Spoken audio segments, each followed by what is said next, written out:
Chapter 131. A beachfront villa located at the corner of the island, with sunshine, beach, and a group of healthy boys with bronze skin. Muhua looked at these healthy boys with a healthy body and complexion, and cast a questioning look at Paj. "You told me that these guys are necromancers?" Muhua asked Paj. "It is because Kevin wants to cultivate a healthy necromancer that Weber didn't kill him." Paj rubbed his forehead in distress. "Healthy. Physically and mentally." Muhua was speechless for a moment. Proportionate muscles, healthy complexion, a group of boys playing rugby on the beach in the sun, engaging in a passionate collision, their bodies and minds should be fine. But you insist on saying that they are necromancers? How much do you despise necromancers to come up with such a training method? "Paggy is here." As Paggy approached the crowd, a slightly panicked shout was heard, and the big boys, who were originally not sure whether they were playing or training, quickly gathered together. "What did you do to them?" Muhua was stunned. 7 handsome guys with male model bodies, facing Paggy, clearly set up a defensive formation ready for battle, and the leader was very stubborn and full of hostility. "Nothing, just threw a blast near them," Paggy said casually, and Muhua broke out in a cold sweat. Explosive fire. The explosion impact within a radius of 50 meters from the explosion point is not weaker than tactical missiles, and the fire elements produced within 100 meters can melt the armor of the tank in a short time. Good guy, although the young man suspected to be Kevin may be quite different in age from Paggy. But this should be his biological brother, right? Muhua's eyes twitched, and he became more and more speechless. Kevin inherited Webster's slightly longer face shape, with some freckles around his nose and eyes. He is not handsome, but he is full of youth and sunshine. "Paggy, what are you doing here again? We agreed that you can't come to trouble us within a year." Standing in front of a group of friends, Kevin blew a whistle while shouting to Paggy. Along with the whistle, several beast shadows rushed out from the direction of the villa, and a young man behind Kevin, under the cover of the crowd, seemed to take out several accessories that looked like space equipment from the sundries on the side and distributed them to everyone. Several beast shadows arrived in an instant, and Paggy looked ugly when she saw the demon beast that rushed to Kevin and bared its teeth. "Corpse hound? Kevin, you disappoint me." While speaking, Paggy took out a 2-meter-long staff from the space ring. "Leave here, this is my territory." Kevin stiffened his neck and shouted at Paggy. However, as Paget took out the staff, including the group of friends behind him, all moved back tacitly, trying to distance themselves from Paget. A group of youngsters, keeping a distance from the magician? Muhua shook his head secretly. Corpse hounds are a low-level magical beast, barely with a bit of death attribute, with a bad body odor, unpalatable meat, and a bit of death smell, usually not very popular. However, since Kevin wants to train a necromancer, raising a few corpse hounds seems to be much more harmonious than playing with some corpses. However, if they rely solely on the death aura they emit, these guys who are happily playing on the sunny beach may not be able to obtain the psychic physique of the necromancer in their next life. Corpse hounds are, after all, fierce dog-like magical beasts, with jackal heads and faces, and a pale blue skin that is disgusting. They are more powerful than the black dogs. Seeing that Kevin on the opposite side really wants to release the dogs, Muhua is not really used to the way the siblings get along. TSK, this guy, a blast is not bad, you or me." Looking at the 6 or 7 corpse-hunting dogs baring their teeth at them, Muhua asked Paggy. "Can you deal with these corpse-hunting dogs?" Paggy asked. "Oh, it seems that you asked me to help you stand up? Can you kill them?" Muhua looked at the staff in Paggy's hand that looked like the roots of an ancient tree and smiled. "It's best to kill them. It's hard for me to judge the severity of the attack, and they are not afraid of me." Paggy smiled bitterly. Although Kevin is wary of her, these guys know that Paggy will not really do anything to them. Beat them up and give them treatment. As soon as Paggy left, they did what they should do. With the corpse-hunting dog slowly approached Muhua and the others while whimpering. This kind of dog is more powerful than the black evil dog, but its IQ is relatively low. As Paj confirmed, the pale magic circle centered on Muhua covered a large area of the beach, even covering Kevin and his party. "Necromancer. Paj, you are corrupted. You are actually mixed with necromancers. Pale is the color of the undead." As soon as the magic circle appeared, Kevin screamed immediately. Muhua's eyes twitched again. How did this kid identify the necromancer? How can being with the necromancer be called corrupt? "David," Kevin shouted, and a young man quickly took out several small, hanging bags and distributed them to everyone. At present, except for Kevin, who had a ring-like jewelry on his hand, everyone else was shirtless and wearing beach pants. Speaking of which, Space props are not so popular in this world. But Kevin is a second generation after all, and it is obvious that the hanging bags of these young people under him are not ordinary. As the hanging bags were taken, a group of young men took out some skeletons, bone fangs and other constructed undead from them. Kevin even threw out 2 nameplates and released 2 dead souls. Kevin and his party, including the corpse-hunting dogs, were vigilantly guarding the surroundings. But the next moment, the imagined undead did not appear. Dozens of black-armored caged hands exuding the breath of death emerged from the range covered by the pale magic circle. All the corpse-hunting dogs screamed, and the arms that stretched out from the void pinched their necks. Kabaw, kabaw! The sound of bones breaking, a group of bared corpse-hunting dogs broke their necks and immediately received boxed lunches. Hiss! A group of young people took a breath of cold air. Caesar! Kevin cried sadly towards the twitching corpse dogs on the beach. But at this time, including Kevin, a group of young people did not dare to move at all. Because their constructed undead, including Kevin's 2 dead souls, were lifted, pinched and gripped by the same arm that killed the corpse hound, limiting their mobility. The strange banshee emerged from behind Muhua, and the materialized death scythe made Kevin and his group tremble. At this time, in their eyes, Muhua was like a ghost with black mist behind him. After a crackling sound of bones, the constructed undead turned into a pile of bones, which made Kevin want to cry. These are all high-quality constructed undead, which he bought with great difficulty. Are you using summoning magic? Can summoning magic be used like this? What? Are these summoned beasts? Compared to Kevin and others who were confused about the situation, Padge followed Muhua and asked in surprise. Padge knew that Muhua was very good, but it was more of an affirmation of Muhua's talent in soul surgery. Asking Muhua to deal with Kevin was more of a joke. She thought Muhua would not be too weak, but she did not expect that Muhua would create such a mysterious scene as soon as he made a move. Can't summoning magic be used like this? Muhua questioned. Roar! As Padge asked, a giant black-armored skeleton general tore through the space and appeared beside Kevin and others. Ah!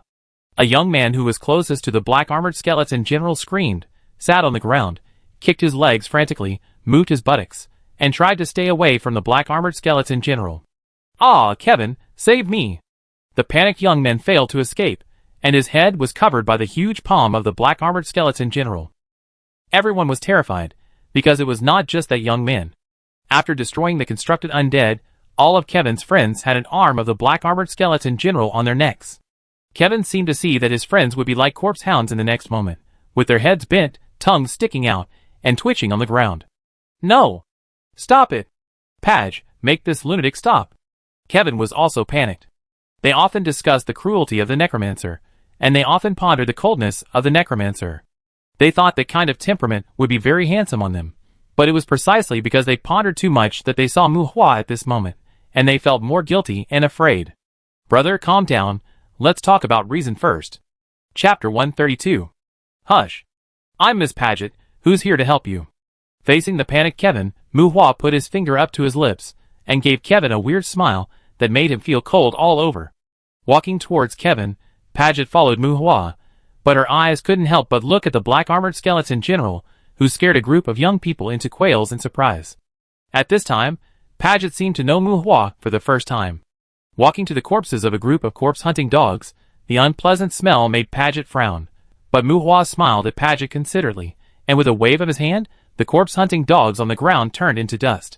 Bite skill stone *2, bone 2 skill stone *1, corruption curse skill stone *1, physical crystal *1. Paget responded to Muhua's thoughtfulness with a gentle smile. While Muhua was more satisfied with the skill stone he picked up for free, and his smile became more cordial when he looked at Kevin. No! Caesar! Kevin cried out in grief, and Muhua couldn't figure out which corpse-hunting dog he was talking about. Kevin was about to scold Muhua, but Tuesday, who was wearing morning clothes and covering his face, had already floated in front of him with a sickle, and blocked all his dissatisfaction in his throat. The 2 dead souls that Kevin had released earlier were dragged to Muhua by Tuesday. Well, put them away. I almost forgot that I still owe Melinda 2 dead souls. Muhua muttered, took out 2 wine bottles, poured out the wine inside, sealed them, and stuffed the 2 dead souls into the bottles. You, Paget, you can't do this to me. Kevin glared at Muhua, but when he met Muhua's eyes, he turned his gaze to Paget and shouted to Paget. Honey, I didn't do anything. Paget made a helpless gesture, and the two of them had come to Kevin. Don't force me, you. Be careful, I call Gaia. Kevin was angry. Huh? Do you know what that is? Paige pointed at the black armor skeleton general. What do you think those arms are? You dare to call Gaia. If something happens, Weber will definitely break your legs with his own hands. Paige raised his eyebrows. Gaia? Mu Hua was puzzled. The earth bear on the island. Kevin played well with it. Paige explained. Oh! That? Can it be killed? Mu Hua became interested. The earth bear is proficient in earth magic and is very difficult to deal with. But with a bunch of black armor skeleton generals pressing on, Mu Hua estimated that Monday's bite should be able to tear it apart. Paige rolled her eyes, and Kevin was silent. Kevin didn't know what magic Mu Hua's arms that stretched out were, but he knew the black armor skeleton general. After Paige said that, he also found that those arms were exactly the same as the arms of the black armor skeleton general. Seeing Mu Hua's eager expression after hearing about the earth bear, Kevin's heart sank. He was done. It seemed that Paige had found a terrible person to deal with him. How much money did Paige give you? Kevin pretended to be calm and prepared to fight again. Oh, you are richer than her? Mu Hua laughed. Kevin twitched his mouth and felt that he asked a nonsense question. I am also a necromancer. They all want to become necromancers. Kevin changed the subject. The clever little guy named David behind him shouted in panic. Yes, we are our own people. Mu Hua was silent. Youth was really good. He was a little reluctant to attack this group of young people. Yeah, I know, you are all necromancers. Well, as a pioneer, I think I should teach you some etiquette of necromancers.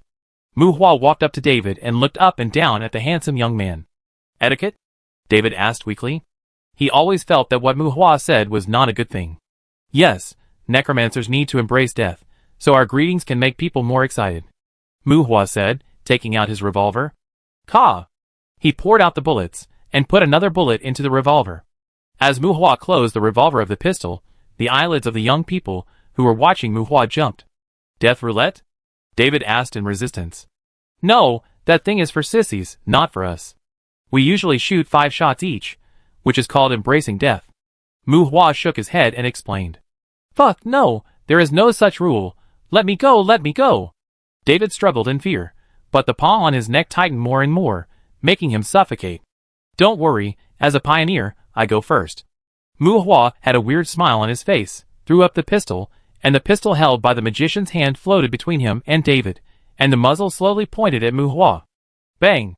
The trigger was pulled, and the first bullet shot directly at Mu Hua's forehead. Everyone's body trembled subconsciously, and their eyes were full of fear. Mu Hua really fired, but let's not talk about his current physical defense. He was still wearing a bone shield. A bullet shattered a layer of bone shield, and Mu Hua twitched his mouth. Although there was no damage, it was a one-shot hit, and this luck made him curse in his heart. The expressions of the people around him were weird. You obviously wore a bone shield. Why are you still so serious? Okay, it's your turn. Mu Hua said, and the muzzle slowly turned to David. No, you can use a bone shield. You just used a bone shield. This is not fair. Seeing the muzzle turn to himself, David collapsed. Bone shield? Oh, you want one? Or I can put one on you. Mu Hua asked, earning everyone's look of astonishment. How shameless is this? This is bullshit etiquette. Can't you just say you want to kill someone? David also knew that Paget would not really do anything to Kevin. He is his brother. Didn't you see that Kevin was not being held by those black armored arms? But David was not sure if Mu Hua would really kill him. Necromancers, I heard there is nothing they can't do. Bone shield is the standard equipment of necromancers. Mu Hua stated the facts. Fuck, how can a necromancer be equipped with a bone shield? Who would put a death coil on himself? David kicked his hands and feet, and struggled hard. So you are too young. Forget it. It's your turn. Mu Hua shook his head, and pointed the gun at David's head. Click, click, click. The trigger was pulled as it was said, and a group of young people who had long been distracted were terrified. Ah! David screamed heart-wrenchingly. After 5 shots were fired, the pistol still had no bullets fired. David's expression changed from fear to dullness, and then from dullness to ecstasy. 5 shots, he dodged 5 shots. David felt his adrenaline surge.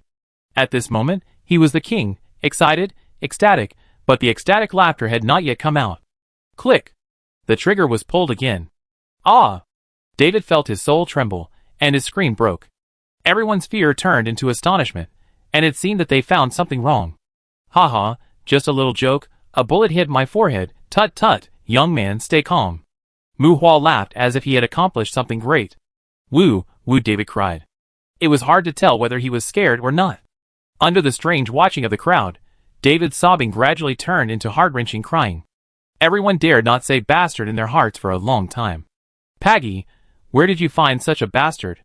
Kevin approached Paggy and asked in a low voice. He is quite a bastard. But Kevin, Mu is Weber's friend, you'd better not mess with him. If he really breaks your leg, Weber will only applaud." Looking at the happy and joyful Mu Hua, Paggy shook her head and chuckled, and said to Kevin, "Weber's friend? This can't be an old monster? You are too vicious." Kevin was dissatisfied, and his words startled Mu Hua. When Mu Hua looked back, Kevin couldn't help but shudder. "Okay, let's talk business. I heard you want to be a necromancer?" Glancing at Kevin and seeing that Kevin was honest, Mu Hua turned his gaze to Kevin's little brothers. The young men were pinched by the black-armored skeleton general's arm, and dared not speak nonsense. The crying David had confirmed that it was not a good thing to talk too much in front of Mu Hua. "I said, I'm here to help you. The breath of death here is too thin. You can't go on like this. Sorry, I just damaged some constructed undead. It seems that I need to give you some gifts." A group of young people watched the equally young Mu Hua talking to himself, feeling uneasy, not sure what he was going to do. But following the rise of the three-layer magic circle and the complex magic trajectory, dead bones, souls, fusion and torture, a skeleton warrior slowly appeared, solidified for a moment, and knelt on one knee in front of Mu Hua. "Derived undead?" Padge said in surprise. Even she doubted whether Mu Hua was an old monster pretending to be young. Derived undead should be high-level undead magic, right? A high-level magic that is more difficult to learn than the upper forbidden spell. In addition to the difficulty of learning, it also has high requirements for spiritual attributes. However, Mu Hua's undead derived seems to be different from what she has seen before, more complicated. Padge wondered. "Well, one for each person. I will let the skeleton warrior stick to you 24 hours a day. Believe me, as long as you survive the corruption of your organs, before your skin ulcerates and your flesh and blood disease, you will definitely be able to alienate your physique and gain a psychic physique." Mu Hua kindly gave a thumbs up to the young people, his tone full of optimism. "Believe you? I don't believe you. If this works, the world will be full of undead mages. This is a psychopath. Kevin, don't just watch, say something, let this guy stop." Let me go, I quit, I want to go home." Woo woo woo. Faced with Mu Hua's promise, except for David crying heartbreakingly, the other young people cursed in their hearts. Chapter 133. The speedboat sent away 7 handsome but depressed young men. On the island beach, Kevin was touching a black-armored skeleton general standing like a sculpture, watching Mu Hua and Padgett walking on the beach from a distance, and finally Kevin walked towards the two with a sullen look on his face. Kevin has the psychic physique required by a necromancer. For children like them, who were born in wealthy and powerful families, it is not a fantasy to give themselves psychic vision. Mu Hua scared away all his friends, but he did not dare to jump up and down with Mu Hua, and Mu Hua's skill in deriving undead also made him amazed at Mu Hua.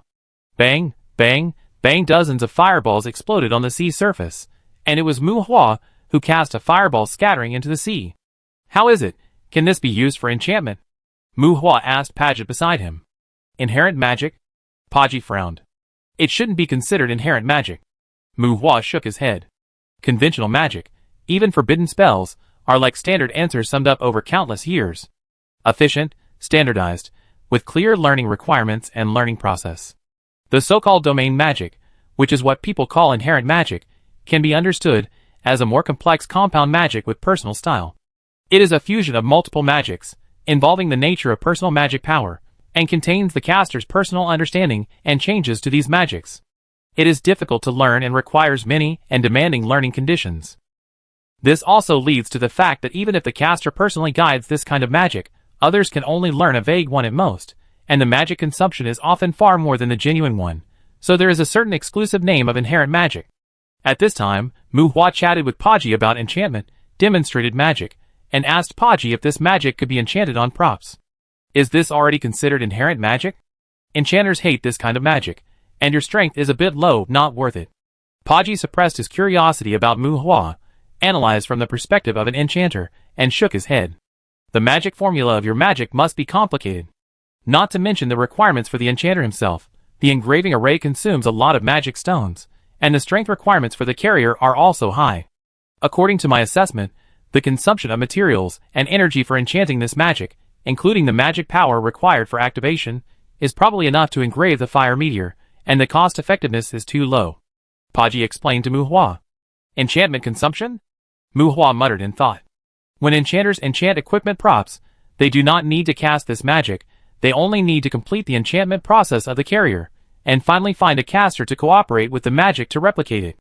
The strength of the magic has nothing to do with the enchanter, but is affected by the caster of the replica magic. For his own unorthodox fireball spell, Muhua has also considered the effect of the magic strength after the increase, but the increase in magic strength will increase the requirements for the enchantment carrier. From the perspective of economic value and universality, what Paj said seems to be right. Intrinsic magic is not very popular among enchanters. Hey Mu, are you really only 24 years old? Kevin's questioning voice interrupted the communication between Muhua and Paj. What? Do you need to see my ID card? Muhua smiled. His communication with Paj was also a casual chat. Kevin's arrival stopped the topic of enchantment. Facing Muhua's innocent teasing, Kevin shook his head helplessly. He was still a little afraid of Muhua. You scared all my team members away, Kevin said to Muhua with his shoulders slumped, as if complaining or blaming. That's their own choice. Your corpse-hunting dogs will never be able to transform their physiques in this life. Necromancers are not such a harmonious combat profession. Muhua shook his head. Who said I have to rely on corpse-hunting dogs? You are so cruel. I have trained Caesar for a long time, Kevin retorted. Not relying on corpse-hunting dogs? Then you shouldn't bring them here to enjoy the sunshine and beaches. You need to find a remote cemetery to apply for a gravekeeper first. Muhua rolled his eyes. TSK, so you come to trouble me without telling me anything? Kevin looked at Paj with dissatisfaction. Paj responded with a cold look. Kevin shrank his neck and then put away the strange look on his face. I'm just cultivating their interest in necromancy. We're more often discussing how to fight demons. They all have good families. Once they get the sacrificial array, we can try to summon demons and use contracts to help them gain psychic qualities. Kevin explained to Muhua. Hee. Muhua had a strange expression and patted Kevin on the shoulder. If you don't commit suicide, you won't die. Since you want to cultivate them, why don't you just prepare sacrificial arrays for them? I would like to, but Weber and Page are unwilling to help me. Kevin spread his hands, but he didn't seem excited or dissatisfied, which made Muhua chuckle and shake his head. Summon demons? Not to mention the illegality of the sacrificial array, Samantha also wanted to help Muhua summon demons, but in addition to various resources, Samantha at least found a demon who seemed to be quite powerful to follow Muhua. Demons that respond to sacrifices are not necessarily powerful, but they are definitely smart and cunning. It is not so easy to fight them. Speaking of which, Kevin's personality is actually quite good, a bit indulgent like a naughty child, but it is very different from the bad second generation that Muhua imagined. But think about it, after all, they all received elite education, and settings such as making enemies for no reason and killing the whole family at the slightest disagreement are obviously not included in the scope of elite education. Okay, I apologize for scaring your friends away, Muhua said to Kevin insincerely, coaxing a child, which attracted Kevin's eye roll again. Kevin doesn't like to roll his eyes, but facing Muhua, he feels that this can both express protest and safer. Why do you want to be a necromancer? Look, now I tell others that I am an elemental mage, and the reputation of necromancers is not good at all. Muhua held up a ball of fire in his palm and advised Kevin. Having clairvoyance doesn't necessarily mean you have to be a necromancer.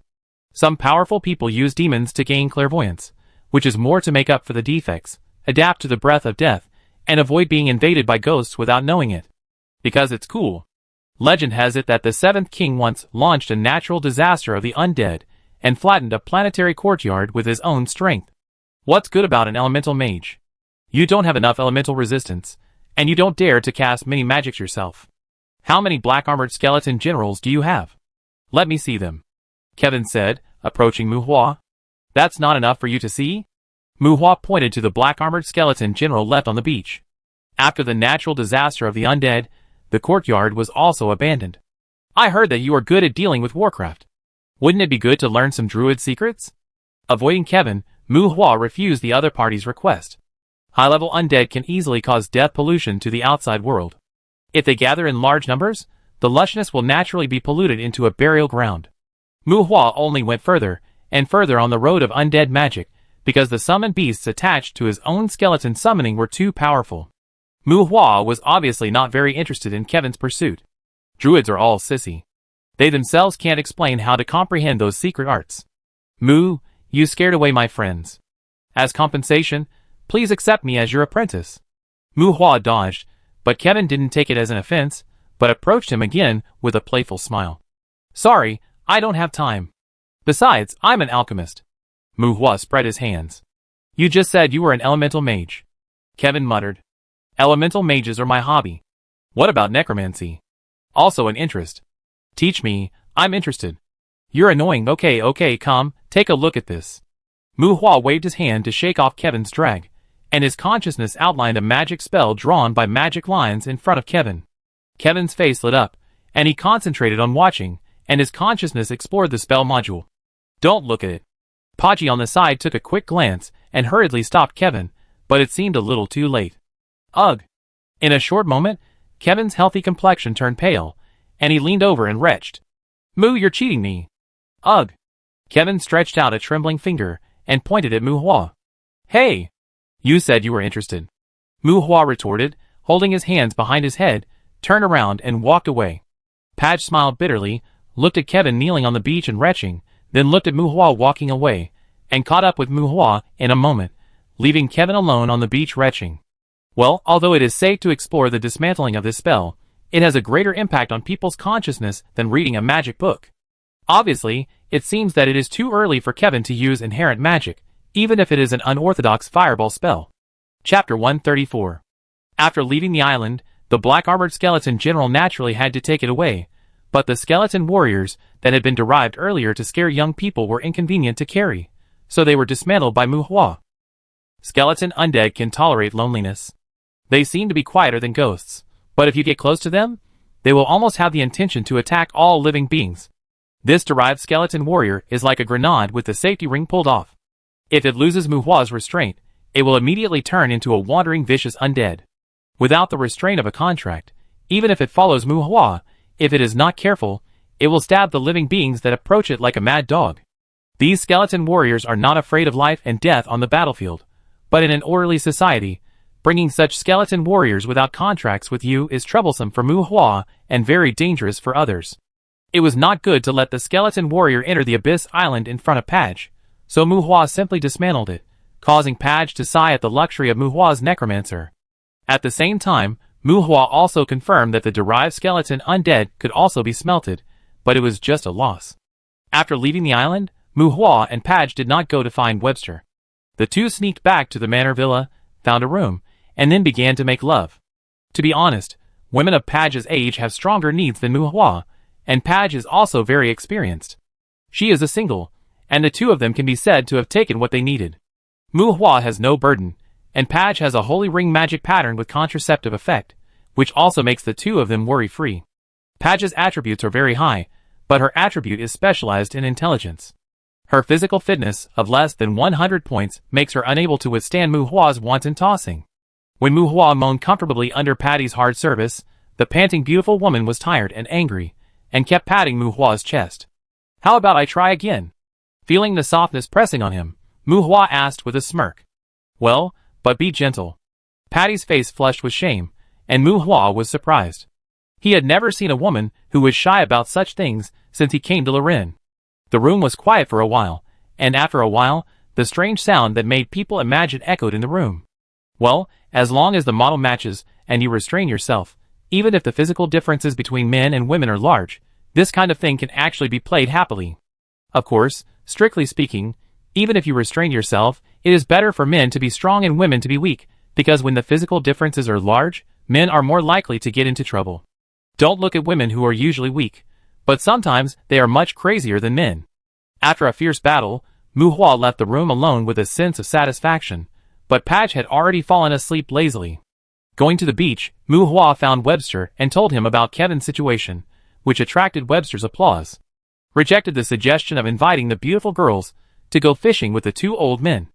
After a few words of gossip, the two old men saw that dragging was ineffective, and regardless of Mu Hua, who was not sociable, they invited the girls to go out to play. It was a luxurious but relaxed party. Webster did not take special care of Muhua, and no strangers came to greet him and explore Muhua's background. It seemed that nothing special happened, but Muhua felt a rare relaxation here. When he returned to Bear Pig Town, it was already 9 o'clock in the evening. He called Kuna to inquire about the situation of the reserved magic stone, and got a reply that it would take another day or two. I asked Kuna to come out tomorrow, but she refused. Kuna's vague words made Muhua feel that he was probably dumped. I went to the Abyss Island to practice at night, and spent a peaceful day with Demand the next day. Until the morning of the third day, when Muhua was ready to go at Taibesha's urging, a truck unloaded several bags of magic stones in front of the hotel. The density of magic stones is quite high. 4 or 5,000 kilograms of low-level magic stones can only be packed into 10 bags slightly smaller than sacks. Muhua put them into the storage space and boarded Taibesha's chariot with Gravizi and others. The chariot drove to the entrance of the courtyard, and the number of pedestrians on the streets of the town increased significantly. Spring College is about to start school, and the initial construction of the branch has been basically completed. The town has welcomed many students who plan to enroll to come here to learn about the environment. The originally remote town has gradually become lively.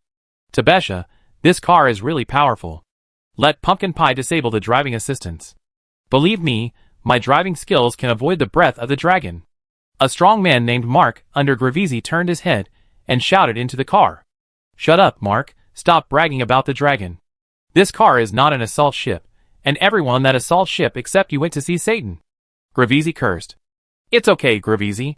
Mark, you can drive independently after entering the courtyard. Taibesha waved her hand and smiled. In addition to Gravizi, the other 3 strong men were familiar with the 3 Vulcan cannons on the car. A few days ago, Taibesha invited Gravizi and his party to explore the courtyard together. At this time, Gravizi was calling up the courtyard map and telling Taibesha about the information he had collected.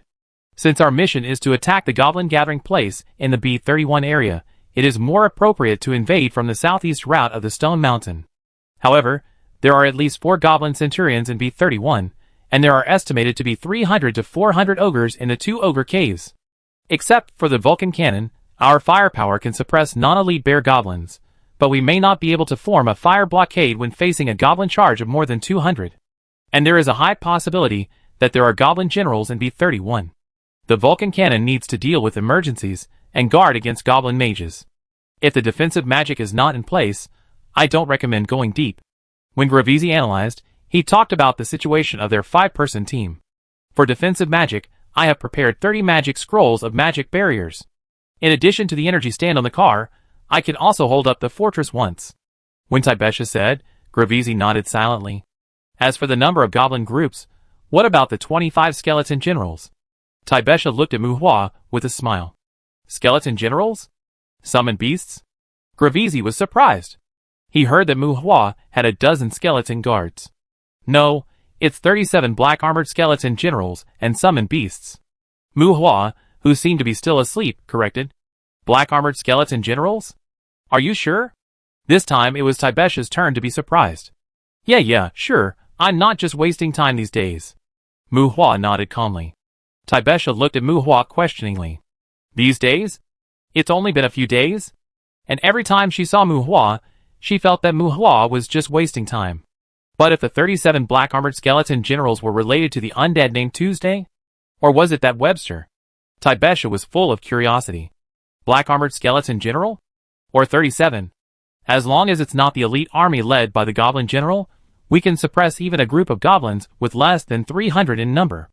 Gravizi's eyes flashed. Remember to follow orders. Muhua glanced at Taibesha, his expression slightly cold, and said to Gravizi. At this time, Muhua's temperament was completely different from when he was in the hotel. He was silent, and even a little cold. In terms of exploring the courtyard, Muhua is not a rookie. On the contrary, although he has not experienced any big scenes, he has explored the courtyard with social idlers and Lantern. After those idlers enter the courtyard, it is normal to break the rules, and the moths they can make are also strange. Gravizi and 5 people joined the team, and Taibesha clearly felt that Muhua was different from when she was alone. My cousin's face is gloomy and evil. Taibesha thought to herself. Haha, don't worry, I know the rules. Taibesha is the captain. Gravizi laughed, and Mu Hua's face warmed up. The chariot drove into the garrison, and was stopped by the guards in front of the garrison's gate. The garrison soldiers checked the adventurer certificates of everyone, confirmed that there were no red names or black names, and roughly checked the car, and let everyone in. 375 now. There are more people coming, and we must be careful of the red names that have wandered here, Gravisi said, leaning back in the seat to rest. Kill them if you see them, and split the reward equally. Taibesha's decisiveness attracted Gravisi's admiring eyes. Looking at Mu Hua again, Gravisi shook his head. This young man whose personality he couldn't grasp seemed to be in a daze again. Maybe he was simulating a spell? Mu Hua has a good reputation in the town, and he can barely be considered a local. Such people generally don't mess around at their doorsteps, and Gravisi trusts him more. In the furnace panel that no one could see, Mu Hua was smelting the low-level magic stones that had arrived. Overlay, overlay, overlay, overlay, fireball skill stone, overlay. As the smelting progressed, perhaps because they had been left for too long, or because the monsters that dropped these magic stones were really unimportant, Mu Hua found that the smelting effect of this batch of low-level magic stones was very poor. Ordinary space props cannot stop the flow of time, and the time in the furnace storage space is still, but strangely, it still cannot stop the magic power of the magic stone from dissipating. As magic stones were continuously put into the furnace, the evil spirit on Mu Hua became heavier and heavier. The people in the same car couldn't help but look at Mu Hua. Is he an old bird? Just after entering the courtyard, he entered the combat state. Chapter 135. The exploration of the emerging courtyard is not so passionate, and there is no so-called poetic feeling. Monsters, poisonous insects, traps, blood and danger everywhere. Without the power of devastation, only caution can guarantee survival. The chariot crushed the weeds and gravel. Without opening the energy stand, the stability of the chariot can be maximized by land travel. And in some places where monsters gather in the courtyard, the sky may also be set by monsters to trigger magic traps. After the transition from electronic civilization to magic civilization, the magic civilization of this world is not primitive. Exploring the courtyard is not like rushing around with a short knife and a spear like a primitive man. In addition to the raven released by Mu Hua, Taibesha also added a reconnaissance radar similar to a drone. While Mark acted as a driver, he also passed the information detected by the high-altitude reconnaissance radar to Mu Hua and others in the team at any time. Within a 500-meter radius, there are 780 life forms. At 3 o'clock and 9 o'clock, spellcasters are gathering. Within a 3-kilometer radius, there are 200 level 1 life forms, 70 level 2 life forms, 50 level 3 life forms, 3 level 4 life forms, and 14 level 3 life forms are approaching quickly. Within a 20-kilometer radius, there are no humans. There are no strong life fluctuations. All members are ready to fight. I reiterate that at 3 o'clock and 9 o'clock, spellcasters are gathering. I reiterate that at 3 o'clock and 9 o'clock, spellcasters are gathering. Mark has a communication patch on his neck, which can prevent external noise from affecting the quality of the call. With the communication receiving device behind the ear, this set of communication equipment is owned by Mu Hua and his team, and it can achieve communication within 10 kilometers of the team. In the absence of a commander with the ability to resonate with thoughts, this communication device is also a necessary equipment for adventurers in combat. De Gravisi held a high-precision machine gun and fired at the goblins, who tried to approach the chariot. Zila, Pine, Devon, and Carrie, 3 people carried ammunition boxes on their backs, and each of them had a Gatling machine gun on their waists, and the muzzle spit out flames and swept towards the direction where the goblins gathered more. Bang, bang, clang, clang fireballs, stones, lightning, magic and arrows shot at several machine gunners, and there were also a few exorcism bullets fired from guns, but these attacks were intercepted and resisted by the black-armored skeleton generals holding tower shields. Each of the 4 Gravises guarded a black-armored skeleton general. With the protection of these guards, when several people shot wantonly, their eyes alternated between excitement and fierceness. The floating booby traps in the sky have been detonated on the mountain road between Gravel Mountain and Kingfisher Lake. On the road where the chariot is moving, a large number of pits and traps are laid within a radius of hundreds of meters. When the traps are discovered by the black-armored skeleton general, countless monsters emerge from the mountains. These monsters are mainly goblins, and there are also some black evil dogs, 2-headed dogs, wargs, pig-headed people, ogres, and other monsters and orcs. Although there are many monsters, there is no existence that can suppress Mu Hua and his party. There is no need to flee. and in order to open up a safe route, Mu Hua and others launched a life-and-death annihilation battle with the monsters here. Dozens of black-armored skeleton generals twisted blood on the battlefield, dragging out after images to attack and kill the sensitive and crazy goblins, and limbs flew everywhere they passed. The dark undead lances shuttled across the battlefield.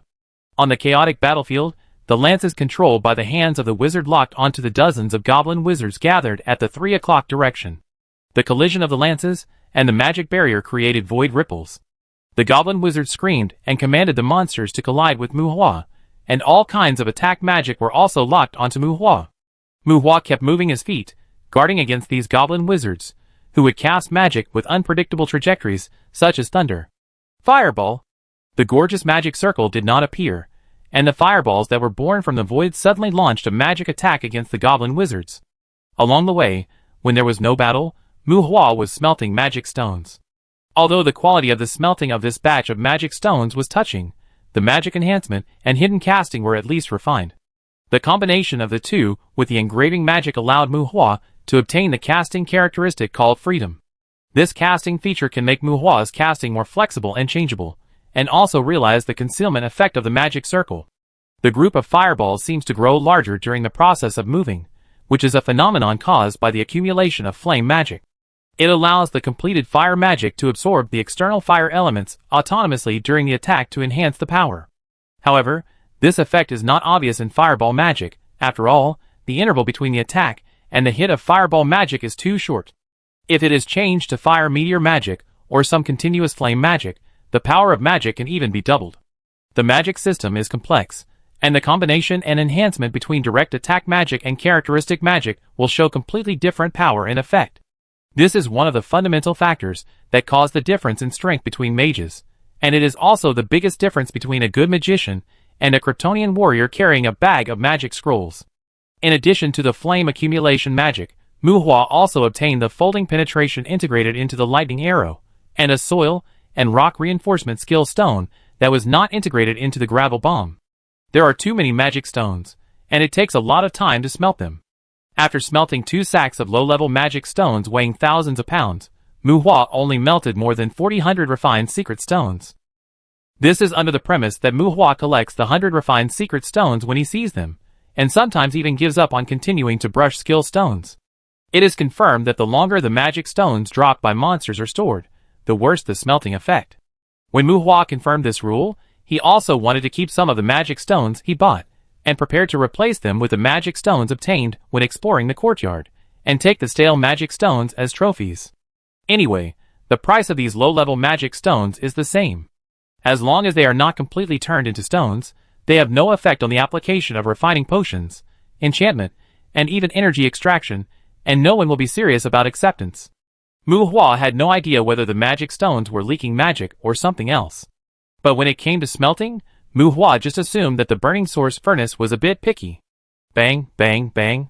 The flames from Mu Hua's fireball spell had a wider range, and the group of monsters were instantly ignited by the flames.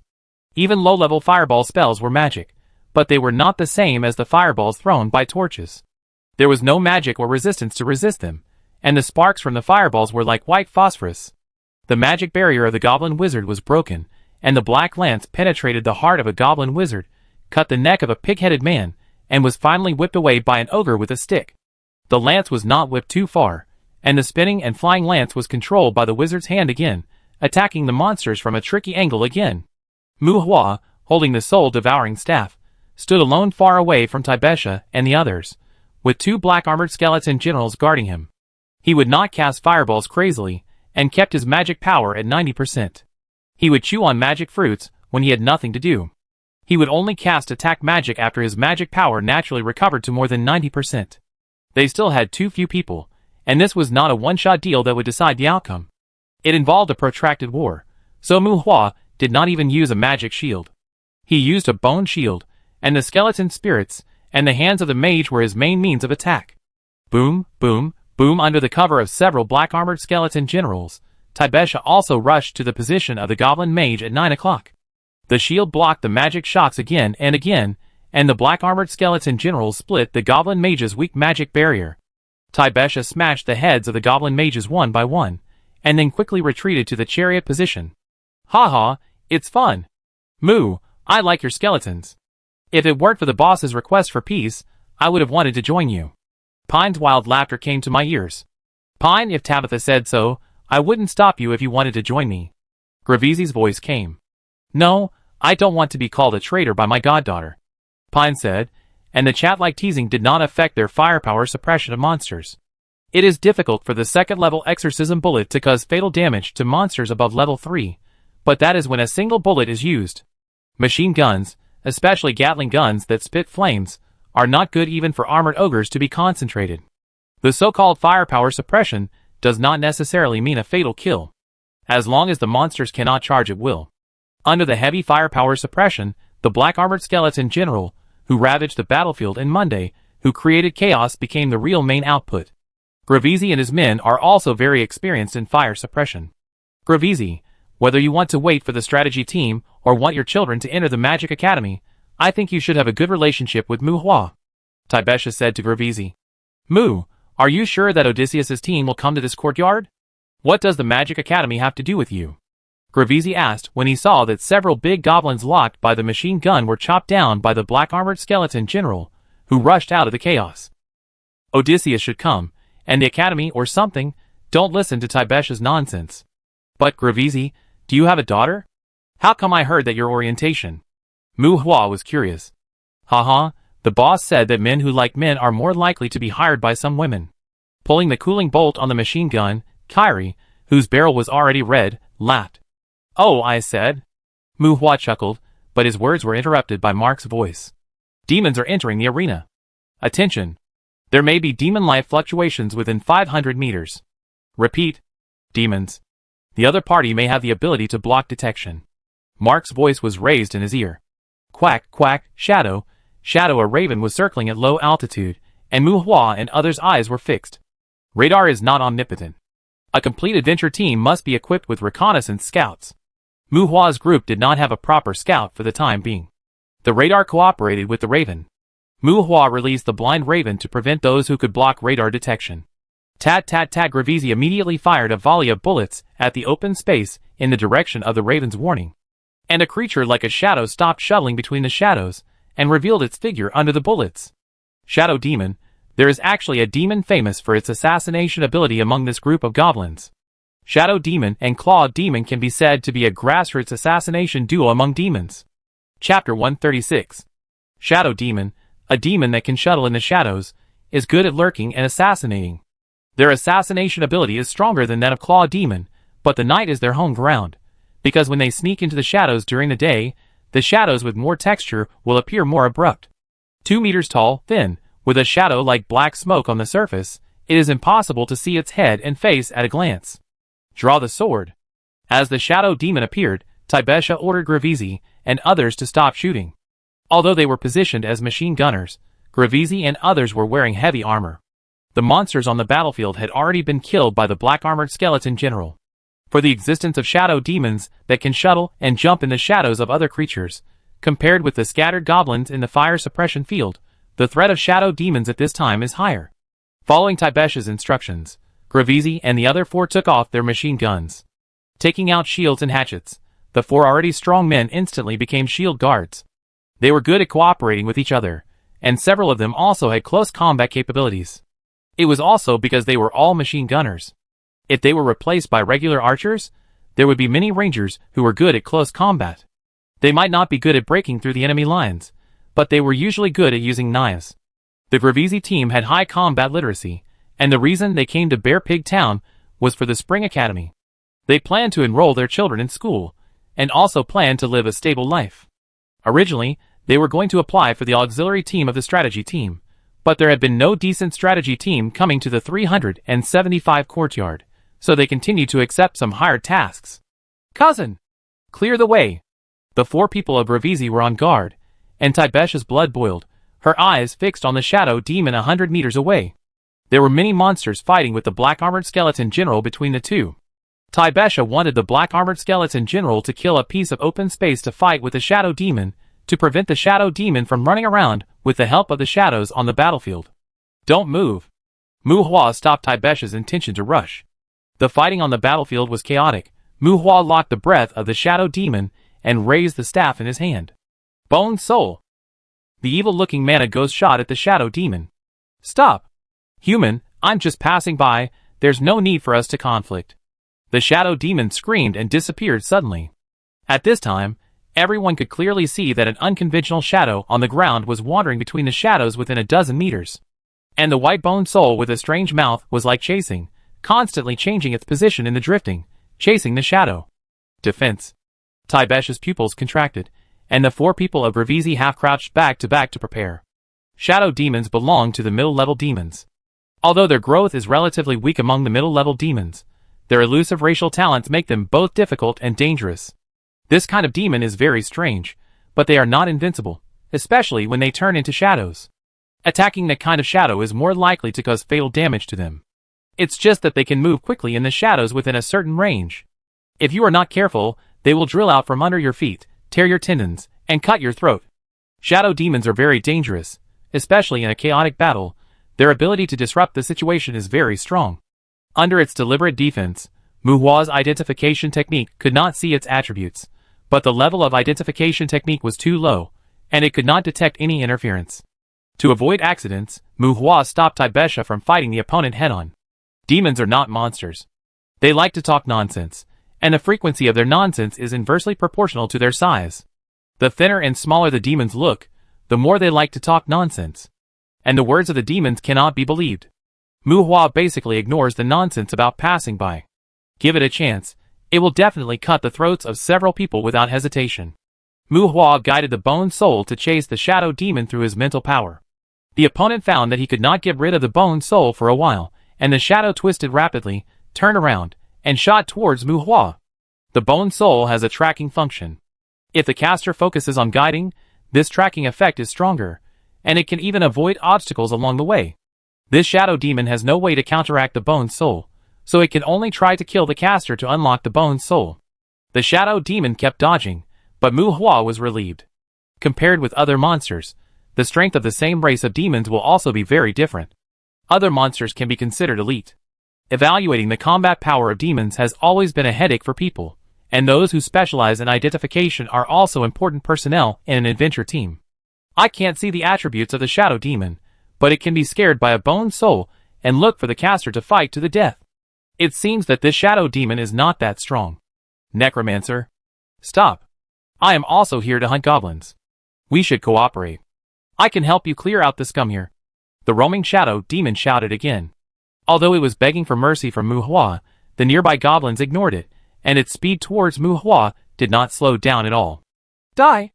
A black-armored skeleton general shouted in a dull voice. With heavy steps, it left a shadow while moving. The black-armored skeleton general's giant sword slashed at the moving trajectory of the shadow demon. Feeling the threat of the giant sword, the shadow demon suddenly appeared behind a big goblin as if it had drilled out of the soil. The giant sword cut the big goblin in half, and the shadow demon stopped and rushed out quickly, avoiding the slash.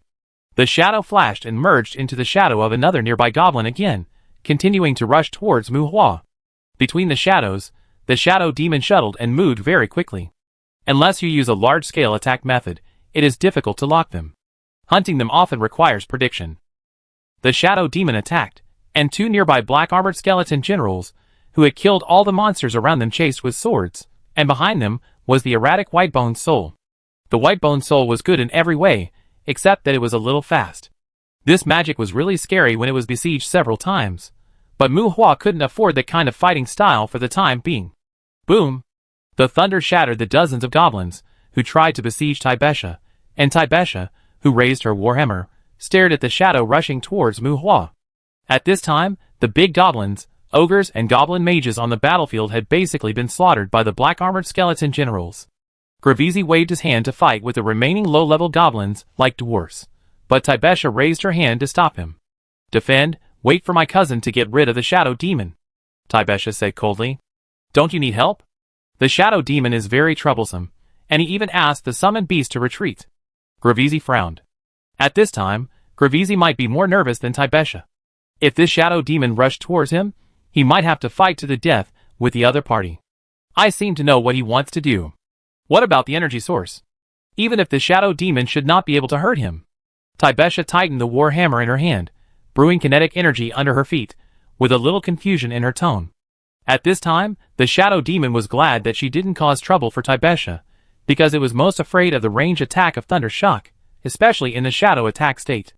If it was involved in it, it might be half dead. Haha, human, you have to pay the price for your arrogance. The shadow demon laughed strangely.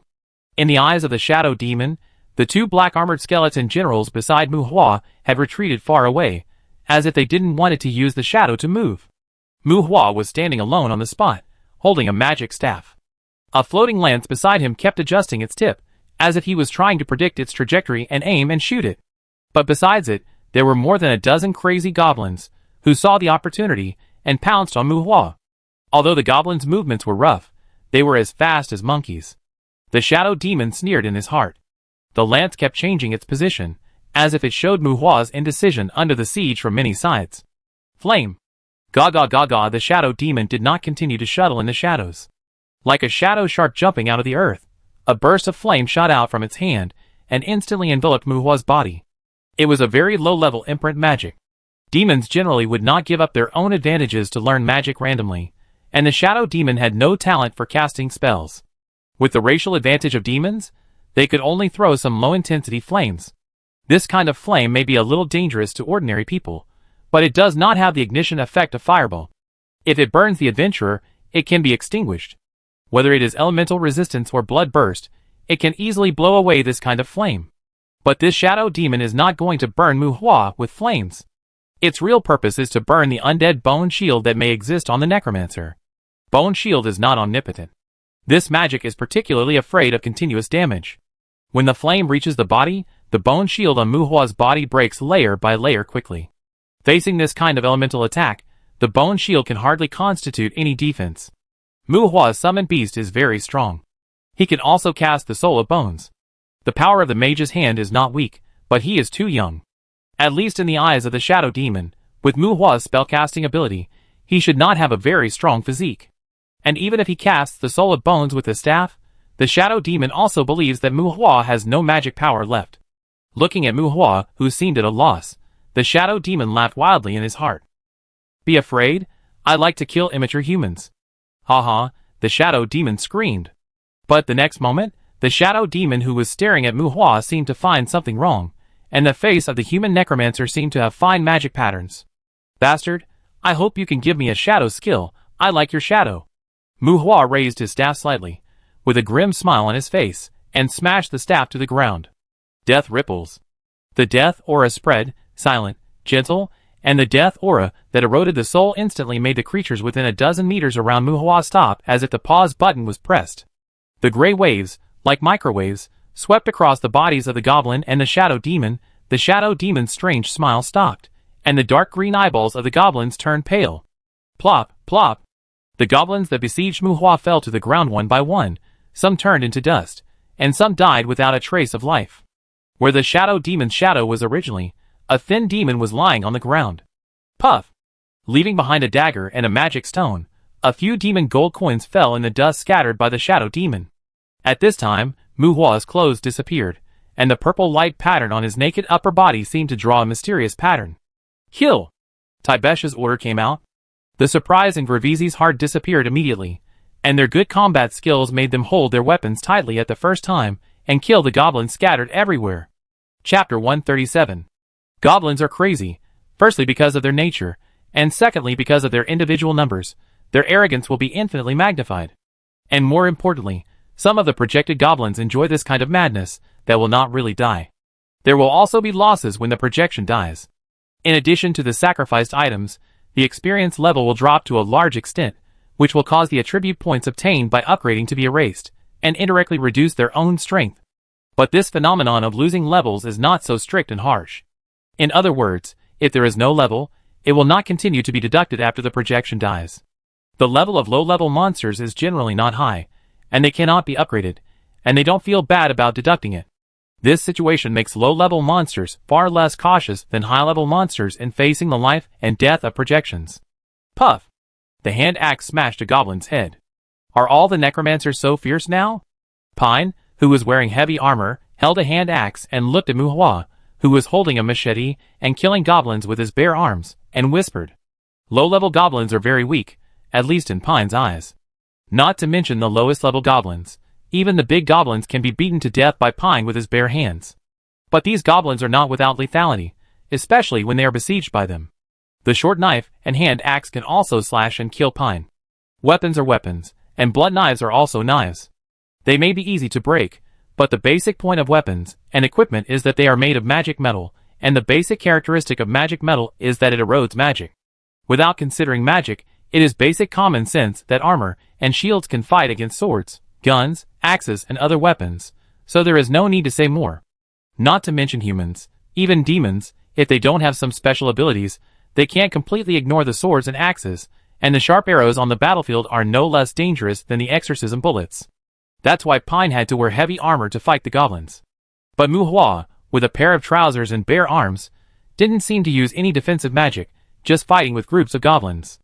Pine swore that the goblin that a black-armored skeleton general had just torn off Mu Hua's body had been gnawing at Mu Hua's shoulder, and stabbing Mu Hua with a broken, but sharper dagger for a long time. He swore that he was not wrong. But Mu Hua was fine, and that body with magic patterns, tut, really thick skin. Roar! A strange dog the size of a brown bear rushed around Mu Hua. Like a bully dog magnified dozens of times, this strange dog that can bite off half of a goblin's body is Monday, who has evolved into a hellhound.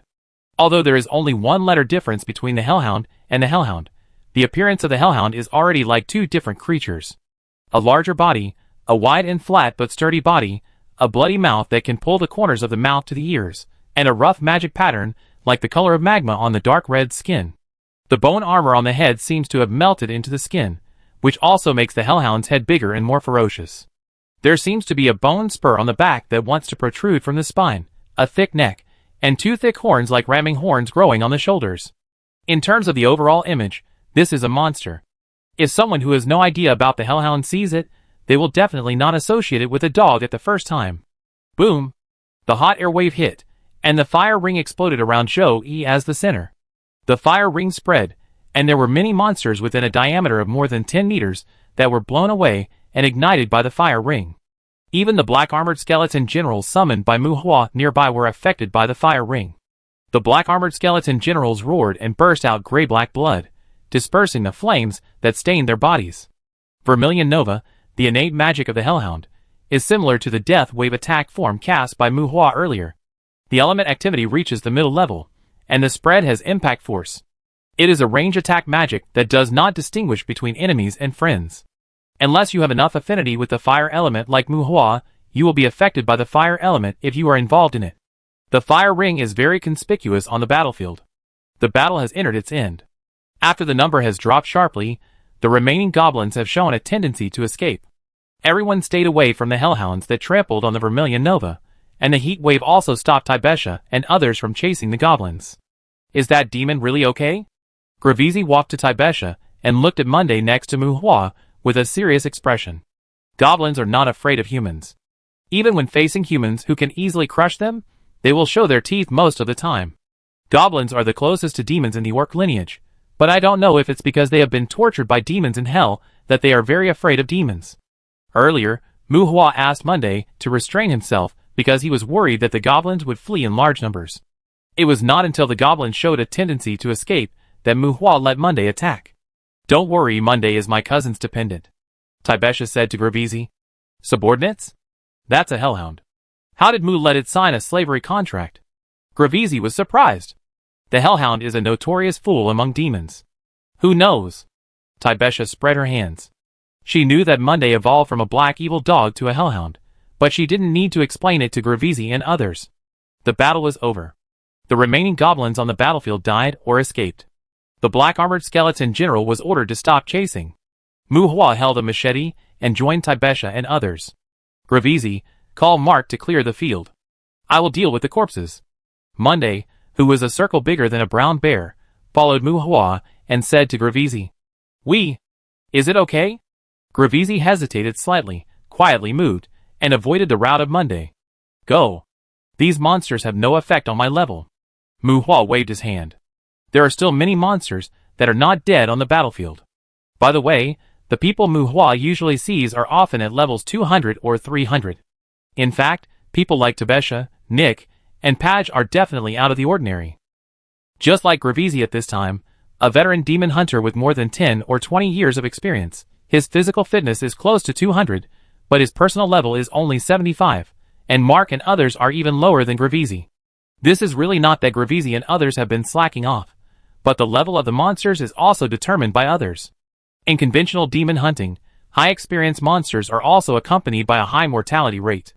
Even high-level goblins are often elite warriors in armor under the command of the goblin general. They often appear in groups. The best choice for scattered human adventurers to see them is to escape and report. Without sufficient financial, material and human support, the end of blindly pursuing levels is often a failure. Muhua asked Gravisi to clear the field, which meant that they were asked to kill the dying monsters on the battlefield. This was equivalent to asking him to take Mark and others to gain experience. There was no such thing as team distribution of monster experience. Whoever stabbed the last knife would get the experience. After Muhua finished speaking, Gravisi did not act pretentiously. He greeted Pine and others. After confirming that Tibesha had connected the reconnaissance radar with the terminal, Mark also got out of the chariot happily. Although Muhua seemed to have never cared about his level, for most adventurers, finding a suitable monster to increase the level is really a very important thing. Several strong men were evil, and gave the monsters that were not dead on the ground a finishing blow. They were particularly enthusiastic in stabbing those ogres that were still breathing. After that, several people also consciously began to pick up the drops on the battlefield. When they encountered some corpses with equipment on them, they would take them off first, regardless of whether they were damaged. It is said that hell is infinitely vast, and the monsters in hell are endless. These words are not just simple descriptions. The number of monsters in the courtyard can be said to be a human country that enjoys a population dividend. Group fighting is the main theme of hunting monsters in the courtyard. The battlefield spanning nearly 1,000 meters is still very large. Raven is responsible for reconnaissance. The image of a big black armored skeleton general picking up low-level magic stones on the ground is a bit funny. The monsters with corpses were piled up in one place waiting for Muhua to deal with. Cleaning up the battlefield in front of him seemed to be more troublesome than the previous battles of several people. It seems that we need to recruit some logistics personnel. Looking at the busy people around, Muhua said to Tibesha, "There are too many people to recruit. Who would have thought that you could come up with so many black armored skeleton generals?" Tibesha seemed helpless. She didn't expect that a few people could fight so wildly. Her original plan was mainly based on guerrilla sneak attacks. But her cousin led a team of 30 or 40 people who could fight and carry, and were the kind of death-defying team that was not afraid of life and death. Looking at the magic pattern on Muhua's body that had not yet disappeared, Tibesha reached out to touch Muhua's chest while talking, but was slapped away by Muhua in annoyance. Involving combat coordination, Muhua had already told Tibesha some necessary situations about himself. Tibesha has always been very interested in Muhua's body with magic patterns. The girl's drooling look made Muhua very unacceptable. "What's wrong with your clothes?" Tibesha muttered pettily when Muhua slapped her hand away. Purgatory armor can be understood as a means of storing magic power, Muhua explained. Muhua did not tell Tibesha about the situation of purgatory armor. Tibesha saw the clue when he cast the death wave earlier. Muhua now mainly uses purgatory armor to condense keratin structure on his body. It's just that it's more convenient and faster to condense with a set of regular clothes. Muhua was reluctant to consume the magic condensate that protruded from the finger bones, and the result was a death wave, which made him explode again. "You have so many means. What about Monday? Can you really evolve him into Cerberus? Charging magic? It's not magical. Although magic storage props are more expensive, they are not unavailable on the market, and many magic storage props are originally made by alchemists." The name of purgatory armor doesn't sound so simple, but Tibesha is now somewhat numb to Muhua's magic. Not knowing what she was thinking, Tibesha stroked Monday's warm head. Knowing that Muhua cares about Tibesha, Monday is very well behaved in front of Tibesha. "Cerberus? Oh, is it really that easy? There are 3-headed hellhounds running all over the world in hell. It is too difficult to evolve a 2-headed hellhound. This hellhound is a resource that this guy got by selling himself to Tuesday as a mount." Muhua shook his head. "Tuesday?" Tibesha seemed to be thinking about something. Tuesday stayed in Muhua's body all day. In Tibesha's cognition, Muhua's summoned beast was related to her, and now Monday's evolutionary resources were related to her. At this time, Tuesday was definitely a rich woman in Tibesha's mind. And Muhua seemed to be kept by Tuesday. Compared with a long-lost undead, her cousin seemed to be a young and handsome guy, right? Tabesha looked at Muhua with an increasingly strange expression. Chapter 138. Monday evolved, but the price was a bit high. It didn't mean the consumption of the Philosopher's Stone, but in order to get the Philosopher's Stone from Tuesday, it made some necessary sacrifices. Get the Philosopher's Stone from Tuesday? Well, who made Muhua favor Tuesday now? Tuesday needs a lot of Philosopher's Stone to evolve, but no matter how much, there will always be a process of accumulation, right? Muhua's Philosopher's Stone is not enough for Tuesday to evolve, so if it is not enough, just save it. Anyway, Tuesday doesn't want Muhua to feed Philosopher's Stone to Monday. It would be fine if Monday didn't know that Muhua had Philosopher's Stone. But who made Muhua want to let Monday evolve when he was fighting the Minotaur, and wanted to see if the dog could bite the Minotaur after evolution? Although the Minotaur was finally solved with the help of the white-boned soul, the clever Monday also wanted the Philosopher's Stone. Monday wanted to evolve, and Tuesday strongly opposed it. 800 Philosopher's Stones. If she saves another 700 or 800, it will be enough for her to evolve into a sadistic noblewoman. Tuesday is very careful about Muhua's Philosopher's Stones. Tuesday not only cries in front of Muhua, but also cries from time to time while squatting in Muhua's body. While helping Muhua to strengthen his soul, he cries and tells about his grievances. Tuesday knows Muhua's temper. He doesn't quarrel or make a fuss. He is just a well-behaved and aggrieved person. This makes Muhua feel embarrassed to give the Philosopher's Stone to Monday. Compared with Tuesday, Monday, the clever kid, is always jumping up and down. Muhua persuades Tuesday while teaching Monday to please Tuesday. In the end, Tuesday probably gave in because he was afraid of angering Muhua. The abused lady showed her tender white feet in front of the hellhound. Want the Philosopher's Stone? Lick it for me. Well, what is Monday? A hellhound that targets Cerberus, a bully in hell, a dirty undead, who actually wants me to lick her feet. Monday is a bit naughty, but he will never submit to such humiliation. So far, Monday has been depressed, lying on the island of the abyss all day long. Of course, through the perception of the souls of his followers, Muhua helplessly discovered that while Monday was depressed, he had been thinking how to bypass the Master's order not to hurt each other, how to find loopholes in the Master's order, and then kill Tuesday. Sure enough, demons are demons, even those cunning and treacherous demons. Their way of thinking is completely different from that of rogues and scoundrels. They really don't quarrel when they can use knives. Seeing the fire in the backyard, the two of his family members are about to start a life-and-death game. Muhua had no choice but to secretly tell Monday that the abused noblewoman that Tuesday evolved should be considered a demon baron with special talents. Originally, it was just to comfort Monday, not to mention, this change of perspective really worked for Monday. The feet of the undead cannot be licked, but licking the feet of the big demon seems to be less humiliating? Especially a female big demon. Well, maybe it's because there is really no way to kill Tuesday safely. Monday gritted his teeth and stomped his feet. Come on, this foot, the dog licks it. So far, I don't know if Monday has a bit of a mental breakdown or something. He is very obedient in front of Tuesday, and even did not refuse Tuesday's request to let it be a mount. After swallowing 800 Philosopher's Stones, a fresh hellhound was born. Although it seemed to have lost some moral integrity, Monday was one step closer to the evolution of Cerberus. Name, Monday. Race, Demon. Level 87. Life, 98%. Magic, 83%. Constitution, 376. Intelligence, 300. Spirit, 200. Magic adaptability, A. Distributable points, 22. Talents, Advanced Fire Element Affinity, Flame Breath, Soul Devouring, Violent Madness. Skills, Bite LV30, Fireball LV3, Vermilion Nova LV1, Lightning Arrow LV1, Stone Smash LV1, Magic Protection LV7, some low-level curses. Monday's attributes have increased a lot, but as a newborn hellhound, the most prominent is the growth of intelligence and spirit. The magic adaptability is improved, the affinity with fire elements is improved, and the weak breath has become a fire breath linked to the strength of its own magic. The hellhound has a more comprehensive growth potential than the hellhound. And Monday's status, put in the hellhound, is even just the attribute of a puppy. Muhua looked at the dog squatting on the side sweeping the snake's tail. Even if it does not evolve again, this guy still has a considerable space for natural growth. But in the future, he will probably be stepped on by Tuesday. Monday's family status in Muhua's family has plummeted.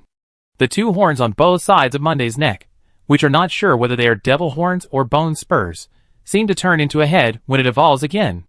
And if it wants to evolve safely into a two-headed hellhound, the number of Philosopher's Stones required has reached as many as 8,000 in one step, and the demand span is ridiculous. The lineage of hellhounds is notorious in hell. Perhaps after evolving again, they will be able to show more combat power that matches their notoriety. Moo, a leather armor or a robe? Mu Hua and Tai Besha were alert to the surroundings. Pine waved at Mu Hua with two pieces of equipment. Raising his hand to take the robe handed by Pine, he cast a purification spell to clean the robe. Mu Hua put the robe on himself, and Gravizi and others piled up the battlefield harvest on the side. Spider Silk Robe, weak impact resistance, intelligence +3, improve the wearer's concentration, low-level earth element resistance, weak fire. A low-level equipment with average attributes. Impact is force, weak impact resistance can offset the force below 100. Physical attacks without force naturally cannot destroy this robe, which can be generally understood as defense. Weak fire means that this robe is afraid of fire, and can be easily burned and destroyed by magic flames. As for the low-level earth element resistance, it is quite embarrassing. Element resistance generally refers to resistance to elemental erosion, because it emphasizes defensive shaping and physical attack, not to mention low-level, most of the mid-level, and even high-level earth magic have no elemental erosion at all. And a silk robe with weak impact resistance, it seems too much to expect it to have any physical resistance.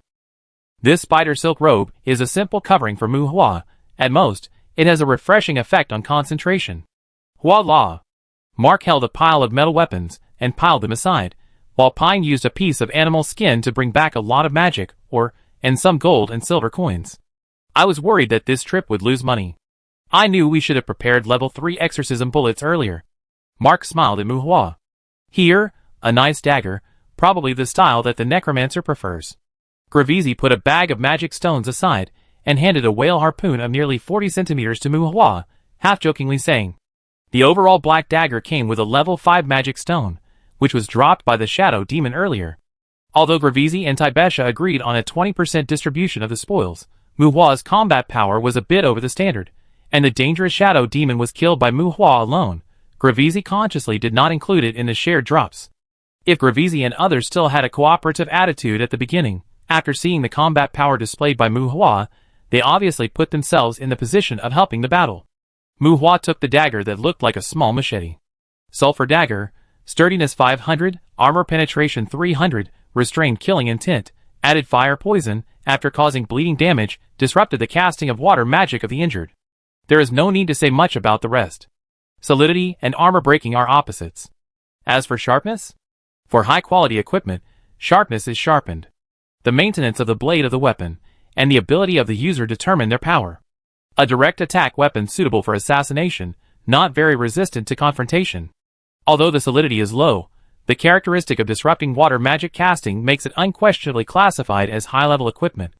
This type of weapon can cause significant attack effects under special circumstances, and they are usually classified as special weapon equipment. The price of special weapons fluctuates greatly, and they are suitable for collection and for sale. Mu Hua raised the dagger and asked the people around him, "Does anyone want it? I can't afford it. If I had shot the shadow demon just now, I would have considered lending a hand."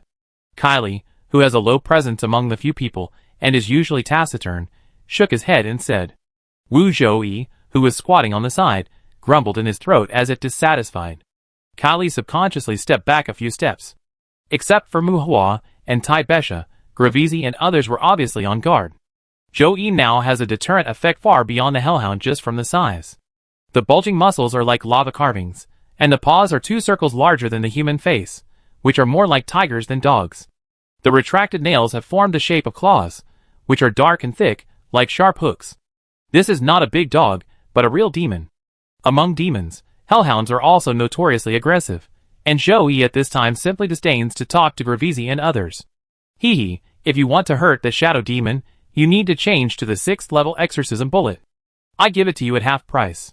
Do you want it? Mu Hua smiled and patted Zhouyi's head while speaking.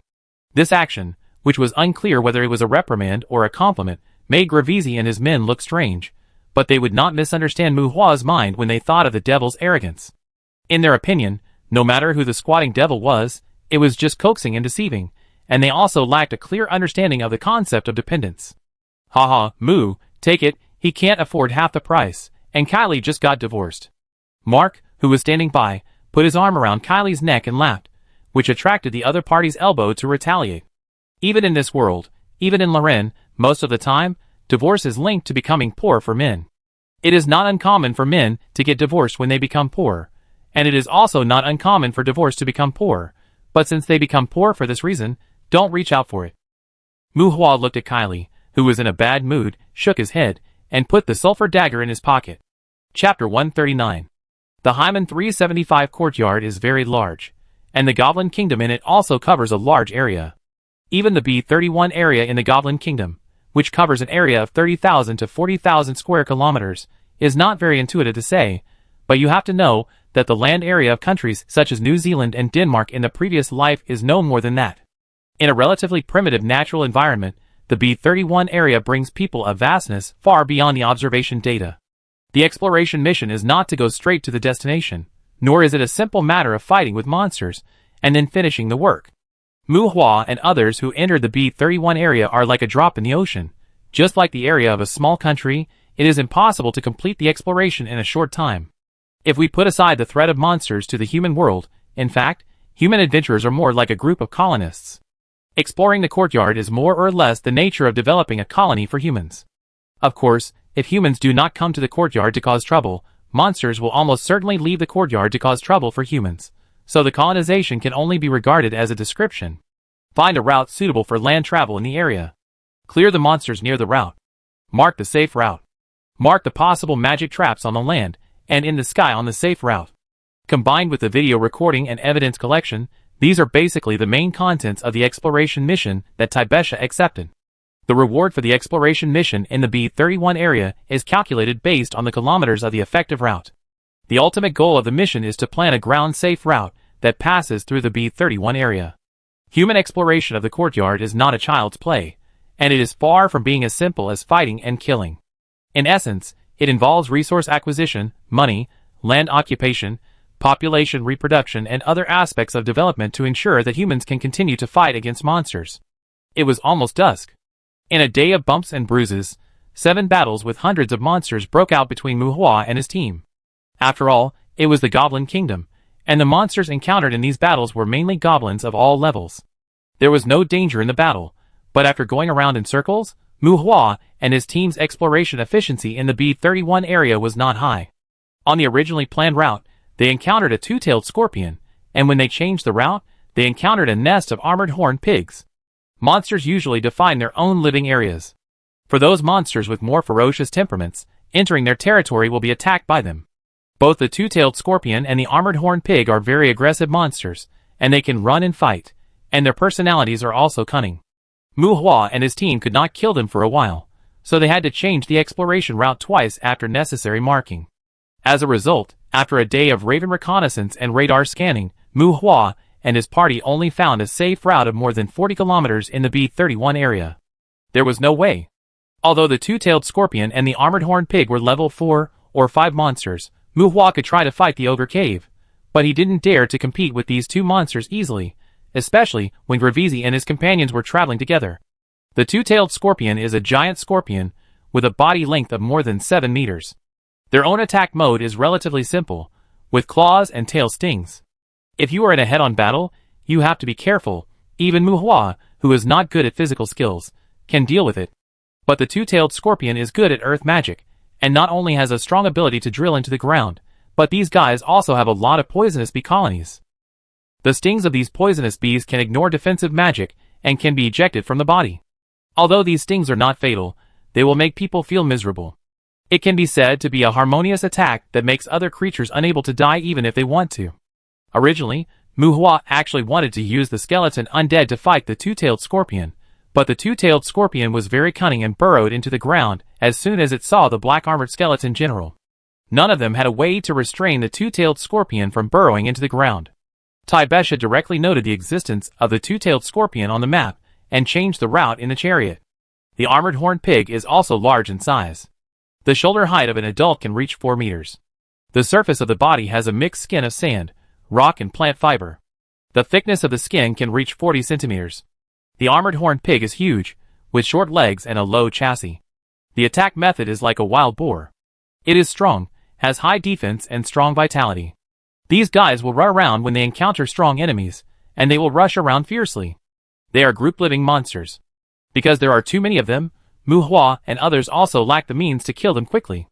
It is difficult to fight them. In a short period of time, it is difficult for Mu Hua and others to annihilate them. After marking their general range of activities, Taibesha changed the route again. Taking out my anger on a few groups of goblins, who were like bandits along the way, the combat benefits were not bad. Probably because we were deep in the goblin kingdom, many of the goblins here were armed with weapons. In addition to the regular magic stones, they mainly dropped some magic iron, mithril, gems, and other resources. Needless to say, magic iron and mithril are the materials for making human currency. The gems dropped by low-level monsters are mostly beautiful jewelry, not magic gems. Those gems are not very useful except for being beautiful. The reason why monsters can use these decorative gems as sacrificial items for projection is because these things have value on the human side. To put it bluntly, the sacrificial items that need to be prepared when the monsters are projected in the courtyard are not necessarily all magic items. Some things that have no value to monsters, but humans like them. Humans have needs, and the human group determines that they are valuable, then they can be used as sacrificial items. As for what the specific value is? Well, you can find a 10-carat diamond and ask the girls to try. In addition to equipment ores, monsters will also drop some biological body tissues. For example, monster teeth and claws are necessary materials for humans to make exorcism bullets. The warheads of exorcism bullets often need to integrate the monster's body tissues into the magic metal to achieve the effect of penetrating the monster's body. For example, some leather scrolls, and sometimes even projected monsters will drop magic cores. These are of course not parts of the projected monsters themselves, but they kill other monsters in hell and leave those valuable parts as sacrificial items. The items dropped by the projected monsters are very strange.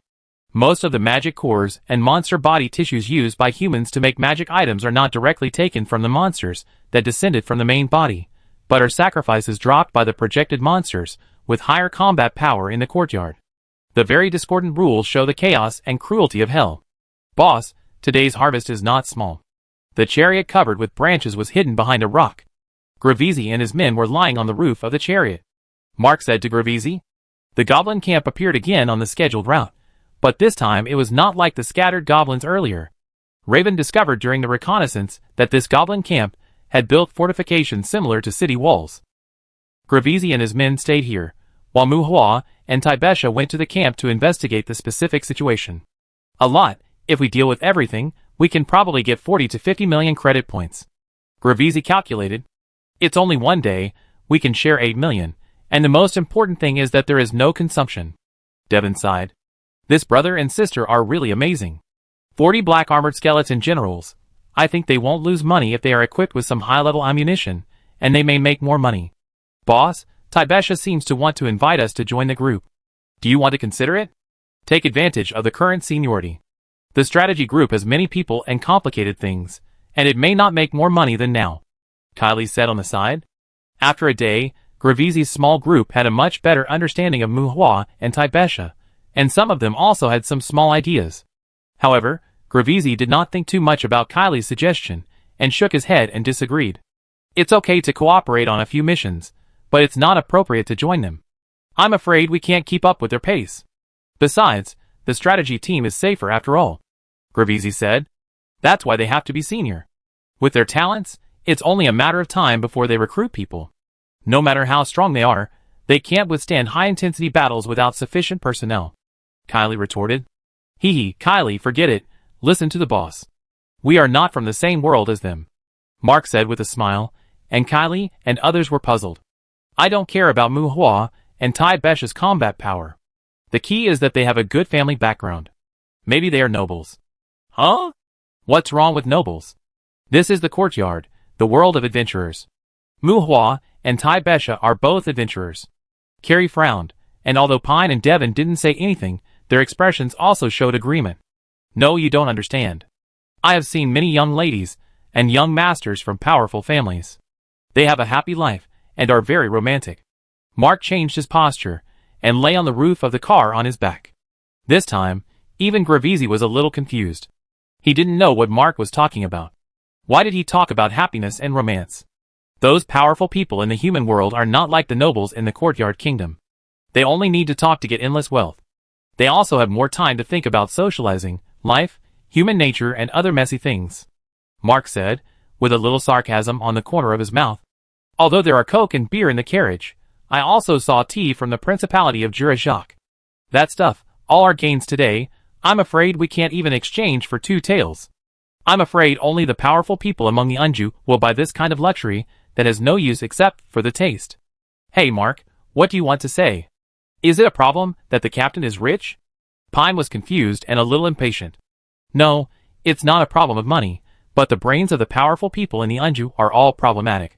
Do you believe it? In front of them, what you do is actually not important. They will like you because of a casual word you say, or they may hate you because of a casual word you say. Especially those young ladies and young masters, they are quite neurotic. They have countless strange rules, laws, and standards for identifying people in their heads.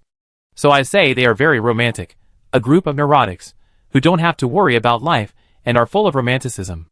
Carrie's so-called seniority is useless to them. If you can't show enough value, you may be hated by them before you figure out the situation. They always try to figure out some inexplicable things, maybe a sentence, a movement, or an eye expression. Of course, if you are lucky and say something that resonates with them, when they need comfort, maybe they will love you to death. In general, the young ladies and young masters of the powerful families are more neurotic. I think they are just idle. Don't think you can be comfortable with those young people. It's quite troublesome. Mark said while holding a weed. Not really. Are you saying that Moo and Tabitha are also like this? I think you get along well with them. Kyrie asked doubtfully. Judging from the fighting power they have shown at this age, they should not be so idle at ordinary times. I think they are much better than those I have seen. But who knows what will happen if they get along for a long time. I still agree with the boss's statement. There is no need to rush to join the group if there are opportunities to cooperate more times. The most important thing is that we really can't keep up with their pace. It is impossible for them to cooperate with us. Some dangers that they can withstand, we can die in a minute. Mark said casually, and several people fell silent. Okay, let's stop this topic. Mark, contact Tabitha and ask them what's going on now. After a moment of silence, Gravisi interrupted the silent atmosphere. Although I don't know whether Mark's words were intentional or unintentional, Gravisi found that Mark's rhetoric was quite effective for Carrie and others, at least more effective than simply saying that they couldn't keep up with Muhua and others. The impetuous people earlier obviously calmed down a lot at this time. Gravisi didn't pay much attention to Mark's nonsense. Mark had seen a lot of powerful people. Gravisi was still worried that he couldn't handle the intensity of Muhua's demon hunting. Kylie and the others might not be afraid of danger, but they couldn't stand the situation where they had to be careful about every word and every expression. Wouldn't that make them live like slaves, if they lived like this? Do you think that kind of person can hunt demons? Come on, with this kind of character, wouldn't they just become demons when they encounter a little danger? Kylie and others were a little skeptical about Mark's statement. How much sense of security must a boss, who dares to guide his subordinates to such a mentality, have to dare to toss so much? While everyone was thinking about their own things, Mark called up the terminal to contact Tibesha. After a while, a rough wooden wall mixed with earth and stone appeared on the projection screen. Accompanied by the picture that seemed to be specially shown to them, Tibesha's somewhat helpless voice came from the projection screen. Prepare to retreat. There are many elite goblins here. If we don't have siege means, they won't come out, and we can't bite here. Chapter 140. Elite Goblins. This is the first time Muhua has seen elite goblins in person. The so-called elite refers to monsters whose levels and combat power cannot be measured according to conventional cognition. Outside a town full of orcs, a wall more than 10 meters high surrounds the town. The seemingly rough wall is condensed with a strong smell of earth elements. Giant trees, earth and stone are the main materials for building the wall, but the strong earth element indicates that this kind of wall has a defensive ability beyond the material and good element resistance. There is a magic halo above the wall that protects the sky, and a deer-repelling thorn about 10 meters wide is laid under the wall. Muhua used the detection magic he just krypton to check, and there are many magic traps called critical landmines hidden in the thorn area. Not only humans can build cities, monsters can also have fun.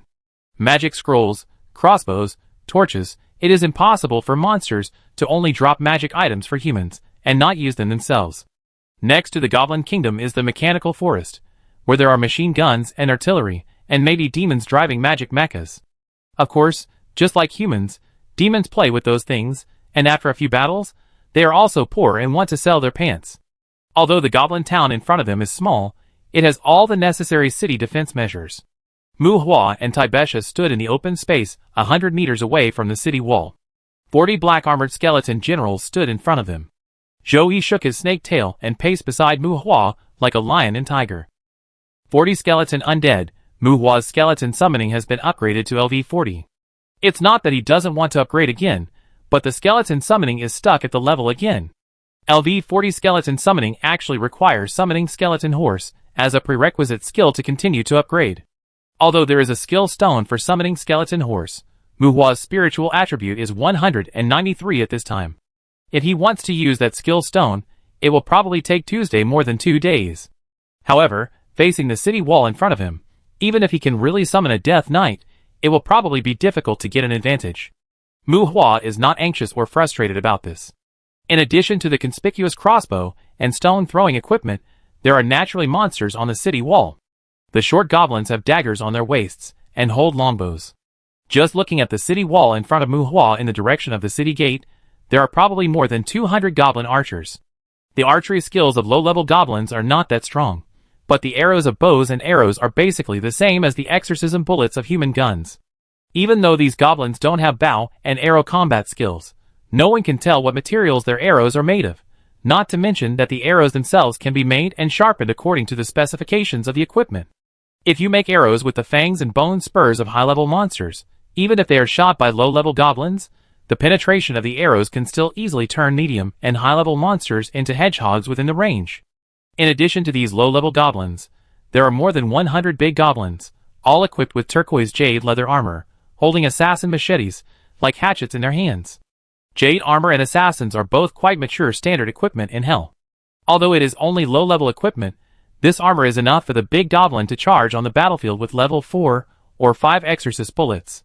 Bear goblins wearing heavy metal armor, standard platinum armor, standard eagle shield, and standard broad-bladed heavy sword. Among the goblin mages wearing robes and holding various staffs, you can occasionally see a magic gem hanging around their necks. The so-called elite goblins. There is a group of goblin troops lying here.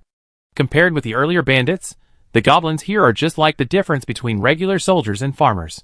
What made Mu Hua feel most outrageous was that in addition to a goblin centurion holding 2 swords on the wall, he also saw 4 or 5 cat girls sitting on the shoulders of ogres. That's right, cat girls, a rare group of high-value intelligent beastmen. They have cat ears and tails, human-like body and appearance, because both females and males have very delicate feminine faces, so people are used to calling them cat girls. They look weak, but they have the same strong physique as lions and tigers, are good at close combat, and the upper species can master high-level enhanced magic. Cat girls have a higher growth potential than goblins, but since they can get along with goblins, they are probably not that strong. Quack, quack! Several ravens flying over the goblin town were blown to pieces by the magic cast by the goblin wizard. How is it? Taibesha asked Mu Hua. More than 1,000 low-level goblins, about 500 archers, 500 big goblins, 300 bear goblins, and less than 100 goblin wizards. A small number of ogres, gnolls, and black dogs. There are also hundreds of wolves. I didn't see the goblin general, but I saw 5 giant bats. TSK. Mu Hua frowned and told Taibesha what the ravens observed from the sky. At this time, the atmosphere between Mu Hua and the goblins in the city was rather weird. The goblins closed the city gates tightly, and did not attack Mu Hua. Mu Hua also had no intention of driving the black-armored skeleton general to charge the city. The two sides just stared at each other. However, Mu Hua felt that he could not defeat this group of goblins, and the goblin captain on the opposite side probably felt that it was not worthwhile to fight with Mu Hua. The two sides were just standing in a confrontation and guarding against each other, but no one was willing to take the initiative to start a fight. The goblin captain was a high-level monster, and their brains were much smarter than the middle and low-level goblins. Most monsters like to harm humans because they can get more emotional energy from humans, but if the cost-effectiveness is too low, they are often unwilling to pay attention to humans. The reason why Mu Hua always calls the energy generated by extreme emotions negative energy is because it is easier to create negative emotions. Fear, jealousy, greed, color domain, anger are easy and quick to create. Monsters are also better at obtaining this energy by harming other creatures. Monsters actually hate the undead, because fighting the undead is too cost-effective, and the undead don't have anything they need. A necromancer with a group of black-armored skeleton generals, fighting head-on, suffered a lot of losses. And there are only 2 humans on the opposite side. What's the point of fighting? Are they helping that damn hellhound to kill its master? The goblin captain didn't think Shou-Yi would be Mu Hua's follower, but a human who could mix with the hellhound should not be easy to deal with. At this time, the goblin captain on the opposite side probably just wanted Mu Hua to get out quickly. Are you sure there is no goblin general? After the goblins on the wall killed a raven and stopped moving, Taibesha asked Mu Hua. It's impossible to confirm. There is a big tent inside, and there are several caves. There seems to be a mineral vein here. Forget it, let's go. I come back and take a look myself. Mu Hua said to Taibesha. The goblins here are quite troublesome. It is difficult to evaluate the real combat power of this kind of goblin organization. It is not uncommon to see a bear goblin with a level of 200 or 300. Especially the wolf and the giant bat. The former can allow the goblin to form a cavalry running in the dense forest, and the latter can be an air force when equipped with a goblin wizard. If he were alone, he could try to provoke a few waves with summoned beasts, but Taibesha followed him, and Mu Hua was a little worried that something might happen to Taibesha. Don't mess around. There may be more than one camp like this nearby. They also have giant bats. Be careful not to attract encirclement and suppression. Taibesha hurriedly advised. Master, if there is a mineral vein, there must be other monster groups to defend here together, and at least there will be a goblin general paying attention to this place. Shou-Yi followed Mu Hua and slowly retreated. The mineral veins in the courtyard are also resources for monsters. Not only can they be used to make equipment, but the ores excavated can also be sent back to hell and used as sacrifices for their next projection. Well, should we report the mineral veins to the Union? Or should we talk to Samantha? Facing Taibesha's persuasion, Mu Hua nodded perfunctorily. Let's not report it for now. There's no need to tell Samantha. We don't know what mineral vein it is, and it's too early. Even if we take it down, we will definitely be counterattacked by monsters. It's too expensive to defend the mineral vein now, Taibesha thought. Reporting the situation of the mineral vein to the Union can gain the Union's contribution, but without solid evidence and not knowing what the specific mineral vein is, the contribution points given will not be too many. Since Taibesha is not greedy for these contribution points, Mu Hua will not say much. Mineral veins are not something Mu Hua can touch for the time being. As they spoke, facing the direction of the city wall, Mu Hua and Taibesha slowly retreated. Since both sides feel that it is not worthwhile to mess with each other, then they should stop glaring at each other. Following Mu Hua, under the watchful eyes of the goblin centurion on the city wall, a group of black-armored skeleton generals took heavy steps, like ghosts disappearing into the forest and grass. Chapter 141. Cousin, you can move freely during this period. Huh? Taibesha led the team. It was already night when Mu Hua and his party withdrew from the courtyard. They first came to the Adventurers Guild to deal with the items dropped by the monsters this time. The Adventurers Guild was guarded all day, although they took turns, but the night shift staff obviously did not like to count a large number of low-level and messy supplies. Without meeting Kuna, the receptionist was somewhat impatient with the large amount of low-level leather, claws, weapons, damaged armor, staffs, ores, etc. The magic stones harvested this time were not sold to the Adventurers Guild. Originally, he wanted to exchange some stale magic stones, but Mu Hua suddenly realized that he was exchanging money anyway, and he was not short of money now, so why exchange? Just consider it as buying it yourself. There was no way. Mu Hua was not a thrifty person, but he was used to being poor. If he hadn't noticed the receptionist's impatient mood, he would have really taken advantage of it and planned to exchange magic stones.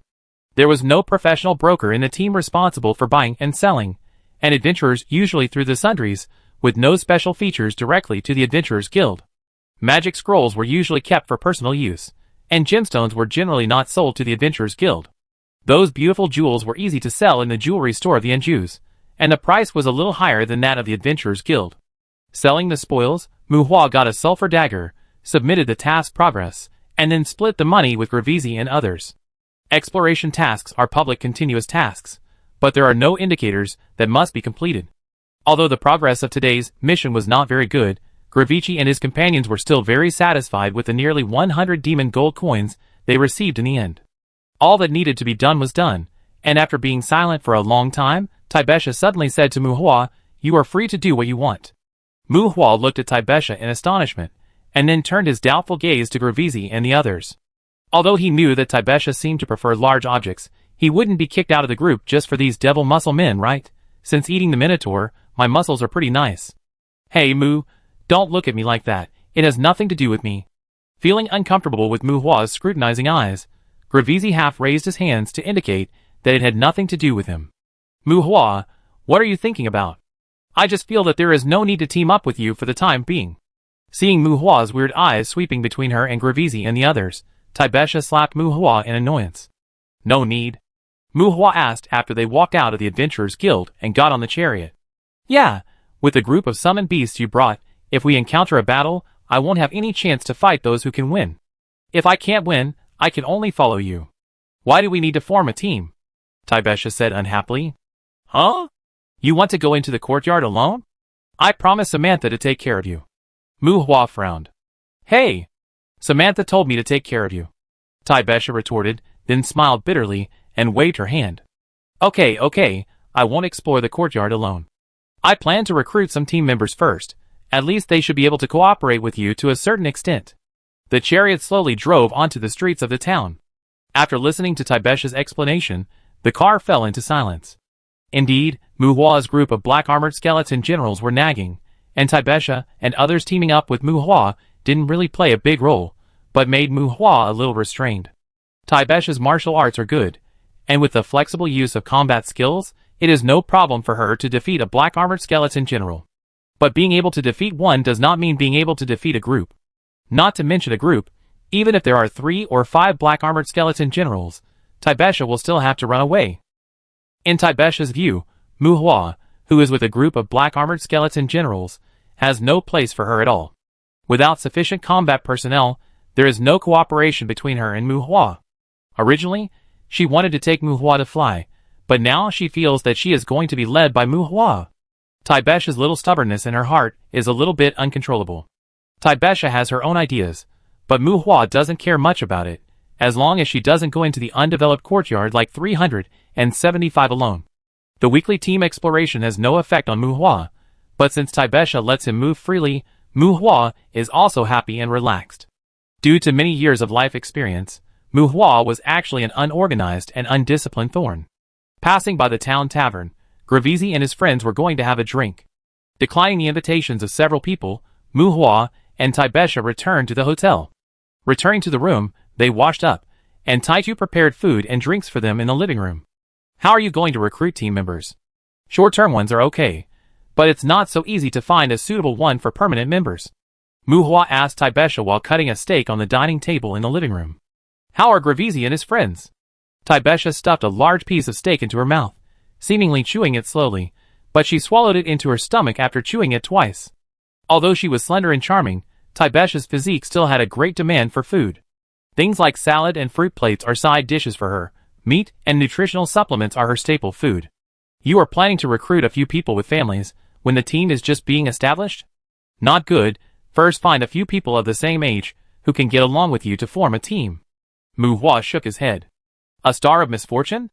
Taibesha still remembered Mu Hua's earlier standards for selecting teammates, shaking the fork in her hand, and said jokingly, You don't have to be a star of misfortune. At least you won't get divorced today and go home to hug your grandchildren tomorrow. You want to take risks for a long time and want to go the way of a professional war group, but Gravisi and the others have already planned to live a stable life, so it's not suitable. Mu Hua rolled his eyes at Taibesha. His cousin is cute when she occasionally jokes. Well, in the early stage, you need some comrades who can hold the line, and their small circle is indeed a bit troublesome. Taibesha thought. Any direction? If not, how about trying Ada's strategy team? Mu Hua asked. Poaching? Yes, poaching. No, it's fine if they pursue fame and fortune, but the strategy team is too squeamish, and most of the support team are losers. Taibesha denied. The members of the strategy team need to pay Krypton gold and increase their acting skills, so Mu Hua didn't consider them much. But think about it, the adventurers who can run to help the strategy team are probably unable to bear the pressure of adventure, and finally choose the safer way out. After all, the investment of magic props by the strategy team when hunting demons can be said to be regardless of cost. Not to mention the assistance from many parties, and the sponsorship of the Chable Consortium, they can also get high compensation from the tips of the residents, box office and donations. How is the Benson family? Didn't they say that the Dandelion Hotel has been recruiting new people with potential? Samantha doesn't want me to use those people, Maybe because there are many people in Benson Economics and Trade who are eyeing them? I don't know what Samantha is planning. When it comes to this topic, Tibesha seems to be quite distressed.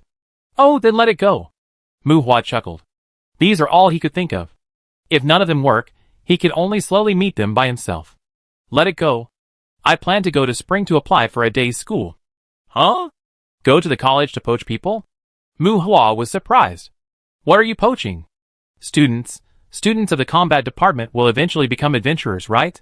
Tibesha retorted. The branch in Bear Pig Town? They are all freshmen, and it will take 3 to 5 years for graduation, right? Students of the combat department will also go into the courtyard to hunt demons while they are in school, and it is normal to form a team in 3 to 5 years. Okay, as long as you like. Muhua said to deal with it. He had no idea about this. In his early years of poaching in Lanton, he usually formed a wild team. Did you get this meat? From Webster? Seeing that Muhua didn't have any good suggestions, Tibesha turned the topic to food. Monster meat, don't you like it? Muhua asked. It's good, the magic content is very high, but the craftsmanship of the living puppet is a bit poor, Tibesha said with a smile. Humans cannot rely on magic to maintain physiological functions. The higher the physique, the greater the demand for food. High-quality meat can greatly reduce people's food intake. As the saying goes, eat well, eat less. Although Tibesha's usual appetite is also normal, in addition to satisfying her appetite, she will also match those not-so-delicious nutritional supplements to ensure her body's needs. The craftsmanship is not very good. Do you want to hire a chef? Muhua has long been dissatisfied with the iron heads, who are all over the hotel. There is no female employee for him to have unspoken rules. It's not fun to be a boss. No, it should be the time for the Demon Night Banquet soon. Samantha may let us participate this time. Demon Night Banquet? Yes, it's an event held by the Demon Tribe. We may get demon followers. Demon? The kind of Helen. Muhua was surprised. There are also the kind of Gravisi. Tibesha added maliciously. Chapter 142. On the Abyss Island, Muhua squatted on the shore and fished. A black-armored skeleton general put a big goblin that he had just strangled to death next to Muhua, and Muhua raised the rod and threw another goblin onto the island. Bang! Jam's sweetheart opened fire. The goblin that had just landed was shot in the head, and Zhou brought it to Muhua, and Muhua put the 2 goblins, one big and one small, into the burning source furnace. Muhua has a fishing rod again. If he smelts low-level magic stones, about 50 kilograms can be used to make a fishing rod for the abyss.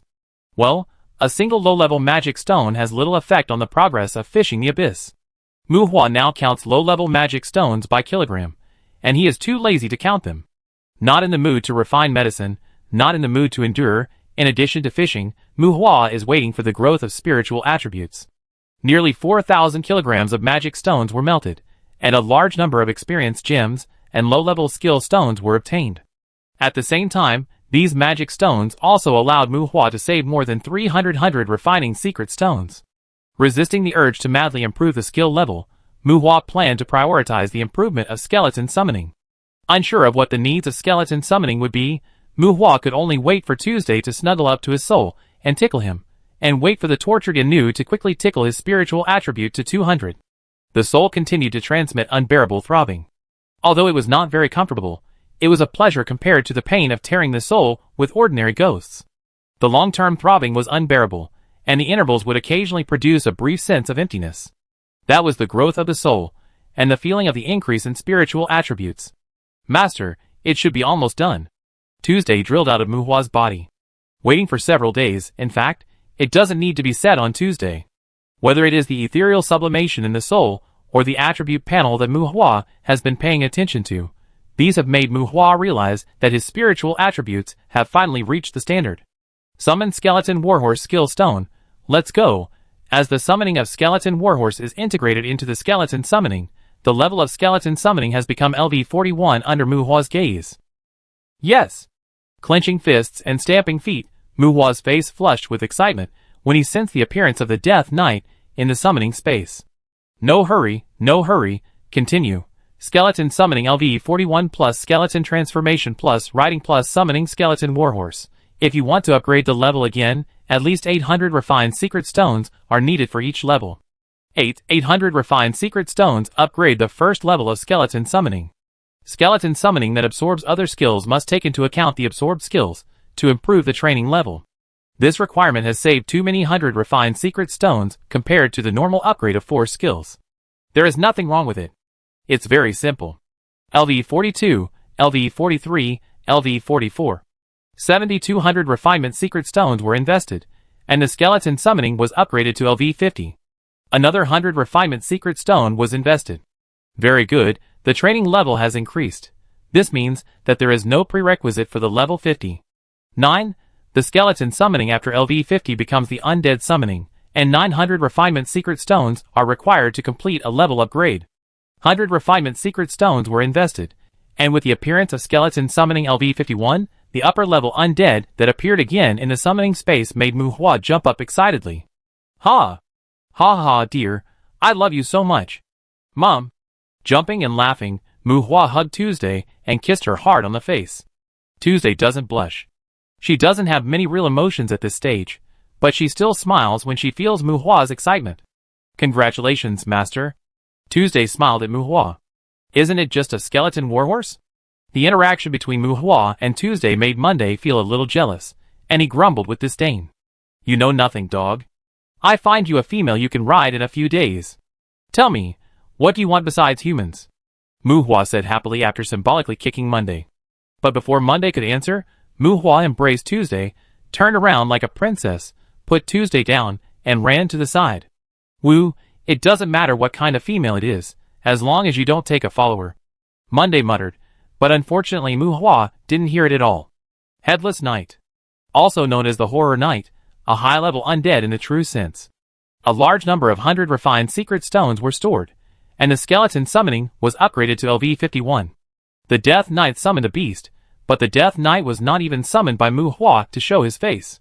He swiped out the Headless Knight again. The excitement did not subside, and he felt a little dizzy, but it was not serious. Whether absorbing skill stones or improving skill training, information will be passed on, and Muhua is now very tolerant of brainstorming. Without summoning a new summoned beast, Muhua is still looking forward to the follow-up. 8,100 refined secret stones were invested, and the skill level of undead summoning has reached LV60. The Terror Knight has turned over, completely turned over. With a Terror Knight, he is also a big boss, right? That's right. Even if his understanding of adventurers is not enough, Muhua is still quite clear about the power of the Headless Knight. With this batch of summoned beasts, he can definitely get a main battle position in the brigade, right? What is behind the Horror Knight? Among the orthodox skeleton undead, Muhua can only think of one super horrible species. Unfortunately, the LV60 undead summoning once again ushered in the process of card level, and the upgrade requirement is Soul Tide. Soul Tide? What the hell? Who of you knows what Soul Tide is? Greedy, the excitement just now seemed to be interrupted by disappointment. Muhua asked his family. Soul Tide? I don't know. Monday thought and shook his head. Soul Tide seems to be related to the Pale Lord, which can achieve the self-healing effect at the soul level, because the existence with this ability has the ability of super speed regeneration, which is said to be the ultimate form of super speed regeneration. Tuesday's answer caused Muhua to be surprised. Wait, super speed regeneration? Self-healing ability is the talent of the undead boss. The Pale Lord is not necessarily an undead, it should be considered as the status pursued by the necromancer. Master, the undead have different degrees of self-healing ability. The super speed regeneration of the Metal Dragon is quite famous, and the Soul Tide can also prevent the Pale Lord from being eroded by the wind of aging. Tuesday explained.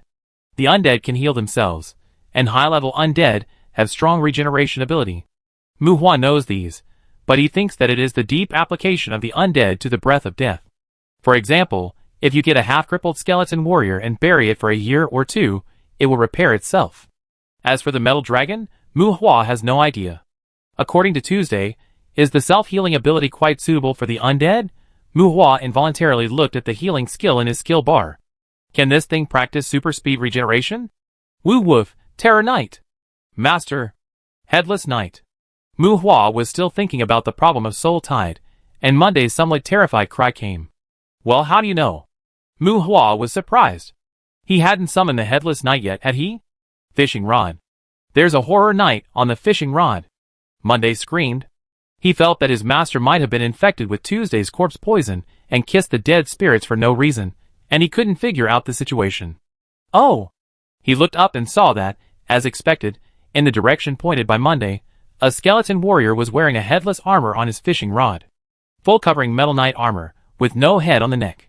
On the black heavy armor, with a texture like obsidian, the fluorescent magic pattern spreads a terrifying aura. The reason why the headless knight is also called the horror knight is because the magic pattern on their bodies can naturally emit a fear curse, or it can be simply understood as a fear aura. If the soul strength is not exceeded, the uncontrolled fear will make it difficult for those who are hostile to them to exert their full strength.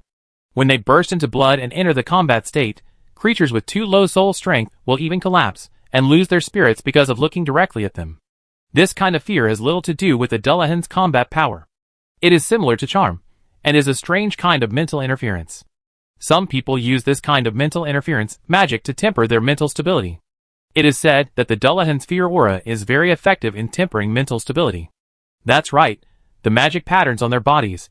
The Dullahan no longer has a regular body, and the full-covering metal armor is also a part of their body. At this level, the existence of the skeleton undead becomes more and more weird. Catch it up. The Abyss magic mist did not eliminate the external influence of the fear aura. Mu Hua was full of discomfort in his heart. He was also affected by the Dullahan. Even though Mu Hua has learned mental stability, his low level of practice still makes it difficult for him to resist the fear spread from the Dullahan. Master, this is a terror knight. They are immune to low-level impacts.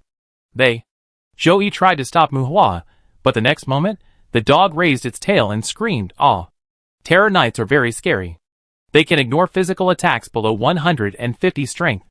Even if they are magic weapons with cutting and penetrating properties, they cannot cause any damage to them without enough strength. Yes, it is 150 strength, not 150 physique. Terror knights are not only scary, but also immune to low-level impacts. This ability makes low-level monsters, like lambs, to be slaughtered in front of terror knights. Even many mid-level monsters cannot hurt them with physical attacks alone. Terror knights are very scary, but Zhou Yi suspected that there was something wrong with his eyes, because when he turned around, he saw a group of terror knights standing behind his master. Yes, it was a group, dozens of them. Seeing his master's twisted smile, Zhou Yi almost jumped into the abyss directly. "Fill this horror knight." Mu Hua was terrified, but a smile appeared on his face. His expression was distorted. "It's just a horror knight. Come on, whoever is afraid is a grandson." Chapter 143. In the heavy arena, Zhou Yi looked up at Mu Hua. The horse armor was dark and bright, and there was a faint glow of fire under his feet. Mu Hua sat high on the Purgatory Warhorse, which was more than 2 meters tall, and looked at a group fight in the arena that was not fair at all. Compared with the black-armored skeleton general, the horror knight, who was only a little over 3 meters tall, was much smaller in size. But with more agile movements, more perfect martial arts, and the power to break the arm of the black-armored skeleton general with bare hands, these headless little guys had the fighting power to slaughter the big guys. The reason why he clearly understood the height of the horror knight was because the horror knight that Mu Hua fished out from the abyss did not summon its mount. Yes, the horror knight was not a centaur, and their mounts were all summoned beasts. Compared with the skeleton warhorse of the Death Knight, the horror knight's mount evolved into the Purgatory Warhorse. The armor covering the body covered the dried flesh and blood. The Purgatory Warhorse was like a nightmare from hell. It was agile and ferocious. It could use bone shields and run and trample on the path of fire. Unlike the Terror Knight from the Abyss, Mu Hua's side had 60 Terror Knights riding warhorses holding various weapons, and they attacked the Abyss Terror Knight like a swarm of bees. Chain hammers, lances, swords, heavy axes. Terror Knights were born with sole special weapons, with a high degree of training. They were good at various weapons, and also mastered combat skills that were adapted to a variety of weapons. The warhorse ran, the chain hammer broke the armor, the lance stabbed out a continuous gun shadow, the sword chopped out the gongchi combat skills, and the heavy axe shook the earth. The Abyss Terror Knight stood in the center of the arena with empty hands, and an angry roar came from his chest. Headless Knight, 801 physique, 370 intelligence, 640 spirit. A Abyss Terror Knight with ordinary attributes, but it is much stronger than the Terror Knight summoned by Mu Hua. Perhaps it is because there is a big gap between Mu Hua and the Terror Knight. In a vague way, Mu Hua feels as if his own attributes affect the attribute strength of the summoned beast.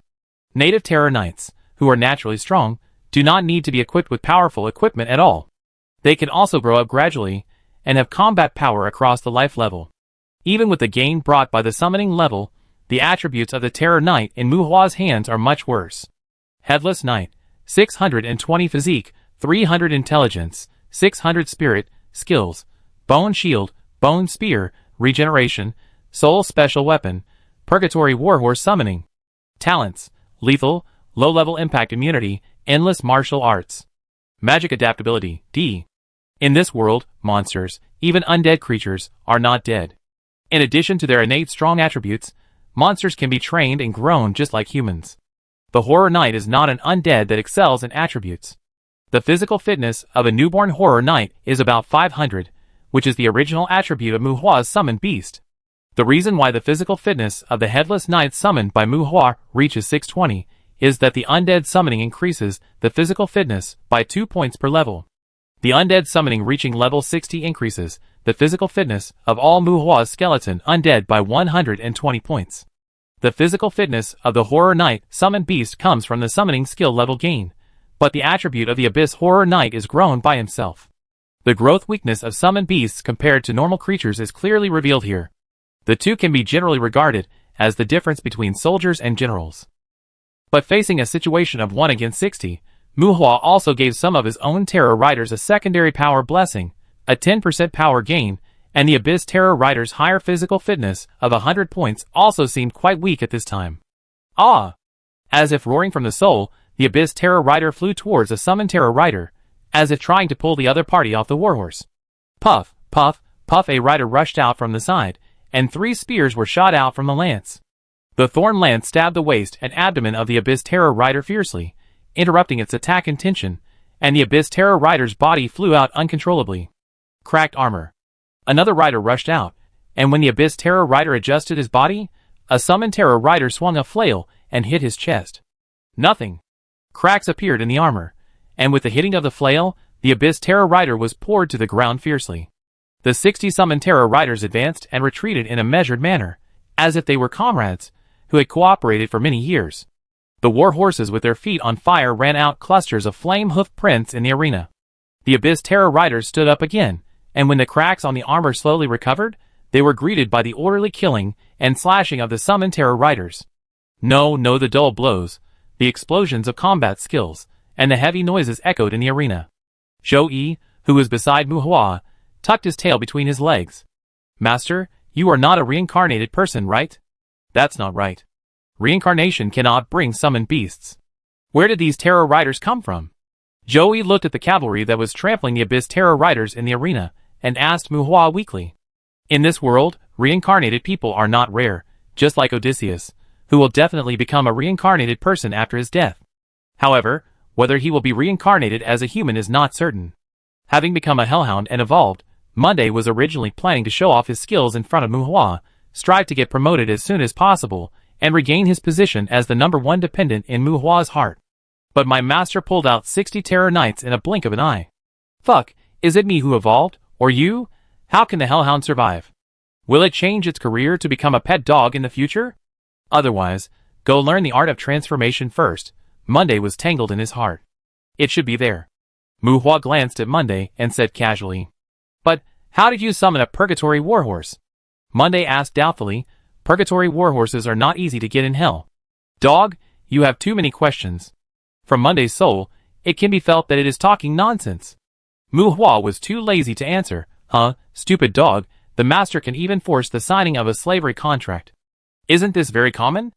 Master, since there are Terror Knights, hellhounds seem to be useless. Why not? Behind Mu Hua, Tuesday made a suggestion to Mu Hua with ill intentions. You, by honorable lady, I can grow, I can evolve, I am the master's loyal servant. Unlike these summoned beasts. Monday was horrified and wanted to yell, but suddenly felt that what Tuesday said made sense, so his tone softened, and he looked at Mu Hua with a pitiful look. Okay, stop bullying Monday. This Terror Knight is really tough. Pinching Tuesday's face, Mu Hua really felt a strong fear for Monday. The battle in the arena has lasted for more than an hour, and the Abyss Terror Knight can grow back even if its hands and feet are cut off. Low-level impact immunity allows them to ignore attacks below 150 strength. When the force exceeds this indicator, the immunity will offset 150 force, which is a very strong ability. Because they did not face the Abyss Terror Riders directly, Monday and Tuesday could only feel a little nervous when watching the battle, which was due to the influence of the fear aura. Mu Hua raised his mental stability to LV20, barely no longer affected by the negative effects of the Abyss Terror Riders. The fear curse can weaken the enemy's state and affect the stability of spellcasting, especially the state of the Terror Riders that can be continuously activated, which is very troublesome. However, the strength of the fear patterns of these summoned Terror Riders is not high, and the most difficult thing is the regeneration ability. The undead are tireless, and there is inexhaustible magic here. It is difficult to kill them completely with physical attacks. Tuesday said while lying on Mu Hua's shoulder. Is the lethal attack useless? Mu Hua asked. I don't know much about the lethal blow. It's probably because the weapons of these summoned Terror Riders are not good and cannot penetrate the body of the Abyss Terror Riders and hit the dead point accurately. Tuesday shook his head. Bone Shield, Bone Spear, Regeneration, Lethal, Low-Level Impact Immunity, Soul Special Weapon, Purgatory Warhorse Summoning, Endless Martial Arts, these are the abilities that the Terror Riders are born with. Bone Shield, Bone Spear, Soul Special Weapon, Purgatory Warhorse Summoning need no explanation. Regeneration is literal meaning, as long as there is no fatal injury, even broken hands and feet can grow again. Of course, for humans, at least they need to complete regeneration before the vitality is lost, otherwise they will die. Endless martial arts training is more powerful, it is more like a kind of knowledge inheritance, which includes the application of various cold weapons, allowing the owner to understand the use skills and training methods of various weapons.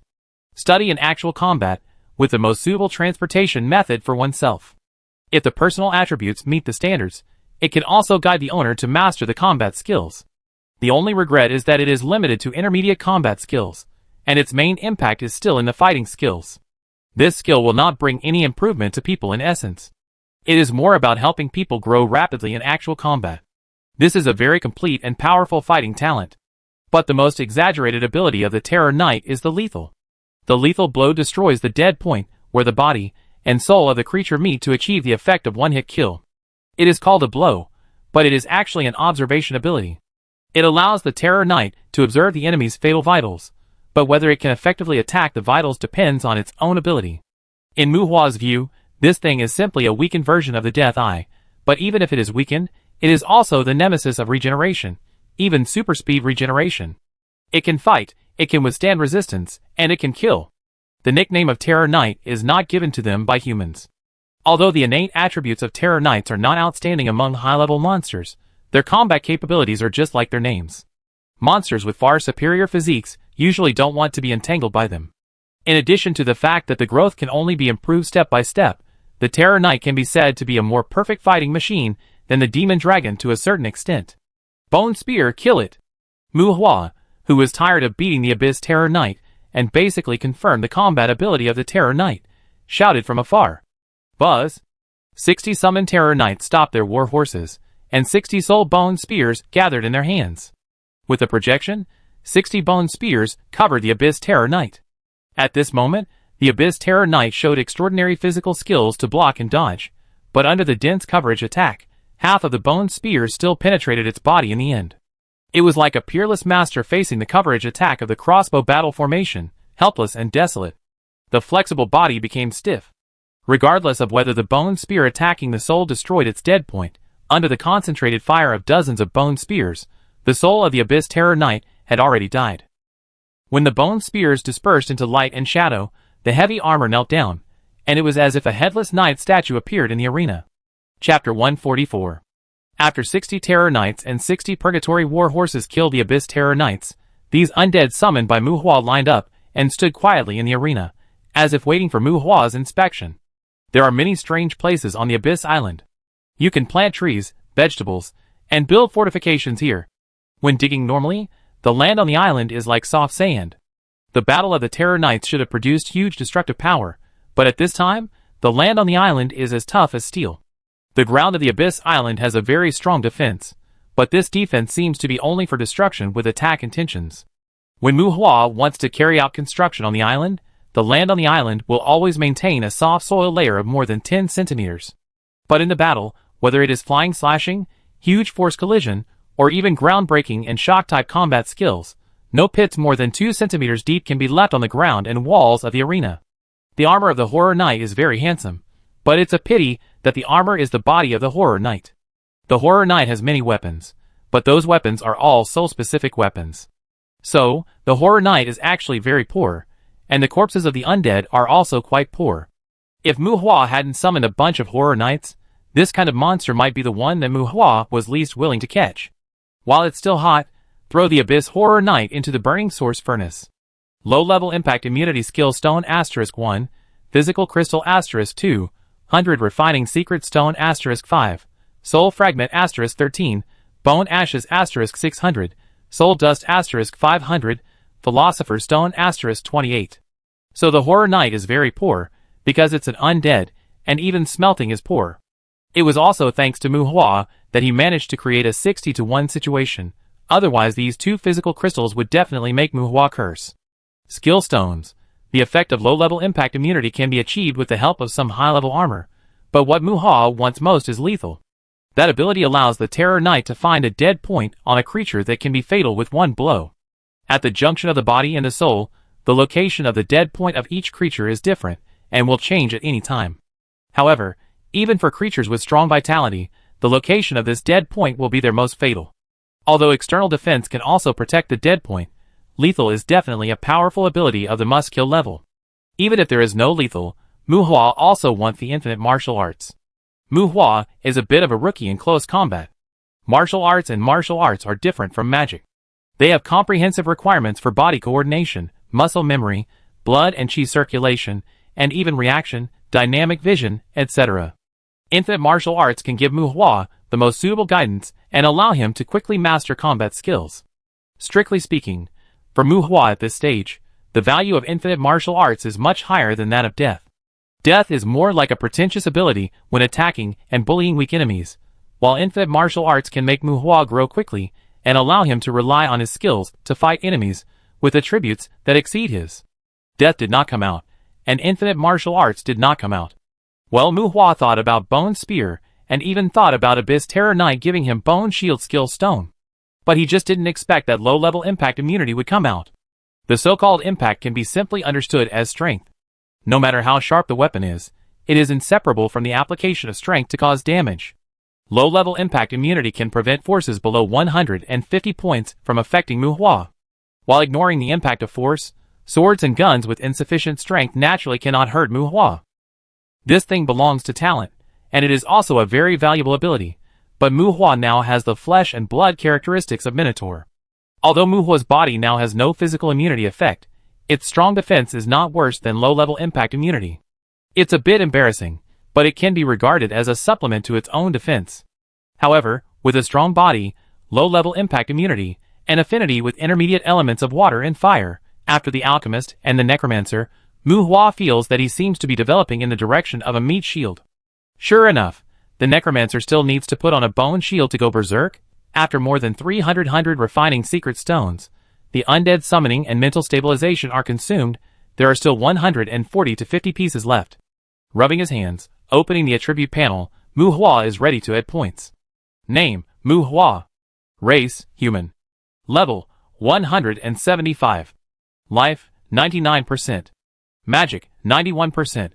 Constitution, 342. Intelligence, 157. Spirit, 200. Magic adaptability, A. Distributable points, 28.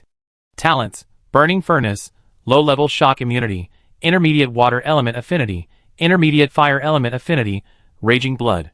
Skills, Soul Transformation, Free Casting, Primary Elemental Magic, Primary Soul Magic, Combat Skills, Mage's Hand LV10, Undead Summoning LV60, Fireball Scattering LV21, Low Temperature LV1, Lightning Arrow LV10, Keratin Skin LV1, Purgatory Armament Max, Soul Special Weapon LV17, Mental Stability LV20, Bite LV22, Healing LV1, Dispel LV1, Identification LV1, Raven Summoning LV10, Earth and Stone Reinforcement LV5.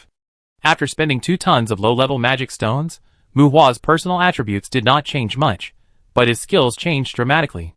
Fireball, Cryogenics, Lightning Arrows, these 3 magics are likely to grow towards inherent magic. Flame Accumulation, Folding Penetration, Ice Cone, Icicles, condensation, and several interference magics are integrated into these three magics. Although integrated, they are more accompanied by the three magics to improve the level of practice, but they also work on other magics of the same attribute. In addition to these three magics, Muhua also learned some elementary magics such as ice bombs, stone bombs, sudden stones, shock, fire pillars, breezes, entanglement, etc.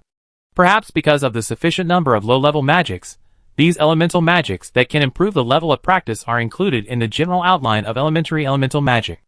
They are not inherent magic, but are just summarized, and cannot be improved synchronously. There are elemental magics that can improve the level of practice, and there are also magics that cannot improve the level of practice, and are simply linked to the magic strength of the caster.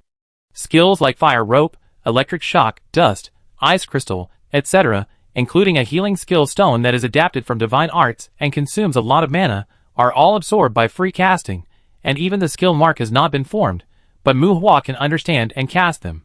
Freedom is essentially free casting, which has some creative casting properties. It is a casting state that is finally born by combining magic enhancement, hidden casting, and soul engraving. For the introduction of combat skills, the primary soul magic is similar to the primary elemental magic, and they are all classified into the general outline. Although the magic contained in it can be upgraded separately, compared with those independently displayed magic, Muhua will not invest in the 100 refining secret stones in their training for the time being if it is not necessary. The 100 refinement secret stone in hand, first upgrade the low temperature to level 11, and the low temperature is renamed Frost. This magic can instantly create a low temperature freezing environment of -40 to 50 degrees. The temperature is controllable, but there is basically no instant killing effect. Perhaps because of the fusion of condensation, although the frost has an instant damage effect, it is very difficult to dispel. The reason why Muhua wants to upgrade the skill of low temperature, which has no obvious attack effect, is also because of the condensation in it. After all, condensation is a magic that restrains Dispel, and Dispel is deadly against magic scrolls. It is a headache for mages to smash dispels and interfere with each other's spellcasting. Skills integrated into inherent magic can be upgraded separately, but it is more cost-effective to upgrade them simultaneously after the training level is high, so Muhua directly upgraded Frost. Temporarily upgrade Frost to LV11, purely to improve the training level of condensation, a skill that affects all magic. Since the condensation has been upgraded, of course, the dispel of his own can't be missed. This is a very simple magic, no prerequisites are required, temporarily upgraded to LV11, consuming 1100 refinement secret stones. Keratin Skin, make preparations in advance, hit LV11 first, and get an absorption share. However, because of the Minotaur absorbed earlier, unless he gets a monster with special flesh and blood characteristics, Muhua probably won't use it for a long time. Primary soul magic contains low-level curses. These low-level curses are poorly concealed, and the lethal effect is not strong. The curse effect is constant. Increasing the level means increasing the difficulty of purification. Even if he needs a curse now, he will probably throw a potion, which is temporarily ignored by Muhua. Then, there is the choice between Fireball, Lightning Arrow, and Healing. Muhua is somewhat hesitant. The Lightning Arrow skill stone, that was refined by the Magic Stone, before was used to upgrade the Lightning Arrow to LV10. 1 for LV2, 2 for LV3, 3 for LV4, and so on. The consumption is considerable, but Muhua is more rare for the 100 refinement secret stone for the time being. Since there are many Lightning Arrow skill stones, he just smashed them. After LV10, it is very good, but it needs Chain Lightning, which is too expensive, so he gave up. Fireball was upgraded to level 6 with the skill stone. Whether it is Fireball, Flame Accumulation Magic, or Continuous Fireball, it can be used as a material to improve the magic level. However, using skill stones as upgrading materials requires each skill to be synchronized, and the consumption is frighteningly high, and the cost-effectiveness is too low. For inherent skills in the future, Muhua still plans to use the 100 refinement secret stone. It is more cost-effective to throw the extra skill stones on his own followers. As Muhua's main magic attack method besides summoning the undead, Fireball Scattering LV21 also increases the number of fireballs. Considering the soul tide required to upgrade the undead summoning, Muhua finally focused on the healing ability. LV11, the skills have not changed, at most, the wounds will heal faster after being injured. Muhua is a little disappointed. Don't mention the soul tide, Muhua doesn't know where to get the super speed regeneration. Magic Dragon? That thing belongs to the disaster level monster, It should only have the ability to regenerate. Metal dragon? I've only heard of it, never seen it, I have no idea. It is always accompanied by aging. Not many people can survive after seeing it. It is an existence that cannot be provoked. Continue to upgrade healing and try. LV21, healing renamed self-healing. After being injured, it can absorb the magic power in the external natural environment to restore the wound. There is hope. LV31, the skills have not changed.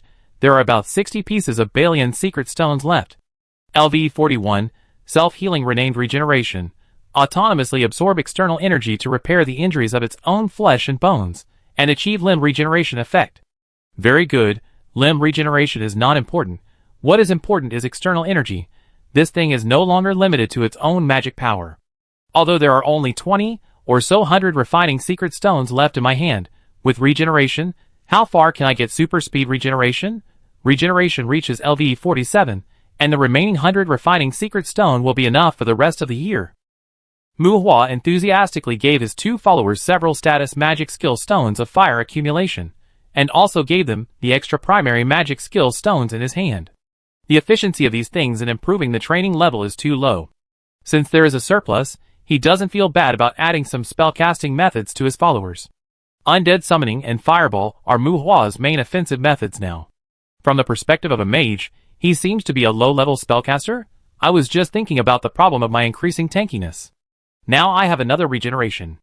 Obviously, I want to increase some offensiveness, but this tankiness TSK. Sure enough, there is no need for a necromancer to hold a shield, right? Chapter 145. Muhua is more powerful, but in essence, apart from his strength and the terrifying night, Muhua's magic attack strength has not been greatly improved. The skill stones smelted from low-level magic stones allow Muhua to have more comprehensive spellcasting capabilities. However, low-level magic stones can only produce some skill stones for elementary magic, among which Fireball and Lightning Arrow are originally magic with relatively outstanding attack power among elementary magic. There is no intermediate magic in the conventional sense, and Muhua's intelligence attribute is not too good. But after some strengthening, Muhua is now a well-deserved magician, a kind of magician who can repair even a destroyed house in a blink of an eye, just like a magician who can do magic. The emergence of free casting has allowed Muhua to say goodbye to people's inherent impression of magicians standing on a turret. More magic is integrated into free casting, and the casting of magic is no longer limited to those inherent spells. Able to use different magic elements to repair some low-end materials, and can also release various offensive elements with a wave of his hand. Compound spells, transformation spells, combined with his own elemental adaptability, in addition to those mature conventional magic, Muhua can also perform various seemingly magical effects. Mage, not necessarily fighting, but has rich magic knowledge, qualified to guide others in magic. If the intelligence attribute is passed, and then learn some intermediate and advanced magic, the next level of this kind of magician will be called walking magic apostles and magicians. Free casting and creative casting. Although it does not affect the attack strength of magic, they can use magic to do many things that violate ordinary people's cognition, and also make magic more mysterious and dreamy. After several days in the human world, Muhua still maintained the daily rhythm of entering the Abyss Island at night. There were no thrilling accidents while fishing. There seemed to be endless monsters in the abyss, and many monsters such as low-level goblins and demons were caught. Muhua's physique is pretty good now. When he encounters some big guys who he can't afford to provoke, he casts a withering curse on Tuesday, and then throws the fishing rod easily and happily. The attributes are growing steadily. During this period, Muhua squatted on the Abyss Island mainly to familiarize himself with his magic combination. Originally, there was no problem with a single magic. When attacking, he constructed a spell and then Ada. Now there are more magic, and various spellcasting tactics are coordinated. Dispel the grasp of rapid casting and release timing. Accurate hits of restricted magic, including mobile casting and elemental invasion suitable for close combat, etc. All aspects need to be adapted and mastered. And because of the mastery of various elements of interference magic, not only the inherent magic such as Fireball and Frost, those interference magics can also be integrated into other magics of the same attribute. In order to exert the strongest effect of one's own magic, the structure of the low-level magic formula must bring some composite magic elements. Learning, adaptation, strengthening thinking inertia, etc. A series of problems were brought to Muhua. Every morning when the human world came, Muhua came out of the Abyss Island with a pale face. When night fell, Mu Hua wanted to stay on the bed in the bedroom. Even if there was the temptation of fishing, he really didn't want to enter the Abyss Island. The world has not been destroyed, the devil has not come, let the hard work go to hell. The original 10 hours of island practice was dragged down to 6 or 7 hours by him. Is there any 6 hours of work? It's been a week since I got to the Abyss Island. There are only skeletons and dogs on the island, and the only Tuesday that looks like a human is still cold. In just a few days, Mu Hua, who is still self-disciplined, has developed all kinds of disgust for the Abyss Island. It was another sunny morning, around 8 or 9 o'clock in the human world. Mu Hua, with a hysterical face, teleported back to the bedroom on the 3rd floor of the hotel. I came out late, so I won't see the girls doing morning exercises today. A cluster of flame swam smoothly between Mu Hua's fingers, like a little snake. Mu Hua clenched his fist to extinguish the flames, walked out of the room, and came to the lobby on the 1st floor. Hi, Mu, good morning. Seeing Mu Hua coming downstairs, Gravisi greeted him. Well, good morning, have you found a house? Gravisi and his friends were all there, and there were 2 more young girls at their table. Brenda and Vinia, 2 girls who looked less than 20 years old, were Gravisi and Pine's daughters respectively. The 2 girls were tall and slender. The weather in Bear Pig Town was cool in autumn. They wore velvet sweaters with jeans. Vinia and Brenda had a clean temperament. They should be well protected by Gravisi and others. We bought 2 old houses in the 3rd block. We are going to discuss with the mayor whether we can postpone the reconstruction, so that Mark and others don't have to find another house. Gravisi said to Mu Hua. The 3rd block? It's not a good place. Mu Hua shook his head. The 3rd block should be the street where he exorcised the spirits. It's not easy to find a house in the town now. Vinya and Brenda usually live in the college, so it's not a big problem. Gravisi smiled. Hi, Mu. Vinya and Brenda, who were named, greeted Mu Hua naturally. Vinya and Brenda are going to the spring branch to study, and Gravisi and others are also planning to settle down in the town. Mu Hua nodded to the 2 girls, and his sleepy expression made the 2 girls laugh. You should go to Ivan's farm. I think it's more suitable for you. After a brief thought, Mu Hua suggested to Gravisi. We've tried it. Ivan keeps a close eye on the farm. We are outsiders. Maybe we can try it again after living here for a long time. Okay, TSK, I almost forgot that the college starts today. Looking at Vinya and Brenda again, Mu Hua suddenly remembered why the 2 girls were here. Oh, you are going to school too? Vinya with long flaxen hair asked curiously. Tabitha has signed up, and I guess, have to go there too. Without a specific explanation, Mu Hua waved his hand, said goodbye to the others, and walked towards the front desk. The Spring Branch School opened. Mu Hua had received a notice from the faculty members to attend the opening ceremony, but he didn't care. But the day before yesterday, he received another notice that specifically asked him not to forget to attend. Although he has not received a salary from the school yet, the identity of a professor can still save him a lot of trouble when he encounters some things in society. Mu Hua didn't want to be taken advantage of, so he prepared to go through the motions. Demand here, the tendon of the Minotaur, asked Taigu to store it. Coming to the front desk, with a wave of his hand, Mu Hua condensed a piece of ice crystal on the table, and put several pieces of meat weighing more than 10 kilograms on the table. Although the storage space of the furnace cannot be stuffed with living things, the time inside is basically still, and some of the smelted monster tendons will not go bad if placed inside.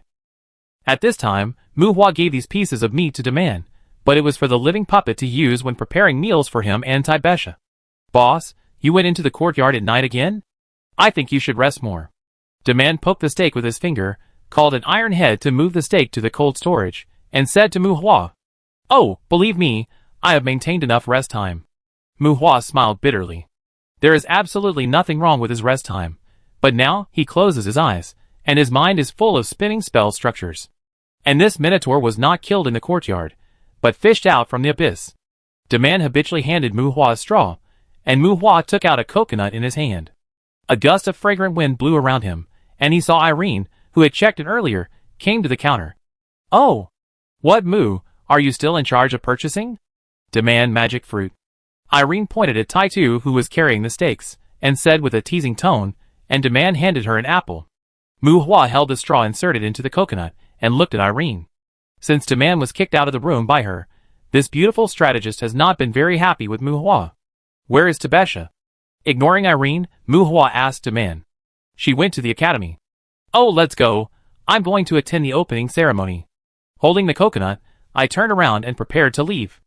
Irene, who was ignored, had her eyes twitching and snorted in dissatisfaction. Before Mu Hua walked out of the hotel, an armed escort vehicle slowly landed in front of the hotel. Several security personnel took down several heavy iron boxes from the car, and a man in a suit walked into the hotel. Seeing Mu Hua, who was about to leave, the man put on a friendly smile on his face and blocked Mu Hua's way. "Hello, Supervisor Mu. These are the aides approved by the Strategy Association for Mr. Odysseus. Please sign for them," the man said respectfully. Mu Hua was puzzled and took the list handed over by the man. Behind Mu Hua, Irene walked towards him quickly with a look of doubt.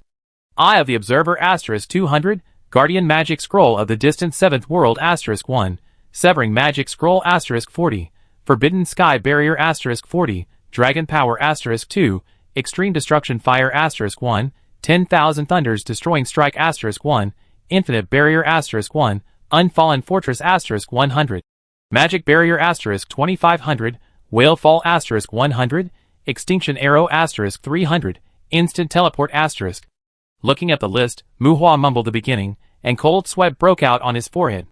"Oh my god, they are basically magic scrolls. Is this for Odysseus? Why did you send it to him? With this batch of things, we should be able to fight a war, right? Mu, do you know Mr. Odysseus?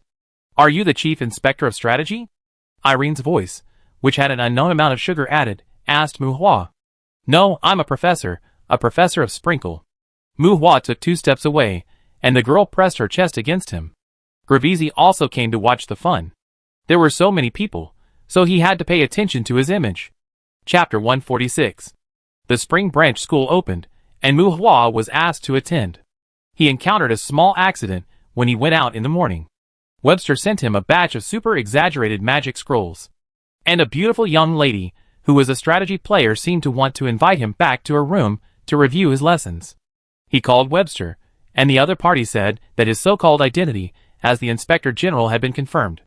Such materials were usually handed over by the inspectors to the strategy team, and they were responsible for supervision during use. Even though Webster emphasized that there was no problem with the materials, Mu Hua still counted them carefully, feeling that he had become poor again. After that, Mu Hua didn't even dare to carry them with him, and threw them all to Demand, who was about to cry, and asked Demand to take good care of them. "Arrogant! What is arrogant? The strategy team is arrogant." Mu Hua went to the opening ceremony with a sullen look on his face, and the thousands of demon gold coins in his pocket didn't seem so fragrant anymore. The Demand Hotel is very big, with nearly 400 rooms on the 2nd floor. It is said that Odysseus will lead a team to stay here. Even if the regulations require that 30% of the rooms be reserved for adventurers, it should be enough for Odysseus and his team to stay. Walking on the road to the academy, Mu Hua's mind was quite confused. A series of concepts such as hidden rules, corruption, and making a fortune flashed in Mu Hua's mind. Well, although his mind was confused, his spirit seemed to be particularly active. The spell module that made him want to vomit when he thought about it these days seemed to be cute. "Oh, forget it, moral integrity, we are also people of status now, and with our talent, sooner or later we can suppress our own karma." Mu Hua muttered softly as pedestrians came and went. Corruption, hidden rules, etc. are not good. Temperament, the key is self-awareness. Didn't you see that Irene was very self-aware just now? Self-awareness is very important. It's just a magic scroll. We are leading 60 horror nights. Do you think we have boasted? Mu, Mr. Otis's team is coming here. What do you think about us applying for assistance? Gravisi, who was traveling with Mu Hua, asked tentatively. Less than 3 miles away from the town, a flat road leads to Spring College. The college requires magic adaptability and age for enrollment, but there are no restrictions in other aspects. The Magic College is not a formal school in the human world, and it will not issue graduation certificates that divide young people into different levels. Students who come here to study basically go to hunt demons after graduation. Even if they are majoring in production, their employment after graduation depends on their skills. After all, no matter whether it is enchanting, forging, or even beast control, disassembly, etc., there is basically no room for talking. People under the age of 30 with magic adaptability of C or above can pay for the assessment. And those with magic adaptability of A or above can enter the school without examination and have a high probability of receiving a scholarship. There were many young people in school uniforms on the road at this time, but there were not many parents like Gravisi accompanying them. This is my first time to be a strategy supervisor, but you should have no problem applying for a combat assistant. I ask for you later. Gravisi and his men said they were sending their daughters, and it was obvious that they were mainly trying to test Muhua's attitude. They were originally waiting for the strategy team, but now that they confirmed that a well-known team had arrived, looking at the boxes of magic scrolls for supply, several machine gunners were somewhat lacking in confidence. Mu, do you need an assistant? Gravisi and his men felt relieved after receiving Muhua's reply, and Vinya asked from the side. Vinya has very obvious Slavic girl features, fair skin, tall and well-proportioned figure, relatively soft facial lines, and can give people a sense of coldness at first sight. Assistant? Muhua glanced at Vinya, but his eyes were looking at Gravisi. If you sell Vinya, maybe she will help you count the money. Gravisi shrugged and said, Dad, I'm helping you share the burden. Vinya was dissatisfied. No dear, I hope you can forge the magic sword as soon as possible. By the way, Mu, are you really a professor in the college? Gravisi changed the subject. It's okay, Professor of Potions, I don't come to the college very often. Muhua felt a little guilty. The potions department seems to be quite unsociable. Mu, I heard that there is a dust courtyard in the branch, which should also be in charge of the potions department tutor, right? Brenda with bright blonde hair suddenly became interested. Brenda! I warn you, stay away from those guys. Before Muhua could answer, Pine on the side said sternly. Seeing that Gravisi and Pine were staring at them seriously, Vinya, who seemed to be quite concerned about this issue, shrank her neck. Gravisi's group of guys are big and fierce-looking, but the so-called Twilight Courtyard is really not a place for young girls to explore. Among those who study potions, necromancers and witches account for the vast majority, and these two groups of people have a bad reputation among the residents. The so-called Twilight Courtyard is open for a group of special demons. The Blood Clan, or vampires, the main students in the Twilight Courtyard are vampires. The reputation of this group may be worse than that of necromancers and witches. But they can barely be considered immortals, they are handsome, and can transform ordinary people into vampire followers through the first embrace. So they are very popular in the eyes of some young people. Okay, got it, we are just asking, we are at the college, you guys go quickly. Brenda was uncomfortable with the stares of Gravisi and the others, and drove them away unhappily. The wall outside the college has come into view. After walking a slope, it is still a certain distance from the college gate, but the two girls obviously don't want these devil muscle men to accompany them to the school gate. Gravisi and the others left, and the two girls walked together with Muhua. They didn't have much in common with the two girls. Muhua only knew that one of them applied for the forging major, and the other applied for the enchantment major. The two sisters have a good relationship. Gravisi and Pine don't seem to want them to become warriors. The closer to the school gate, the more students gathered on the road. The students entering the school basically walked, and occasionally a few young people riding wolf warhorses could be seen. There was a raven on Muhua's shoulder, which was not noticeable. The blind raven was just a pet. Muhua even saw a student walking a fox bear, which was 2 times bigger than an ordinary brown bear. It was definitely a war beast. I heard that the beast taming department has the key to the Omir Principality's Warcraft courtyard. I heard that many students in the beast taming department can get their own war beasts when they graduate from the main courtyard. Vinya said enviously, looking at a young man riding a wolf. The tuition for the beast taming department is very expensive. Brenda looked at the raven on Muhua's shoulder with a disappointed expression. Obviously, she didn't like the raven-style Warcraft. It must be said that it is very convenient to have a mount to enter and exit the academy. The academy covers a large area. Counting some specially repaired forests, the overall area is almost catching up with the area of Bear Pig Town. Moreover, flying is prohibited within the academy, including within a 5-mile radius of the academy's periphery, and riding vehicles is also prohibited. Carriages and shuttles must go around this area. Of course, this restriction is not absolute. For example, if you can fly as you want if you know flying magic. The academy does not prohibit flying by personal ability. Vehicles are not allowed, but if you can have a mount, you can still ride it after registering it at school. Hi, young man, you are Muhua, right? TSK, I didn't expect you to be so concerned about Caroline. In front of the academy gate, an old man in a flowered shirt and beach pants greeted Muhua from a distance. The old man in front of him was dressed strangely, and it was difficult to estimate his age from his appearance. He had short gray hair, and a snow-white beard that was braided into a thick braid. The beard was more than 1 meter long. With such a lush beard, his hair was not bald. In short, he was very old. Mu Hua didn't know the old man in front of him, Caroline. Mu Hua was stunned. Who was he? Hello, Dean. Vinia greeted respectfully. Hush, keep a low profile, don't reveal my identity. The old man put a finger on his mouth and said mysteriously to Vinia. Mu Hua twitched his eyes. He was wearing big shorts and a floral shirt in late autumn, leaning against the school gate like a non-mainstream person. What kind of low profile is this? Haven't you seen foxes and bears staggering away from you? Griffith, if you want to keep a low profile, cut your beard first. Now, you should be standing in the auditorium, not at the school gate. A charming woman in a professional suit appeared behind the old man in high heels. Cheung, dear, you shouldn't always think about my beard.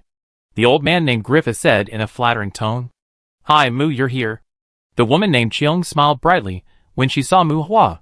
Mu Hua continued to remain silent. Who is this? Why does everyone seem to know him today? After greeting Mu Hua, Cheung turned her attention back to Griffith, ignoring Mu Hua's question marks. Dean, now follow me. Regardless of the old man's resistance, Cheung grabbed Griffith's shirt and dragged him into the academy. The old man looked very old, but his body was very flexible. This guy's physical fitness was not bad, and it seemed that he was not weak. The reason why he had an old appearance, if not a personal hobby, was probably because he was poor when he was young and couldn't afford the youth potion. Cheung, who was dragging the old man, seemed to suddenly remember something, looked back at Mu Hua, who was frowning and thinking, and a hint of teasing flashed in his eyes. Oh Mu, are you feeling better? Are you still bleeding from your nose when you hold Tabitha's personal belongings? Cheung said with concern, which made Mu Hua furious. Fuck. Is there something fishy in this academy? Mu Hua yelled in shock. It would be fine if he met a few people who puzzled him right after arriving at the academy gate. What a lewd and treacherous words this sexy girl said. Chapter 147. In the bright auditorium, thousands of students are listening to Griffith's speech on the podium. As the first batch of students of the newly established college, with thousands of freshmen and 66 classes, Spring College belongs to the School of Magic, and the teaching subjects can be said to include all aspects of the mysterious side. The Battle Mage subject is roughly divided into White Magic, Elemental Magic, and Potion subject. Well, yes, other magic is easy to say, but Black Magic is thrown into the Potion department because of its special learning requirements and bad reputation. The Warrior subject is to temper the blood and divide the subject into major combat skills. The Knights who are good at defense, the Swordsmen who advocate offensiveness, and the Scouts who are proficient in assassination all have independent teaching. In addition to the main combat professional subjects, such as Priests, Archers, and Battleship Mecha Control, Forging, Enchantment, Beast Control, Puppets, and even the disassembly of monster corpses have special divisions. There are 66 classes, each with 20 to 30 students. Most lecture halls in the college can accommodate 100 people, and the extra seats are for elective or day students. Griffith, who has a braided beard, is the dean of Springer College. This is the Springer branch. He usually doesn't stay here.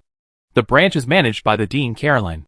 Standing in the line of teaching staff, Mu Hua was not in the mood to observe the students under the podium. Because Caroline, who looked like a cute girl, was holding his arm and introducing him to the college in a familiar way. Well, Caroline, an old lady who drank preservatives, Mu Hua could accept beautiful women in their 30s and 40s, like Kuna and Paj, but he could not accept a woman like Caroline, who was at least over 100 years old but looked like a girl. After being confused at the entrance of the academy, Mu Hua now has a general understanding of those strangers who seem to know him. Griffiths is needless to say. The dean of the academy must have checked the background of himself, a guy who got the title of professor in the academy through the back door. Caroline, the overage witch who drank preservatives, was the leader of the witch team that he met in the undead courtyard. Joan, well, how should I put it? This girl's identity is more complicated. Griffith's assistant, professional physician, cousin of Tabitha, and also one of the supervisors of the Benson family heir trial. Why did Joan know Mu Hua? It was because Mu Hua was caught by Tabitha at the beginning. After Mu Hua fainted with nosebleed, while holding Tabitha's shield, Joan was the doctor that Tabitha found for him. Mu Hua, I need your help, Caroline said to Mu Hua. Griffiths was talking on the podium, while Mu Hua stood awkwardly in the line of faculty members. He didn't know whether Caroline beside him needed help or not. He just wanted to pull his arm out of Caroline's arms without making too much noise. He was old but still pretending to be young, bad review. His chest was not soft enough, bad review. Originally, Mu Hua was just a professor on a temporary basis. The reason why she received a specific notice at the opening ceremony was because Caroline was not only the dean of the branch, but also the head of the college's potion department. In the joint operation of the undead courtyard, Caroline had seen Mu Hua, and also saw Mu Hua's improper fireball technique, and also saw Mu Hua dismantling the undead with the soul fire. As the head of the college's potion department, with such a young professor under her, it is conceivable that Caroline would not let Mu Hua continue to hold the position. Caroline, let go first. You should know what kind of professor I am. Mu Hua said helplessly, shaking his arm, and almost lifting up the shorter Caroline. As a senior member of the academy, Mu Hua obviously didn't need to hide his situation from Caroline. Of course, where do you think your academic papers came from? But I also know your ability. Caroline smiled in a low voice, and when she saw Mu Hua frowning, she let go of Mu Hua's arm. At this time, there were less than 10 faculty members standing near Caroline, and the other faculty members kept a certain distance from Caroline and her group. This made the people around Caroline like an alternative small group. But it was because these people were either necromancers or witches. There were 5 men and 3 women, one of whom had a fat face full of pockmarks. Obviously, this face would not be a witch known for her beauty. 6 necromancers with gloomy temperaments. In terms of temperament, Mu Hua estimated that they may have all come from necromancers. Mu Hua's necromancers are often jokingly called pure bloods. So-called pure bloods are necromancers, who are born with clairvoyance, or directly obtain clairvoyance from demons. As for the non-pure bloods, there is no need to say much, they have all survived the necromancer stage, which is what witches often call maggots. The 2 witches looked at Mu Hua with curiosity, and the 6 necromancers seemed to be a little dissatisfied with the interaction between Mu Hua and Caroline. Mu Hua has never been to a magic school. According to Caroline's explanation earlier, among these 6 necromancers, there are actually 4 who are responsible for teaching the necromancer class. This made Mu Hua realize more clearly why the outside world often said that potion masters were the profession of necromancers and witches. I am not suitable for teaching at my age, right? Caroline, I don't even know intermediate magic. Mu Hua didn't want to go to work, so he lowered his voice and said to Caroline. A mocking snort came from behind, which made Mu Hua feel sick. No, Mu, I believe in your knowledge. Magic rank does not represent everything. Primary magic is the foundation of everything. They accompany the growth of magicians. You know, no matter what stage of magicians, the frequency of use of primary magic is far from comparable to intermediate and advanced magic. Besides, we are the potion department, and the main teaching is not high-intensity combat magic. Caroline said, as a matter of course. My research direction is monster evolution. Mu Hua continued to shirk. Hee, don't make a fuss. I occasionally like to read papers on monster evolution. Caroline laughed and ignored Mu Hua's rhetoric. Monster evolution is an absolutely academic subject. What does academic mean? It probably means invincible in words, but powerless in practice. This set of rhetoric is fine if you talk about it outside, but it is not academic in the academy? Caroline's teasing made Mu Hua angry. Why don't you remove my professor title? Mu Hua was angry. He just didn't want to go to work. He couldn't really catch a monster to evolve and show it to Caroline, right? We have a special material purchase channel in the Department of Magic Potions, and the professor's salary is very high. Caroline didn't care and smiled. Oh, how high? As high as 3 floors? Mu Hua sneered. Although he was hit by Webster in the morning, he still had 6 or 7,000 demon gold coins in his pocket. He was rich and didn't need that little salary. Not counting the salary, 3 bottles of life potion per month. Caroline held up 3 fingers. Mu Hua was silent. Life potion, a high-end product for life-saving and emergency treatment, is different from healing potion. This thing has no side effects, and can be simply understood as a blood bottle in the game. As long as you don't suffer fatal injuries, as long as you have enough life potions, you can quickly recover from injuries, and even restore your physical strength. Life potions are very expensive, and the most important thing is that they are hard to buy. The main material for making life potions is vampire blood, plus its life-saving effect. There is no channel, and there is no place to buy it even if you have money. I have never been a necromancer, and I don't like necromancers. There is nothing I can teach them. Mu Hua shook his head, but he never mentioned the issue of treatment. The benefit of 3 bottles of life potion per month is really not low, but Mu Hua's demand for life potions is not great now, because he is strong enough, and he has the ability to regenerate. Of course, I don't like necromancers either, and you don't need to teach necromancers. Caroline did not avoid the several undead mages behind her, which also made Mu Hua confused. Chapter 148. Among many combat professionals, the proportion of necromancers is actually very low. Just like those who are adaptable to magic power may not necessarily delve into magic, and those who are psychic may not necessarily be interested in necromancy. Whether it is a necromancer or a witch, they often pass on their skills in the form of a master and an apprentice. Even if they study potions, necromancers rarely come to magic schools, not to mention witches, who are considered taboo by the world. That is why the college's potion department will specially offer courses for necromancers to train necromancers. Potions are not glamorous things. Soul dust is needed to make potions, and other materials include the flesh and blood of living things. Even hunting certain creatures just to take some of their organs, it is not an exaggeration to describe potion masters as evil. In Mu Hua's opinion, among the students of the potions department, necromancers should account for the vast majority. If he doesn't need to teach necromancers, how many students are left? Why is Caroline so obsessed with him? Mu, I hope you can go to Twilight Courtyard to teach. Mu Hua didn't wonder for too long. When Caroline said this, Mu Hua clearly felt that the breath of a necromancer behind him became unstable. Twilight Courtyard. Caroline, I'm not very good at suppressing the enemy. Many times I can't control the severity of my attack. Mu Hua frowned. When Caroline said that the benefit of being a professor of the potions department is 3 bottles of life potions per month, Mu Hua knew that there should be vampires on Caroline's side.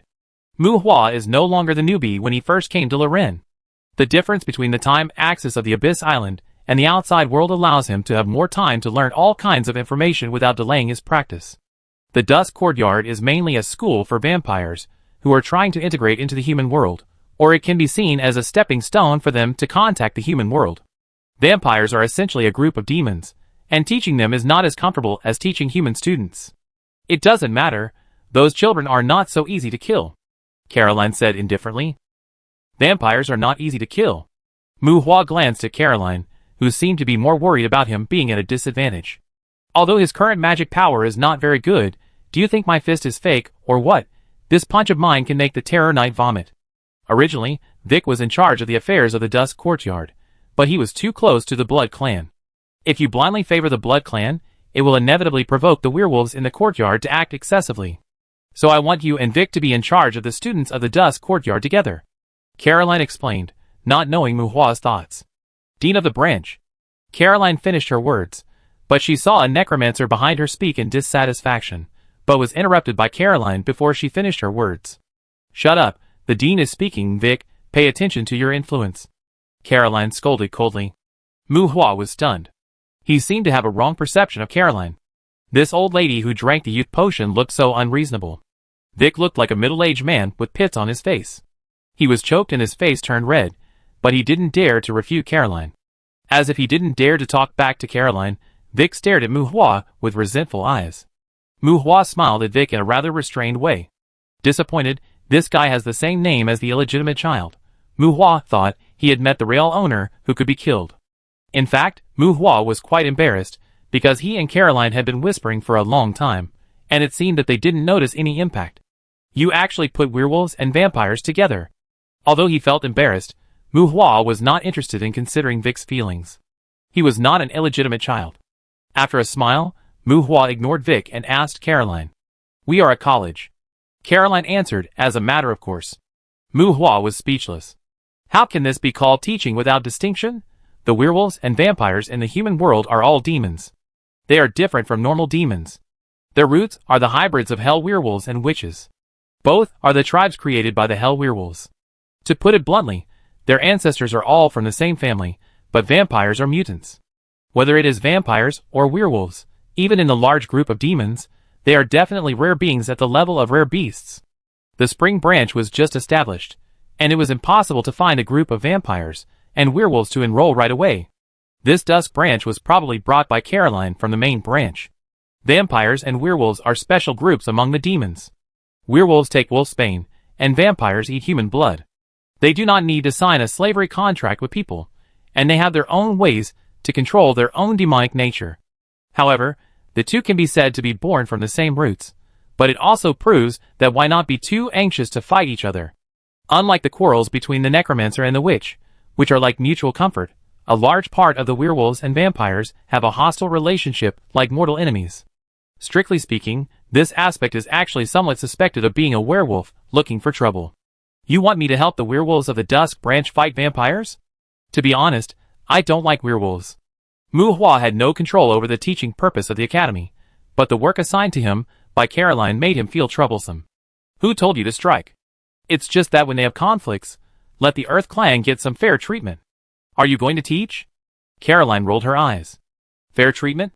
Then this oh? Mu Hua looked at Vic in confusion, then nodded to himself, understanding the key. Vic favors vampires. Caroline knew it, but she didn't bother Vic. Instead, she let Vic stay in the Dusk Courtyard. But she wanted to find someone to help the werewolves. This series of operations looks very strange. But the essence is that no matter whether Vic is replaced or not, no matter who goes there, they may favor vampires. This is not to say that vampires are loved by people, it's purely compared to werewolves. Vampires can give too many benefits. Werewolves and vampires have been hostile to each other for a long time, and the key point lies in the death attribute of the vampire half. The reason why vampires, a mutant, appear in the hybrid of hell werewolves is that only the mother, who has died, has the probability of giving birth to vampires. Although it is difficult for vampires to reproduce, including the reproduction between vampires, if the mother is not dead, the offspring will be werewolves. Vampires, a mutant, will only appear after the mother dies. Simply put, vampires are born by killing their mothers, and werewolves do not recognize vampires as their brothers. In the eyes of werewolves, vampires are creatures that should not exist. In history, werewolves have tried to exterminate vampires many times, and the two sides have formed a deadly feud. It was not until modern times that, through the mediation of human strongmen, some werewolves and vampires who tried to integrate into the human world gave up the hostile relationship of stabbing each other in the waist when they met. But the irony is that vampires feed on blood, but their own blood can also produce strategic-level materials such as life potions. And werewolves, how to say it, as long as they stand on the ground, they can have endless physical strength. This talent makes them call themselves the tribe of the earth. But these guys are just reckless, and it seems that they have never created anything valuable. Compared with the wolf man who has a ferocious wolf head, fierce claws, and prickly hair after transformation. Vampires are handsome, and their bodies are also strange and evil, which is very in line with human aesthetics. This also leads to humans gradually favoring vampires between the two. Vampires, elegant and handsome, rich, rich, rich. Werewolves, rude and fierce, poor, poor, poor. In modern times, in the confrontation between werewolves and vampires, werewolves have obviously fallen into an absolute disadvantage. As for Vic's partiality to vampires, haha, if the werewolves could just throw a few bottles of life potions at his face instead of borrowing money from him to buy wolfsbane, I believe he would also be partial to the werewolves. He gets the benefits, and I be the bad guy. Caroline, do you think I'm young and easy to fool? After figuring out the key, Mu Hua glared at Caroline unhappily. How can you say I'm a bad guy? Caroline smiled bitterly, and shook her head. Sure enough, even if they are pure blood, the necromancers have a weak sense of right and wrong. How many werewolves are there in the academy? Mu Hua asked. 3. Caroline replied. Ha! Mu Hua laughed strangely, and wanted to mourn for the werewolves. Vampires have strong spellcasting abilities, and are naturally able to use blood as a means of attack, but in terms of close combat, vampires are somewhat inferior to werewolves. But there are only 3 wolf cubs in the academy. Mu Hua doesn't believe that there are fewer vampires here than them. Faced with the advantage of numbers, the wolf cub's melee advantage will probably be wiped out. What about the vampires? Not counting the followers, who have received the first embrace, there are 17 people. Haha, you actually let them have the first embrace? Mu Hua's laughter began to become perfunctory. 3 against 17 plus N, these werewolves are still alive? As a mentor, Vic should be quite responsible. We need to set some examples for the werewolves outside, so that they know that humans will treat them, and the vampires equally. Caroline patiently explained to Mu Hua. Example? Equality? It's none of my business. By the way, the life potion in the professor's welfare is probably the blood of the vampires, right? How dare you say fairness? Mu Hua squinted at Caroline with a look that looked down on the old man. TSK Caroline TSK, obviously she had guessed Mu Hua's thoughts. If the vampires cause trouble, you can punish them appropriately, Caroline said. For example? Mu Hua frowned. For example, a little blood loss. Caroline muttered to herself. Damn it! Aren't vampires strong enough these years? They still bully werewolves in school. Dean Caroline, don't worry, leave it to me. I will definitely help you take care of them. Mu Hua spoke righteously, patting his shoulders and speaking loudly. School bullies should all die. Oh no, they should all be bled. Caroline. Vic. Faculty member of the Department of Potions. Chapter 149. The specifications of the Dusk Courtyard are very high. Think about it. As a vampire whose metabolism can be exchanged for a lot of demon coins, it seems not too difficult to understand that he has classes in a castle-like teaching building.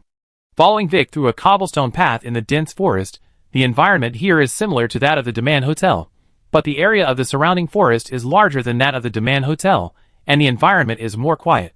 Although the evergreen trees and grass are dotted with greenery, a closer look reveals that the plants here are all vegetation that can adapt to the breath of death. The overall design of the teaching building is classical and solemn, located deep in the dense forest.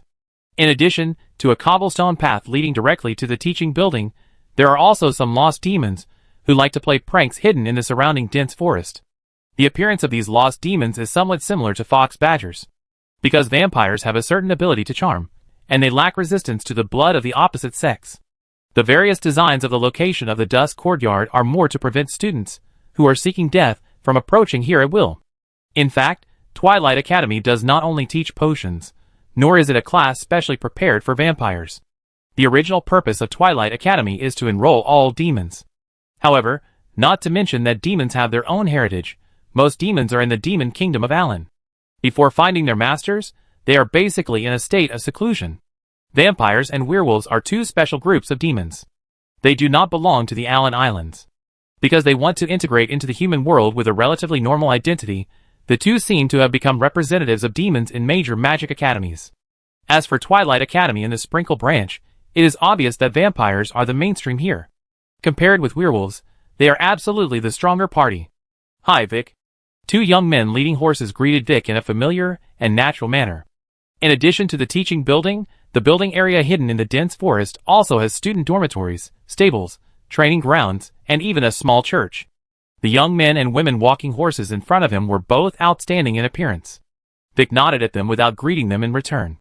They have obtained the vampire first embrace of the students on campus. They are transformed vampire dependents. They usually help their masters with chores. Their blood teeth have been pulled out, and they have legal status. Vic pointed to the distance and said to Mu Hua. On the neat lawn, in the direction of Vic's finger, there is a lush oak tree. Under the tree, several women of different styles sat on the picnic blanket and enjoyed the sunshine and desserts. After the morning opening ceremony, the freshmen were led back to their respective school districts by their instructors. From 9 to 5, the class time in other school districts is very regular. It is not yet noon, but the Dusk Courtyard is still in the rest period. Dusk Courtyard is just like its name. The class time here is after 5 p.m., and a class usually lasts less than 2 hours. The instructor only needs to teach 3 classes a week to complete the work hours. During the rest of the time, students may ask the instructor some questions. Whether to guide them depends on the instructor's mood. Super easy working hours. This is also the main reason why Mu Hua agreed to Caroline and was willing to work here. It is definitely not just to bleed vampires. Vegetarians? Haha, but are you sure these secondary vampires are not here for vacation? Mu Hua asked with a smile. Vampires belong to the immortal species. Without the help of external objects, even if the physique is high, the maximum lifespan of humans is about 300 years. The normal lifespan of vampires is 500 years, and it can reach about 1,000 years due to the influence of physique. Humans who are transformed into secondary vampires by them can also have the same long lifespan as them. The vampires in this world do not have the fatal weaknesses such as fear of sunlight and garlic as described in the legend of Mu Hua's previous life. However, accepting the first embrace of a vampire is equivalent to signing a slavery contract with the vampire. Secondary vampires have a stronger blood-sucking impulse, and they are more dangerous than vampires, but if their fangs are pulled out, their blood-sucking impulse can be eliminated, which is what Mu Hua calls vegetarians. The demons come to the academy just to eliminate people's inherent impression of them as mysterious and fearful. They don't actually need to learn anything from us. The class time of Dusk Villa is also to give students here more time to choose other subjects. They usually go to other school districts for classes, mainly to make the students of the academy more accustomed to their existence. Vic said without much emotional fluctuation. Swipe your face? Haha. Mu Hua chuckled. No wonder Caroline doesn't care about his knowledge of potions. Coming to Dusk Villa to teach is more like supervising and restraining the vampires here. The IQ of demons is generally high. Because of the existence of life potions, the knowledge of potion system among vampires is also very comprehensive. It's better to say that Caroline really values Mu Hua's ability to cast spells than to say that she values Mu Hua's alchemical talent. After all, Mu Hua has created inherent magic, and some of his high-level magic may also be more likely to calm those unruly young vampires. What you think is not important. But I hope you can understand that the vampires who enter the Dusk Courtyard all have the intention of integrating into the human world. And werewolves are of no value. Vic glanced at Mu Hua with a little pride. I don't quite understand. Maybe Teacher Vic can explain it more clearly. Mu Hua chuckled, and Vic's warning tone also made Mu Hua's eyes colder. Mu Hua is used to being polite to others, and at the same time, he is also very used to politely stabbing people in the waist. Baring teeth after talking to people for less than 2 words is not called straightforward, but a mad dog. He is polite to Vic, but it does not mean that he can accept Vic always giving him a cold face.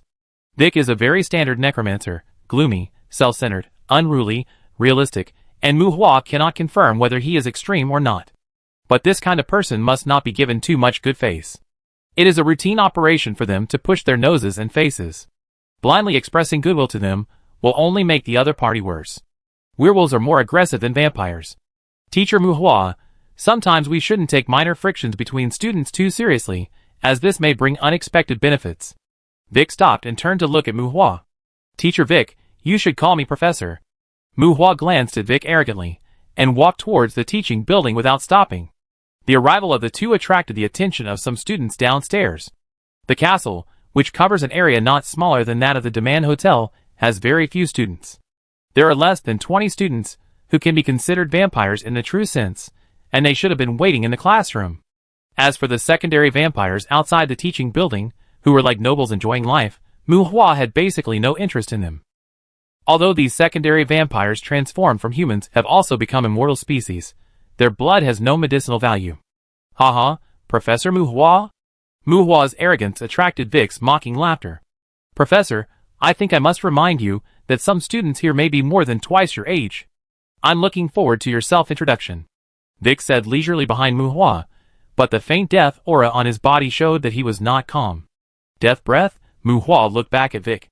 This is really a very pure necromancer. Before he adapted to the death aura, some parts of his body should have been permanently eroded by the death aura. If such a person wants to maintain a human body, he may not live too long. If you don't want to transform yourself into a lich, accepting the vampire's first embrace seems to be a good choice. No wonder Vic highly praised vampires in his words. The first embrace, like signing a slavery contract, requires the obedience of the dominated soul. Even if there is no problem with Vic, vampires have very high standards, especially in terms of appearance and temperament. Looking at Vic's rough face, Mu Hua shook his head and sighed. This guy, I'm afraid there is no hope. It may be more likely to find a secondary vampire to bite a few times and transform into a ghoul. Chapter 150. Mu Hua doesn't want to be hostile to Vic. There's no need, he's just a dying man. In the quiet corridor of the teaching building, the slightly Gothic-style decoration creates a mysterious atmosphere. Mu Hua suspected that this castle-like teaching building was designed by a vampire himself. Although it is completely different from the big blood-sucking bats in the story of the previous life, the vampires in this world are still more interested in dark colors. Caroline has to deal with the affairs of the serious potion department, so Vic is responsible for taking Mu Hua to familiarize himself with the situation in the Dusk Courtyard. Well, in fact, Mu Hua feels that the potion department is not serious. Compared with other subjects, the potion department only recruited 3 freshmen, and the students there were basically brought by Caroline from the main school. Mu Hua even suspected that this sprinkle branch was established just to kick the potion department out of the main school. After all, there are necromancers, vampires and werewolves, so the potion department doesn't give people a good impression, well, except for some young people who like ghosts. In front of a double door with a classical style, Mu Hua stopped. He made a gesture to Vic to let him go first. Subconsciously, Vic tidied his clothes, even smoothed his somewhat rigid hairstyle, raised his chin slightly, and pushed open the door of the classroom. The orange-yellow light evenly filled the entire classroom. The interior layout is like a university lecture hall, with layers of long tables arranged in a staircase. The whole row of windows is inlaid with carved glaze. In the empty classroom, there are only about 20 students scattered around. 3 boys with slightly darker skin sat together on the right side of the classroom, and the other more than a dozen fair-skinned and handsome students gathered on the left side. Because of the indoor lighting, when Muhua looked into the eyes of these students, their pupils were faintly glowing. 3 of the boys who should be werewolves had green light in their eyes. The rest should be vampires, with red light flashing in their eyes. The lazy crowd was slightly surprised to see Muhua, and Vic had already walked onto the podium. Vic's expression was serious and rigid, with a bit of the dignity of a teacher, and even less gloomy than usual. "Gentlemen, this is the new instructor of the Dust Courtyard. He will be responsible for everyone's homework with me in the future." Vic pointed his hand to the side, and pointed at Muhua. "How does this guy call students? Gentlemen?" Muhua was silent. New instructor? Vic, he's still a child." A short-haired girl with a delicate face questioned in a cold voice. Muhua's eyebrows jumped. The face of a girl of 17 or 18 years old, with a somewhat regrettable chest, was called a child by such a little girl, which made Muhua somewhat uncomfortable. The girl is very beautiful, or rather, except for Vic, everyone in the classroom has a well-proportioned body and exquisite appearance. Including the 3 werewolves, these demons have different styles and temperaments, and their beauty will not cause aesthetic fatigue. Norma, although Muhua is young, he is a professor of the Department of Potions. Vic seemed to be defending and praised the short-haired girl. "Professor? Potions Department? Huh? Moo, are you short of pocket money? Or have you offended the old witch Caroline?" A cheerful young man laughed teasingly. "Will, don't be disrespectful to Caroline." A hardcover book hit the teasing young man's head, and the mature and charming girl said to Will, "Hey, Olivia, you know I'm not disrespectful." Will rubbed his head and retorted unhappily. The girl named Olivia ignored Will and looked at Muhua with a pair of charming eyes. Wearing a simple long dress, tall figure, and wavy blonde hair that reaches her waist, Olivia has a beautiful chest that can definitely make Norma ashamed and cover her face. She is a girl worthy of the dangerous hairstyle. Her gentle temperament makes Olivia look mature and gentle, but the look in her eyes when she looks at Muhua has an unconcealable arrogance and indifference. Olivia respects Caroline? No, if there is no special situation, vampires will show the necessary respect to all witches. Perhaps because they are born with the death of their mother, vampires have some special complexes for witches, who must go through the process of nurturing demons before they can awaken. Professor Muhua, we have all mastered the refining formula, and there is no particular potion formula we want to know. Teacher Vic is quite good at constructing the undead. Or Jeff and the other 3 will need some guidance on brewing potions. Then what are you going to teach us? Olivia stood up and pointed at the 3 werewolf youths who kept a distance from them. As she spoke, a sweet smile appeared on the corner of her mouth. It's true that vampires want to integrate into the human world, but these guys are not good men and women. The benefit of 3 bottles of life potion per month in the Dust Courtyard is still very enviable. The reason why Vic is the only one teaching here so far is probably because of these vampires. Hee, Professor Muhua, I still have some urgent things to deal with. I leave this to you first. Learn about the students, and let them go after introducing themselves. Seeing Olivia's expression, Vic looked away as if he was avoiding her. When he spoke to Muhua, he had already walked out of the classroom. Heh, it seems that Vic doesn't like you. Vic quickly left Muhua alone on the podium, and the girl named Norma said with a sneer. Vic's unrefinedness was somewhat beyond Muhua's expectations. It was fine to be teased by the vampire, but Olivia's intentional seductiveness made Muhua a little angry. Well, Miss Olivia, put away some of your seductiveness. My mental stability should be able to resist the charm of Medusa, or you can continue. In fact, you look pretty like this. Muhua's expression was cold, and his words surprised everyone, but he threw an identification spell at Olivia very rudely. Olivia, level 11, Physical 247, Intelligence 321, Spirit 189, Magic Adaptability A. You? Olivia seemed to be about to scold Muhua after discovering that he had used the identification spell on her. But the next moment, Muhua had already thrown the identification spell at all the students in the classroom without caring about anything. Norma, Level 7, Physical 197, Intelligence 315, Spirit 120, Magic Adaptability B. Will, Level 10, Physical 231, Intelligence 220, Spirit 201, Magic Adaptability B. Setsuna, Level 15, Physical 380, Intelligence 400, Spirit 300, Magic Adaptability SS. Elzak, Level 12, Physical 470, Intelligence 381, Spirit 276, Magic Adaptability S. Jeff, Level 13, Physical 351, Intelligence 102, Spirit 213, Magic Adaptability B. Victoria and Lisa, Mu Hua cast his identification spells one by one, and compared them with the student list. Even the 3 werewolves were not spared. This behavior is definitely considered a bad act of invading others' privacy in Lorin. To be honest, the growth of these demons is really high.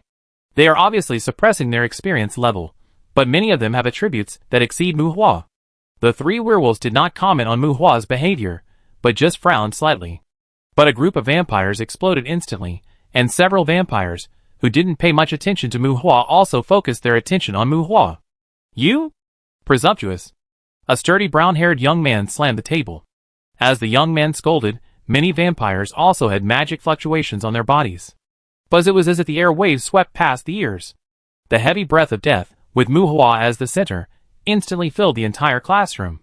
The beautiful flowers on the windowsill seemed to be withering, and the pupils of the students in the classroom suddenly turned vertical. Bone spears. The space behind Mu Hua was like ripples on the water, and dozens of bone spears emerged from the void behind Mu Hua. With a pale and dangerous aura, dozens of bone spears were arranged around Mu Hua like stars, pointing at a group of jumping vampires, and the increasingly strong death aura made the vampires tremble in their hearts. Look, does this move look like the king's treasure? Mu Hua said inexplicably, while fiddling with the student list in his hand, looking up at the people with a look of fear. You should know that I am not good at teaching students. You don't need to be polite to me. Of course, you are not a resident, so I should not be too polite to you.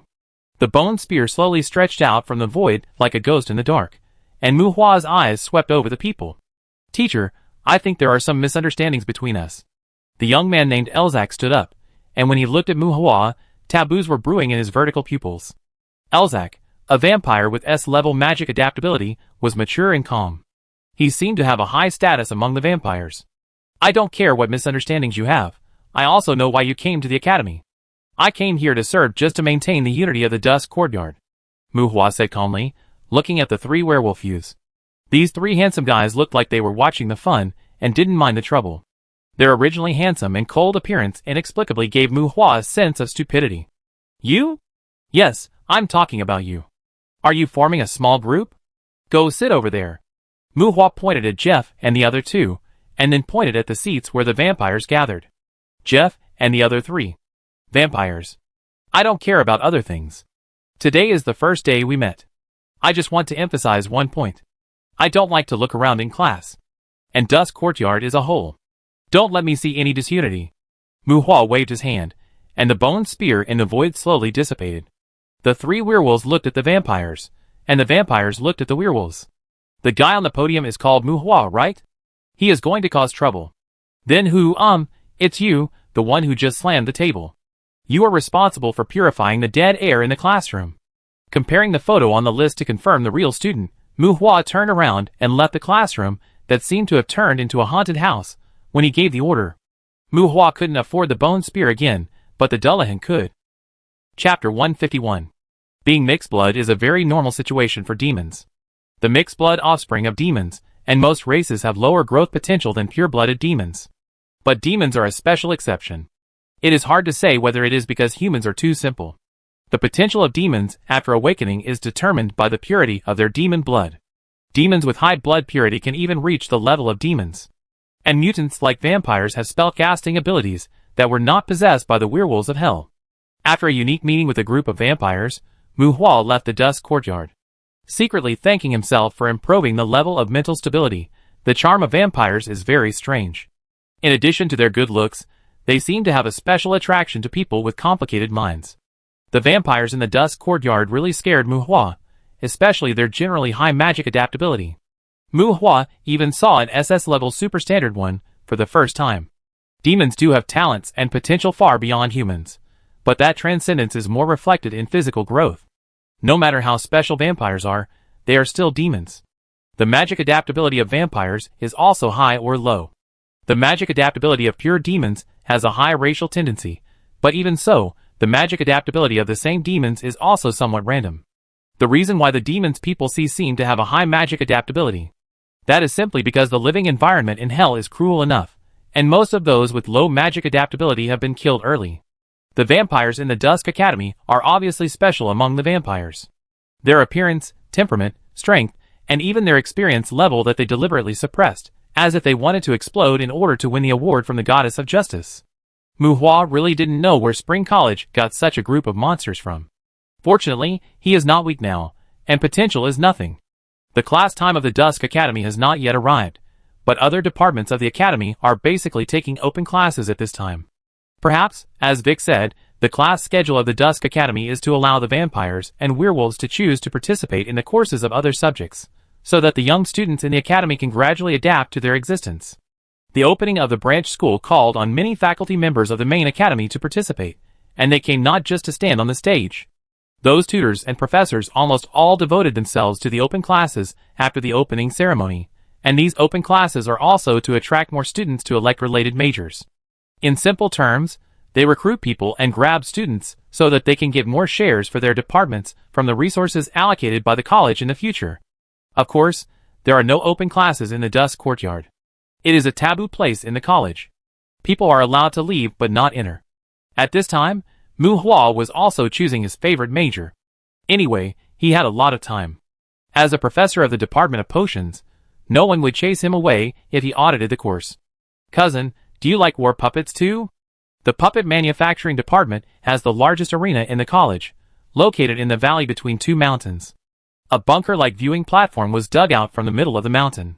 Here, Taibesha met Mu Hua, who was also here to watch the game, and went up to greet Mu Hua. War puppets, war mechas similar to Gundam, at this time in the arena. Several mechas between 8 and 15 meters are performing various tactical actions accompanied by the lecture's introduction. The combination of steel and magic technology, every action of these war puppets brings people thrilling tremors. When humans and monsters engage in large-scale battles, they are often the vanguard of the battlefield. The only unsatisfactory place is high energy consumption. Conflict with magic, energy supply requires magic power to be converted into magic energy, and the attack system is all a magic system. Looking at Cheong, who was following Taibesha, Mu Hua twitched his mouth. This is a very charming woman, stockings, high heels, professional clothes, outstanding figure and appearance, serious temperament, but there seems to be a smile in her eyes that makes people want to get close to her. No, I prefer magic life and exoskeleton machine. Avoiding Cheong's sight, this white peony-like woman should be black inside when cut open. Mu Hua is still upset about her ridicule at the school gate. War puppets are indeed very expensive, but it's not easy to cultivate magic life. Or do you not care about the combat power of magic life, but just like it? Walking beside Taibesha, Cheong smiled at Mu Hua with a playful look on her face. It seems that you are really free.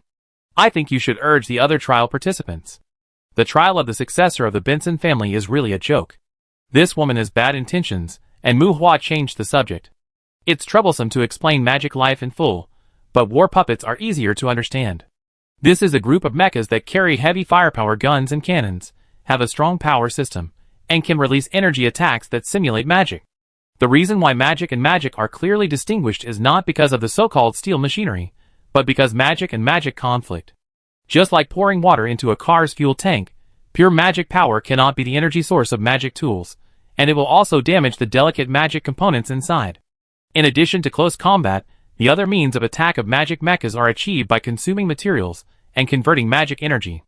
With a weight of tens to dozens of tons, in order to ensure that they are not easily destroyed when fighting against monsters, these mechas are almost all made of metals with a quality higher than demanded metal. They have high requirements for the driver's control technology, but do not require the driver's personal combat power. This thing is a war machine that can be mass-produced as long as there are enough resources. The magic mecha can be said to be the most easily organized high-end combat force and combat readiness in the hands of the human government army, and it is a war machine that can also be controlled by the residents. Men love playing with mechas, but if all the money is spent on mechas, they will probably lose a lot of fans. Hummers are good, but they have to be able to afford the gas. Anyway, Mu Hua is not interested in this thing. The exoskeleton suit that Mu Hua mentioned is more advanced than the magic mecha. The exoskeleton suit is similar to the exoskeleton of a single soldier, and can also be understood as a magic mecha armor filled with magic technology. Usually, humans are between 3 and 5 meters in length after wearing clothes. If the magic mecha is called a war puppet, the exoskeleton suit is also called a mechanical demon god. These names mainly come from hell, just like the mechanical forest in the courtyard of 375. There are also demons in hell, who tend to use magic war preparations. Don't think that these things are exclusive to humans. The quality requirements of the materials used in the magic armor are much higher than those of the magic mecha. The combat power is linked to the strength of the wearer. However, the consumption of the magic armor is relatively low, and its mobility and combat capability against powerful individuals are far superior to the magic mecha. The mecha warriors are the high-end combat power in the hands of the Unju government. The magic armor and magic mecha are the pride of the Unju people. Their biggest problems are the manufacturing cost, daily maintenance, and energy consumption. This is a type of weapon that is easy to form combat power, but will make people poorer and poorer. Why? Are you very concerned about the issue of succession? Maybe we can talk about this privately. Mu Hua changed the subject, and a gleam of light flashed in Xiong's eyes. I think you shouldn't care about this issue. Ha, attacking the courtyard? That's a joke, Taibesha said on the side. A joke? That's not necessarily the case. Even if you don't have the ability to challenge the Lord of the Courtyard, you can still talk about it based on your performance. Xiong laughed softly. And Mu Hua seems to have done a lot for you. At least Ivy should be out for the time being. Xiong looked at Mu Hua. Huh? Mu Hua frowned, and Taibesha was curious. Ivy should be one of the 3 illegitimate children. Mu Hua doesn't remember any connection with her. He hasn't even met her, and he didn't do anything. He doesn't want to take the blame. Ivy has contacted the Caesar family. She wants to use the strategy team to enter the 375 courtyard. But Mu Hua seems to have a good personal relationship with the head of the association. I heard that Ivy's application for a strategy has been rejected several times. Now Odysseus's team is going to launch a strategy for the 375 courtyard again. Hee Mu, you have done so many things for Betha, you care about Betha very much. Xiong laughed, but looked at Mu Hua with an inquiring look. Mu Hua was silent, looking at Xiong, still wondering in his heart. He only got 4,000 demon coins from Webster. Are you sure these things have anything to do with us? Besides Joan, Taibesha blinked her beautiful big eyes. She only knew that Mu Hua was always weak these days, as if he was very tired. After hearing what Joan said, she realized that Mu Hua had been worrying about her. Cousin! Taibesha's tone was touching. Yeah. They are all small things. Don't think too much. Mu Hua had a serious face, calm and generous. When he waved his hand, he had an open attitude of doing good things without leaving a name. Chapter 152. Rich families. Oh no, it should be said that the internal relationships of human families with more members are usually very messy. People like to promote the idea that fathers are kind and sons are filial, brothers are friendly and younger brothers are respectful, but whoever believes it will be miserable. In reality, there are often intrigues and constant fighting. The Benson family has complicated kinship, but strictly speaking, Joan cannot be considered a blood relative of the Benson family. She is similar to Deman. Her family has served the Benson family for generations, and obtained a certain share in the family business. Although there is no blood relationship, she has also established a close relationship with the Benson family. Joan has been in contact with Tabitha since she was a child. Her parents stand on Samantha's side, and Joan naturally became Samantha's person. As an outsider who married into the Benson family, Samantha's abilities and skills are not outstanding, but she knows how to make concessions and support. The most important thing is that she somehow got the recognition of the demons. Not only did she get the demons' followers, but she also had the qualifications to recommend participants in the Demon Night banquet. Even before Holman and his parents died, some of the small shareholders of Benson Economics and Trade had naturally moved closer to her. Samantha had many contradictions, and Joan could not guess her true intentions for some of Samantha's actions and decisions. But the family industry was developing well, and Samantha almost single-handedly promoted the decision to shift the focus of the family development to the mysterious side, and those who followed Samantha also benefited. If it were a normal trajectory, Joan should have become Tabitha's life assistant, but Holman's death and the issue of the illegitimate child's inheritance disrupted her life trajectory. After Holman's death, Samantha temporarily took over the family industry, but some interested people in the family's side branch also brought up the issue of the heir. Finally, considering the issue of the family's future transformation, the seemingly farce trial of the heir was put on the agenda. On the surface, the so-called trial of the heir is to label the family heir as an adventurer in the minds of the world. But in essence, this trial that almost delays time is more like a time to prepare for the struggle for power within the family. Including Taibesha, The 4 candidate heirs are accompanied by supervisory contacts. These contacts are not so much to supervise the heirs, as to be liaisons between the factions within the family and the heirs. The activities of the heirs will be reported to their supporters by the contacts, and the internal movements of the family will also be known to the heirs through the contacts. Vincent's business direction attempts to fully intervene in the adventurer market, and the idea of an adventurer family has also attracted many members of the family. This trial of the heir is just one of many attempts, a farce that is better than nothing, but it also has a certain symbolic meaning. Among the 4 supervisors, Joan is the contact person responsible for Tabesha. After Cheong's description, Mu Hua found that, seemingly by chance, he seemed to have destroyed the plan of a candidate for heir. Regardless of whether Tabitha and Cheong had any misunderstandings about him, Mu Hua actually didn't care much about the illegitimate child named Ivy. After all, Samantha gave him 10 origin bullets, and his goal was never to disrupt the development plan of the illegitimate child.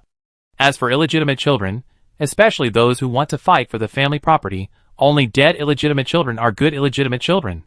Mu Hua only thought about how to kill them quietly. As for the family succession, that was Samantha's business and had nothing to do with him. Joan was originally a school doctor at the main campus of Sprinkle. She was not only a school doctor who treated headaches and colds.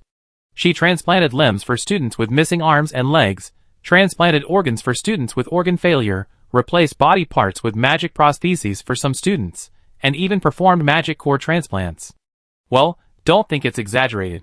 Students at the Magic Academy will really encounter the above situations. Adventurers also need doctors. After all, not everyone can get life potions, and adventurers who can obtain self-healing and regeneration abilities are rare. In addition to the school doctor, Joan is also Griffith's assistant. Maybe Mu Hua's identity as a professor was originally her connection. Now that she has been transferred to the branch campus, Joan has officially started her work as a supervisor.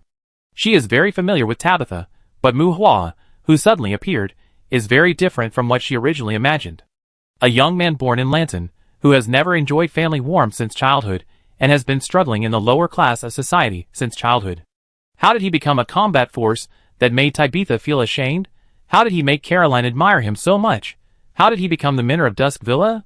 Mu Hua is a professor, but no one knows better than her how he got that title. Cheong always felt that Mu Hua was weird. Compared with Tabitha and Samantha's trust in Mu Hua, Cheong was quite wary of Mu Hua. At this time, outside the observation deck, the extremely fast hovering drive pushed the steel body, and the mecha warrior holding the sword left fatal marks on the magic mecha with flexible maneuvers. The mecha warrior in charge of sniping dodged the mecha's air attack at high altitude, and the heavy sniper cannon continued to blast ripples on the mecha's energy field. An open class, like a real combat exercise, attracted many students. Compared with those boring and complicated magic spells, the battle of war machines in front of them was much more exciting.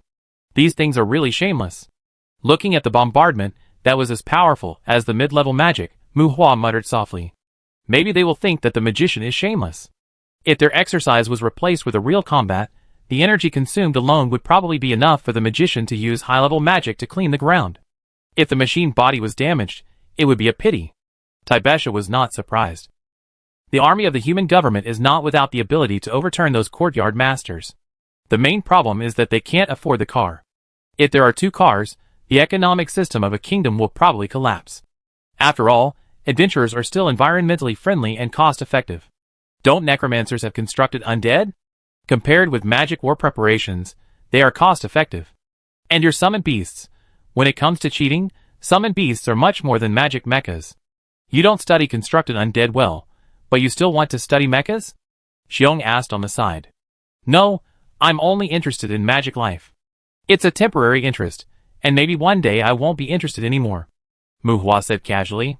Although the level of undead summoning is stuck, Mu Hua can already make centipede death sickles, but that thing also requires a lot of resources. Being able to play undead derivatives, especially the Abyss Island, still has plenty of time for the undead to practice safely. Constructing undead makes Mu Hua feel that it is not cost-effective in various ways. Then you'd better change your interests as soon as possible. Puppet technology involves a wider range of knowledge. Most puppeteers will never reach the level of magical life in their entire lives. It's simply a waste of time.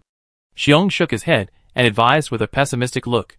Haha, maybe I'm one of the few, Mu Hua said jokingly, causing Xiong to roll her eyes. The battle in the Valley Arena is coming to an end.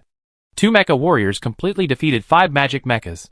Of course, there are many factors in the battle positioning.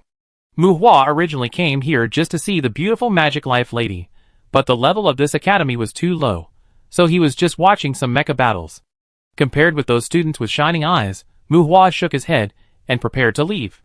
Very strong, especially the 2 mecha warriors, but their battles are still too dependent on external objects.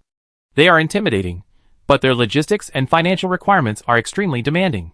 For Mu Hua, who has seen the big guys in the abyss, the magic combat readiness that conflicts with magic and even blood, regardless of its upper limit, is an absolute defect in limiting the combat power of people with higher growth. After leaving the arena, Taibesha dragged Qiong to the beast taming department.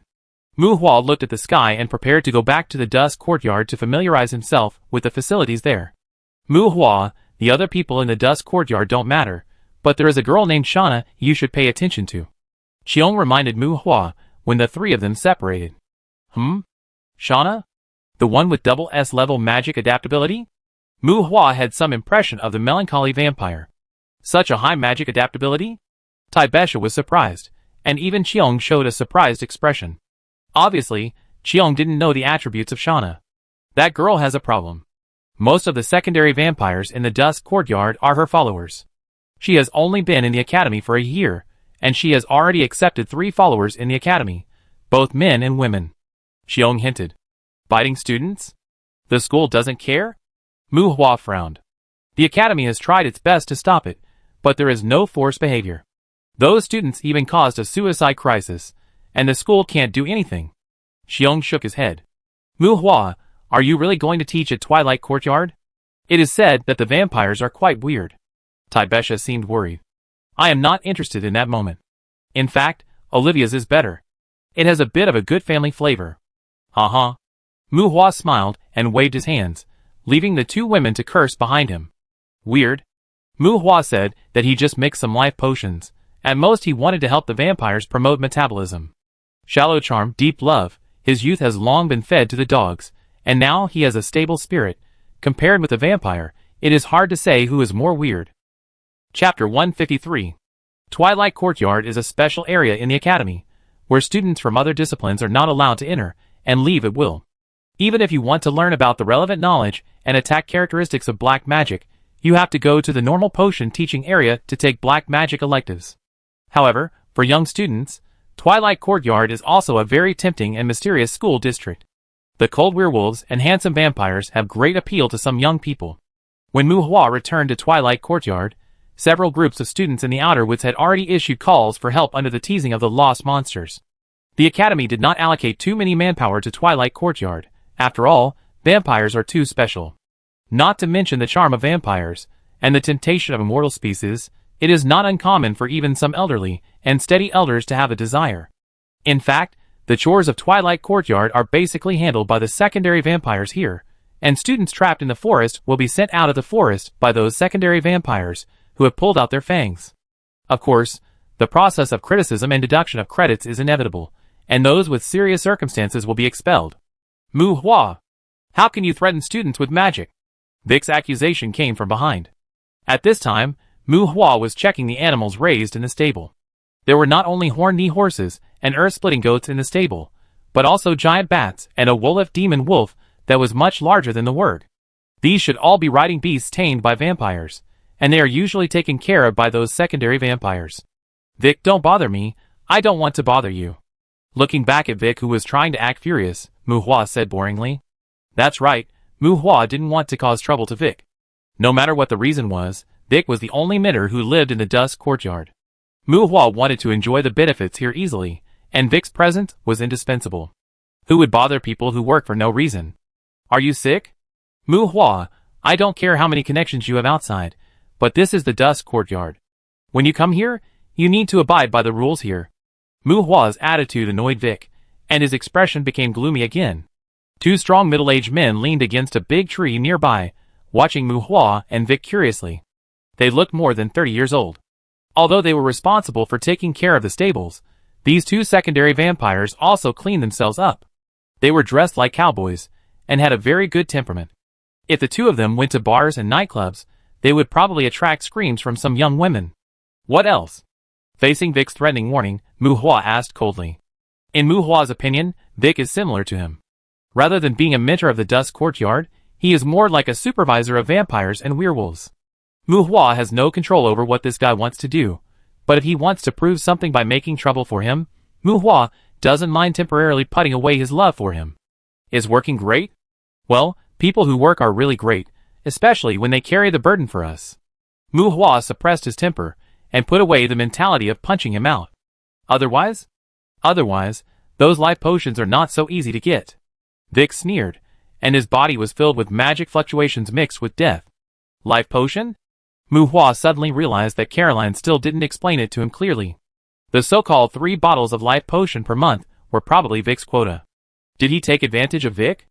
No way, the monthly quota is just a bonus. He came here to help the students' metabolism. We are all workers. Although I come from Lanton, I don't have the mentality of taking things out of my colleagues' pockets and considering it my own ability. Curse, Vic is also restrained. He seems to want to curse Mu Hua. Dispel. Mu Hua released the dispel casually, and the LV-11 dispelled the magic power around Vic without any suspense, and the magic circle that just appeared in Vic's hand also suddenly shattered. Cough. The sudden dispel caught Vic off guard, and the dispersed magic power made Vic stagger and cough uncomfortably. Hush. A teasing whistle came from the mouths of 2 secondary vampires, who were watching the fun. Mu Hua glanced at the 2 secondary vampires coldly, and the 2 spread their hands to show innocence, with an attitude of watching the fun and not minding the big deal, while the magic power fluctuation appeared on the opposite Vic again. Dispel. The dead air gathered from the outside world dissipated, and the magic circle shattered again. Casting faster, Bone Fong. I found that Vic, who had underestimated Mu Hua, even started to move, but let him sway. Mu Hua's dispel fell accurately on him again. Gathering magic power. Dispel. Drawing a magic circle. Dispel. Hidden casting. Still dispel. Several spells were interrupted by Mu Hua. Vic was silent on the spot, and his originally bloodless face gradually turned dark red. Wow, you are a new instructor, right? Just based on this dispel, I think we should go to your class more often. A secondary vampire under the tree shouted. Hey Vic, this is not your level, don't worry, the monsters won't be scared. Another secondary vampire booed. Is it fun to be watched by these bastards? Mu Hua looked at Vic coldly, his face flushed red. The 2 secondary vampires also looked ugly because of Mu Hua's name for them. Damn it, you shouldn't make me angry. You need to learn to respect. Vic scolded, and Mu Hua laughed a little, but fortunately, Vic's so-called respect should not refer to the 2 secondary vampires. Vic unfolded the pale magic circle, and this time Mu Hua did not use dispel. Summoning magic, a magic that Mu Hua is most familiar with. Because the summoning space is closely connected with his own soul, this kind of magic cannot be dispelled. Young man, you need to give enough respect to the elders. When Vic said angrily, several skeletons appeared in front of him. 3 skeleton warriors, 1 skeleton guard, and 2 skeleton generals. Unlike the summoned beasts attached to Mu Hua's skills, Vic's summoned beasts should all be made by himself. Mu Hua's summoning skills are indeed somewhat special, while Vic's skeleton summoning can summon different species at the same time, perhaps because the summoned beasts are made normally. You actually put a summoned beast in front of me? Mu Hua's expression was strange. It seems that Caroline didn't tell Vic about his situation. The pseudo-Lolita who drank preservatives had seen him summon the undead. Even if he didn't summon the Terror Knight at that time, Vic's kittens were obviously not good enough. Young man, you know nothing about the necromancer. Mu Hua's strange expression was regarded as panic by Vic, and a smug smile hung on the corner of Vic's mouth. There was still a magical fluctuation mixed with death. Mu Hua wondered. Vic seemed very persistent in cursing him. How about letting him go? Tuesday squatted in his body. Cursing him was basically the same as feeding him. Curse of Pain. Vic, hiding behind several skeletons, was holding back the Curse of Pain again. Judging from the type of spells, he wanted to teach Mu Hua a lesson more, but he didn't want to cause too much harm to Mu Hua. Bang, bang, bang, bang. A thick death aura suddenly appeared, and armored caged hands suddenly appeared in the void beside Vic's summoned beast. Blood burst out, and one punch killed the kid. Vic's summoned beast was instantly smashed in the head, and even the skeleton general's head was broken and flew out. Although the skeletons didn't seem to be dead, the impact made these skeletons who lost their heads fall several meters away. Whether it was the caged hands or the breath of death, they came and went quickly, and in a blink of an eye, it seemed as if nothing had happened. Several headless skeletons were still tumbling on the ground, as if to prove that the strange scene just now was not an illusion. The monsters in the stable screamed and trembled, and Vic also stopped casting spells. Vic, including 2 secondary vampires not far away, looked at Muhua, who was walking towards Vic in astonishment. Mage? This kid is really young. What was that just now? A secondary vampire asked his companion. Dead bone binding? No, the attack is too strong, and I haven't heard that dead bone binding can be separated from the ground. Another secondary vampire was stunned. Ignoring the 2 ignorant secondary vampires, Muhua walked towards Vic, who was also a little confused. Bang! A skeleton general, who had lost his head but still wanted to protect Vic, was kicked into pieces by Muhua. Blood chi is released and retracted quickly. Although he has not fought with anyone yet, Muhua is now using the Terror Knight as a sparring partner in the Abyss Island. And his rage blood is not just for show. With the increase of blood chi, the pure power output of 400 plus, some high-level monsters in the courtyard may not be able to compete with him in strength. Are you sure you want to put the summoned beast in front of me? Vic, you know nothing about the necromancer. Stepping on the broken bones under his feet, Muhua stood face to face in front of Vic. The higher height allowed Muhua to look down at Vic. Chapter 154. Looking up at Muhua, Muhua's palm has already hit Vic's body, and Vic's bone shield was crushed layer by Muhua, until the grip of Muhua's palm was transmitted to him. Thinking of the skeleton general, who was kicked to pieces, Vic's heart trembled, and he didn't dare to move, for fear that Muhua would crush his shoulder bones. Those were your summoned beasts just now, Vic said in fear. So don't put summoned beasts in front of me, understand? Muhua grinned, but didn't really hurt Vic. This guy was noisy, but he didn't kill him. On the other hand, Muhua still expected this good colleague to work hard. As a teacher, it's not good to move randomly. You took the headless knight that Caroline detained? No, that's not right. Vic stepped back a few steps, and several half-broken skeletons were taken back into the summoning space by him. Headless Knight. Although he didn't react at the time, Vic had seen the Headless Knight. Not only had he seen it, but he had seen it often. Caroline used the undead detention to capture a Headless Knight. He was usually imprisoned in a secret cell. That was a benefit for the potion instructors. Whoever could subdue the Headless Knight would own the Headless Knight. Vic was familiar with the Headless Knight. He could recognize it even if it was only half an arm. However, the arms made by the young professor in front of him seemed to be a bit too many, right? As for the weird attack method, Vic was more knowledgeable than the 2 secondary vampires. That should be the change application when the skeleton summoning level is extremely high. The reason why I say should is that few people would think about the level of summoning magic. It's enough to be able to make and summon. Who would waste time on the level of this kind of magic? Where did you get your summoned beast? Muhua asked Vic. If it were in the past, Muhua would be amazed to know that Caroline had captured a headless knight, but now it is difficult to count his own headless knights, and Muhua's acceptance ability has increased dramatically. These days in the Abyss Island, Muhua has already tried his best to smash his regeneration to LV60, and the super speed regeneration did not work, and that ability was stuck at the level again. LV60 regeneration requires the Prepale lore to continue to upgrade. Muhua should not be too familiar with this name, but is it really appropriate for you, a flesh and blood resurrection ability, to specifically turn over the brand of the undead boss? Regeneration is stuck at the level, and the undead summoning will naturally continue to be stuck at the level. This also led to Muhua's undead summoning to the level of 60 headless knights. Muhua was not very interested in the headless knight captured by Caroline, but Vic's spiritual attribute was not low, and Muhua was more curious about the source of his summoned beast. After all, making summoned beasts consumes a lot of spiritual attributes. Except for the 2 skeleton warriors, the others are all given to me by students. Faced with Muhua's inquiry, Vic hesitated and said to Muhua, Vampire? TSKU. Muhua curled his lips. Forget it, a worker soul. Muhua stopped his unpleasant words and saved some face for Vic. Hey Vic, we are colleagues. Can we get along well in the future? Muhua asked Vic. If you manage the vampires too harshly, I will have a hard time. Vic was entangled. The vampires in the Dust Courtyard were very caring to him, but the original Young and related households became a tough guy who dismantled the skeleton general with bare hands. What can he do? He is really embarrassed. Difficult? Then will it be easier if I beat you up in front of those vampires? Muhua asked thoughtfully. He was acting, so he would not kill you. Still forget it. Vic's eyes twitched, as if he had a better understanding of Muhua. This guy was unreasonable. Don't worry, you will be fine in the future. I'm not targeting you. Apart from blood, I don't have much idea about those vampires. Muhua patted Vic's shoulder and comforted him. Professor, the Blood Clan of the Dusk Courtyard can be said to be the representatives sent by the Blood Clan to contact the human world. Their identities are not simple. Vic seemed to be persuading, and his attitude when talking to Muhua was particularly good. It is definitely uncomfortable to be close to a guy who can kick the skeleton general to pieces. The degree of deterrence should not be much more serious than that of a simple spellcaster. Prince and Princess? Muhua frowned.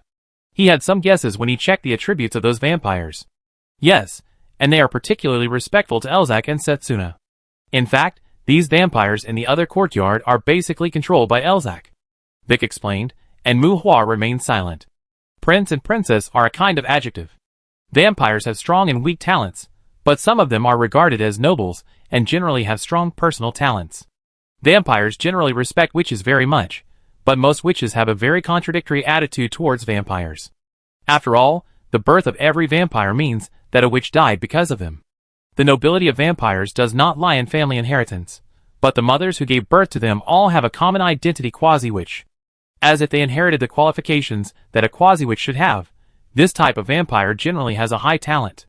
No matter what their identity is, human society is not so kind. Since you want to integrate into human society, you should also understand some of the beatings of society. After a short silence, Muhua said, as a matter of course, well, some people will never have to accept the beatings of society in their entire lives. For example, you. Suddenly, I felt that what Muhua said made sense. Vic, who felt the same way, glanced at Muhua and refuted him like a spit. Hee, I have received more beatings than you think. Patting Vic's shoulder, Muhua said, looking at the two secondary vampires, who were about to run away. You come here. Stopping in their tracks, the two secondary vampires walked up to Muhua angrily. This is the academy, and they are not worried that Muhua will do anything to them, but after all, no one wants to be trained and beaten. Two mature men, very handsome, totally different from the young boys. It's hard to say from a woman's perspective, but from a man's perspective, these two secondary vampires are a bit handsome. What's your name? Muhua asked the two. Peter Parker. The two answered. Oh, you put together a pair of scary names. Was it fun just now? Muhua chuckled and asked the two. Teacher, it was just a joke. You know, we have no ill intentions. Peter explained. That's why you can stand here now. I don't want it to happen again. Muhua said unhappily. Of course, maybe you should relax a little. You are really good at dispelling. Parker looked relaxed and smiled at Muhua in a familiar way. Don't hit a smiling person. It's hard to say whether it's because of maturity or something else. Peter and Parker are definitely much older than Muhua. They communicate like friends, which makes it difficult for Muhua to cause trouble to them. Bullying honest people is fine, but bullying honest people who work is really conscienceless. As for those who are not honest, as long as they help us carry the burden, it is also right to give them more tolerance and care. Otherwise, why do you work? You want to be idle, and you want to catch people who work and fight with them. What are you thinking? They didn't make things difficult for them anymore. They went to the stable to appease the frightened monster. Muhua didn't communicate too much with Vic. He left alone and wandered around the courtyard. Vic's moral integrity is a bit low, but he is a real worker. If he is defeated, who will take care of the trivial matters inside and outside the Dusk Courtyard? Who will be responsible for the daily classes in the Dusk Courtyard? Well, this is another topic that I dare not discuss in detail. After all, Muhua was not interested in making close friends with Vic, but he really didn't want to quarrel with him. It would be best if they could keep their distance. Who would he rely on to get benefits if he skipped work and slacked off in the future? Caroline? Don't be ridiculous. They all depend on Vic's hard work. If Vic hadn't bothered him first, Muhua would have called him brother, dear brother. At this time, on the top floor of a high-rise building in the courtyard, in the shadows, a woman in a black dress watched everything that had just happened. Until Muhua and his friends left, the woman in the black dress still frowned. The evening breeze blew her long skirt, the woman's lips moved slightly, and her mumbling to herself disappeared with the sound of the wind. The fallen leaves drifted by, and the woman's figure disappeared from the bell tower, as if everything was just an illusion. Only a raven flew back to the place where the woman was before. The blind raven tilted its head and jumped on the outer edge of the bell tower, with doubts in its little red eyes. Unlike the skeletons of the previous period, the horror knights can trigger a large amount of death aura. Mu Hua would not summon them casually if it was not necessary. If Mu Hua summoned all of his horror knights in the courtyard, I am afraid that within half a month, the entire Dusk Courtyard would become a burial ground. Perhaps because vampires themselves also have some death attributes, most of the plants planted outside the Dusk Courtyard are plants that can adapt to the dead aura. Along the way, Mu Hua actually saw a small garden planted with the Soul Mandragora, which is a main ingredient for making the Psychic Vision Potion. Mu Hua wanted to pick some, but was stopped by two secondary vampire ladies. These flowers and plants were specially planted by others. After asking the two ladies for 2 roots of the Soul Mandragora, Mu Hua did not go to the garden that others had carefully taken care of. Mu Hua found a lot of magical herbs in the villa, such as mandrake, muke's vine, wolfsbane, etc. As dusk approached, Mu Hua walked leisurely into the castle-like main teaching building of the villa under the gaze of some secondary vampires. Chapter 155. The courses in the Magic Academy are relatively friendly to the instructors, especially for the instructors of the spellcasting department. The rich magic knowledge and spellcasting experience allow them to prepare courses without too much trouble. Analyze the spell module, copy the spell structure, and draw the magic circle. Read it yourself. If you can't stand it, vomit it. If you don't understand it, ask. If you ask random questions, get out. The magic teaching is simple and rough. As for the subsequent casting environment and magic application skills, don't think about it before you can cast the spell. The warrior department teaches those things more carefully than the spellcasting department, because they want to learn more about how to fight the spellcaster. Of course, if you encounter some students with outstanding talents, the instructors also need to have a relatively good mentality in order to cope with the crushing from those students' talents. After all, this is still a magic academy. It is impossible to establish the teacher's prestige by talking nonsense like in ordinary schools. If you have a bad mentality and just try to show off your prestige, the students will show you a magic show and smear the spell on your face. That's really a real slap in the face, the kind that will spurt blood. Teacher Mu Hua, I think we are even, right? Claude, who had just stepped into the classroom, walked up to Mu Hua with a pale face and said to him, Oh, okay, I forgive you. Mu Hua was puzzled, and then he felt the air in the classroom that seemed to smell like sunshine, and said with a chuckle, Claude, a strong vampire, is different from other vampires with relatively average attributes. His growth is mainly highlighted in the physical aspect, and he should be a warrior specializing in close combat. It was him who slammed the table and shouted insolent in the classroom earlier. When Mu Hua made the classroom full of ghosts, he was also responsible for purifying the dead air. Whether it is Mu Hua, vampires, or werewolves, for the people in the Dusk Courtyard, dead air is no different from air. However, these dead air will affect the growth of some plants, and will also make curtains and table wood more likely to become old and rotten. Using purification magic to remove dead air is also a common choice for people. Vampires are elegant and handsome, breathing and heart-beating, but they are half dead after all.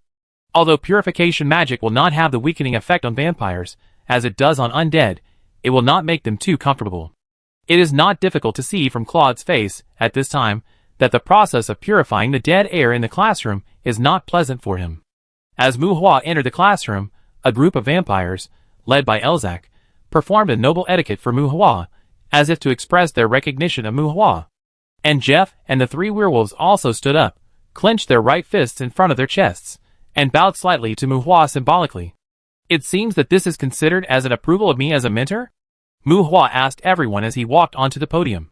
Professor Mu, we don't want to cause trouble, but whether you can teach here may require some recognition from the faculty. As everyone sat down, Elzac said calmly, in schools, especially institutions of higher learning for adults, teachers, mentors, professors, etc., these people are definitely not fresh and decent people. Although everyone usually behaves more righteously, the interpersonal relationships within the education system may be more chaotic, dirty, and there may be more filth than in the outside world. Although it is difficult to generalize, they are all adults. To be honest, if they are really capable, why would they still be involved in the education field? And what kind of people do you think can turn the tide in the education field? The salary in Dusk Courtyard is very high, and the teaching status here is still quite popular in the potions department. If you want to become a mentor here in the true sense, in addition to the recognition of students, you may also have to face the criticism of other faculty members in the potions department. Dusk Courtyard is very special, but no matter what, since you are a mentor, you must teach the necessary lessons. The meeting became an open class, at the unanimous request of the potions department tutors. Caroline asked Mu Hua for his opinion. Mu Hua, who was thinking about the life potion, didn't want those teachers to mess around, so he simply agreed. After seeing Mu Hua's improper fireball technique, Caroline is still quite confident in Mu Hua's magic analysis ability. When the open classes of the potions department are over, Caroline will bring the potions department tutors here to audit the classes. Moreover, Caroline also knew that Mu Hua had many skeleton generals. In her opinion, if Mu Hua didn't want to make too much noise with those skeleton generals, some of the rebellious vampires in the courtyard would be restrained. To be honest, teaching vampires didn't bring any pressure to Mu Hua. Even if it was low-level magic, no matter how rare or skilled, he could just pick out a few of the magics he had mastered, which was enough to cope with normal teaching. When the tip of his nose brushed the elegant fragrance of tulips, Mu Hua was considering whether to use his fireball to mislead the students. A beautiful figure suddenly came to Mu Hua's side, with a strange speed, and the seemingly weak arms embraced Mu Hua's neck. "Teacher Mu Hua, your summoned beasts are really scary. Which crown do they come from? The 7th? This is the Magic Empire. You don't have a legitimate reason to ask for help from the Magic Academy, right?" A black dress full of mystery, Shan Na, a beautiful vampire, who always has a melancholy temperament. A soft touch came from behind, accompanied by Shan Na's words, and the warm licking touch on the neck made Mu Hua shiver subconsciously. Mu Hua frowned and reached out to grab Shan Na, but was nimbly dodged by the girl. The glass window reflected the halo of dusk. In the hazy halo, the turning figure, the spitting skirt, the vampire blooming like a black dahlia, the silk skirt girl was like a charming ghost exuding a mysterious color. Reaching out to wipe his neck, there was saliva, and Mu Hua shook his hand with a look of disgust. The innocent smile was restrained, and Mu Hua's action made a fleeting anger flash across Shan Na's cheek. "Elzac, is this your instruction?" Mu Hua frowned. Even though Vic, who was sitting in the back seat of the classroom, showed a complex and envious emotion in his eyes, Mu Hua still regarded Shan Na's behavior as a provocation. Elzac was the head of the grade in the other courtyard. The vampires in the class basically obeyed his orders. Although he was a little cold, it was easier to communicate with Elzac than with Shan Na, who had a reputation for being moody. "No, Mr. Mu Hua, this was her own action." Elzac's eyes flashed red, and he frowned and looked at Shan Na. She was one of the few people in the other courtyard who was not under his control. "Hee Mu Hua, you have a manic aura, which is not the smell of a necromancer. No matter who you are, I think you should not be here." As if ignoring Elzac, Shan Na smiled and said to Mu Hua, and the words that hinted at something also made the vampires look thoughtful. "Whether I should be here or not is not up to you. Now go back to your seat." Mu Hua looked at Setsuna thoughtfully, then frowned and said, "The so-called 7th in Setsuna's mouth should refer to the 7th king, Therese Wailet. Probably because he saw that the bone spear that Mu Hua made in the classroom earlier was related to the summoned beast. For some reason, the vampire named Setsuna in front of him connected Mu Hua with the king who stood at the top of the human necromancer. As a special branch of the demons, although vampires have extraordinary talents far beyond ordinary people, they are actually quite miserable. The so-called integration into the human society is not a decision made by vampires on a whim, but a helpless measure for self-protection under desperation. Well, for most humans, even for most adventurers, vampires are very strong and scary. But at the same time, there are also a small number of humans who regard vampires as blood bottles with high cost effectiveness. Possessing blood that can make life potions, this kind of body is destined to be coveted by some powerful people with bad intentions. The so-called integration into human society is actually for vampires to seek protection from the public, and to avoid vampires becoming the hunting targets of some people. It is even just to prevent some human strongmen from arbitrarily capturing and imprisoning them because of the legal constraints of the residents. The demons with extraordinary combat power may need the protection of the residents. It seems contradictory, but more of it may be irony and helplessness. Chapter 156. Go back to your seat? Professor Mu Hua, what are you going to teach us? If it's summoning magic, forget it, but I'm very interested in your body. Faced with Mu Hua's rebuke, Shan Na approached Mu Hua again with an elegant pace, and touched Mu Hua's cheek with his palm, but was slapped away by Mu Hua. Body? Oh, you mean blood? You still want to bite me? Mu Hua chuckled. With waist-length hair like a waterfall of black, a tall and well-proportioned figure, a delicate face like a witch, a melancholy temperament, and a natural charm, Shan Na has the capital to provoke men.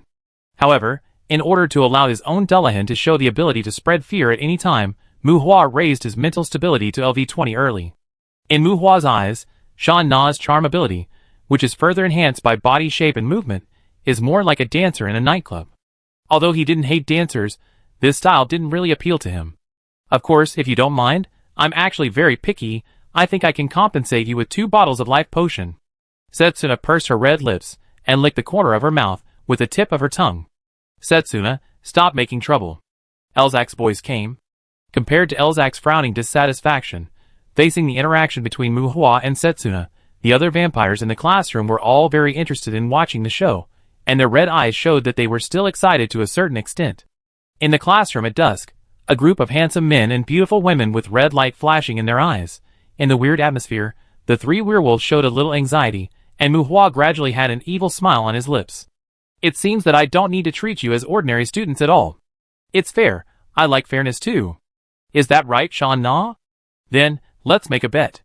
Come on, bite it and try. I can give you 3 minutes. I don't need the life potion, but I also need some of your blood. I need to figure out the formula of the life potion. As the vampires watched, Mu Hua rolled up his sleeves and revealed his strong forearms. 3 minutes? Boy, you seem to lack knowledge of the blood race. 3 minutes is enough for you to be sucked dry. But don't worry, I like to taste delicious food, but I don't overeat. His eyes turned cold, and Sha Na's pupils turned into vertical pupils. Vampires feed on blood, but they don't like others to ask for their blood. Paw with a slight sound like the breaking of pottery. A hand with beautiful nails smashed the undead bone shield on Mu Hua's body. Shauna sneered and crushed the bone shield on Mu Hua's body, but as the invisible bone shields were destroyed layer by layer, a surprised expression flashed on Shauna's face.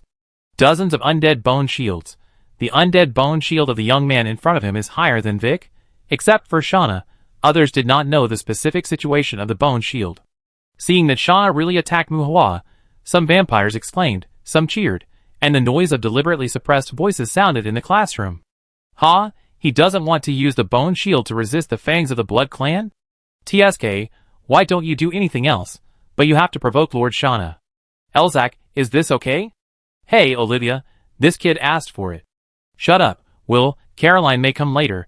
What if something goes wrong?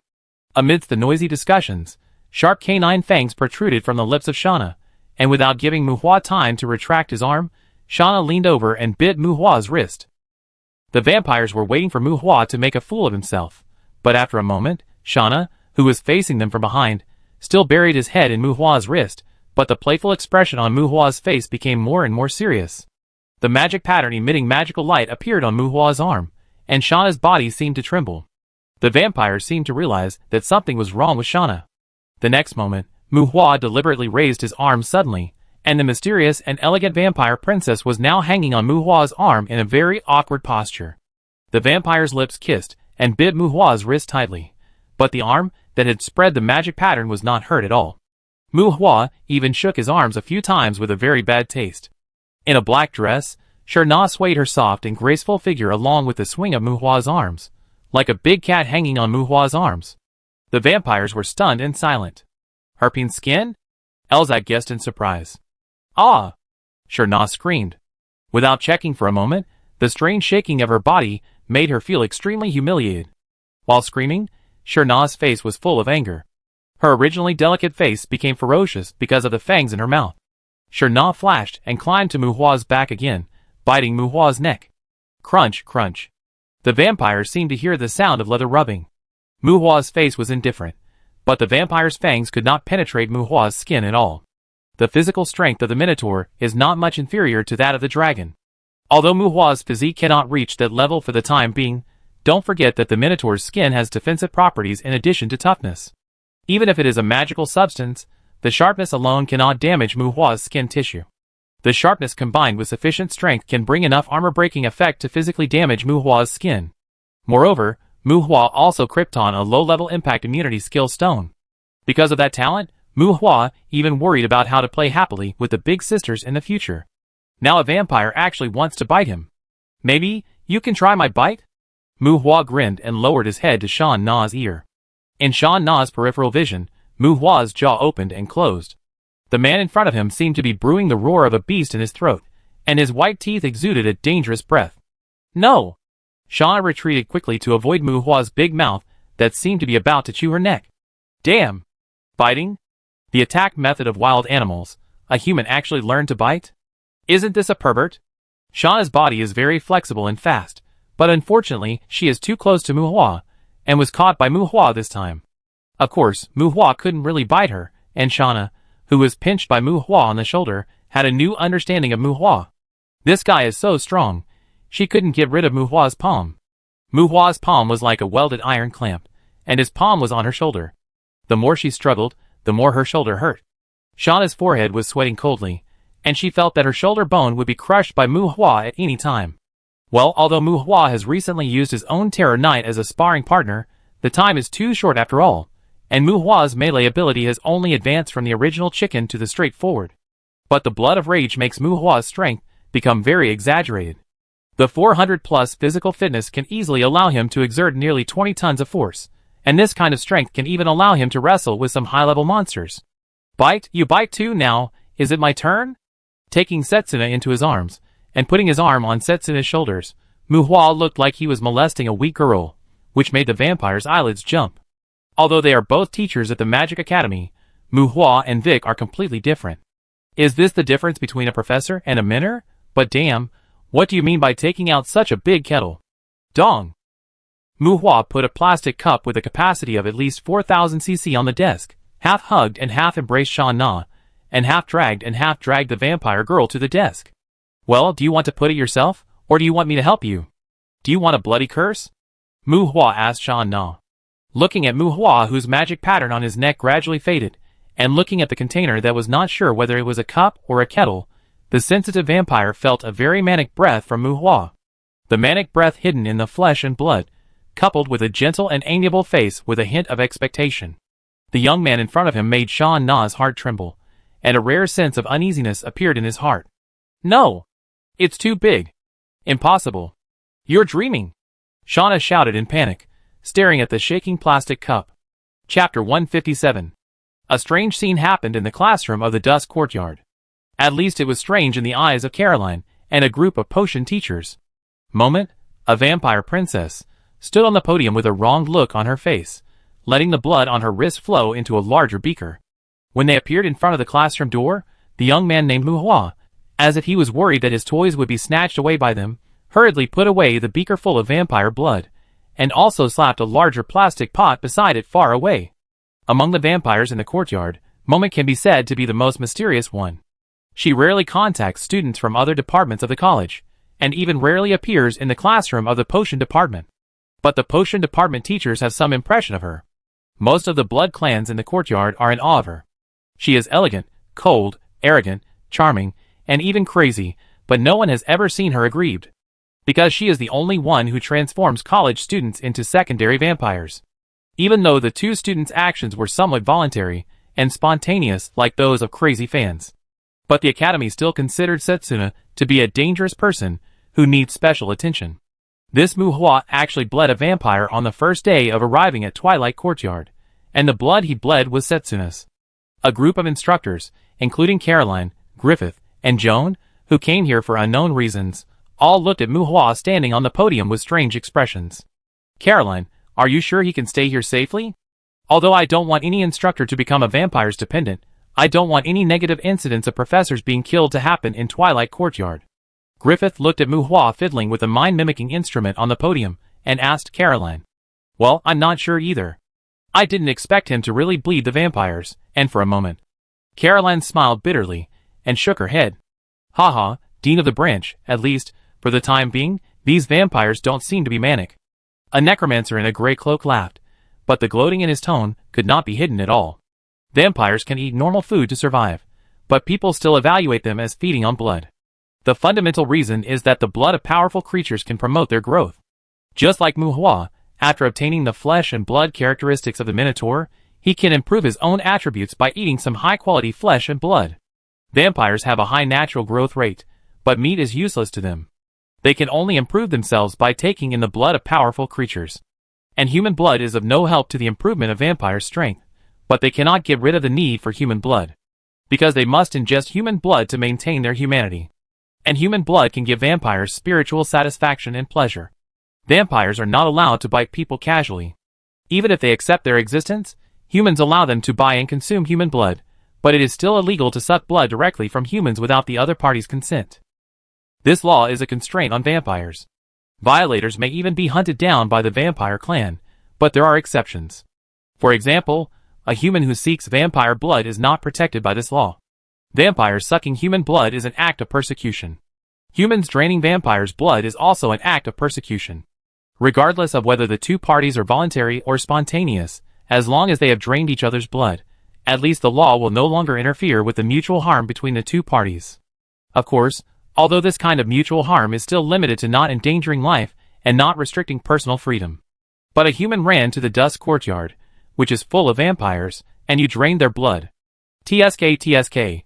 Anyway, most of the instructors of the potions department have already thought of Mu Hua's various anemia in the future. However, compared with the human group's various pessimism about Mu Hua, the mood of the vampires is really tangled and weird. For the situation of being bled, vampires generally share the same hatred. But regardless of the reason, you can't even bite through someone's skin, suck?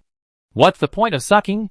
Among the vampires in the classroom, some were angry that Mu Hua had released Shan's blood, some were indifferent, and some were thinking about whether they could ask Mu Hua for some of his blood. Well, the last type of vampires just wanted to try the taste of Mu Hua's blood. In general, Mu Hua's thick skin seemed to bother the vampires more than other aspects. Ahem, Mu Hua. Teacher, the class can start. Everyone sat down, and Griffith's voice came from the back row of the classroom. Griffith's tone was a little disgusted, and Mu Hua glanced at Caroline and her group in the back row. As the real dean, Griffith obviously did not agree with Mu Hua's professorship, and it seemed that he was even a little reluctant to call Mu Hua teacher. Why are you sitting here again? Go sit closer, it's hard for me to see. Mu Hua nodded in the direction of Caroline, and said to the three werewolves, who acted as invisible. At this time, a group of vampires sat on the right side of the classroom, while the three werewolves huddled together on the left side of the classroom. When Mu Hua made the request, the vampires laughed without saying anything, and the three werewolves got up reluctantly, and moved to the middle of the classroom. Caroline in the back row twitched her mouth. She regretted recruiting Mu Hua into the dust courtyard. This kid is here to cause trouble. Speaking of which, the vampires and werewolves who could enter the dust courtyard have barely given up their hatred for each other, but there is absolutely no intention of getting close to each other.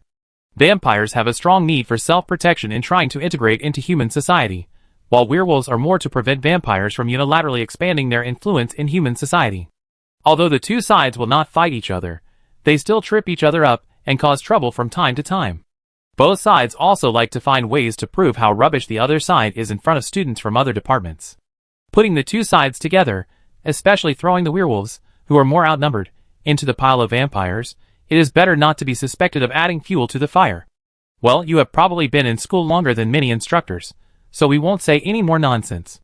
Mu Hua said at the podium, as if he didn't notice the emotions of the people in the classroom at all. As seeds that integrate into the human world, students in the Dusk Academy do not have a normal graduation process.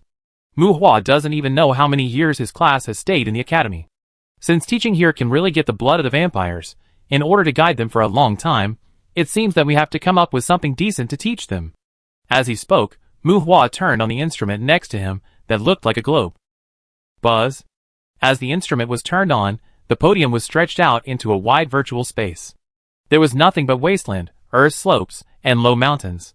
The entire space was dozens of times larger than the classroom. Mu Hua was still standing in front of the podium, but in that wasteland, a virtual image with Mu Hua's image stood in front of a target.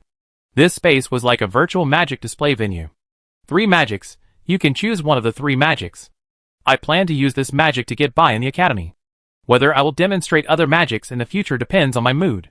Standing on the podium, Mu Hua said calmly, and the tutors of the potions department in the back row frowned unhappily. Oh, young people nowadays are really strong in character, Griffith said to Caroline happily, and Joan, who was familiar with him, knew that the old man was not in a good mood now. Without giving everyone time to ask questions, Mu Hua's virtual image in the wilderness began to move. Multiple magic circles, complex spell modules, and countless magic threads seemed to construct a magic building in the void.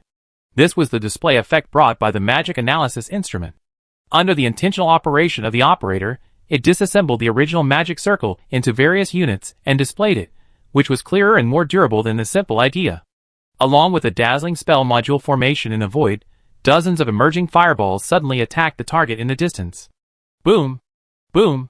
Boom! The bombardment of the artillery cluster covered the target range, dust and gravel, and everyone in the classroom put away the contempt on their faces. Griffith looked at Muhua with caution for the first time. Is it really inherent magic? Griffith looked at Caroline and said softly, "This blasting effect. This magic is more complete than the last time I saw it. Perhaps, if you give him some more time to grow, do you think you can still accept him into the academy?" Caroline replied with a chuckle. Inherent magic has a high reference value, but it has no learning value. However, at this age, well, it's harmless to just mess around. Griffith muttered softly. Joan, who was sitting next to Griffith, was already surprised. Is this the poor child that Samantha mentioned? Are you kidding? Who dares to make him suffer when he waves his hand to cast this kind of magic? Chapter 158.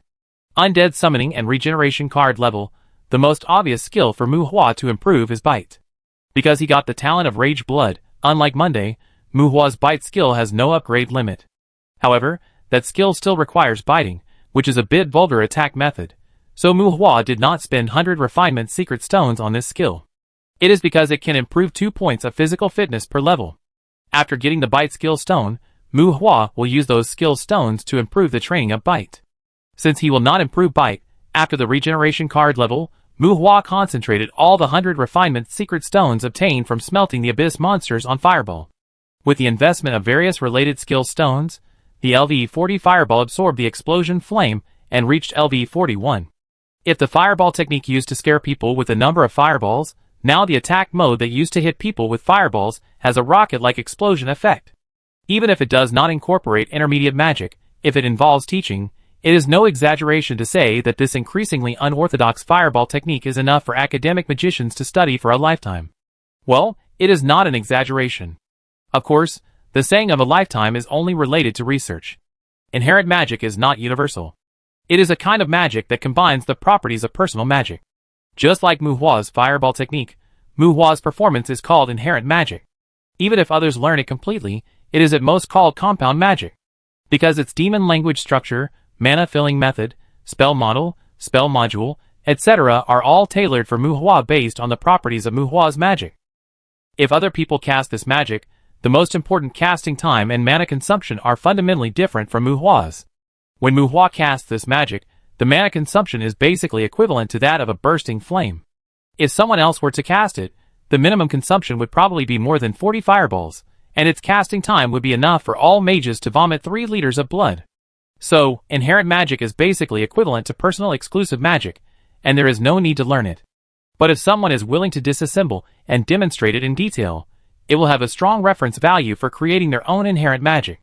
Muhua's magic is very aggressive, with dozens of bursting fireballs and a group attack magic, and the flame accumulation effect further enhances the power. Even mages with affinity for fire elements have to avoid it. After all, mages usually put on magic shields, and if they are targeted by this magic, no amount of magic will be enough to consume. This magic is not registered in the magic library, right? What's its name?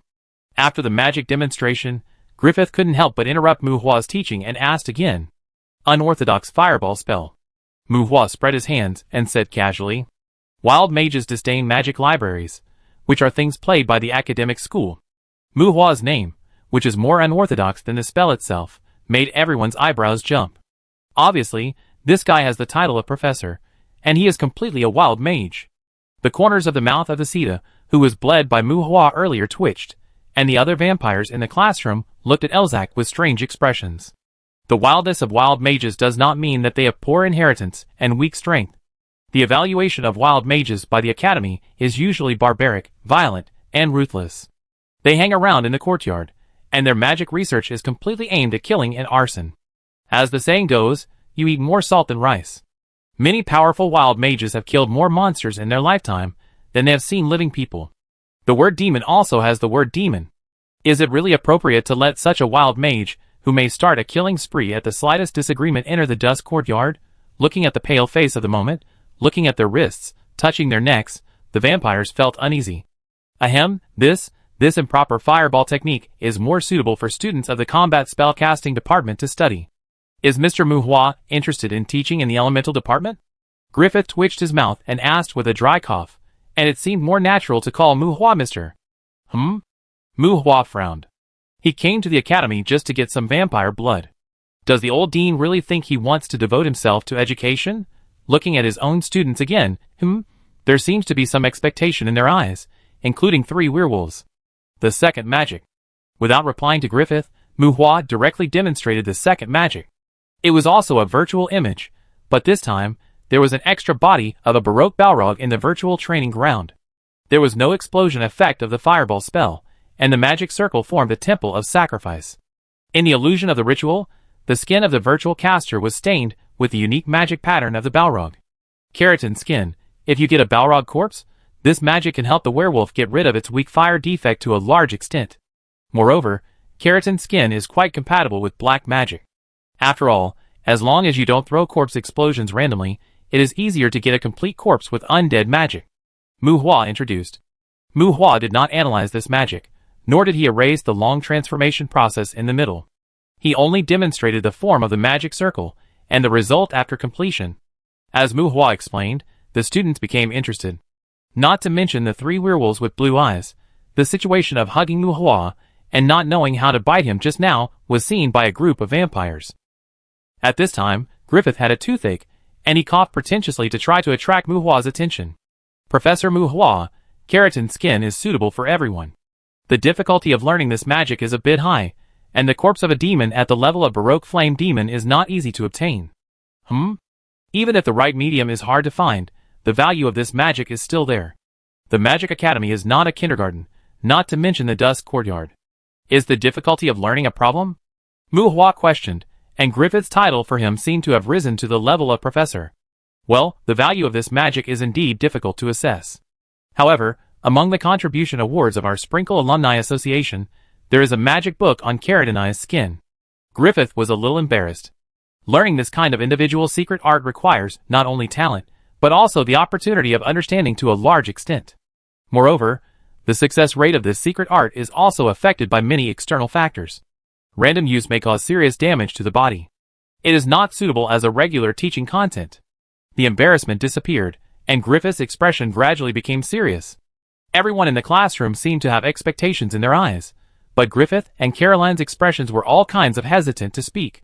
Mu Hua suddenly realized that he brought the valuable rewards that others took out to the classroom to analyze. Is this considered to be stealing business from Griffith?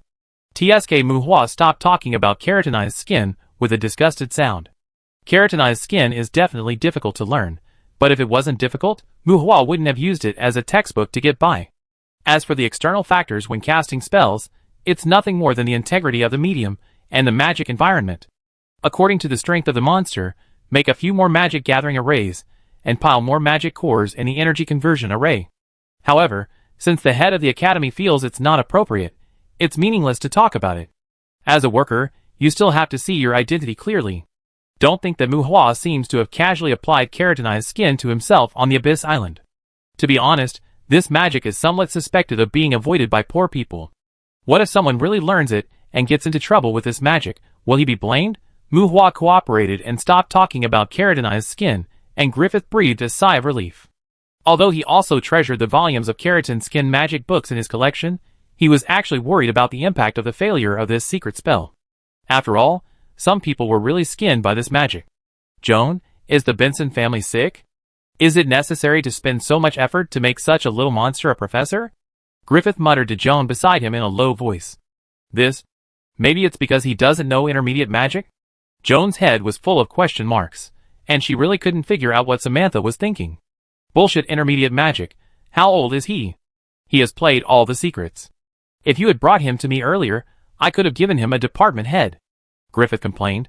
Then can you spit out the benefits I gave you before? June asked unhappily. Haha, this guy is really not simple. I'm beginning to look forward to what magic he can come up with. Hey Caroline, how about giving him to the main courtyard? Griffith answered the question irrelevantly, and turned to Caroline. Do you think he is here to teach you students? Caroline rolled her eyes at Griffith. Griffith's eyes couldn't help but look at the poor state of the moment, smiled bitterly, and shook his head. While thinking, his fingers gently pinched a tuft of beard. Pa Mu Hua's clapping sound came, and everyone's attention was focused on the podium again. Okay, Fireball, an undead derivation, you choose one. What do you want to learn? When Muhua waved his hand and said, the students in the classroom looked stunned. His subconsciously pulled off a few of his beards, and Griffith took a breath. Cheung, didn't you say that he doesn't know intermediate magic? Griffith asked June. That? Professor Muhua, is undead derivation a high-level undead magic? A vampire raised his hand and asked obediently. Who told you that only high-level undead derivation can be learned? It is just a magic that combines skeleton transformation and soul transformation. As long as you have enough understanding of those two magics, you can also summarize undead derivation at a low level, Muhua said casually. Everyone was skeptical.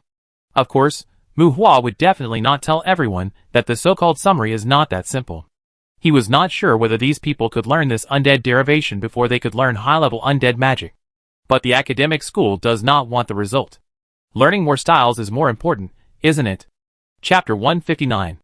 Soul fragments, ashes, soul dust, all resources are invested. Create souls, generate dead bones, construct skeleton bodies, gather the breath of death, derive spells to operate, and between the rising of the magic circle, a skeleton warrior is born in Muhua's hands. Looking at the skeleton warrior half kneeling in front of Muhua, the classroom was silent. That's right, the magic fluctuations definitely did not reach the high-level level. Although the process lacked a sense of being done in one go, it was indeed a lively skeleton. Let's not talk about the vampires in the classroom. At this time, the hearts of all the necromancers in the back row slowed down by half a beat. They wanted this magic. This is really amazing, Caroline. Do you need to report it? Griffith's face was solemn. To be honest, compared with the previous two magics, this undead derivative itself can be said to be very ordinary. Yes, a very ordinary undead derivative. But the key is that Muhua really disassembled this high-level magic, disassembled it piecemeal, to the point that a necromancer could master it. This ability to analyze magic is quite terrifying in Griffith's eyes. It shocked Griffith far more than inherent magic and biochemical secrets. He is from our branch, and I will report it. Let's wait and see when the branch is stable next year, Caroline said, glancing at June, who was listening beside Griffith.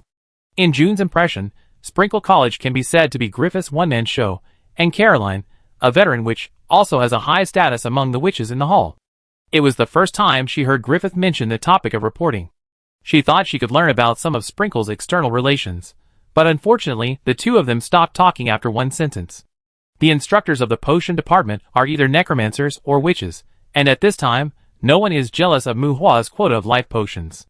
There was a low noise in the back row of the classroom, and the vampires seemed to have more recognition and curiosity about Muhua when they exchanged glances. This guy should not be the seventh one. The originally angry Mozera muttered softly, and his vigilance against Muhua was also relaxed.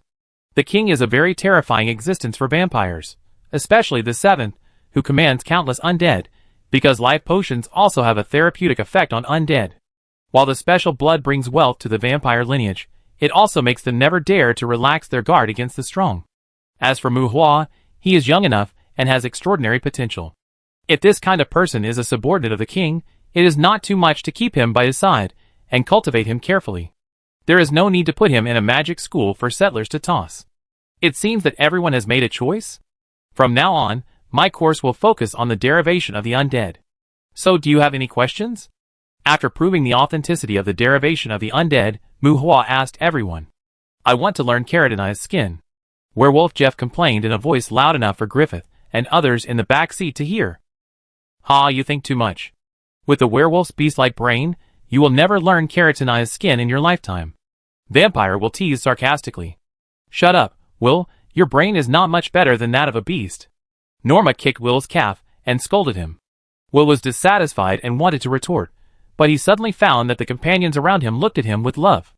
Will realized something in shock, muttered something inaudible, turned his head away, and remained silent. It is true that the undead derivative is the signature of the high-level necromancer, but that magic cannot be created out of nothing. Not to mention the consumption of resources. For vampires, who have more growth directions, being able to dabble in this magic at a low level can only be said to be interesting at best. In comparison, the secret art of keratinized skin is magical, and its preciousness is no less than that of an undead derivative that has been split in various ways. Werewolves want to learn keratinized skin, and vampires also want to learn it. With werewolves coming out to test, vampires are also happy to wait and see, But unfortunately they are interrupted by Will. Sure enough, Griffith showed a kind smile, but did not say much. Many vampires cast a caring eye on Will. Professor Moo, do you think we can also learn this magic? Vic asked reluctantly, as if encouraged by his colleagues. Moo Hua glanced at the necromancers in the back row of the classroom, with a strange expression. Perhaps because their talents were far inferior to those of demons, or perhaps because they had no hope of reaching the higher levels, these necromancers were quite enthusiastic about the derivation of the undead. As long as the academy has no objection, I have no problem, Moo Hua said indifferently. Turning off the virtual teaching instrument, Moo Hua used his mind to materialize the spell module on the obsidian blackboard. The densely packed spell models formed modules, which were imported into the chanting structure and eventually formed a magic array diagram. The blackboard made of special materials can retain the magic array drawn by the mind for a certain period of time. Patting the blackboard, Moo Hua looked at everyone. If you want to derive the undead, a pure soul is essential. It goes without saying that the extraction of soul fragments and soul dust is necessary. Your first task now is to learn how to create souls. The seemingly simple magic array contains multiple spell modules. As soon as Moo Hua finished speaking, everyone in the classroom could not help but use their own mental power to touch the magic array on the blackboard.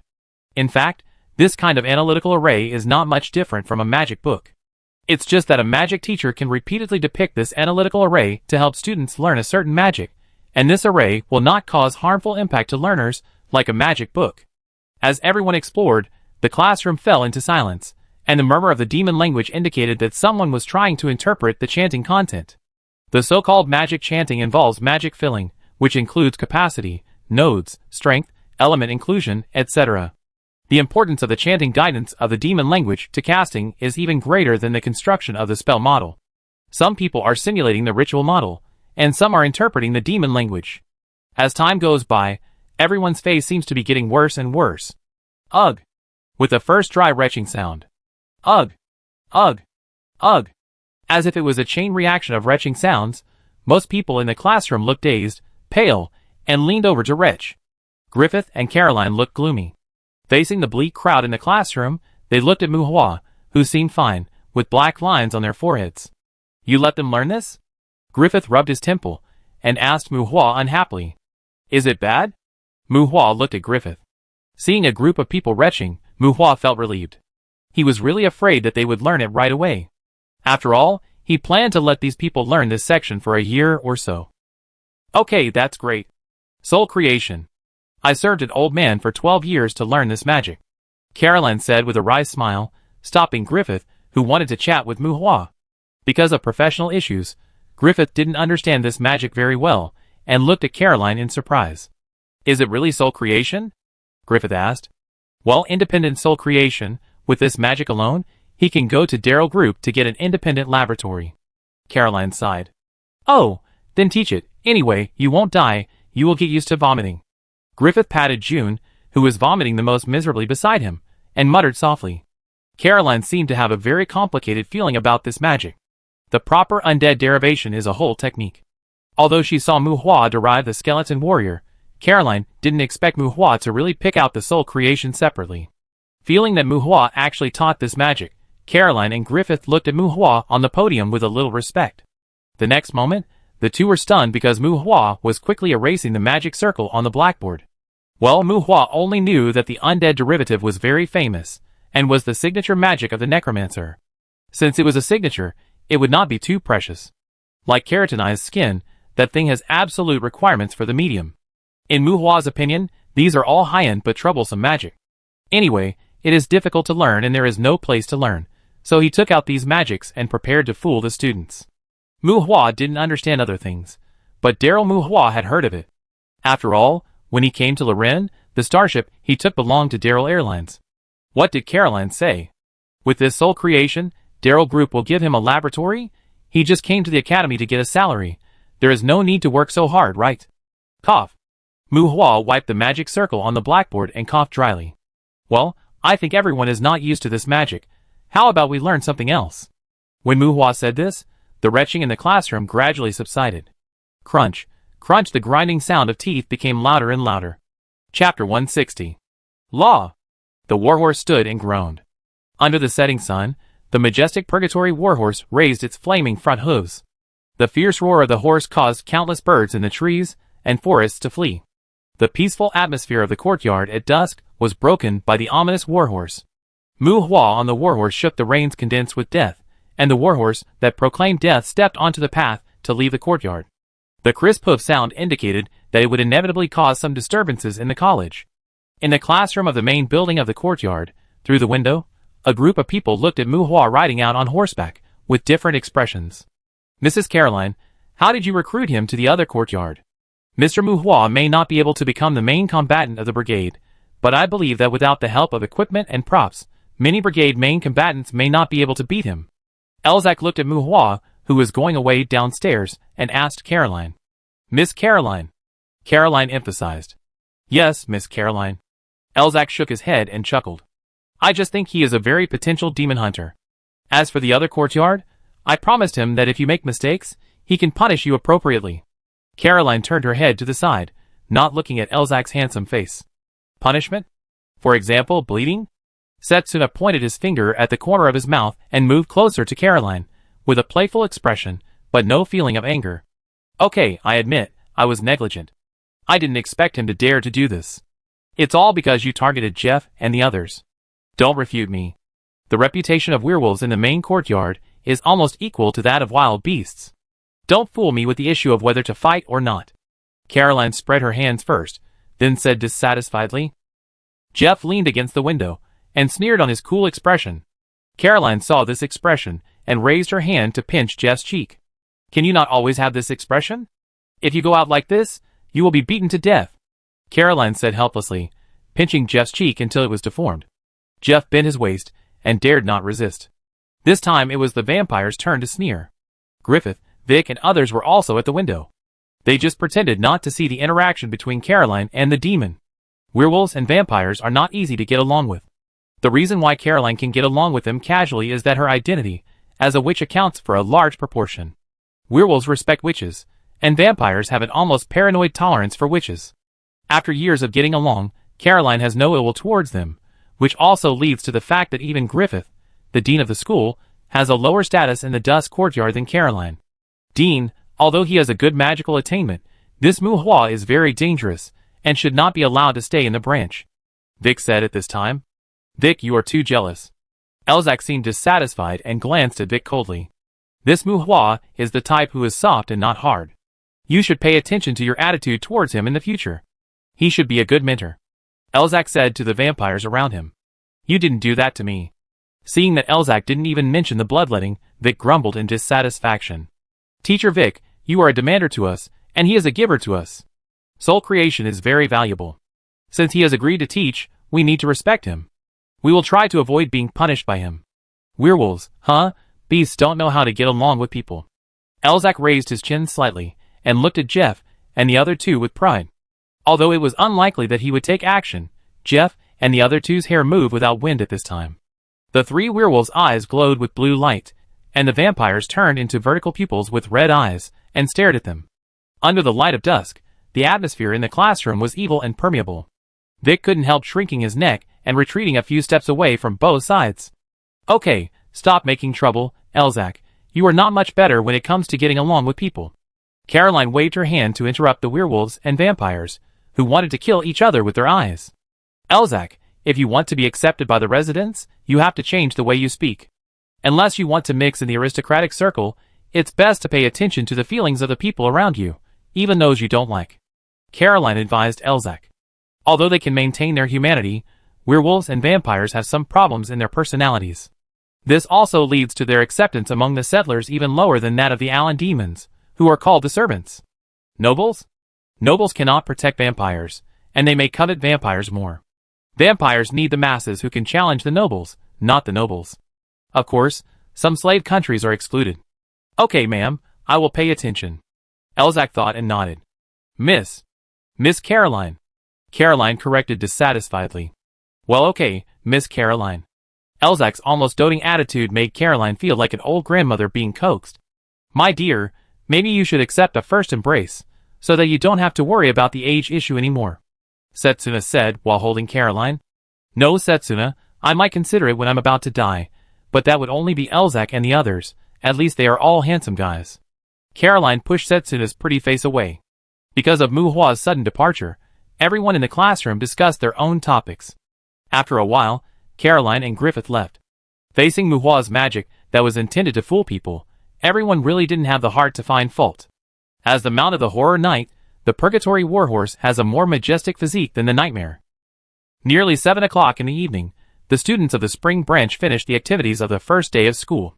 When Mu Hua rode the Purgatory Warhorse out of the forest path of the Dusk Courtyard, he inevitably met some wandering students. The Spring Branch suppressed the burial ground. The Headless Knight in the mysterious woods. The undead warhorse hidden in the animal control department. At night, the spirit of the night wandered in the academy. The evil spirit galloped along with the afterimage, and the students who were familiar with the layout of the academy spread new strange stories in the academy. The Purgatory Warhorse has the ability to control fire. It is a rare species among the undead species that is friendly to the fire element. When running, the hooves trampled out flames, and the speed of the Purgatory Warhorse was even not less than that of the shuttle. The strong wind in front was infinitely weakened by the dead air exhaled by the warhorse.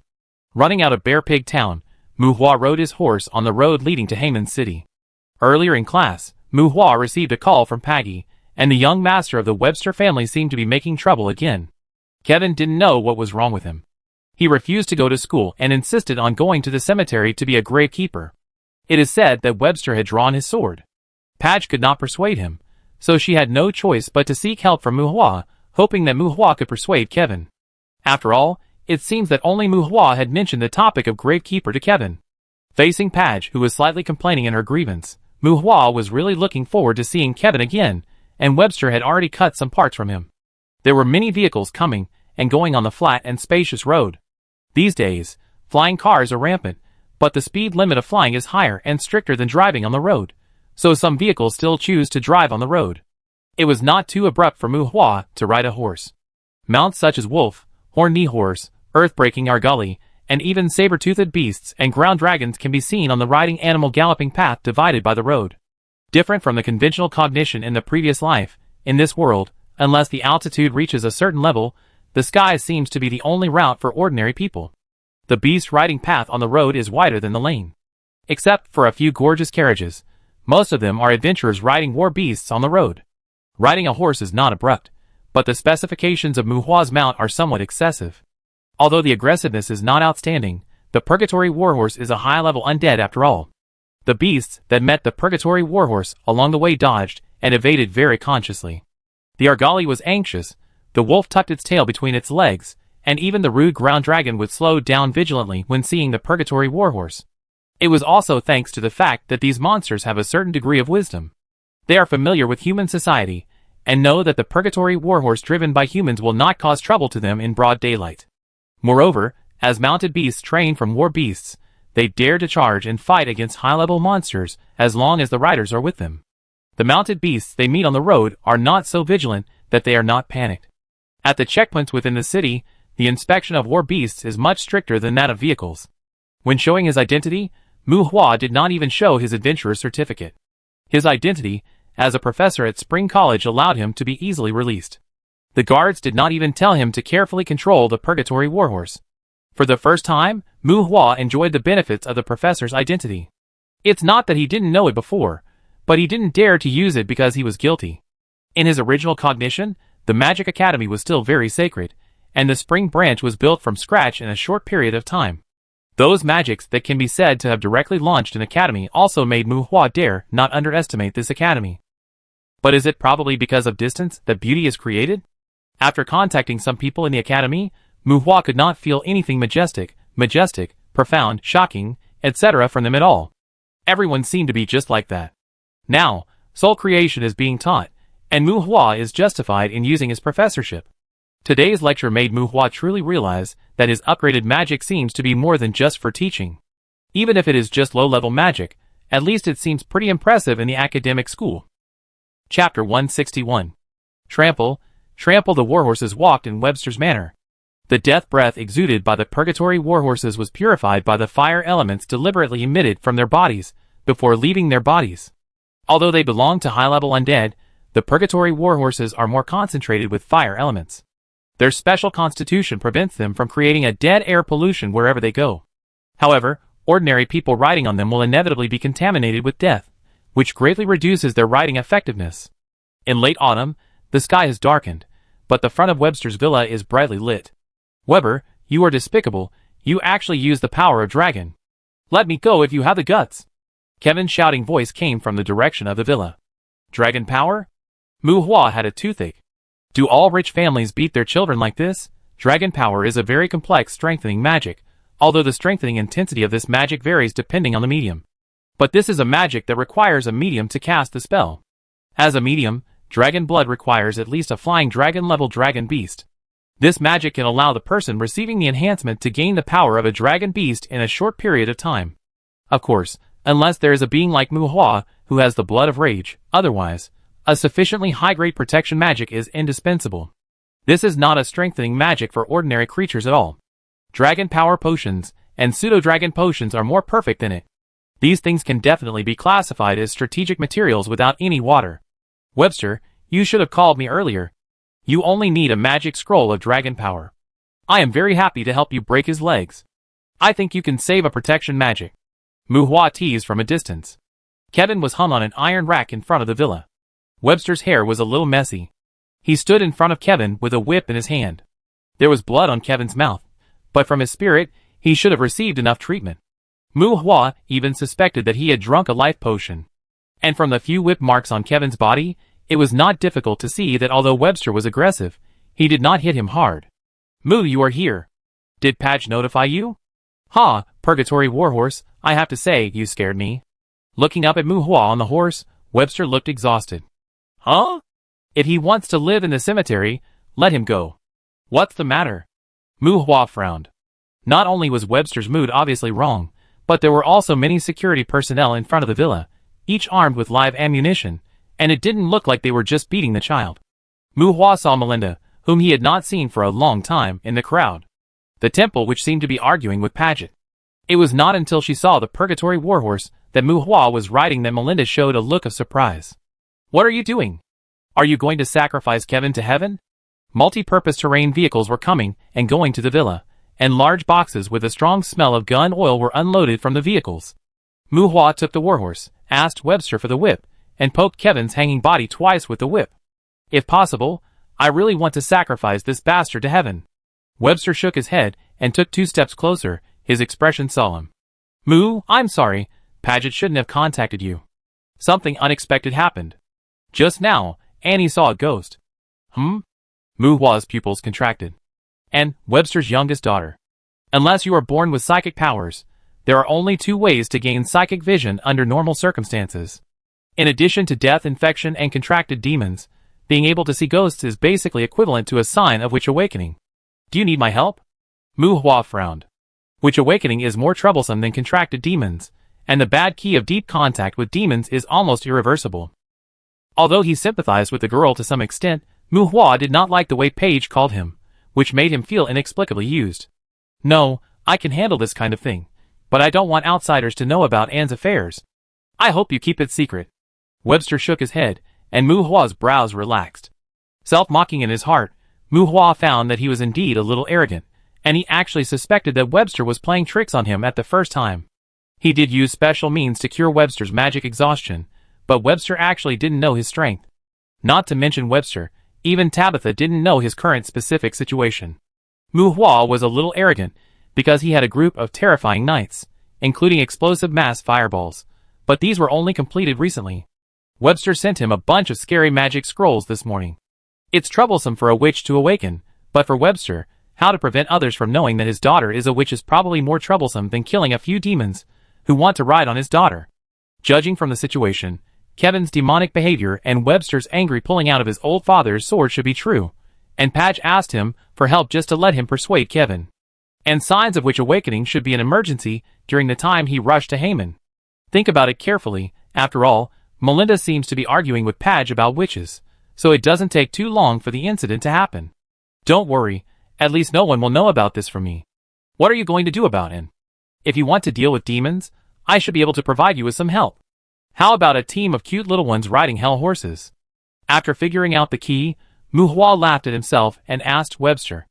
Mu Hua doesn't like being calculated, but if there is no calculation, as a friend, He doesn't mind helping Webster.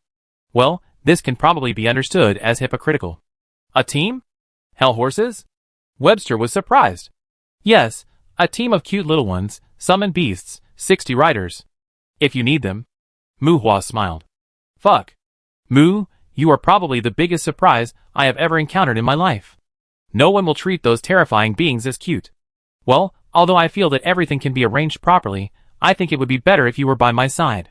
Webster hugged Muhua and patted Muhua's back. Hey guys, shouldn't you put me down first? I think I should be with Annie now. Kevin, who was dropped in the air, looked at the two people who were affectionate and complained.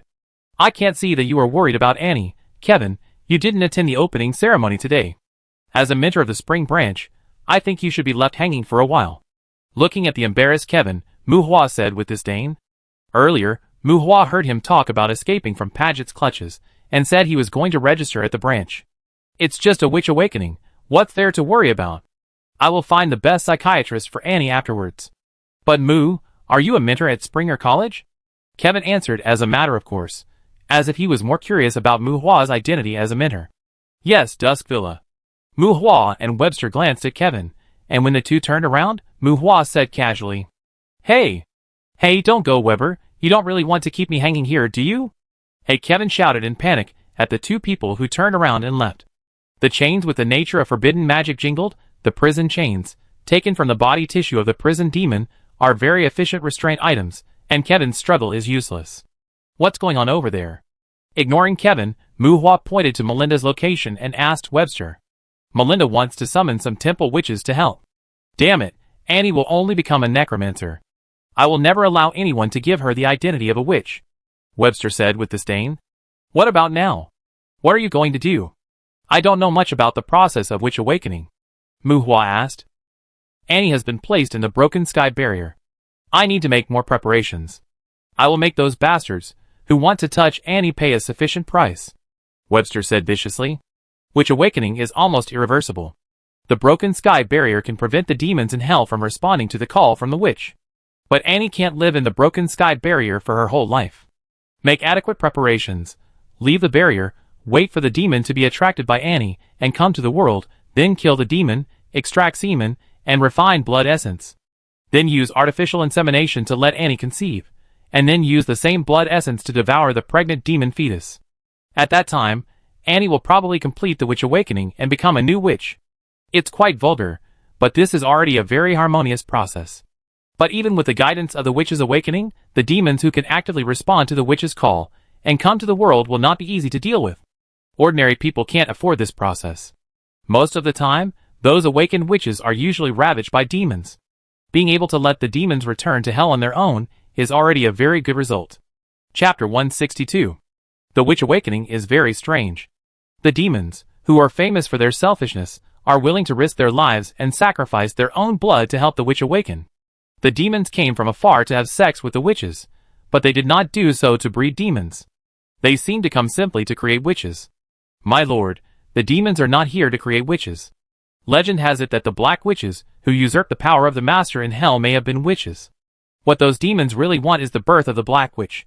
Tuesday explained to Muhua on the way back to Bear Pig Town after leaving Webster Manor. Well, Muhua did not stay at Webster for long. Although it showed signs of awakening, Webster had enough broken air barriers to postpone her awakening ceremony. Spread the news that the youngest daughter should summon demons to gain psychic vision. In order to avoid accidents, Webster also needs to mobilize weapons, equipment, magic scrolls, magic mechas and other combat equipment, and even conduct some coordinated drills. Come to think of it, some demons want to have sex with his daughter, and Webster will not set up a rendezvous place for them that is like a desperate place. It is impossible to do it as soon as he says it, and let his daughter provoke demons to come to the door. Muhua's arrival today is purely coincidental. All kinds of preparations and arrangements may continue for a while, and Muhua has nothing to do in Webster Manor. Let Webster notify him when he is ready, and Muhua will leave the busy manor directly. To be honest, the witch awakening, which is unpredictable for ordinary people, is more angry and annoyed when it comes to Webster. With enough wealth and power, the only thing that worries Webster is probably Anne's mental health. Black Witch? The night wind blew, and his body rose and fell with the horse's back. Since Tuesday used their words, it should not be the Lilith in the myth. Mu Hua really didn't know there was such a demon race. Riding skills made Mu Hua accustomed to the control of the Purgatory Warhorse in a short time. He sat firmly on the horse's back, and the riding skills synchronized with the summoning of the dead made him doubt that even the dragon would not be able to throw him off the dragon's back easily. Do you want to cultivate black witches? What are the benefits of these demons who come to your door? Mu Hua asked curiously. It's not a benefit, it's a bit like an instinctive temptation. Black witches are even more mysterious than the big demons in hell. If there is no witch awakening among humans, in fact, black witches are just legends in the inheritance knowledge of most demons. At least, I only have some conceptual knowledge of them. Tuesday explained. Well, there is nothing to delve into the legends in hell. Mu Hua was actually quite strange at first. In Mu Hua's opinion, those demons who participated in the witch awakening were really looking for death. They spent money and effort to come to the human world, and after having sex with a human girl, they might even risk their lives to help the human girl become a witch who would no longer be harassed by demons. Feelings are like enchantment magic, and are also a kind of temptation from the supernatural. Speaking of this, Mu Hua felt that those demons seemed to be quite miserable. Nothing happened along the way, so Mu Hua did not go to the dormitory of the Dusk Courtyard, and turned back to the hotel. After not seeing him for a day, Demand seemed to be a lot more haggard, probably because of the batch of magic scrolls that needed to be handed over to Odysseus. Although he took out a scroll of protection and sealed the room where the scroll was stored, Demand still looked at everyone as if he was guarding against thieves. In fact, few people dared to snatch the supplies sent by the Raiders Association, as too many forces were involved. The mere possibility of being classified as a follower of magic by the Adventurers Union was enough to discourage people. As for Demand's request for Mu Hua to bring those things with him, Mu Hua refused on the grounds of avoiding suspicion, patted his butt and returned to the third floor, and went into the Abyss Island to fish for monsters. 40 skeleton warriors were fishing, and the number of fishing rods increased, but the efficiency of fishing in the Abyss was not ideal. In about a week on the island, 40 fishing rods only caught less than 20 monsters. Increasing the number of fishing rods at fixed points seemed to greatly affect the bite rate, and it was easy to encounter big guys who needed to throw fishing rods at non-fixed points. In the human world, Mu Hua harvested more than 30 attribute crystals in a relatively normal way. They were all low-level monsters, which gave Mu Hua a mid-level thunder magic Thunderfall. Mu Hua also invested more than a dozen Balian secret stones in the Fireball, which upgraded the Fireball to LV-44. In the early morning, Mu Hua left the island and returned to the human world to have breakfast with Taibesha. Taibesha went to the academy for class, while Mu Hua opened the portal to the Undead Courtyard and prepared to go to the Undead Courtyard to kill some undead. You have to eat one bite at a time, and in terms of your own combat power, you also have to focus on magic. The improper Fireball and undead summoning have the most direct effect on Mu Hua's attack strength. Tuesday can help Mu Hua enslave the skeleton undead he derived. If he wants to maximize his own advantages, Mu Hua needs to expand his undead team.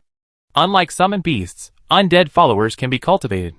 However, Mu Hua is somewhat disdainful of skeleton undead at the level of skeleton warriors.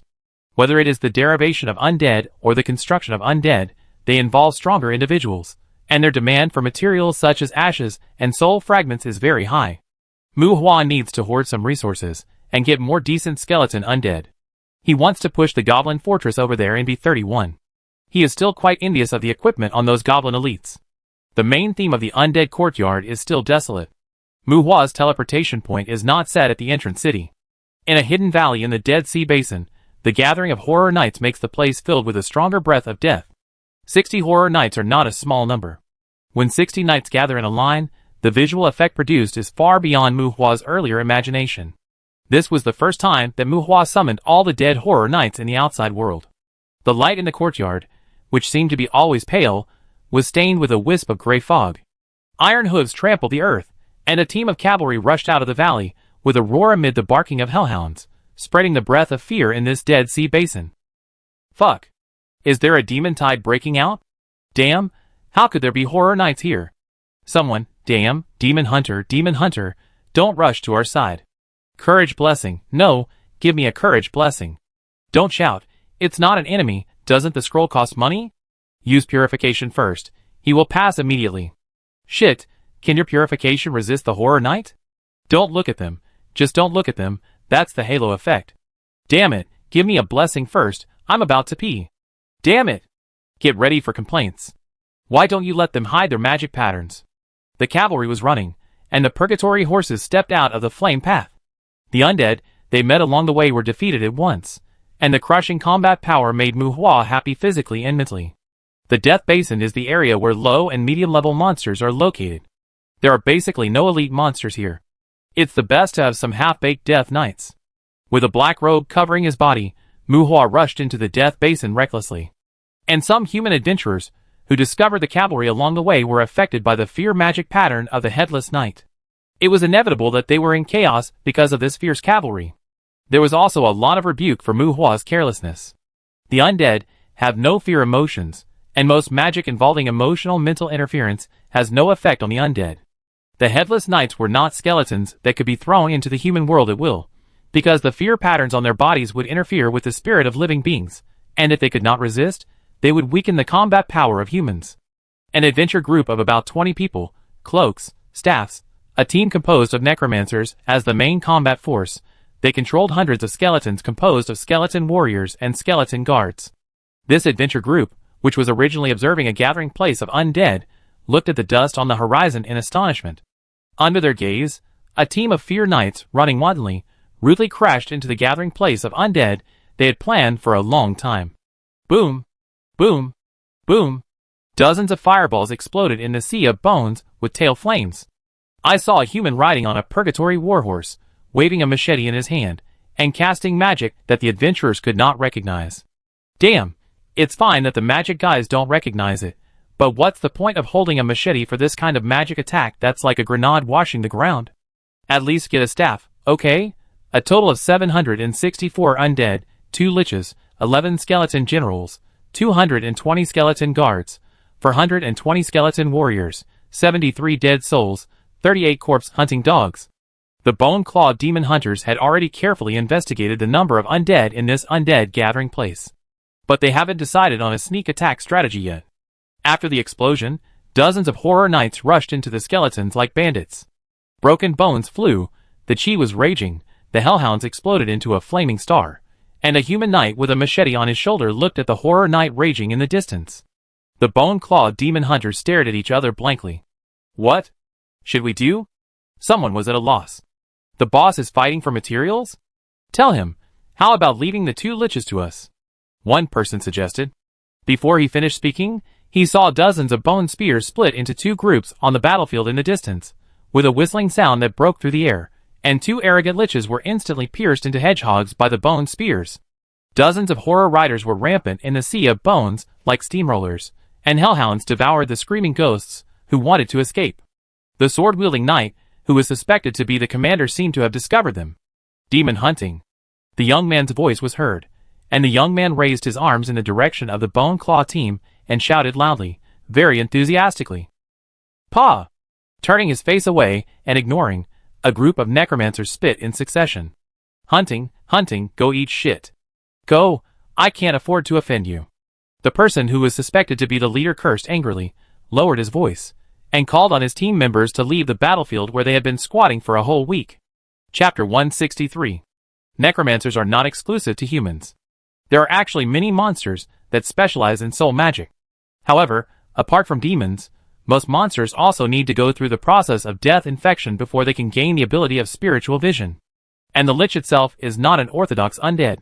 Those who are eroded by death and have irreversible damage to their bodies have the opportunity to transform themselves into liches with the help of the transformation ceremony. There are not only skeletons and ghosts in the undead courtyard. There are also some demons equivalent to necromancers, and there are also creatures of various races that have been transformed into liches. The light is shining. Riding a warhorse, Mu Hua collects the remains of skeletons in a land of scattered bones. Mu Hua vaguely found that he seemed to be disliked. Whenever he greeted the adventurers he met, they often turned around and left. Bone teeth, various low-level curses, ashes, soul fragments, etc., the skeleton undead are still as poor. 20 or 30 corpse hounds not only gave him 7 bite skill stones, but also 5 physical crystals. But there were hundreds of skeleton warriors and skeleton guards on the ground, and 100 refined secret stones produced 6, and the physical crystals only produced 21. There is gain and loss, and Mu Hua was mentally prepared. The 2 liches did not leave corpses. These guys are much more cunning than normal undead. In addition to the staff and robe, the two liches actually left 7 demon gold coins for Mu Hua. This is the first time that Mu Hua has seen monsters drop demon gold coins directly. These demon gold coins are probably the sacrifices they made when they projected, which is a relatively pure act of buying lives with money. Smelt magic stone. Undead bone shield skill stone *1, corpse explosion skill stone *1, 100 refined secret stone *3, and fragments of soul dust. Dog. Mu Hua called, and Zhou Yi ran to Mu Hua's side. He slapped the bone shield skill stone on Zhou Yi's body. The dog was stunned, and then he sang praises again, and swung his tail to clean up the battlefield. Corpse explosion requires 300 spiritual attributes, can't learn it for the time being, and I don't want to use it even if I learn it, so I collect it. 900 refined secret stones can only upgrade the improper fireball spell by 1 level, LV 45, and release 45 fireballs at a time. Mu Hua has completely lost interest in magic grenades, and his fireballs are more powerful. The staff is not fully inlaid with magic cores. Ignore it, it's not as good as his soul-eating staff. He fished out a ghost fog robe to replace the cloth robe on his body, and removed the function of the robe to gather death energy. Mu Hua mainly valued the style of the robe. Well, this robe is not worn by the lich, the two they wear are all holes useless. The battlefield was cleaned up like a goose plucking feathers, and there was not a single fresh bone left in the gathering place of the undead. The warhorse raised its hooves and ran along the basin beach, leading the team to the burial ground in the north. The Dead Sea Basin? It was not enough for him to wander around. Mu Hua felt that it was a waste of time to stop and collect scattered low-level bones. The road was full of chaos, and occasionally met some adventurers, all of whom cursed. There was nothing wrong with the boss, but the boss who detained a team of terror riders and did not hide the magic pattern? Ugh, it is not without reason that high-level necromancers are hated, because they often lead some undead creatures that humans and animals cannot get close to. And now adventurers, who see Mu Hua usually do not regard this team of terror riders as Mu Hua's summoned beasts. People only think that Mu Hua has detained a group of terror riders. Compared with the fear magic pattern, they are more worried that Mu Hua will not check and let these terror riders escape from detention. What if this thing bounces back and accidentally injures friendly troops? Bone burial ground. Long ago, I don't know what kind of turmoil this land has experienced. The plain is as flat as a calm ocean and stretches as far as the eye can see. There are no peaks, no low hills, and even no mountains higher than 2 meters can be seen in sight. The flatness is almost weird, with gray weeds and short trees all over the field. The breeze blows, and the swaying weeds are like waves on the sea, spreading endlessly, until the end of the horizon as far as the eye can see. Withered weeds, gray ghosts, and white bones form the main theme of this vast land. Looking far away, there are plots of land with skeletons and undead spirits gathered on the land without any cover, and the hustle and bustle and silence, the contradictory feelings fill this land of the dead. Stepping on the bone burial ground, the excessive number of terror knights obscured the human breath on Mu Hua. The unorganized wandering undead will not even actively attack Mu Hua. The gap in rank allows the terror knight to maximize the characteristics of the fatal blow.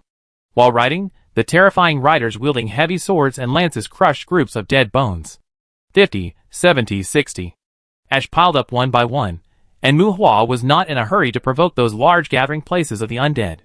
With the help of the high mobility of the Purgatory Warhorse, Mu Hua madly wreaked havoc on the low-level undead on this unobstructed land. As long as there are enough of them, low-level monsters are really good things for Mu Hua. They often leave some corpses. In addition to ashes, they can also melt the Philosopher's Stone. And those more powerful undead are usually projections, especially those who reach the level of black-armored skeleton generals, and there may not be one real body among 100 or 80. Pa! Pa! The crisp sound of thunder. Mu Hua looked in surprise at a chaotic battle ahead. There were floating mines like thunder balls floating in the sky, and on the ground, a large group of constructed undead were fighting with an army of undead led by a demon. Skeletons, bone fangs, multi-armed deformed slaughter puppets, and even Mu Hua saw 2 centipede-like sickles. Thousands of undead were fighting in one place, and those constructed undead, who were not inferior in number, seemed to be dominated by a human girl. A petite girl with short leather boots, a gothic-style bubble skirt, and smoky makeup stood on the skull of a centipede-like sickle. After the spiritual attribute was improved, Mu Hua became more sensitive to the soul. The girl in front of him was not an old monster who drank preservatives. The fluctuations in her soul proved that she was indeed a young human girl.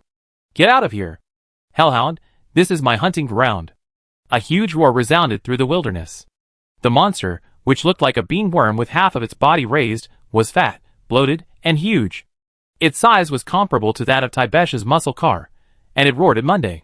While Muhua, who was mixed in the team of horror knights, was a little inconspicuous. The monster probably thought Monday was the ruler of the horror knights. Roar! The breath rushed out like a pillar of fire for dozens of meters, igniting the undead along the way. Monday glared at the monster hundreds of meters away. Humble reptile, you don't look delicious. Your skin may make a good sleeping bag. Monday roared in response. But dozens of bone teeth shot at the plasma ball in the sky like bullets shot from a shotgun. The bone fangs drilled into the plasma ball, like touching the switch of the explosion.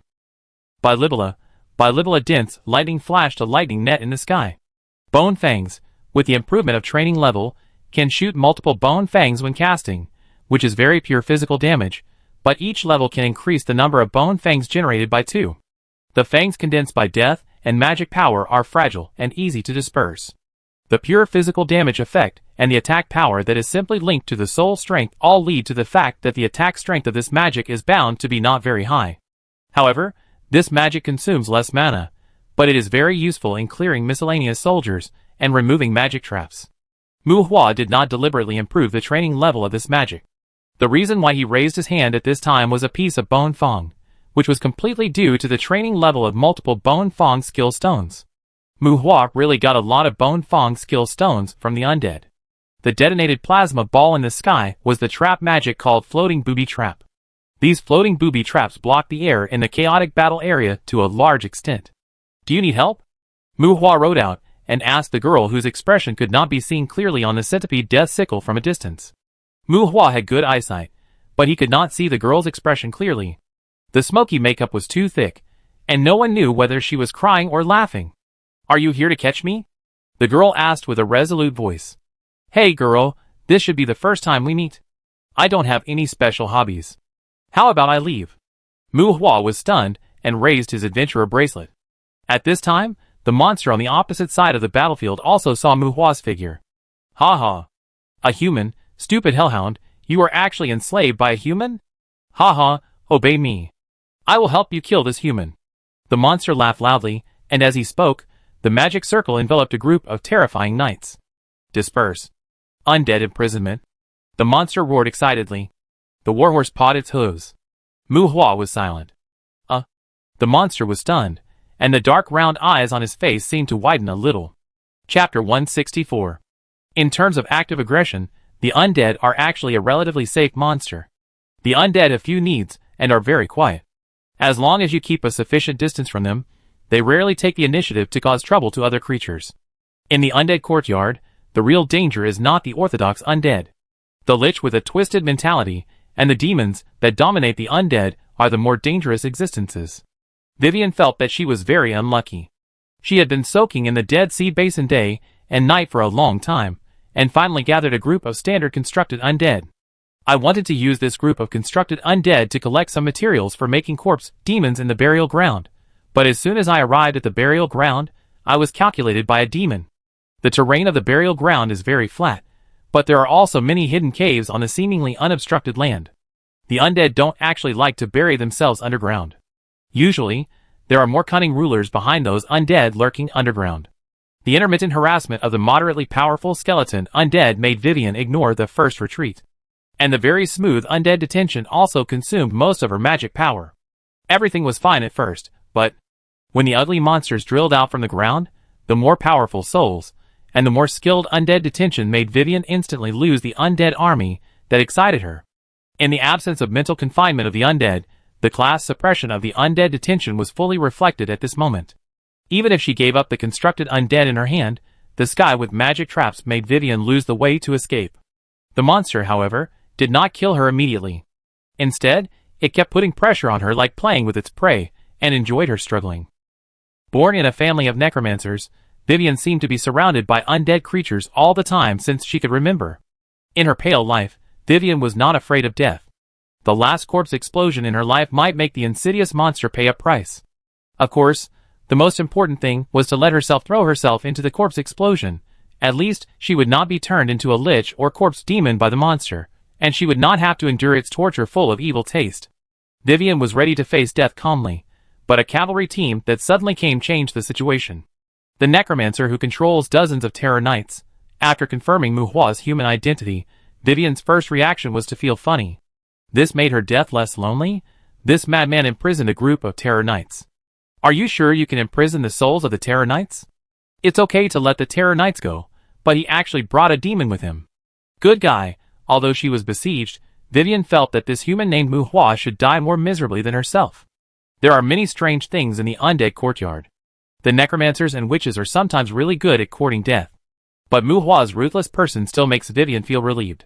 At least, she was killed by the demon. And this young mage, who seems to have good talent, will definitely court his own death. Sure enough, the demon on the opposite side started to disperse, followed by the undead detention. Well, although the opponent has no hands, the opponent's undead detention accurately covers a group of terror knights. The terror knights already have enough rationality, so it is not that easy to detain them. What is more difficult is to mentally confine them to prevent stronger confinement effects from affecting them. Even if the monsters in front of them cannot confine these terror knights, the undead confinement, with sufficient strength, can also disrupt the original confinement effect of the undead.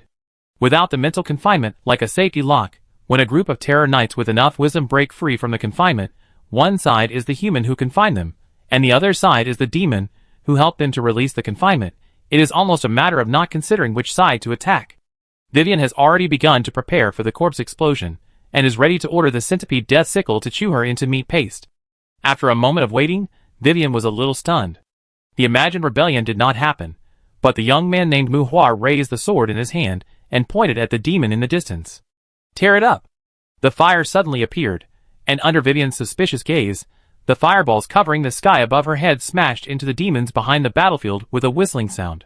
Boom! Boom! Boom! The explosion, like a cluster bomb, blew the demon into a huge torch. Roar! Damn it, Hellhound! Is it you? Is it you? Are these headless knights you detained? I will kill you, stupid dog!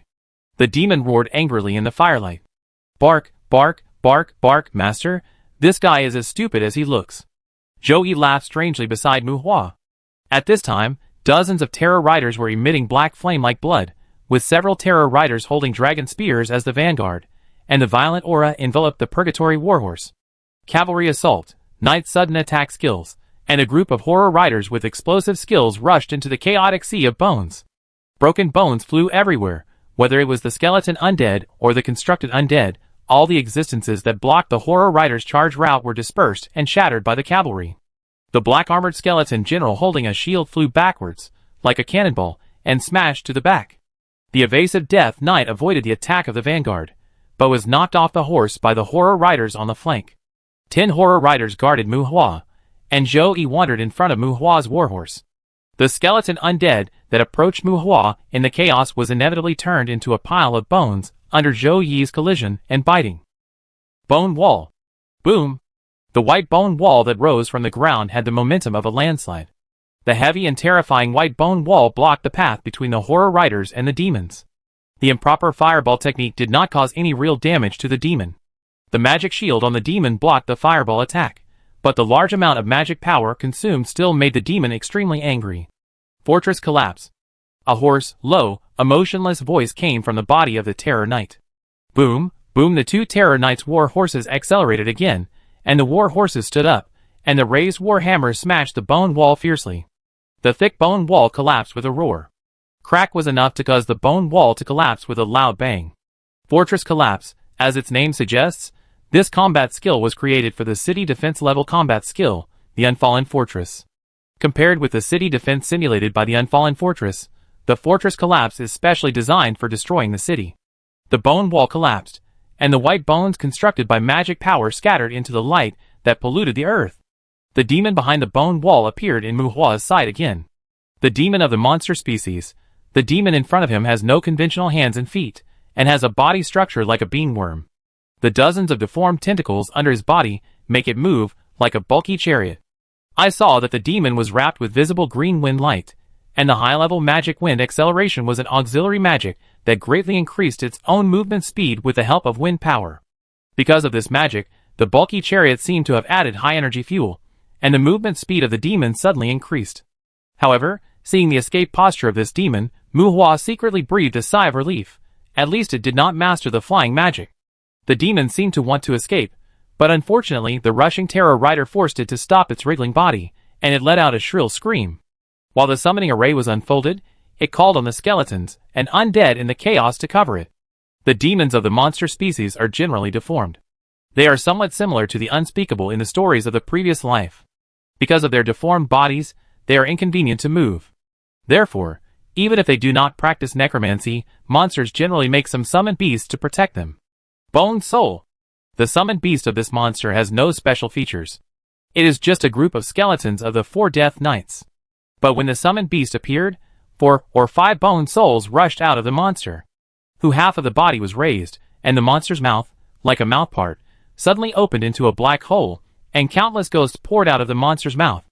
Evil spirits, dead souls, and even 2 banshees in white skirts. A large number of ghosts rushed to the charging Terror Knights, although the violent blood of the Terror Knights was enough to make it difficult for these ghosts to get close.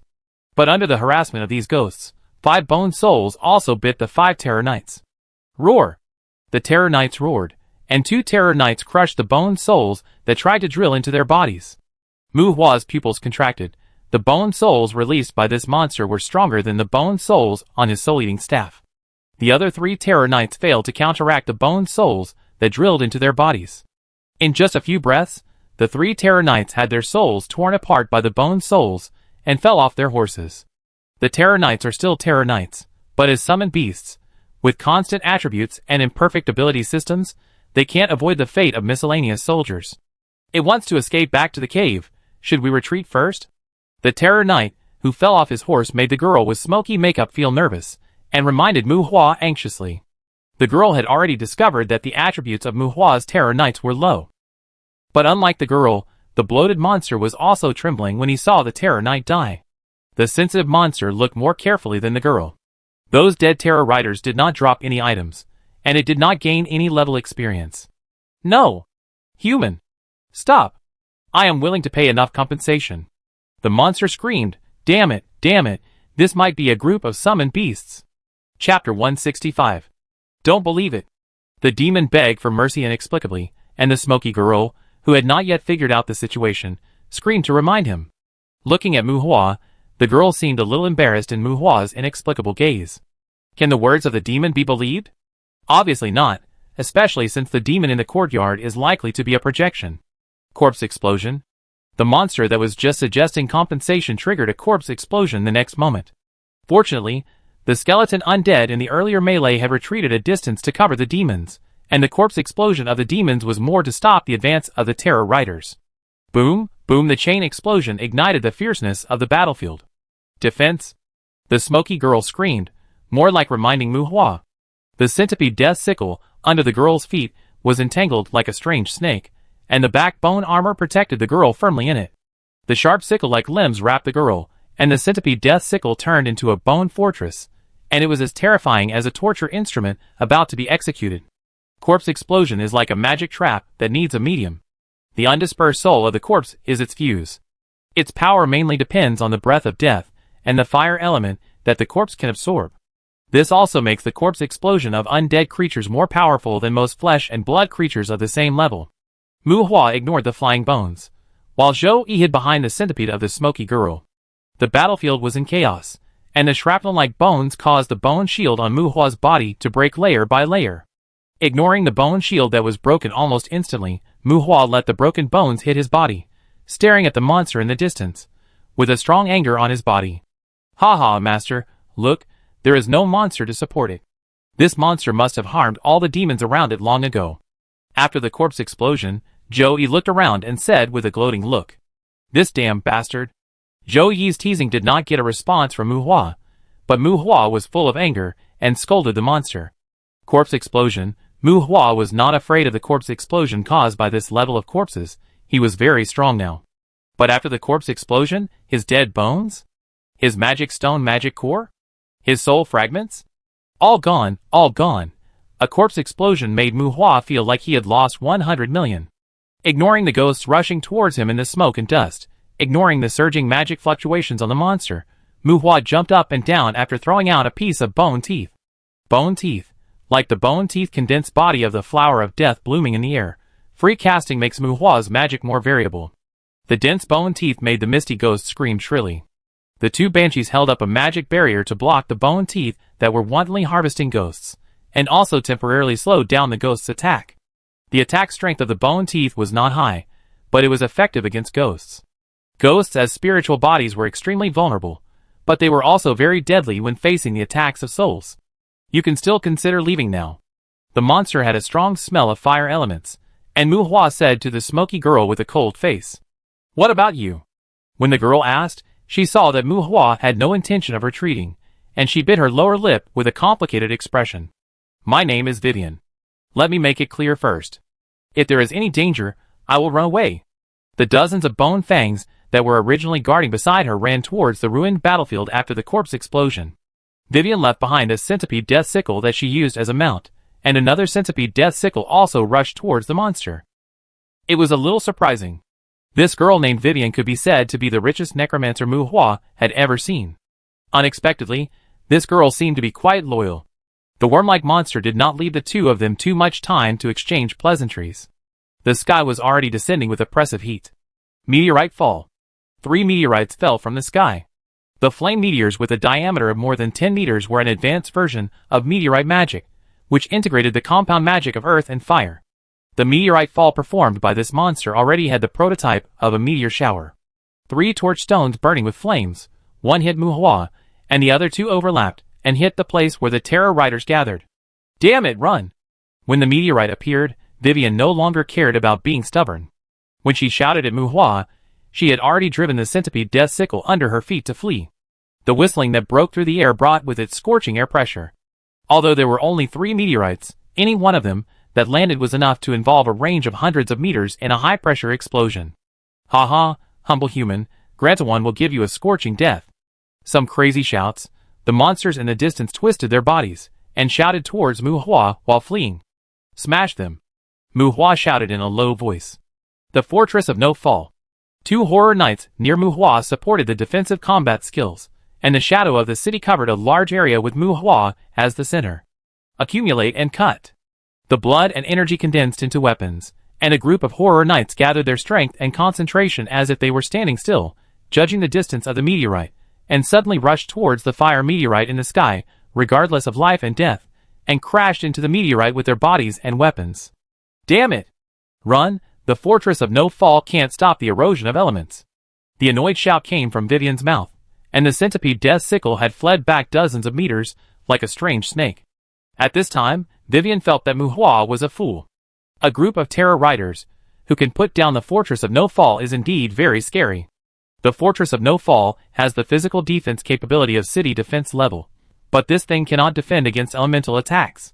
Not to mention you, a human, even these terror riders, in the flames of the meteorite explosion, it is difficult to protect yourself. If you don't run at this time, you are simply looking for death. Boom! Dozens of light blades cut the meteorite in the sky into pieces. Although bloody combat skills are not the nemesis of magic, they are good at destroying element combinations. They have no ability to eliminate magic, but it is no problem to destroy the structure of meteorites and detonate these falling meteorites in advance. With the explosion of the meteorite, the strong shock wave was blocked by the Fortress of No Fall, but the burning high temperature and the fire and debris like fire rain instantly ignited the withered earth. After barely escaping the fire, Vivian threw several dispels around her and extinguished the flames on her dress. There was a dry and tingling pain on her skin, and Vivian felt sad and wanted to cry.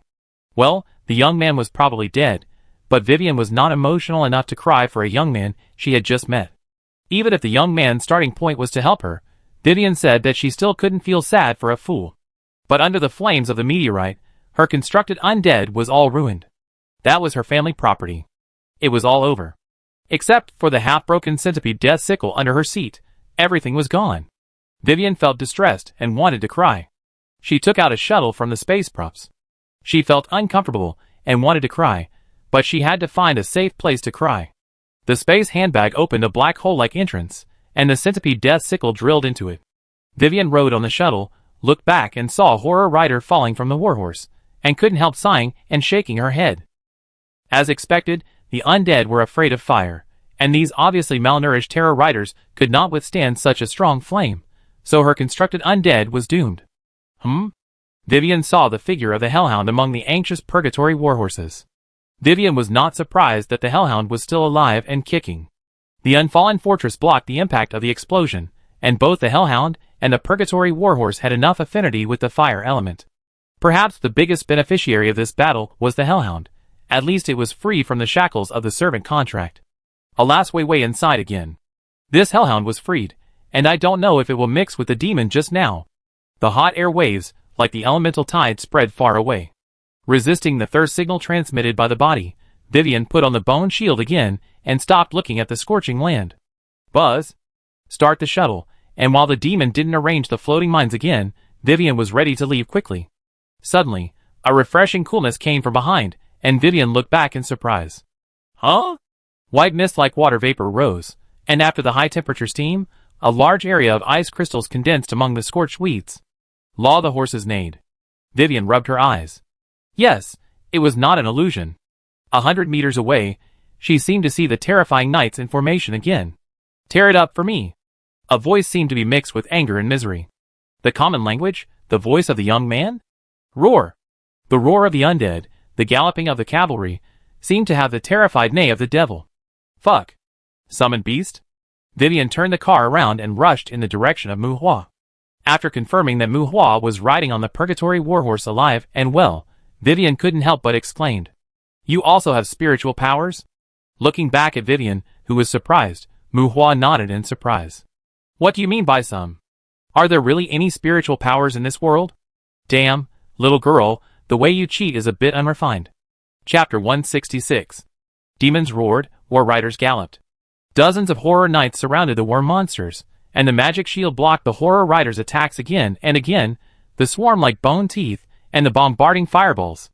In a corner of the burial ground, the demons were terrified by the rapid consumption of magic power, and Muhua was amazed at the huge magic power of the opponent. Human, let's make peace. You can't kill me. I am willing to pay compensation. The monster swung its body around to avoid the strongest force point of the horror rider's attack. Like a big worm with a seizure, the magic shield can prevent the horror rider from making a fatal blow to it, and this embarrassing avoidance can also minimize the magic loss caused by the horror rider's attack. Compensation? You can't afford it. You can only know whether you can kill it or not after you kill it. Muhua's face was ugly. One corpse explosion was not enough. The falling meteorite once again wreaked havoc on the battlefield. Muhua's affinity with the fire element at the intermediate level allowed him to ignore the flames that had exploded in advance. But after the corrosive magic element washed the ground, there was no more loot to pick up on the battlefield. Human, you will regret it. You will get nothing if you kill me. I will come again. Grantawan will eventually rule the burial ground. Grantawan will become your eternal nightmare. Ha ha ha. The bone spear was blocked by the terror rider, and the white bone soul was crushed by the terror rider. This is a monster that relies entirely on collisions in close combat.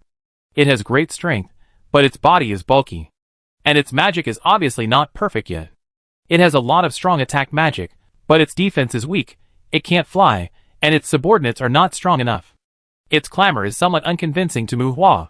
However, despite the loss of the undead army, although it seems that it will be surrounded and killed by the terror rider sooner or later, it still behaves crazy.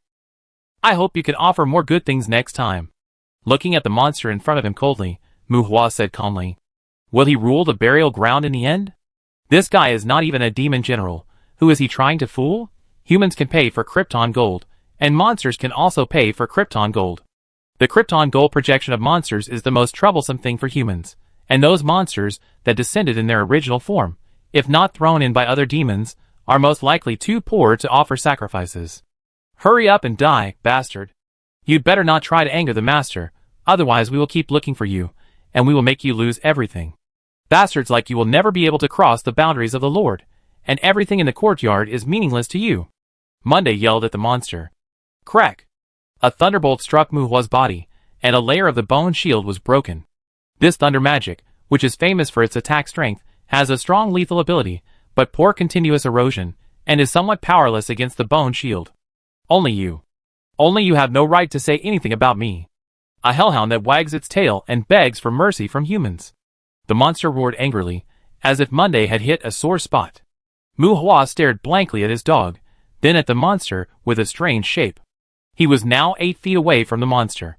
Why did you strike me with lightning while you were arguing with the dog? Bone spear. I want to see how much magic power it has. Mu Hua was angry. When the fireballs were fired in groups, 40 or 50 bone spears were shot at the monster by the horror riders. The frost caused a layer of broken ice to form on the ground.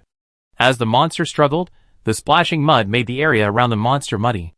The frost had little effect on the enemy, but if he was not riding on a horse, Mu Hua's bone shield would certainly be as difficult to maintain as the monster.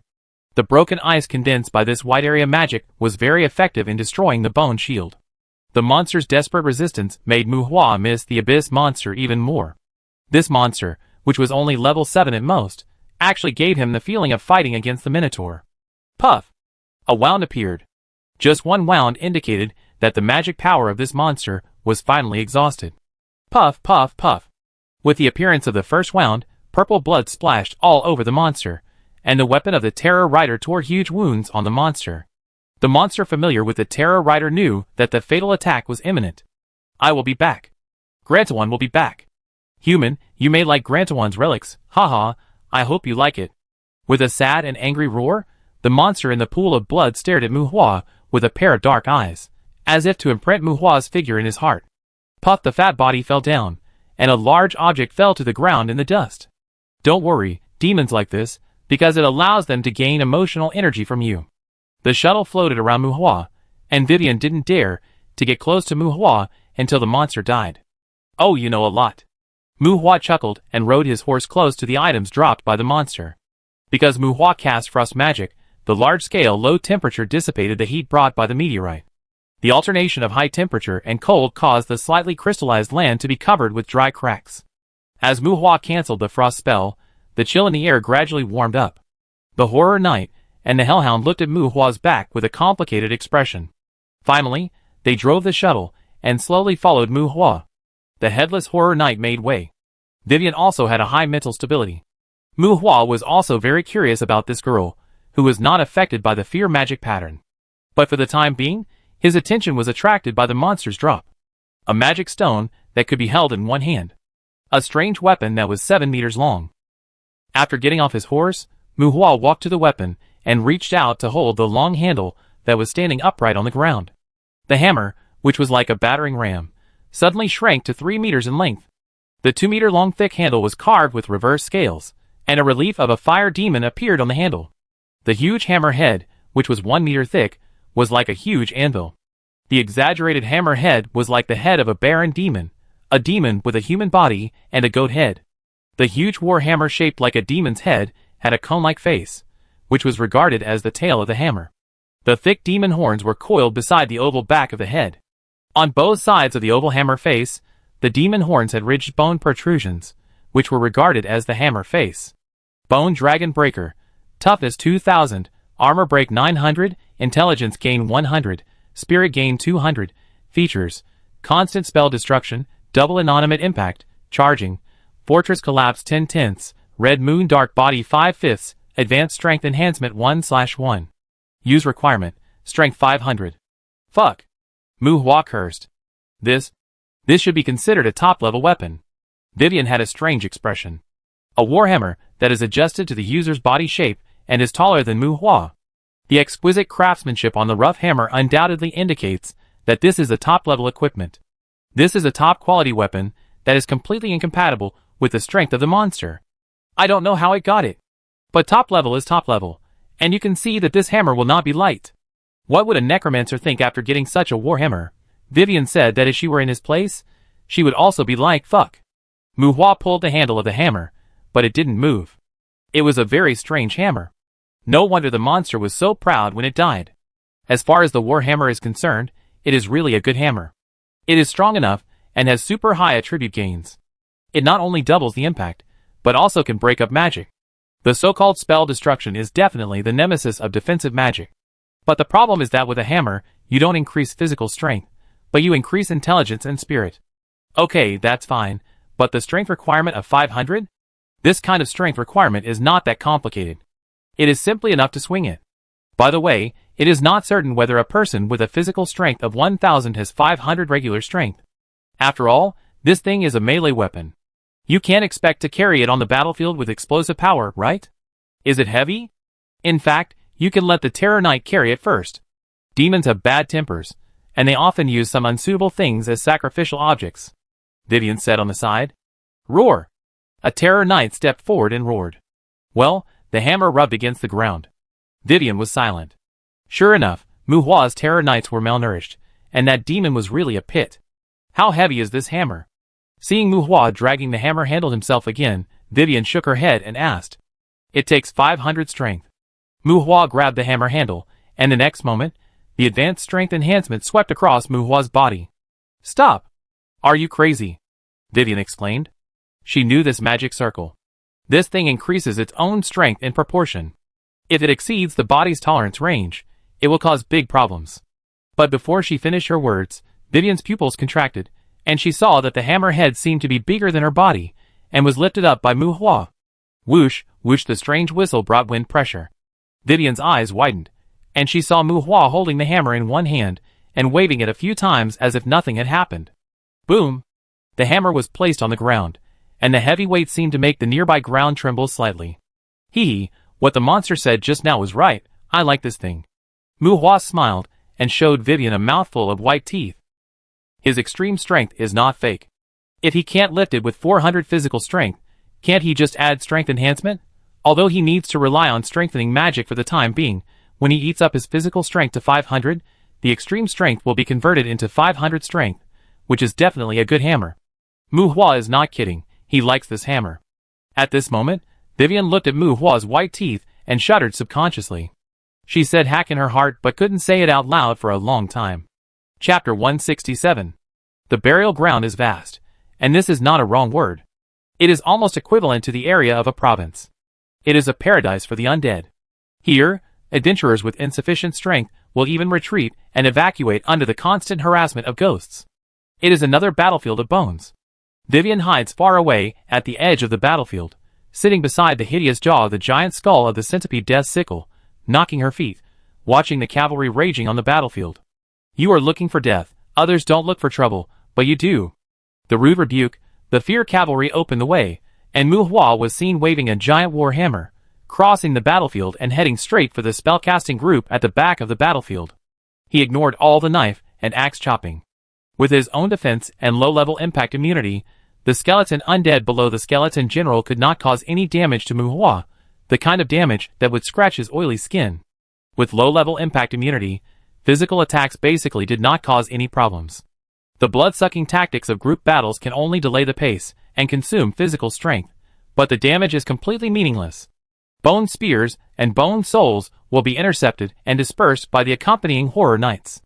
Occasionally, some low-level elemental magic can only make Muhua stagger and hurt. His regeneration ability gives him extraordinary flesh and blood activity. Even if the skin is torn, he can regenerate and recover in a short time. Let's not talk about the attack for now. Muhua is really too tough now. This is the periphery of the burial ground. Although a small number of death knights are occasionally encountered, the strength of monsters other than skeletons here is very average. At present, this group of undead is led by a barren demon. This sheep-headed demon is a famous berserker in hell. However, because one individual can activate the inheritance related to jealousy in the blood, this demon group also produces many necromancers. Compared to the fatworm monster earlier, the Balong demon, who can comprehend the breath of death, has a higher potential in the path of the necromancer. This kind of middle-level demon has no evolutionary lineage, but it is said that they have jealous blood. As long as it is activated, through cultivation on the path of the necromancer, their growth limit is very high. Even becoming a lord or a demon king is not impossible. The Balong demon is a demon with an ordinary origin, but the growth limit cannot be assessed. Of course, because the starting point is low among the demon tribes, there are fewer ways to grow, and only a few can really grow up. This kind of demon is quite similar to humans. Facing Muhua holding a terrifying war hammer, the face of this Balong demon is full of panic. Die! Muhua shouted as the evil wind came, and the heavy but ferocious war hammer hit the Balong demon, and the hammer head was very similar to its head. Snap! The bone shield was worn out, and the brute force crushed it layer by layer. The barren demon, who was unable to dodge the force, could only watch the hammer approaching. Puff! The magic shield was broken. This hammer, called the Bone Dragon Breaker, had the ability to destroy the structure of the spell. Even the magic shield could hardly maintain its attack. Bang! The hammer swept past, bringing up a purple mist. The headless Baron Demon stood stiffly on the ground, shaking his body, and turned into dust in the blink of an eye. Bang! Bang! Bang! Heads were smashed by the hammer, and corpses with broken bones and tendons collapsed. Mu Hua, who was running on foot, dragged the hammer and chased the lich on the battlefield. That's right, running on foot, the Bone Dragon Breaker was too heavy, and the Purgatory Warhorse summoned by Mu Hua was a little malnourished, and he couldn't run with it on his back. The spellcasters were all killed, but the two skeleton warriors holding back fireballs were quite interesting to Mu Hua. Although there were still hundreds of skeletons here, he could just hand them over to his own Terror Knights. A dozen summoned Terror Knights surrounded the two wild Terror Knights and fought. The reason why Mu Hua rushed into the formation to kill the spellcasters was just to prevent them from throwing corpse explosions again. The undead here were all led by the Balan demon just now. By the way, Mu Hua actually didn't want to provoke these demons. His main purpose now was to collect ashes. And he brought 60 Terror Knights with him, and the lich demons he met were usually unwilling to pay attention to him. Mu Hua had been sweeping the undead groups without spellcasters. Earlier, he attacked an undead camp with Terror Knights, but the Balan demon came to attack. At present, the Terror Knights had not been killed yet, so Mu Hua sent the Balan demon away first, because he was really worried that it would throw out the ruinous corpse explosion magic. Bone Dragon Breaker, in addition to the soul-specific weapon, this should be considered Mu Hua's first weapon in the strict sense. Except for being heavy, there is no big problem. Mu Hua temporarily needs to use the power to strengthen it. And after picking it up, a good cavalry mage becomes an infantry warrior, but its shield-breaking ability is really useful. Put away the Warhammer, ride on the Purgatory Warhorse, pick up the drops of the Baron Demon, and under the cover of 4 Terror Riders, Mu Hua rushed out of the battlefield, stopped at the periphery, and waited for the end of the battle. Rune Robe, 300 Firmness, Constant Concentration, Magic Circle, Magic Recovery increased by 20%, Enchantment, Soft Barrier. Dark Purple Robe, Ordinary Robe Style. The biggest difference between enchantment and charging is that there is no limit on the number of uses. It can be simply understood as a higher-end enchantment process. A staff charged with purification and dispelling was ignored by Mu Hua. After changing the robes he was wearing, Vivian looked at Mu Hua dressed like a decent spellcaster, thinking about how he had just hit the demon with a sledgehammer, and her expression was indescribably weird. Mu Hua, don't let them run to the west, there are 2 water flowers over there. Mu Hua was about to smelt the magic stone of the Baron Demon, and Vivian said beside him, "Yeah, I saw it just now." Mu Hua responded casually. After saving Vivian, the Gothic Lolita earlier, Mu Hua had a little tale. Vivian's constructed undead were almost all destroyed, but she came to the undead court mainly to collect magic materials for making corpse demons.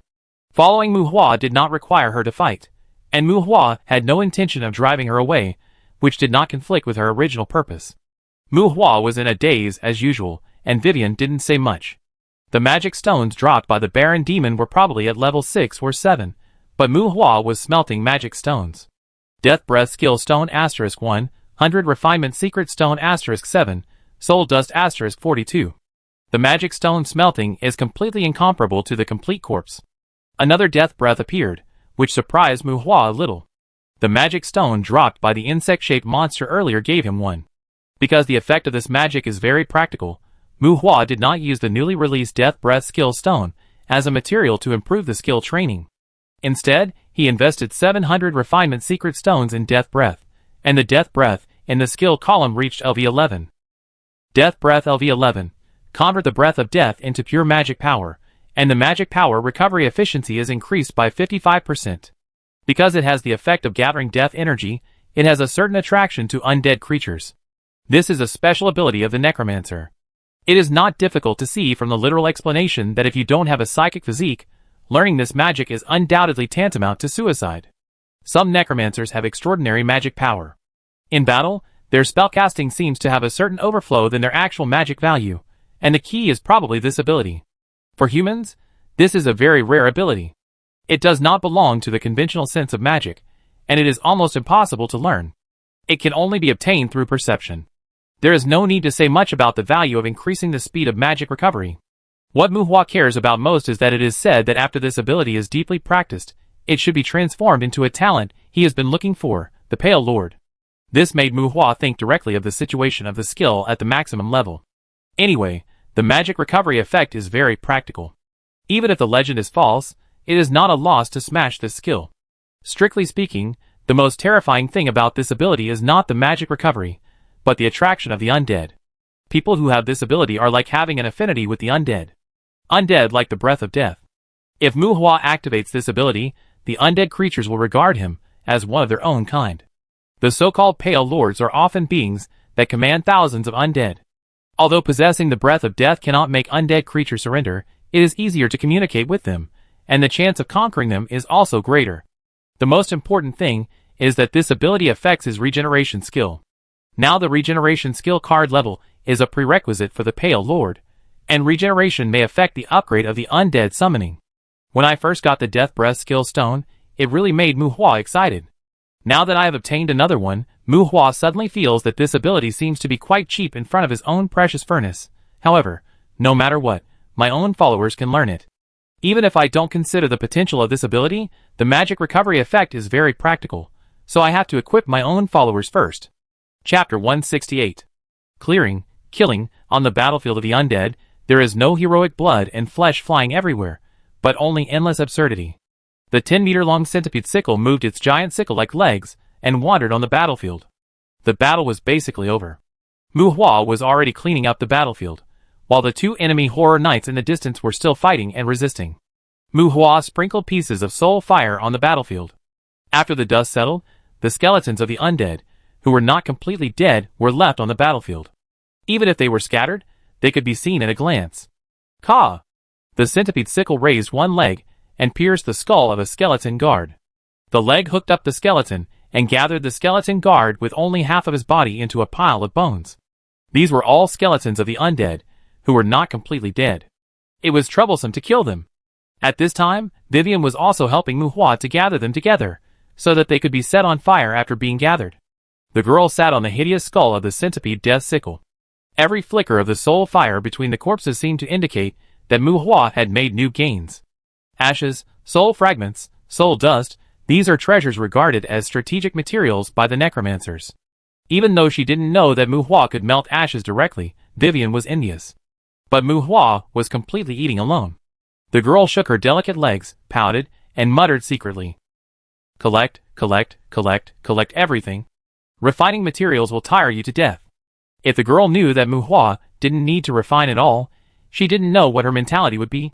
Vivian and Mu Hua have known each other for 3 days. She followed Mu Hua to the burial ground for 3 days. The two have similar personalities and get along well. Vivian is not sure how many skeletons of the undead Mu Hua has collected. Vivian is very knowledgeable, at least in matters related to necromancers.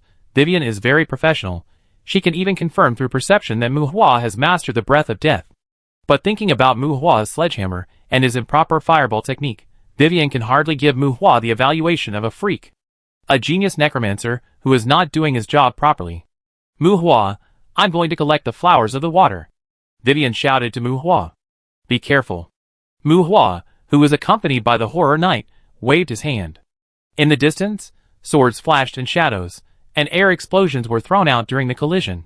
The headless knights were not only able to ride and fight, but they were also warriors, who were proficient in various martial arts when they got off their horses. The two wild horror knights were surrounded by more and more summoned horror knights. Although the attributes of wild horror knights are much stronger than those of summoned horror knights, in the absence of any special talent bonus, the absolute advantage in numbers still put the two wild horror knights in a desperate situation. Hey, it's almost time. Do you want to surrender? Standing outside the beating scene, Mu Hua shouted to the two wild terror riders. A wild terror rider tore off his twisted arm, and the torn arm slowly grew out with dust like black ash, but it was the undead's unique self-healing ability that repaired its body injuries, a regeneration ability that relied on death energy. Human, we are all projections. Surrounded by a group of summoned terror riders, the wild terror riders stopped resisting and replied to Mu Hua. The wild terror riders have already had a high level of intelligence, perhaps because of the problem of survival time. In this regard, Mu Hua's summoned terror riders are much more rigid, far less agile than these wild terror riders. It's not difficult for you to descend to the main body, right? Follow me and chase the glory that belongs to you. Mu Hua gathered the breath of death in his breath, and recovered his own magic power, and said to the Wild Horror Knight, "No, we already have a monarch to be loyal to." The Wild Horror Knight said in a serious tone, "But this is just a burial place. It seems that your monarch does not value you." Mu Hua questioned and persuaded. "Pale Apostle, don't try it. The owner here is not our monarch. We came here through the public descending magic circle." Perhaps because of the breath of death, the Horror Knight changed his name to Mu Hua. Just like traveling? Mu Hua's expression was weird. Feeling, is that thing still a public facility in hell? Travel? Maybe, you can spend money, and we will abide by the rules of the Lord of the Courtyard to a certain extent. The Wild Horror Knight thought for a moment and answered in a deep voice. During this period of time, Mu Hua came into contact with some high-level monsters, and he learned a lot of knowledge that he had never come into contact with before. What should we do now? Can you commit suicide? Taking out the soul-devouring staff, Mu Hua asked the seemingly easygoing Terror Knight. We don't need to commit suicide. They may be easy to talk to, but the two Terror Knights are not stupid. Their easy talk is mainly based on Mu Hua's ability to communicate with them on an equal footing. But these two serious Terror Knights obviously have no intention of sacrificing themselves. Then there is no way. Mu Hua shook his head. If possible, he didn't want to waste magic power. 40 or 50 fireballs appeared around the Wild Terror Knights, and the accumulated fireballs surrounded the two Terror Knights. We have stayed in this barren courtyard long enough. It seems that humans do not like the courtyard of the dead. Pale Apostle, may death grant you eternal peace. Feeling the blazing flames, two bone spears condensed in front of him. When the two Terror Riders spoke, the bone spears pierced Mu Hua. Bang! Bang! The two summoned Terror Riders held shields, and slapped the bone spears scattered at Mu Hua. When Mu Hua waved his hand, dozens of fireballs shrank and hit the two Wild Terror Riders. Boom! Boom! The hot explosion enveloped the two Wild Terror Riders. Their blood and energy had been consumed in the battle with the summoned Terror Riders. In the continuous explosions, the two Terror Riders were ignited into two human-shaped flames.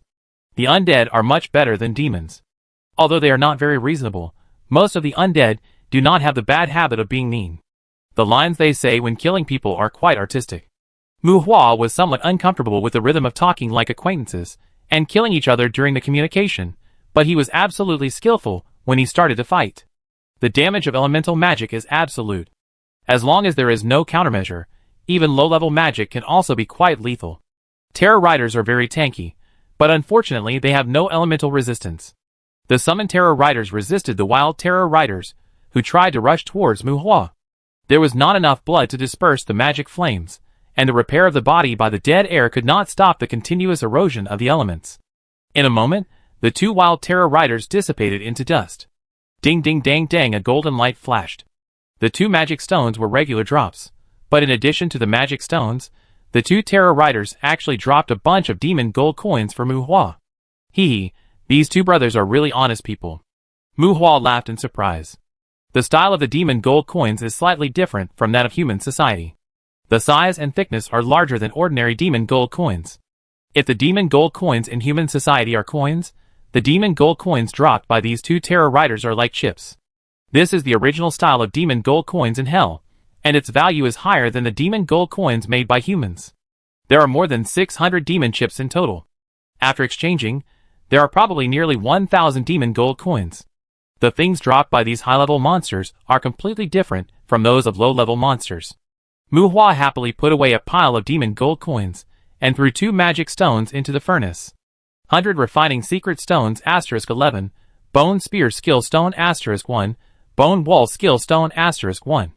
The expected endless martial arts did not appear, and the skill grades did not reach the high level. It seems that if you want to get endless martial arts and fatal blow, you may have to burn the complete corpse of the Terror Rider. Death breathing is upgraded to LV19. Although the difficulty of practicing death breathing is far beyond that of ordinary magic, it is more comfortable to improve the skill level compared to the unorthodox fireball magic, which requires 8 or 900 refined secret stones. The 100 refined secret stones made by the corpses on the battlefield have increased the level of the undead bone shield. Facing more and more advanced battles, the LV25 undead bone shield makes Mu Hua feel more secure. Mu Hua has been able to absorb the bone spear skill stone, and the spiritual attribute of the bone wall is temporarily not up to standard. Playing with a roughly carved demon gold coin in his hand, Mu Hua came to Vivian's side. Ding, the flying demon gold coin was thrown to Vivian, and Vivian raised her hand to catch it. Leave me a water lily, Mu Hua said to Vivian. Stingy. Here, I dug it for you. Vivian put away a demon gold coin and pointed to 2 water lilies with mud balls on the side. Although the girl's smoky makeup was scary, she didn't have any non-mainstream tendencies after getting along with her. Mu Hua had a good impression of this loyal girl. Should we send it back first? Vivian asked Mu Hua. Do we need to transplant it immediately? Mu Hua asked. That's not necessary. The water lily has strong vitality. It should be fine in a day or 2. When Vivian said this, the 2 of them tacitly put away a water lily. And what Vivian meant by sending it back was sending it back to the Demand Hotel. The 2 had been in the burial ground for 3 days. Every night, Mu Hua would reset the coordinates for the courtyard key, and then use the key to return to the suite bedroom with Vivian. With the improvement of strength, Mu Hua's attitude towards the courtyard key became more and more casual. He dared to set the transmission coordinates when he found a relatively safe place. Chapter 169. Water flower. People also call it the bed of the water goddess. This is a magical plant that can flow out pure water. They can spray water from their buds like a shower. As long as there is enough magic power in the magic environment, the continuous flow of water can even gather into a river. The water-condensing plant symbolizes the source of life. Ironically, this plant usually grows in places with a heavy smell of death. The water flowing out of the water flower has no harm to humans, and is a very suitable water for drinking. But this water is a key material for making corpse demons. Only corpses soaked in this water can be compatible with ghosts and become corpse demons, otherwise at most, they can only refine zombies. Collect the water flower, and a burst of flame will kill all the half-dead souls gathered together. Collect the corpses, find a direction, and the Fear Rider opens the way. Mu Hua and Vivian sit on the centipede sickle together, and the 2 continue to wander in the burial ground. The root of the man-eating plant, the juice of the blood-sucking vine, the dead mandrake, including the whole mandrake, etc., these are the materials needed to make corpse demons. Mu Hua came to the burial ground simply to get ashes and soul fragments, and there was no special purpose. He was also interested in these magical plants. When he got together with Vivian, he didn't mind the slow movement of the centipede sickle. Name, Vivian. Race, human. Level, 175. Life, 99%. Magic, 94%. Constitution, 170. Intelligence, 358. Spirit, 493. Magic adaptability, S. Distributable points, 0. After a few days of getting along, Mu Hua and Vivian became familiar with each other quickly. If Taibesha is the eldest daughter of the Unju family, then according to Vivian, she should be from the adventurer family. However, as Vivian said, the rise and fall of adventurer families is unpredictable. Her family has been destroyed, and now she is completely a wanderer. Perhaps because of the relationship of sharing wheel and woe when they first met, Vivian is more open and honest with Mu Hua, and Mu Hua also gets along well with her. After a few days, except for disliking her smoky makeup, there are no other problems. Compared with Mu Hua, Vivian seems to be a true genius, born with S-level magic adaptability, and this girl really has soul power. She can quickly recover her own soul damage. Vivian has let ghosts torment her soul. She even deliberately lets wild evil spirits attack her soul. She doesn't even raise ghosts to hone her soul like most necromancers. With the healing effect of the power combined with the soul potion, this seemingly small girl has honed a soul strength far beyond Mu Hua. The girl sometimes shows a vigilant mood, like a wounded little animal. I think she has experienced some bad things. And Mu Hua really likes her ruthlessness, especially when the girl is more obedient in front of him. After confirming that Vivian has no fixed place to live, and no friendly team to cooperate with, Mu Hua invited Vivian to join Taibesha's team.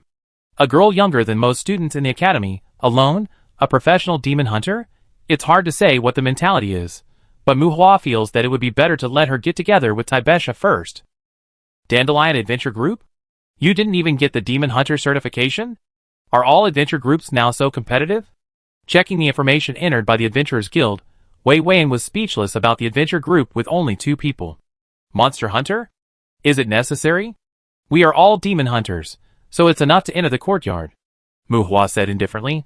The ups and downs of the centipede's movement are very interesting, and it has the upper body of a skeleton and the limbs of a centipede. It is huge and looks very powerful, and its speed is not slow. While checking his smelting harvest, Mu Hua considered going back to make a centipede's death sickle for fun. Of course, it is necessary. The adventure group is not at all mainstream. If you want to receive the private message of the Union's war preparation, you must at least be a demon hunting team. Which courtyards have signs of demon tide? Which courtyards have better resources? Which courtyards have high-value monsters, etc. Including demon hunting team cooperative battles, these only demon hunters will receive instant notifications. If you are an adventurer, just go and kill low-level goblins. Vivian rolled her eyes. Vivian's words made Mu Hua a little surprised. Mu Hua didn't know these things, but everyone he knew thought he knew them, and no one told him. No wonder he always felt that the Adventurers Guild was slacking off and loose, and there were these things in the relationship. I really plan to kill low-level goblins. Do you know which courtyard has a relatively concentrated number of low-level monsters? The kind of real body descended. The real body descended? You want to make high-level dead bones? The flesh and blood of the low-level monsters may not be good enough. Seeing that Mu Hua asked seriously, and didn't seem to be teasing, Vivian guessed Mu Hua's purpose. I know a courtyard with many jackals, and another courtyard with a large number of imps, but the environment of both places is not good. One is a swamp, and the other is full of lava and fire. I heard that there are many little demons in a courtyard. But that courtyard is quite secretive, and should be related to succubus. The specific situation may be found out from the dignitaries of the residence. Vivian thought. Oh, then tell me when you go back. I go there when I have time. Mu Hua was interested. Unlike others, the black evil dog in the dog cave maze earlier made Mu Hua taste the sweetness. Low-level monsters represent low returns for others, but as long as there are corpses, the attribute crystals alone are enough to make Mu Hua full of love for those monsters that are easy to kill. Do you know about Omir's monster courtyard? Most of the monsters there descend in their original form. Although it is forbidden to hunt low-level monsters on a large scale, there are no restrictions on most mid and high-level monsters. The consumption of low-level flesh and blood to make high-level dead bones is too large. You are not incapable, so why waste time looking for low-level monsters? Vivian shook her head and suggested. Facing Vivian's doubts, Mu Hua shrugged and didn't comment. Intermediate and high-level monsters? Those things are not as pleasant to kill as low-level monsters. If there are easy ones to bully, of course, pick the easy ones first. The sound of galloping horses, and the crisp sound of the bones of the centipede death sickle rubbing against each other, the two looked around and looked for magical plants. After a moment of silence, Vivian looked at Mu Hua with some frustration. Mu Hua, let me make it clear first, in recent years, my main energy has been focused on the study of constructed undead. Now my constructed undead are almost destroyed, and it will take a while to recreate them. My current combat power is not ideal. Huh? Joining the group? Mu Hua was puzzled. You also said that it is just an adventure group of 2 people. Taibesha is about the same age as you, and she is still looking for teammates in the academy. Mu Hua chuckled and raised his hand to rub Vivian's head. Ah! Don't mess up my hair. Vivian angrily slapped Mu Hua's mischievous hand away. She was quite resistant to Mu Hua's behavior of treating her like a child. Can your hair be messy? Don't worry, I provide you with food and shelter. With your attributes, Taibesha will treat you as a treasure. You can also take advantage of this time to get some more constructed undead.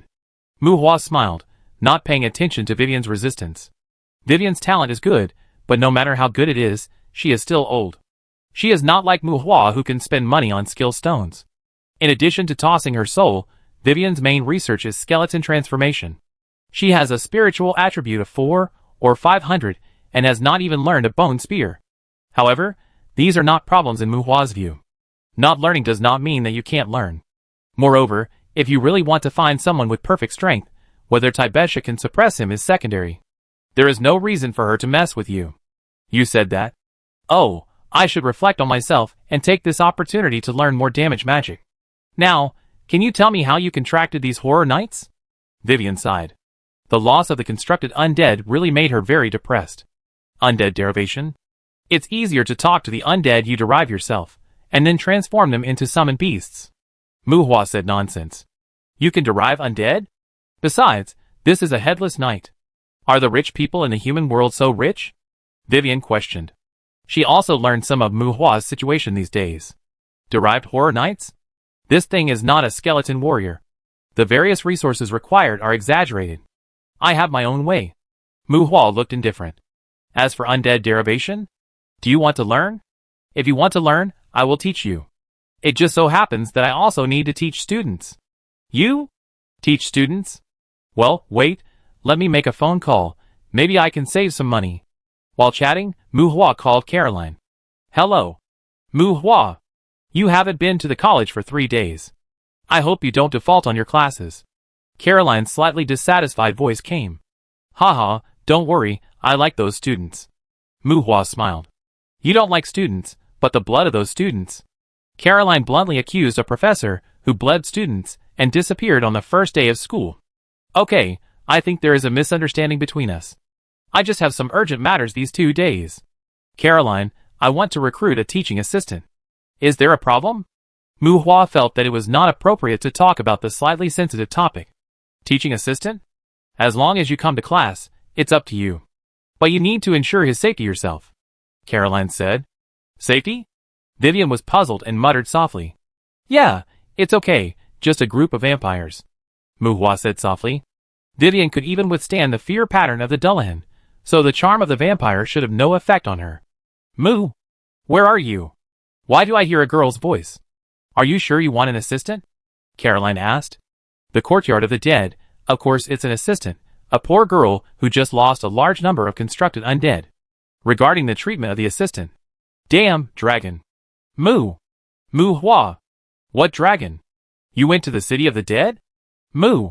Beep beep, beep on the other end of the phone. Caroline heard Mu Hua scream, and then there was only a busy tone in the communicator. Chapter 170. If you don't take advantage of it, you're a bastard. Since we're going to help Taibesha recruit Vivian, it doesn't seem right not to give Vivian something to do, considering their situations. Mu Hua's impression of Taibesha is that she's foolish and bold, and Vivian is a girl who dares to run to the burial ground alone. If the two of them get together and think about hunting demons all day, what will happen? Mu Hua thinks the academy is a good place to go. The tuition fee of the Magic Academy is not cheap, especially when it comes to the use of some material resources. As a professor, Mu Hua plans to get some small privileges. As it turns out, you can't take advantage of it. He was about to ask further about the treatment of teaching assistants, but a black shadow in the sky had already descended on his head in an instant. Dragon. The death energy formed dust like falling dust, and a dragon covered in black mist appeared in front of Mu Hua and Vivian. An existence beyond the rank, defined as a disaster by humans, an absolutely superior undead creature. Yes, this is a monster at the top of the undead species, with a body length of more than 30 meters, a ferocious dragon head, and a body covered by a fog of death. Humans put it in the same class as the evil dragon, but the first reaction of any elemental dragon when seeing the magic dragon is always to stay away from it. The claws and fangs containing curses, the breath that corrupts everything, and the indifference of not fearing death. If flesh and blood creatures fight this monster in close combat, they will only leave themselves with indelible trauma. The burial ground is still a long way from the city of the dead. This kind of existence running to the burial ground is simply a warning of the demon tide, which is a declaration of war on the garrison, right? On! A loud dragon roar resounded through the sky. Humans have always regarded bone dragons as the strongest constructed undead, a constructed undead that can trample on terror riders. But that thing is just a defective product made with a magic dragon as a sample, okay? Looking up at the ghost fog dragon wings that cover the sky, 30 meters long, this is a magic dragon that has lived for a long time, and is absolutely powerful. Mu Hua even doubted whether this guy is the master of the courtyard of this undead courtyard. Boom! Landing like a meteorite. Bang, bang, bang in the trembling of the earth, the dragon's tail swept, and dozens of terror knights were swept back and flew backwards with their horses. Puff! The dragon claws like ancient trees slapped down, and a terror rider was pierced through the chest by the claws. The dragon claws overwhelmed the warhorse, and nailed the terror rider and his horse to the ground. As the terror rider dissipated, a face-to-face, just a face-to-face, this magic dragon accidentally pressed a terror rider to death. It's over. Mu Hua's eyes were full of despair. I'm still a virgin. Vivian's face was full of broken expression. Run? Mu Hua asked with a tense body. You can't run away. It can easily break up the transmission of the courtyard key. Vivian shook her head. That's right, the transmission is very delicate. Not to mention the courtyard key, even the transmission array of the Abyss Island cannot be disturbed if you want to transmit. The disordered magic eruption can interrupt its operation. The evil dragons are not clumsy big lizards. When they attack, they are like crazy giant apes. Their agility will subvert people's perception of behemoths. A breath from the opposite side can turn the two into dried meat and ashes. The process of transmission is enough for them to die 800 times. Summon beast? Death breath? Human, you are very good. A low voice, cold eyes without any emotion, the dragon lowered its ugly dragon head. The dragon head with dry skin and scales under the gray fog was really ugly. Although the ferocious dragon head was 10 meters away from Muhua believed that if it wanted, it could be taken into the mouth of the dragon the moment it blinked. That's right, Muhua started the death breath and panted frantically, hoping that the dragon had dementia or senile dementia. Muhua frantically sent the signal of one of us to the other party. Unfortunately, the dragon seemed to have a normal brain. Human, I need you to answer a question. The dragon spoke in a deep voice without killing as imagined. Surrounded by the horror riders, well, at least when the dragon was not moving, it was indeed surrounded by the horror riders. Monday leaned over and bared his teeth. Facing such a thing, Monday had already broken the jar and put on a desperate posture. And Tuesday? Muhua said that this thing must not be allowed to see Tuesday. It would be too shameful to abuse Yanu. People would die. Under the gaze of Muhua and Vivian, the dragon spoke again. My master is very distressed. I found you. Answer me, how can we get more humans to come to this courtyard? It seemed to be a question without any emotion. Muhua was stunned. Vivian was silent. What's the situation? Is this dragon here to consult about business? Well, although Muhua and Vivian were frightened at this time, they could really understand what the dragon meant. The undead courtyard is not welcome. It is not suitable for ordinary people to live and reproduce. At most, some necromancers and witches would think about it, but these two groups are pitifully small in number among the overall adventurers. It seems that the owner of the courtyard here also dislikes the lack of popularity in his own courtyard. Without popularity, there is no emotional energy. Without emotional energy, they have no purpose in staying in the courtyard. This dragon wants to know how to attract adventurers to the courtyard. This is a bit bloody, right? Huh? It seems that you don't know, so you are useless. The dragon's mouth opened slightly, and magic power fluctuated on its body. Wait! There is a way! Muhua exclaimed. Strategy team.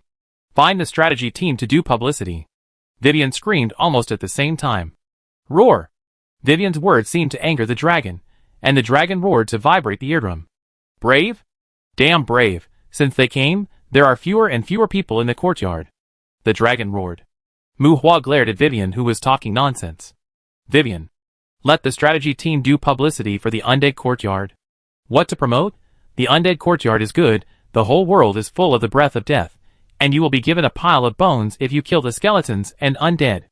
Invisible ghosts are floating in the sky, liches will harm people, demon necromancers will dig pits, there are bone dragons flying around in the western foothills, and there are magic dragons coming to the burial ground to attract business?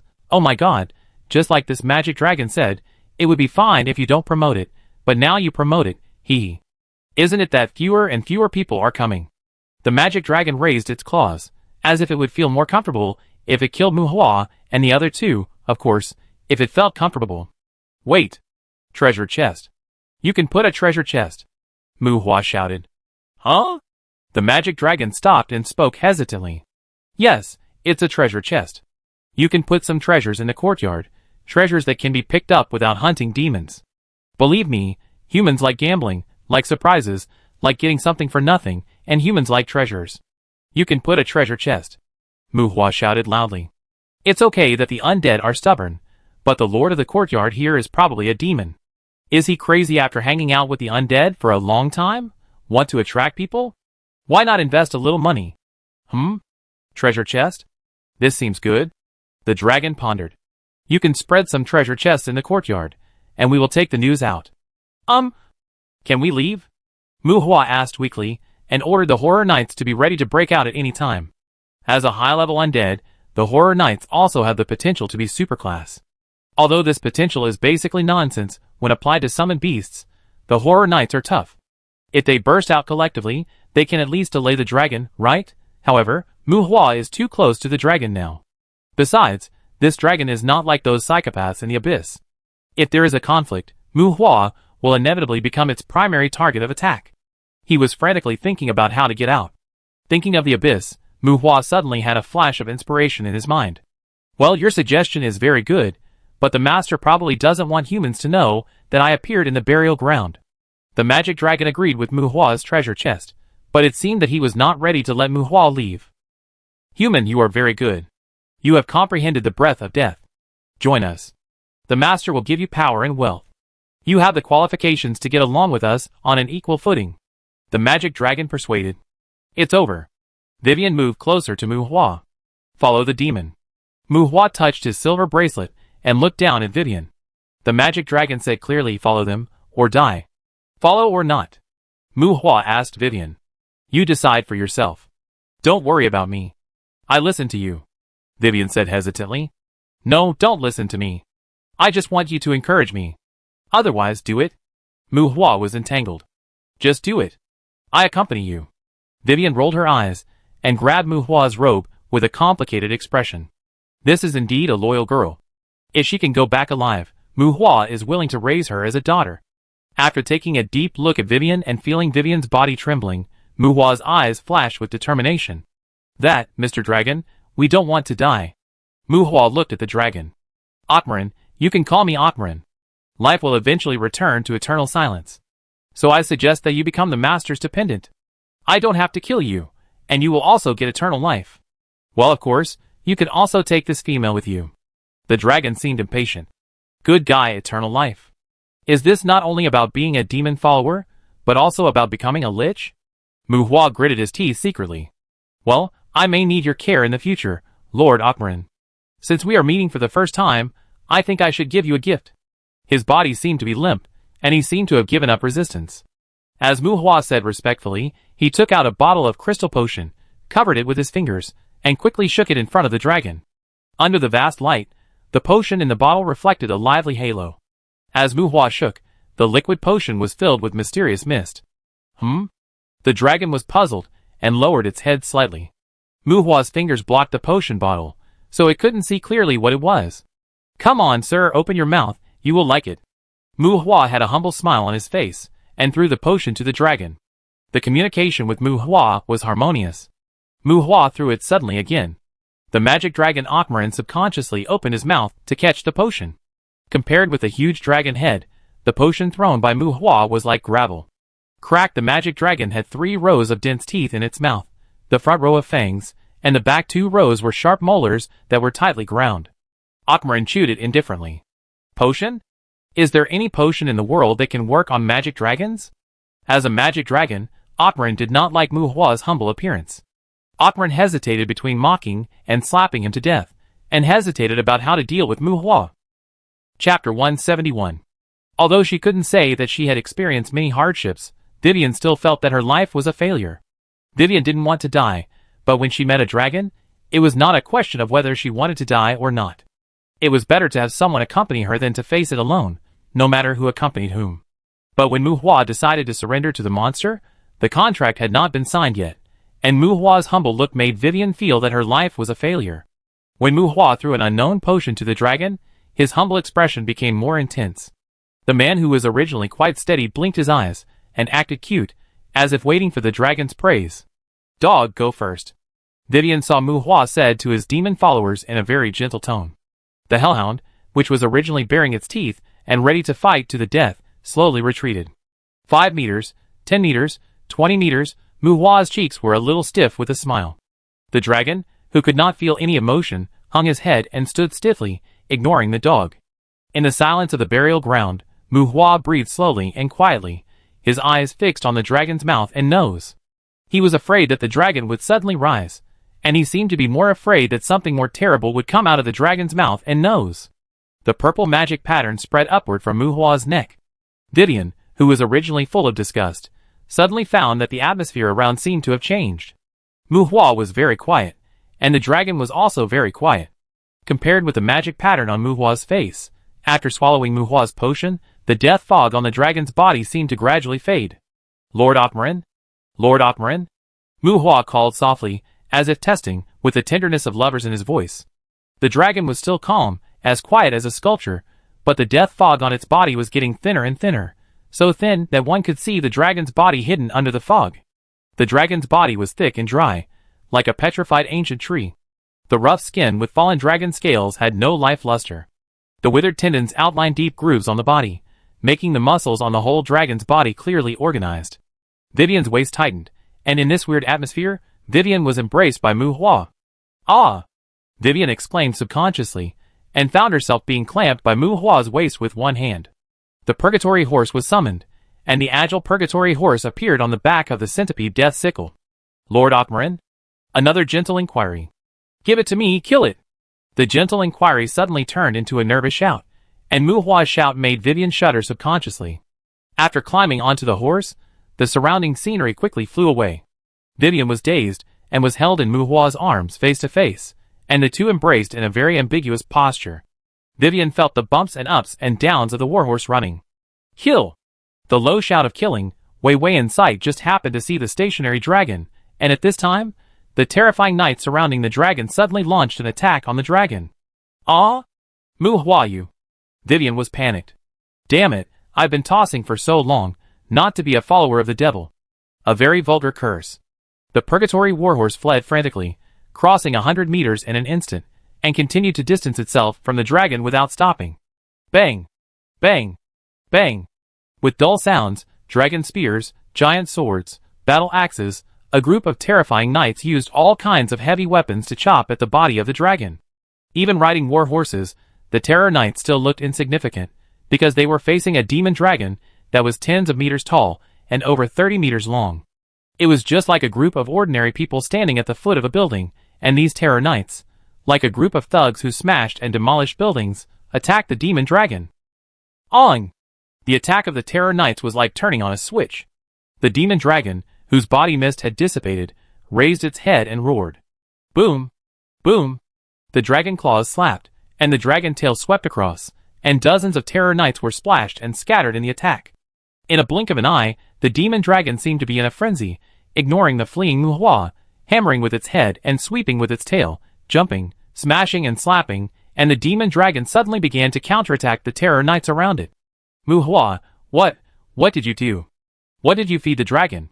Vivian hugged Mu Hua's waist and back like a sloth, curled up in Mu Hua's arms, and looked out from Mu Hua's neck, watching the crazy dragon in the distance. The undead don't eat. Exclusive formula. Good stuff. The humble expression turned into a ferocious one. Besides that, Mu Hua's eyes flashed with excitement and madness. That's right, exclusive formula, magic potion with added ingredients. Adding the Philosopher's Stone to the magic potion, Mu Hua fed the dragon Othmarin a tube of something that looked like abyss magic fog. What is the strongest killing weapon? The vast magic power? The blood that can transform the troll titan? The magic weapon? The magic cannon mecha? No, none of them, it's poison. In terms of pure killing, poison is a very efficient and convenient weapon. This world also has all kinds of horrific toxins and poisons, not to mention the large-scale disasters and deaths. Some poisons can kill even the most powerful people. It's just that poisons like that are usually difficult to collect, and they will also cause many chain reactions, just like Mu Hua's deteriorated magic potion. He believes that this is definitely not his patent, because the devil knows the Philosopher's Stone, and he doesn't believe that the devil can't make something similar to the abyss magic mist. Moreover, this thing has a strong diffusion, and is easily absorbed by living things. Not to mention that if you don't throw it well, you will be affected, and others don't have his burning source furnace. Even if there is a magic potion master who can make this kind of thing, how to collect it is a problem. The biggest possibility is that before it is collected, the magic fog has spread and is absorbed by the magic potion master himself. A big killer that Mu Hua almost forgot, was originally just an attempt. Mu Hua was even ready for the abyss magic mist to spread like a virus. But unexpectedly, this stupid dragon would really take it with his mouth. The potion made by the burning source furnace comes with a package. If this magic dragon really swallowed the potion, it would be fine. As a result, it really tore the package. Mu Hua couldn't be sure how much abyss magic mist would be released by the tube of deteriorated magic potion. He couldn't afford to mess with that thing, and he had never tested it. After making it, he had always thrown it in the corner of the storage space. However, since the packaging was torn and it didn't leak out, it seemed that the huge body of the magic dragon was enough to absorb the magic mist beautifully. When the magic dragon was sluggish, Mu Hua felt that this guy was quickly turning into a lunatic. When the death mist on the surface of the magic dragon dissipated, Mu Hua estimated that this should mean that it had lost the ability to cast spells. Aren't you going to be a demon? The sudden change made Vivian a little silly. Follow the devil? Haha, it's impossible to follow the devil. I haven't enjoyed enough. I haven't had a love affair in my life. Who wants to be a follower of the devil that everyone hates? Damn it, it actually wants me to be a lich. Mu Hua laughed wildly and shouted, releasing the suppressed fear in his heart. You are still a virgin. Vivian has not recovered from the impact brought by the dragon, and seems a little crazy. Not having a love affair is not the same as not having slept with a woman. Mu Hua rubbed Vivian's head randomly. As his head shook, Vivian's silly expression gradually recovered. Bah! Dirty! Vivian cursed. Haha, dirty is dirty. Let's go, you leave first. The battle behind made the ground shake frequently. Mu Hua suddenly stopped the warhorse, and turned over to dismount while holding Vivian. Remarked the transmission coordinates of the courtyard key, opened the transmission gate, and urged Vivian to leave. What about you? Vivian's heart tightened inexplicably. Me? I want to try to kill it. Mu Hua looked at the mad dragon hundreds of meters away, his eyes flashing with madness and excitement. Summoning the blind ravens again, Mu Hua let the ravens scatter in all directions, and conduct high-altitude reconnaissance as far as possible. Yes, kill it, a dragon that has become a psychopath. It would be a shame not to kill it. This kind of opportunity is not available every year. You are crazy. Let's go! The dragon will spit out a breath of you, and nothing will be left. Vivian pushed Mu Hua. Don't pull, look, the death fog on it has dissipated. It can no longer cast spells. I doubt it can spit out breath. Mu Hua pushed Vivian. Breath is not magic. Can't cast spells? The dragon is also a disaster-level monster even if it doesn't cast spells. Vivian was anxious. Haha, if it knew how to vomit, it should have done it a long time ago. What a disaster. Look, it will only attack enemies close to it first. Ha ha ha, a dragon that dares to come out without a knight. Mu Hua pointed at the dragon and laughed. Every time the dragon exerted its strength, it would cause a shaking movement. Its figure that shuttled across a short distance was like a flash of light, but at this time, some terrifying knights had already abandoned their war horses and climbed onto the dragon's body. Whether it is an evil dragon, a magic dragon, a giant dragon, or even a leviathan, they do have very strong bodies, but their bodies are also huge. The dragon has the roots of an evil dragon. Penetration, cutting, and breaking magic are all the innate characteristics of dragon teeth and claws. Their bodies are naturally very aggressive. There are dragon knights in this world, and the so-called dragon knights are not simply knights who use the power of dragon beasts. Or on the contrary, more often, the knights are actually protecting dragon beasts. Just like the terror knight, who climbed onto the dragon's body at this time, it is usually the dragon knight who cleans up the enemies that the dragon cannot attack. A dragon without a knight, without the cooperation of its own kind, especially without the ability to cast spells, cannot shake off the terror knight on its back, and can only withstand the attacks of those terror knights again and again. What did you do to this dragon? After a brief observation, Vivian asked in surprise. Oh, I've said it all, exclusive formula. Brother is a professor of potion department. Mu Hua said proudly, and the smile on his face gradually faded. The dragon Otmarin was in a very bad state. At this time, it was like a terminally ill dragon, without the magic of flying, without the death fog, and its dragon wings, like dead branches, could not even fly. But Mu Hua gradually found that the terror knight seemed to be unable to cut it. Even without dragon scales, the knife and axe of the terror knight would hardly open a wound on the dragon, not to mention that the dragon seemed to have the ability to regenerate. That's right, regeneration. Unlike the terror rider, its regeneration seems to no longer rely solely on the breath of death to repair the body. Chapter 172. The undead are more like a kind of creature life. They are more like artificial creation, rather than a naturally generated race. Except for the Lich and the Necromancer, which are not easy to define with conventional cognition. The Headless Knight is actually only one level lower than the Dragon. They both belong to the group of undead at the top of the pyramid. But under normal circumstances, the Headless Knight cannot evolve into a dragon by its own growth. The dragon has the roots of the evil dragon. If there is no relatively complete dragon corpse, the Headless Knight is actually the final product of the evolutionary genealogy of the skeleton undead.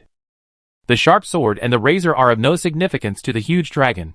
All the terror knights have changed to weapons such as giant swords and battle axes. But Mu Hua gradually discovered that the weapons of the Terror Knights can hardly break the hard skin of the dragon. The weapons of the Terror Knights come from the soul's special weapons. When facing the dragon, as long as you don't touch its claws, the 500+ strength will not break the weapon, but the edge of the blade that has been worn out at the moment of contact seems a bit unsightly. It seems that they really don't even release dragon breath. Looking at the heart-pounding battle scene in the distance, Vivian grumbled while pulling Mu Hua's robe. The Upper Dragon Clan, although not recognized by the Dragon Clan, the Magic Dragon undoubtedly has all the characteristics of the Upper Dragon Clan. In addition to the extremely strong body, wide area magic, and the dragon breath that comes out of the mouth are their usual means of attack. The dragon breath of the evil dragon is usually a super high-intensity elemental breath, and the poison mixed with germs and curses that the magic dragon spits out is worse than the natural elements. A magic dragon that does not cast spells and does not breathe. Vivian's eyes also showed strangeness, but with the Horror Knights thrown from time to time, Vivian also found the problem. Can't break the defense. Do you have a better weapon? Can you make a fatal attack? Vivian asked nervously. Mu Hua shook his head. The attributes of the Terror Knight are not outstanding among high-level monsters. What scares everything the most is the dead point attack that can kill with one blow. The dragon also has a dead point, but its dead point is deeply embedded in its body. Even if it does not change freely, the Terror Knight does not have a weapon that can destroy its body structure, making it difficult to attack effectively. Do you know the Soul of Bones? You can try, but the soul of the dragon is very tough. I'm afraid it won't have much effect. As for the Death Ray, why don't you go? Even without the Death Fog, your magic will hardly hurt the dragon's body. Vivian looked around and advised Mu Hua. The dragon usually wears the Death Fog. That substance can not only help the dragon fly, but also is a defensive means for the dragon. Without the Death Mist, the dragon's defense and resistance would inevitably be greatly weakened. But with the magic that Mu Hua now possesses, even the unorthodox fireball technique does not have the attack strength to hurt the dragon's body. The dragon's dry flesh contains the violent blood of death, and not only that, the dragon's regeneration ability is also very puzzling. Especially in this undead courtyard, with rich death breath and high-level death breath, in addition to fatal blows, perhaps only soul attacks are most likely to hurt the dragon. You go first, Mu Hua said, dispersing the remaining Horror Knights, and summoned them again in a blink of an eye. 60 Horror Knights charged at the seemingly stunned dragon. Are you crazy? Vivian screamed. It's fine to let the Terror Knight attract the dragon's attention, but what if the dragon targets them when you summon it again? Vivian seriously questioned Mu Hua's tactical arrangement. Boom! Boom! Boom! Boom! In the blink of an eye, the dragon rushed forward hundreds of meters, like a wandering spirit. Its seemingly heavy body was far more agile than one could imagine. Under Vivian's horrified gaze, the dragon met the Terror Knight again, and instead of continuing to rush forward as expected, the dragon and the Terror Knight fought again. The successive collapse of the fortress made the dragon stagger constantly, and the Terror Knight swept away by the dragon was also shot like a cannonball. In the dead environment of the burial ground, the Terror Knight's ability to repair itself is not worse than the dragon's regeneration, and it also has the ability to regenerate. The two indestructible and hard-to-chew monsters once again made the earth tremble. Vivian was horrified, but Mu Hua had long been accustomed to the monsters of the abyss. To deal with this kind of psychopath, Mu Hua's skills in trapping monsters were very good. And this was not a narrow abyss island. No matter how far the dragon moved, or how strong the impact was, there was no danger of falling into the abyss. Bone Spear! Shouted the order, and Mu Hua raised the soul-devouring staff in his hand. On! In the blink of an eye, the horror riders besieging the dragon shot dozens of bone spears. Although they failed to penetrate the dragon's body, each bone spear pierced the dragon, causing it to roar. The undead often roared, not because they were really angry, but because they were used to showing anger. Whether angry or laughing, the undead always showed some weird behaviors. Perhaps this was also a kind of expression of their expectation of emotions. Although it has the appearance of a spear, the attack nature of the bone spear belongs to the soul attack. However, it is not like the soul of the bones, but it will be affected by physical interference. That is to say, even if it is not a magic defense, the physical object can block it. Moreover, the soul strength of the magic dragon is too high, and the bone spear of the summoned terror rider pierced its body, but did not cause any damage to it. The magic dragon roared, and blood and energy rushed out of the dragon body like a flame wave. Mu Hua stood in front of Vivian and blocked the impact for her. Mu Hua had seen this thing on the Minotaur before. After the abyss monster was attacked by the soul, the body would instinctively burst out a burst of blood and energy. Similar to the situation when dealing with the Minotaur, the blood and energy of this magic dragon may be stronger than that of the Minotaur. But with Mu Hua's current physical fitness, it is no longer so easy to use this kind of blood and energy burst to push him back and injure him. The bone spear of the Terror Knight kept shooting out, and Mu Hua also raised his staff and released the charged white bone souls in one breath. The originally fierce bone spear pierced the dragon like a toothpick, including the white bone soul that stuck to the dragon and bit it. The hedgehog-like dragon roared again. Along with the roar and the impact of the air wave, all the soul magic disappeared again. The magic power of the Terror Knight was exhausted, and Mu Hua's white bone soul was no longer charged. As for his bone spear, the strength was not as good as the Terror Knight. Facing the still lively dragon, Mu Hua felt powerless. This thing can't do anything. Dog, go and try, be careful, Mu Hua said to Zhou Yi. Master, how about we retreat? Zhou Yi tucked his tail between his legs. Zhou Yi was ready to fight to the death with the dragon, but that was when Mu Hua couldn't escape. It was all death anyway. The fierceness of the hellhound made it choose to fight to the death in this situation. But now, there is no need to die. Zhou Yi doesn't want to try. Don't talk nonsense, bite, the Terror Knight covers you, choose one of the tail and the hind legs, and try to bite it, Mu Hua shouted. Wu roar! The master gave a death order, and the hellhound roared desperately. Under the cover of nearly 20 Terror Knights, Zhou Yi rushed to the feet of the dragon, caught the root of the dragon's tail and bit it. Puff! The LV-30 bite tore off a piece of the dragon's flesh. Roar! Zhou Yi roared again, but this time his roar was full of excitement and brutality. Zhou Yi was not a husky after all. After finding that he could bite the dragon, Zhou Yi's heart was instantly filled with bloodthirstiness. Zhou Yi cleverly jumped onto the dragon's back, and his claws tightly clung to the root of the dragon's tail. Bite! Bite! Monday kept tearing off pieces of flesh from the dragon. But after a brief excitement, Monday tucked his tail between his legs again. The dragon was too big, and the flesh it bit off was not as fast as the dragon's regeneration. If it were another race, it would still have some attack effect, at least it would hurt. But the undead dragon, ask it if it hurts? Fuck. I must learn holy punishment in the future. Mu Hua cursed in a low voice, and Monday had already seized the opportunity to escape back. Will you leave? Vivian asked weakly. She was not afraid of the dragon now, as long as she was careful not to be hit by the flying Terror Knight like a cannonball. She found that the dragon seemed to be really crazy. Are there any magic scrolls of power blessing? Mu Hua asked Vivian. Vivian was stunned and took out a magic scroll of secondary power gain. He looked at the scroll Vivian took out speechlessly. People usually give magic buffs to the constructed undead, but a necromancer who specializes in the construction of undead has a secondary power buff on him? Girl, I find that we are really compatible. Mu Hua ignored Vivian's magic scroll and raised his hand to apply a secondary power buff to himself. This girl is also a master who knows how to save money. This elementary magic does not need a scroll. He can do it himself. Boom! The warhammer fell to the ground, and Mu Hua, the bone dragon breaker, picked up the warhammer. Wait! What are you doing? Vivian exclaimed, not caring about Mu Hua's complaints, watching Mu Hua's actions.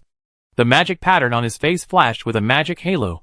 Wearing a robe, carrying a 3-meter warhammer, Vivian saw a necromancer, who looked like nothing, rushing towards the direction of the dragon. What? Kill it! Accompanying Mu Hua's shouting, Vivian suddenly realized that joining the so-called Dandelion Adventure group might be the most wrong decision she had ever made in her life. Chapter 173.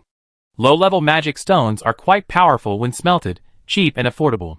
But as the strength increases, or as the monster's face becomes stronger and stronger, low-level magic gradually begins to fall behind.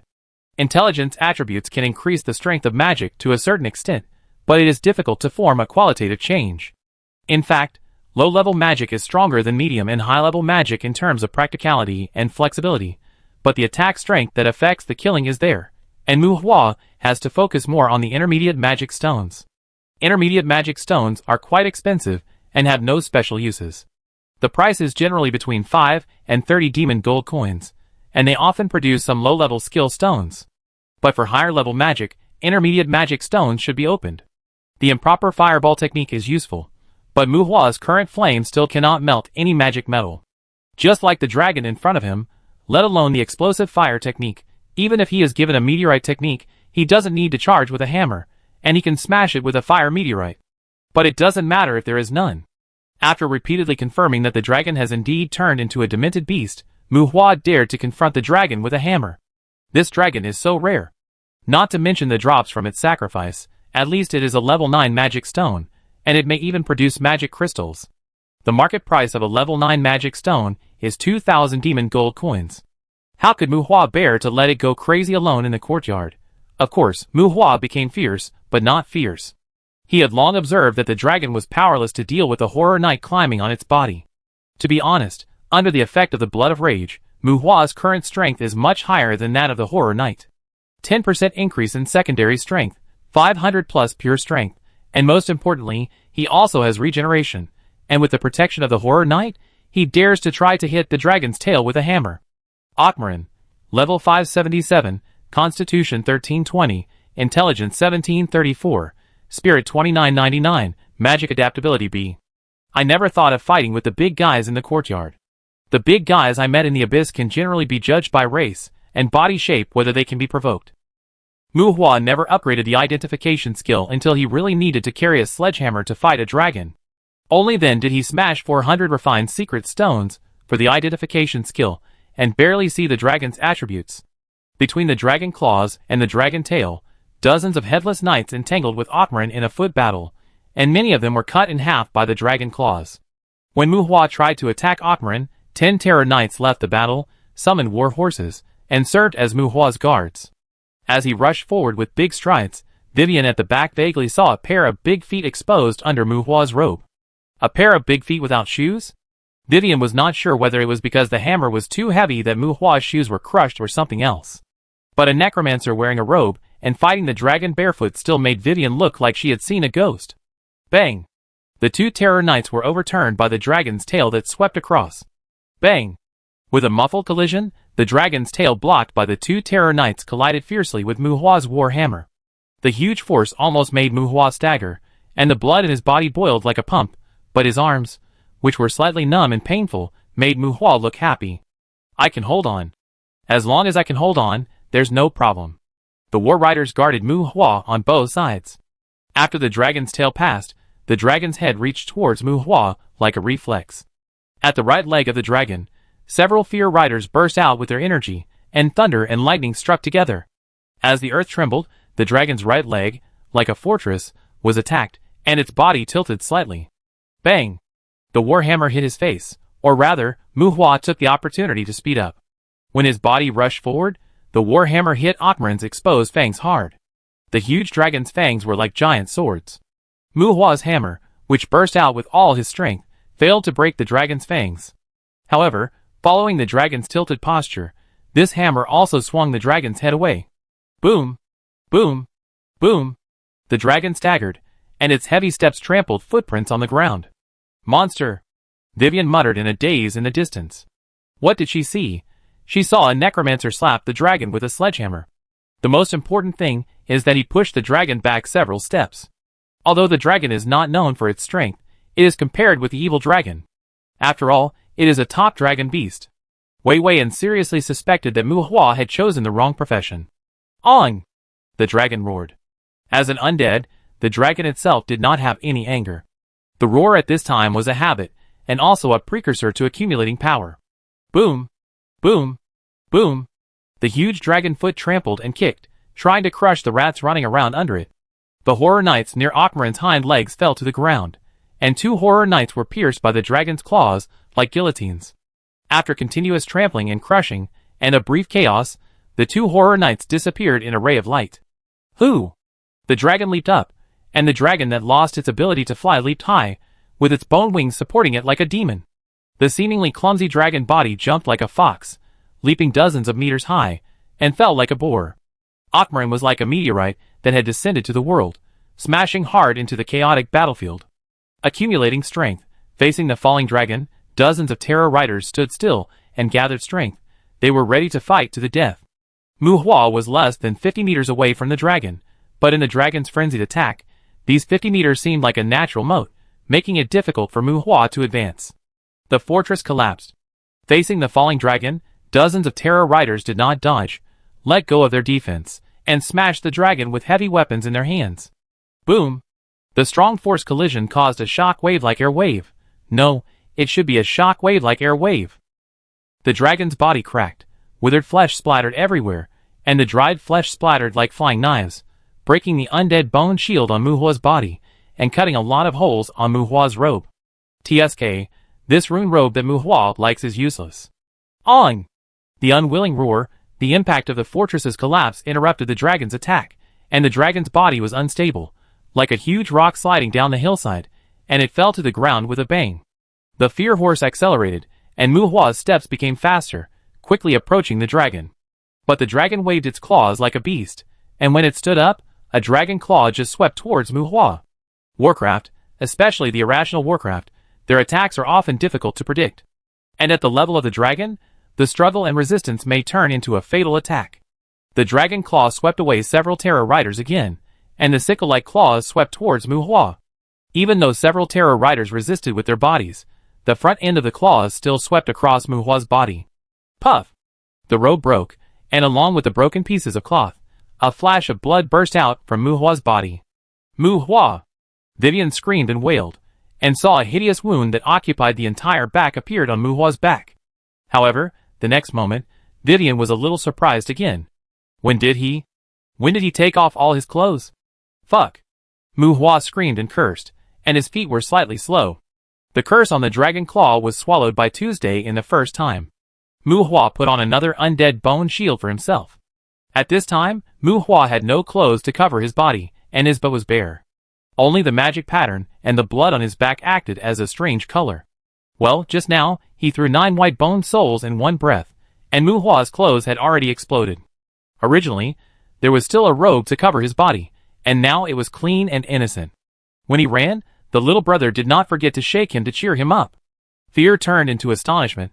Vivian stared blankly at Muhua, who continued to charge at the dragon. Although he staggered a little and was naked, the purple magic patterns all over his body, and the bloody wounds on his back seemed to be silently mocking the dragon claws. Dragon claws have the characteristics of tearing and cutting, and they are the best materials for forging divine weapons and holy swords.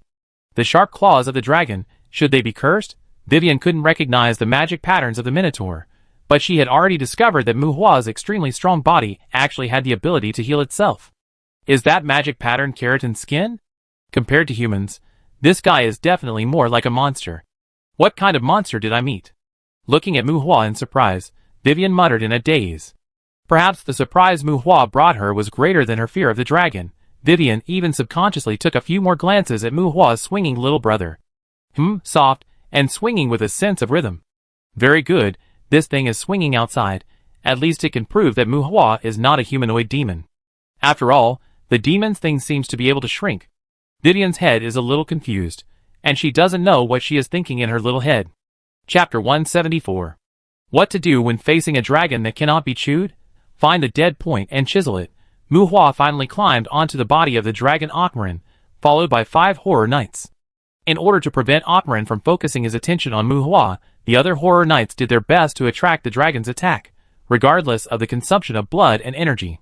Although blood and energy are a kind of mutated magic power, they are 2 systems from their own magic power.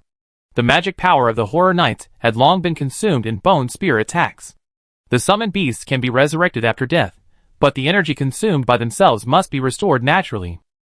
The dragon is huge, and the horror knights, who are also majestic in front of humans, appear extremely small in front of it. Earth-shattering slash, rising dragon attack, stamp thrust, flying slash, continuous strikes, revenge counterattacks and other various combat skills burst out around the dragon. Except for the 5 horror knights who stood on the dragon's back with Muhua, the rest of the horror knights mobilized all their energy and fought a desperate battle with the dragon. Stepping on the dragon's back, riding skills were a great achievement at this moment. Muhua tried his best to stabilize his body under the dragon's bumps. Compared with ordinary evil dragons, dragons actually need the company of knights more. Because dragons have no sense of pain, this is an advantage and a disadvantage. If there is no guard, it is easy to ignore the damage caused by some smaller enemies when they get close to them. Dragons usually sense attacks through the death fog covering their bodies, but the death fog on Akmarin has long dissipated. Maybe Akmarin also has some powerful followers, summoned beasts, and even dragon followers. But this guy eats randomly, and now his brain is crazy. Mu Hua doesn't know whether he can create the undead army that often accompanies the dragon. The swords of the horror knights could hardly break the body of the dragon. They were not sharp enough, so they had to break the armor. Since normal attacks could not break it, they would have to chisel through it. Well, chisel through it in the true sense. I saw Mu Hua holding a war hammer, and a horror knight aimed at the dead point in the dragon's body and raised the dragon spear. Mu Hua held the war hammer and jumped high. Kong! The war hammer hit the end of the dragon spear fiercely. At this time, the dragon spear seemed to have become a steel nail. Under Mu Hua's swing, the spear had drilled into the body of the dragon. Dragon spear, this name is not an adjective. This weapon was originally used with large mounted beasts. It is a giant spear with a length of more than 8 meters, not a conventional weapon used by warriors. Kong, Kong, Kong continuous hammering, each huge force made the dragon's body crouch and tremble. The dragon has no sense of pain, but Mu Hua's torment on its back cannot go unnoticed. The roaring dragon whipped its bone wings desperately, and the strong wind was like a wind blade, twisting a deadly land on the dragon's back that tore everything apart. However, the dragon claws could cut Mu Hua's body, but this strong wind obviously could not leave any scratches on Mu Hua, even if he was naked. Bang! The dragon's tail slammed down, not caring about the damage to itself. Akmarin's dragon tail with a cone hammer slammed hard on his back, and Mu Hua, who was standing there. The dragons do not use weapons, but their bodies are full of deadly weapons. Dragon teeth gnaw everything, dragon claws tear the earth, and Mu Hua's bone dragon breaker, which increases the power of siege, is likely forged with the evil dragon tail hammer.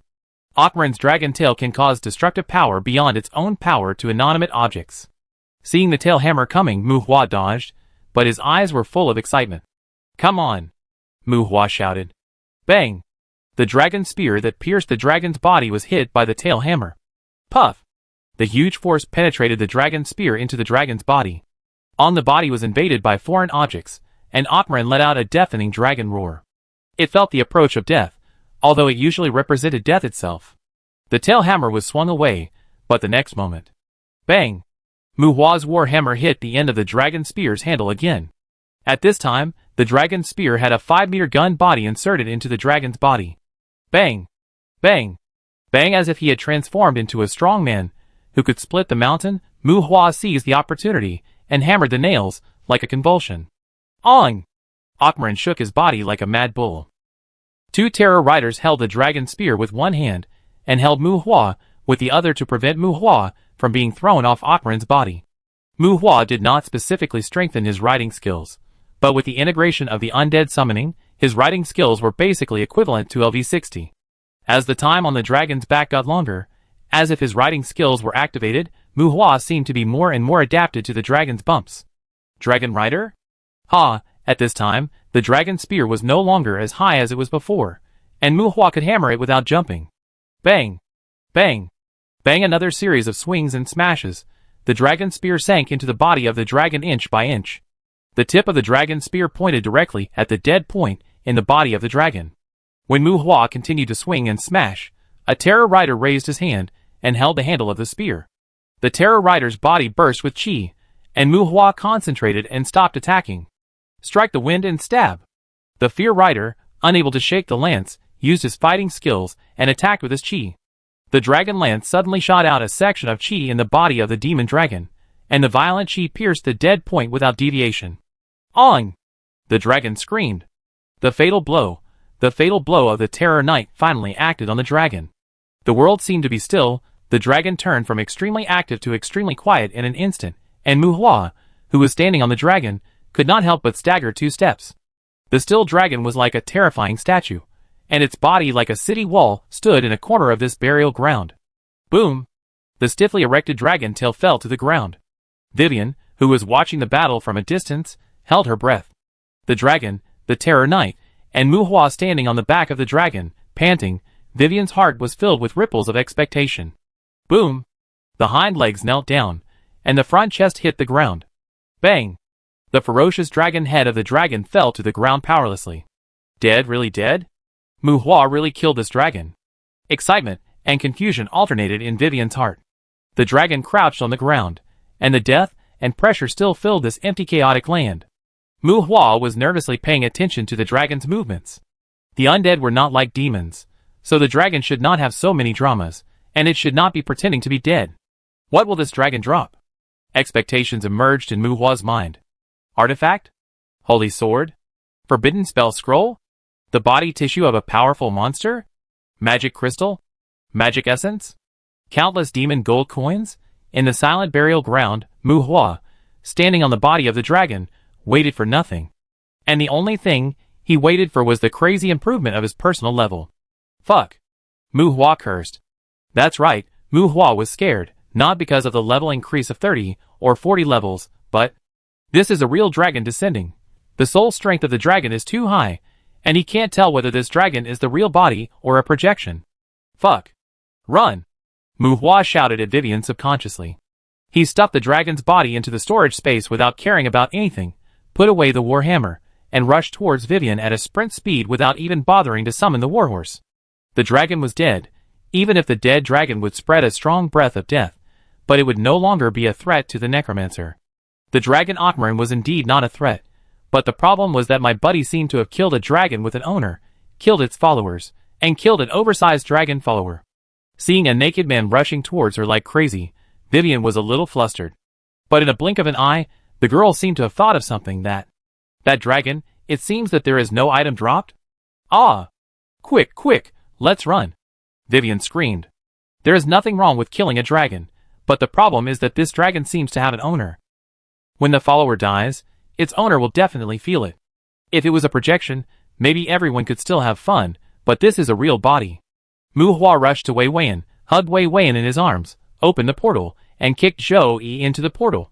Mu Hua seemed to hear a roar from the sky. Hallucination, everything is an illusion, damn, this undead courtyard.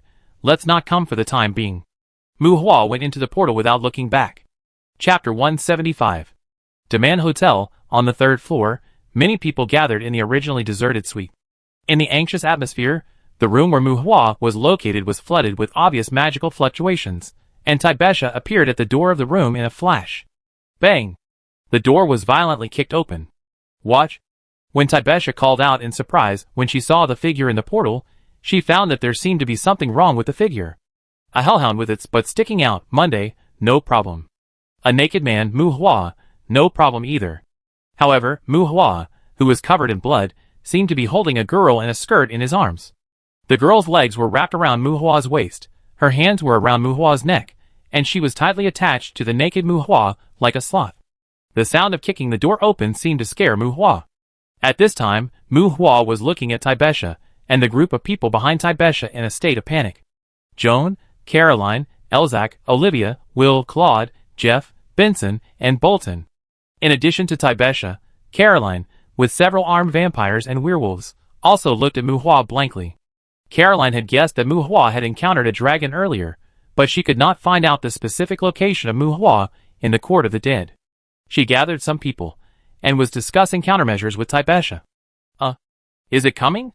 Mu Hua, who had just killed a dragon with an owner, greeted everyone in a state of panic.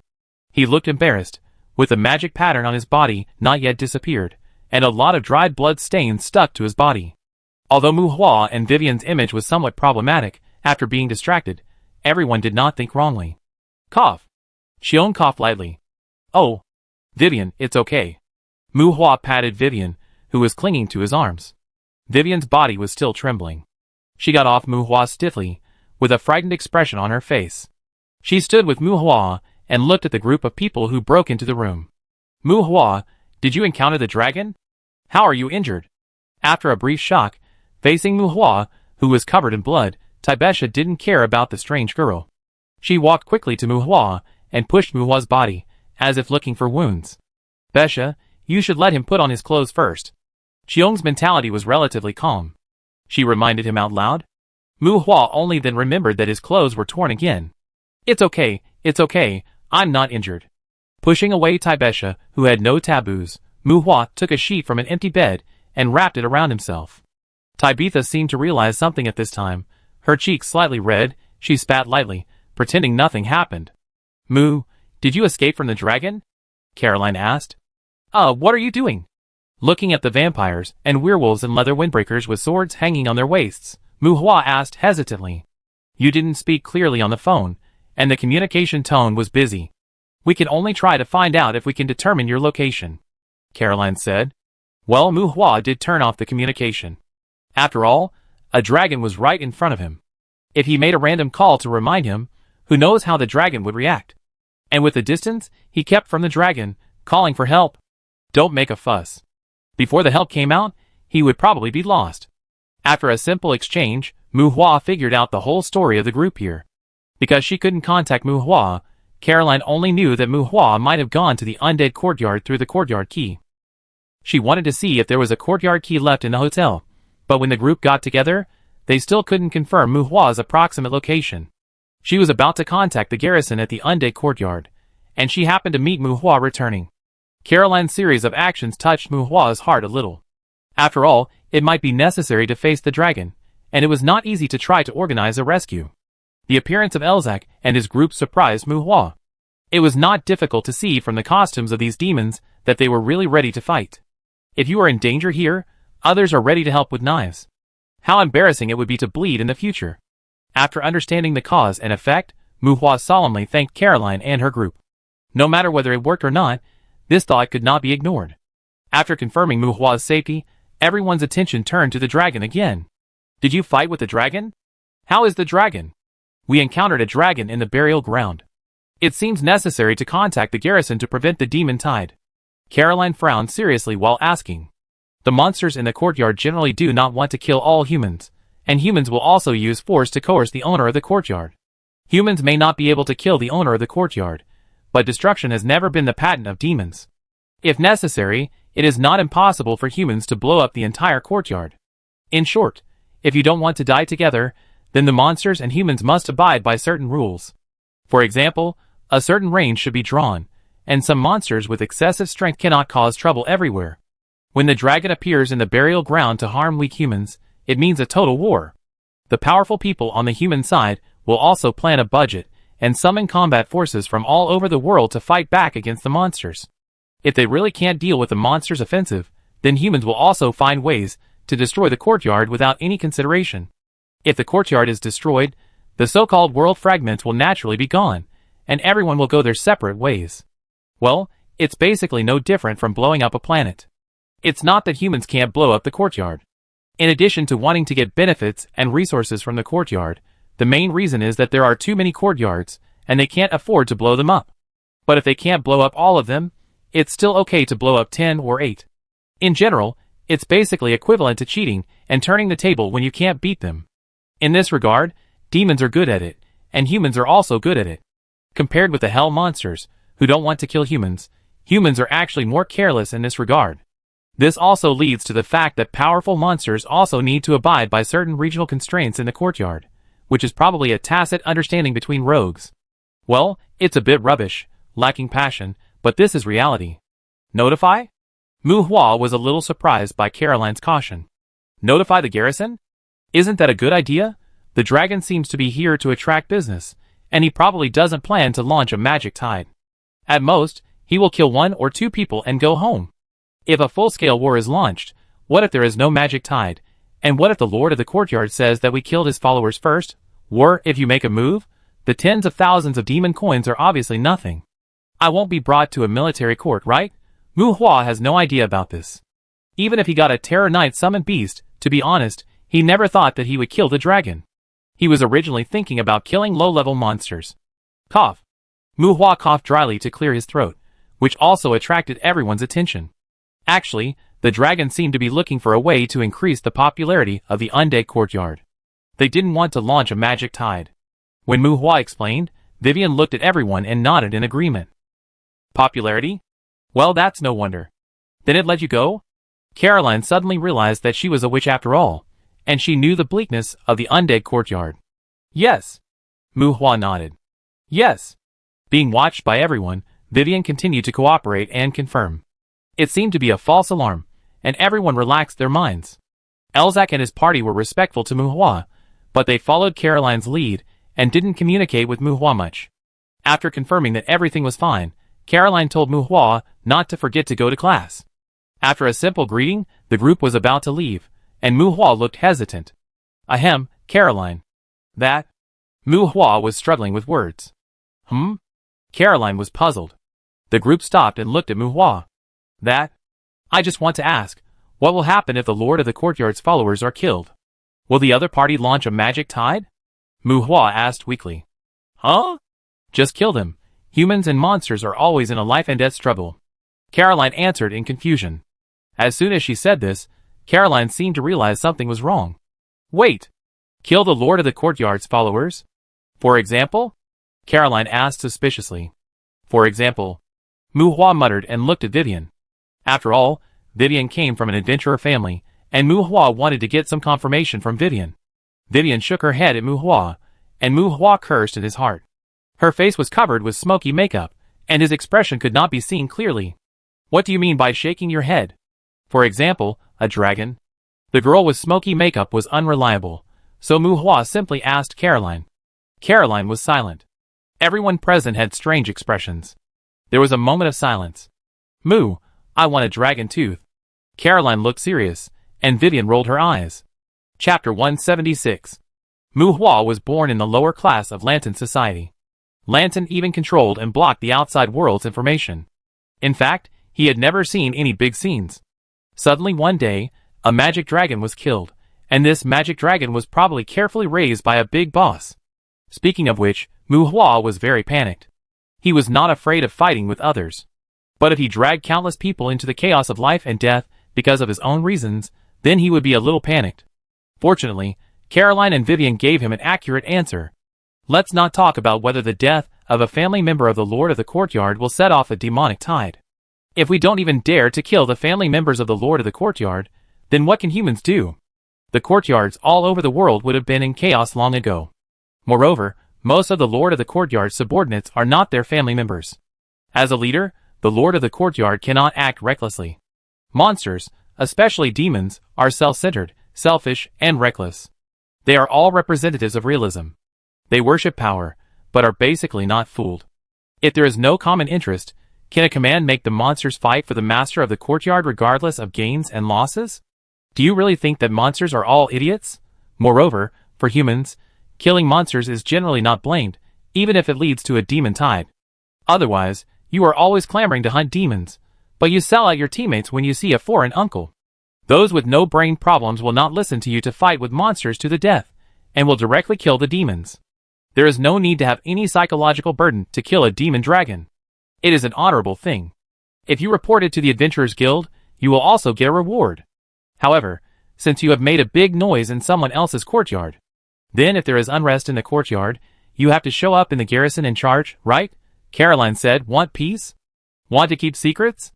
No problem, I want dragon teeth, Muhua, A secret dungeon in the Sprinkle Branch. The underground entrance is like a secret base located in the Potion School area. Swish, the heavy electronic door opened. A small door opened next to the entrance that can allow 3 chariots to run in parallel, and the modern interior decoration is like a military base. Dry air, clean environment, except for the relatively strong smell of death, this place is like a spacious underground shelter. The area of a kilometer is covered by a reverse purification barrier, which can prevent the leakage of the smell of death. Caroline took Muhua, including Tabitha, Elzak, and a group of onlookers, and they walked on the long and sloping corridor of the base. Until the end of the base, Caroline stopped in front of a hangar with a password door lock. After checking the situation in the room through the monitoring equipment and confirming that the detention array in the room was still functioning normally, Caroline opened the door, and a spacious room with a length and width of 100 meters appeared in front of Muhua and others. TSK, Caroline, if the townspeople knew that you had set up such a storage room in Bear Pig Town, they would sue you like a bottom. Seeing the situation in the room clearly, Muhua grinned and said. Caroline knew that Muhua had got the body of the magic dragon, and hurriedly dragged Muhua here to remove the dragon's teeth. The Upper Dragon clan is no different from other magic beasts, and Muhua was reluctant to throw the magic dragon directly into the burning source furnace. Based on previous smelting experience, it is said that removing a few dragon teeth and a few dragon claws will affect the smelting, and Muhua can accept it. The dragon cannot be taken out casually. If it is placed in the outside world, the dragon's corpse will cause a large-scale death pollution. Caroline brought Muhua to her secret base, but the thousands of undead skeletons in front of her made this secret room like a black wizard's sacrificial field. The heavy iron frames surrounding the room and close to the wall looked like bizarre bookshelves. The iron frames, which were nearly 10 meters high, were not filled with books. Skulls, ribs, leg bones, and even finger bones and spines. Complete, broken, and shattered. There were a large number of bones placed in the secret room. These bones were very broken, but when gathered together, they exuded a strong smell of death. These were all skeletons that were only one purification away from death. Caroline collected a large number of super-disabled skeletons here.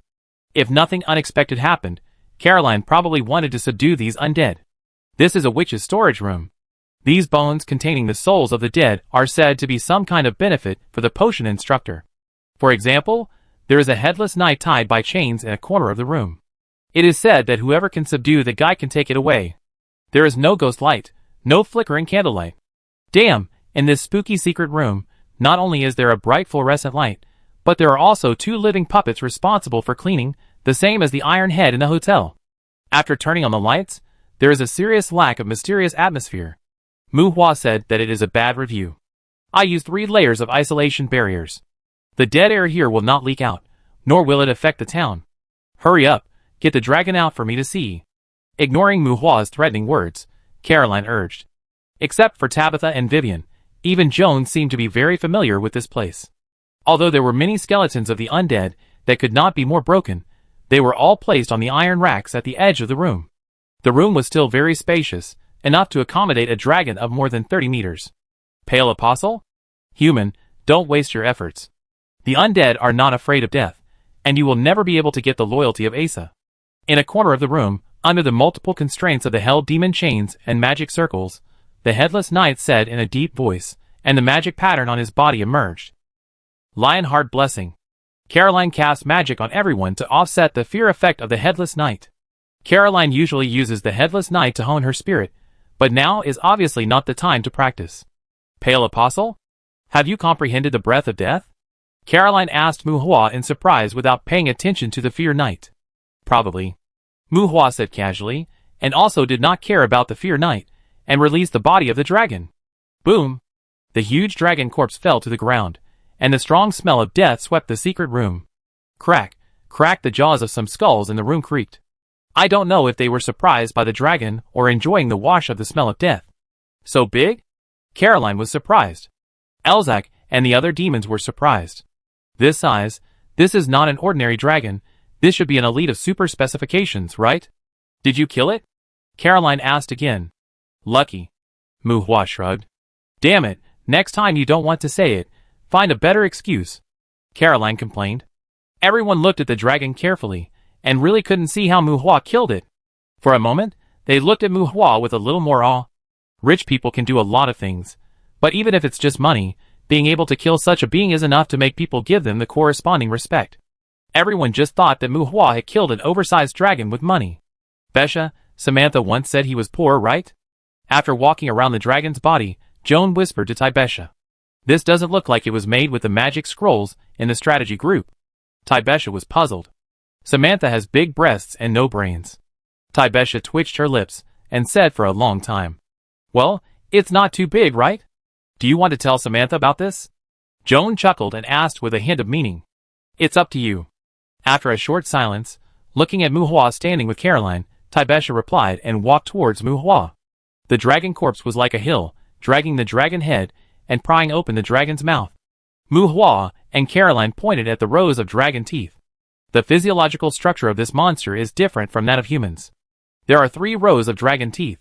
In addition to the relatively large sharp fangs on the outermost side, there are 2 rows of dense molars in the dragon's mouth.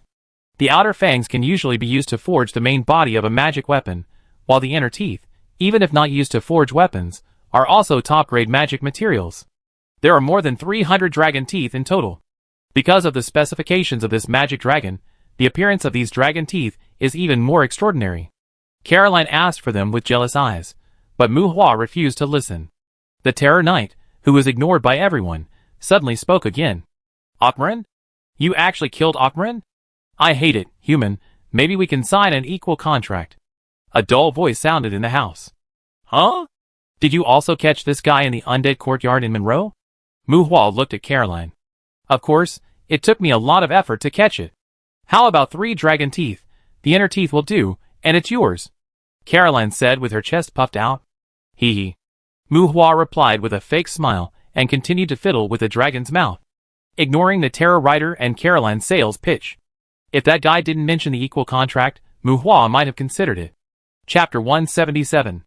Bang! Bang! Swinging the huge bone dragon breaker, Mu Hua stood on the dragon's head and smashed the dragon's mouth and jaw.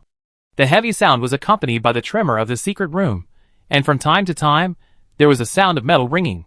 Around the dragon's body, Caroline and the others watched Mu Hua swinging the hammer in silence. This hammer. Is it fake? The vampire Claude muttered softly. Fake? If it's fake, how can you make such a noise?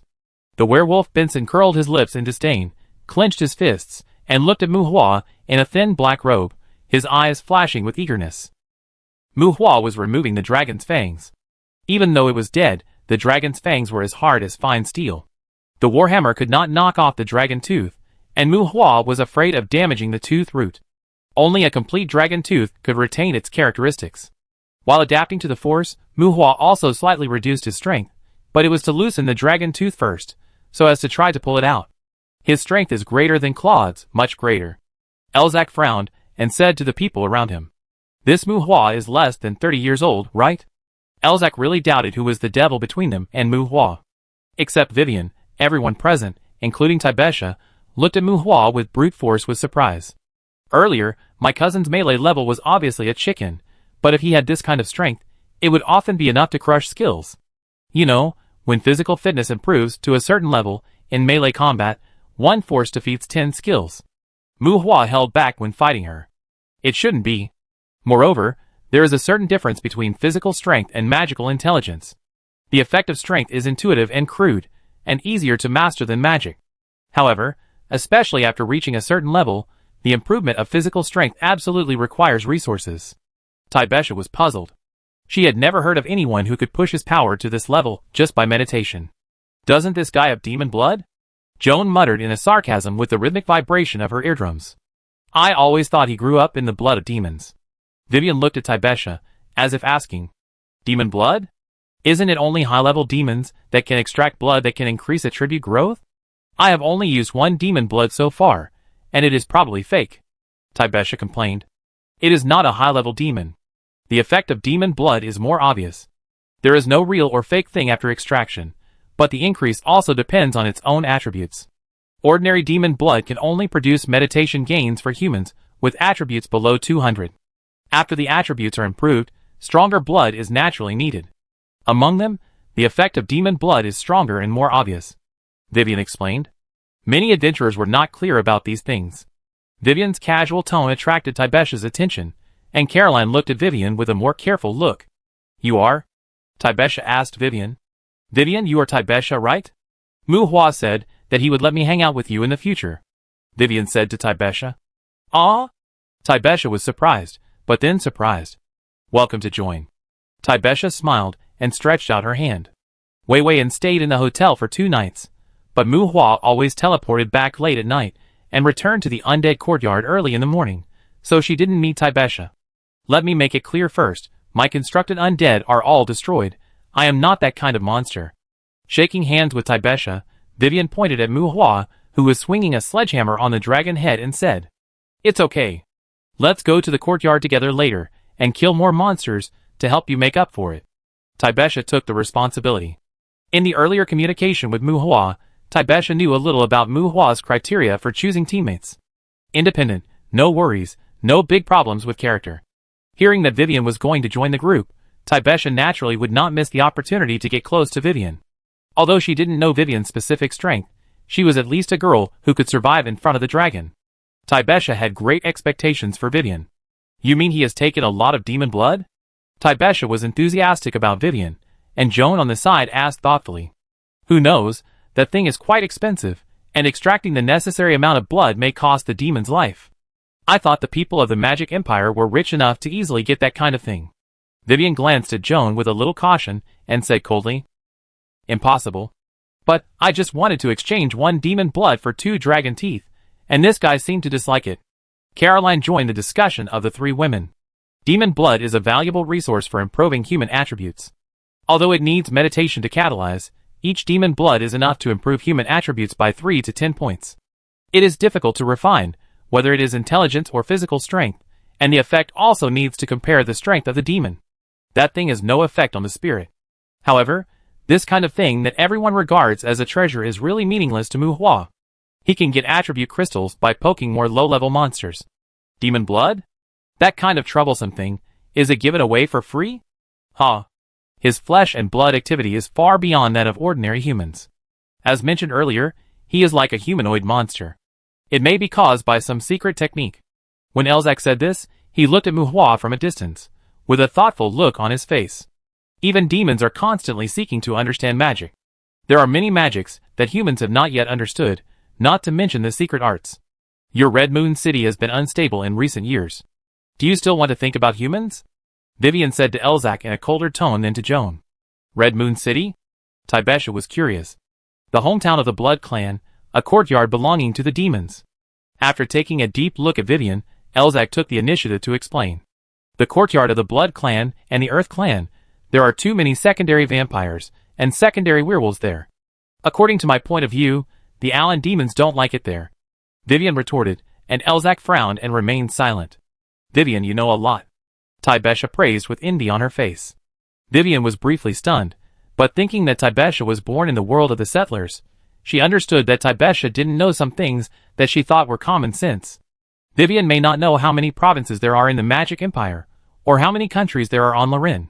But she knows that many countries have established countries in the courtyard, and she is also used to the fact that some human countries in the courtyard still attack each other from time to time.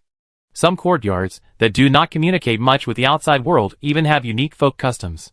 Vivian knows more about the adventurer world than Taibesha.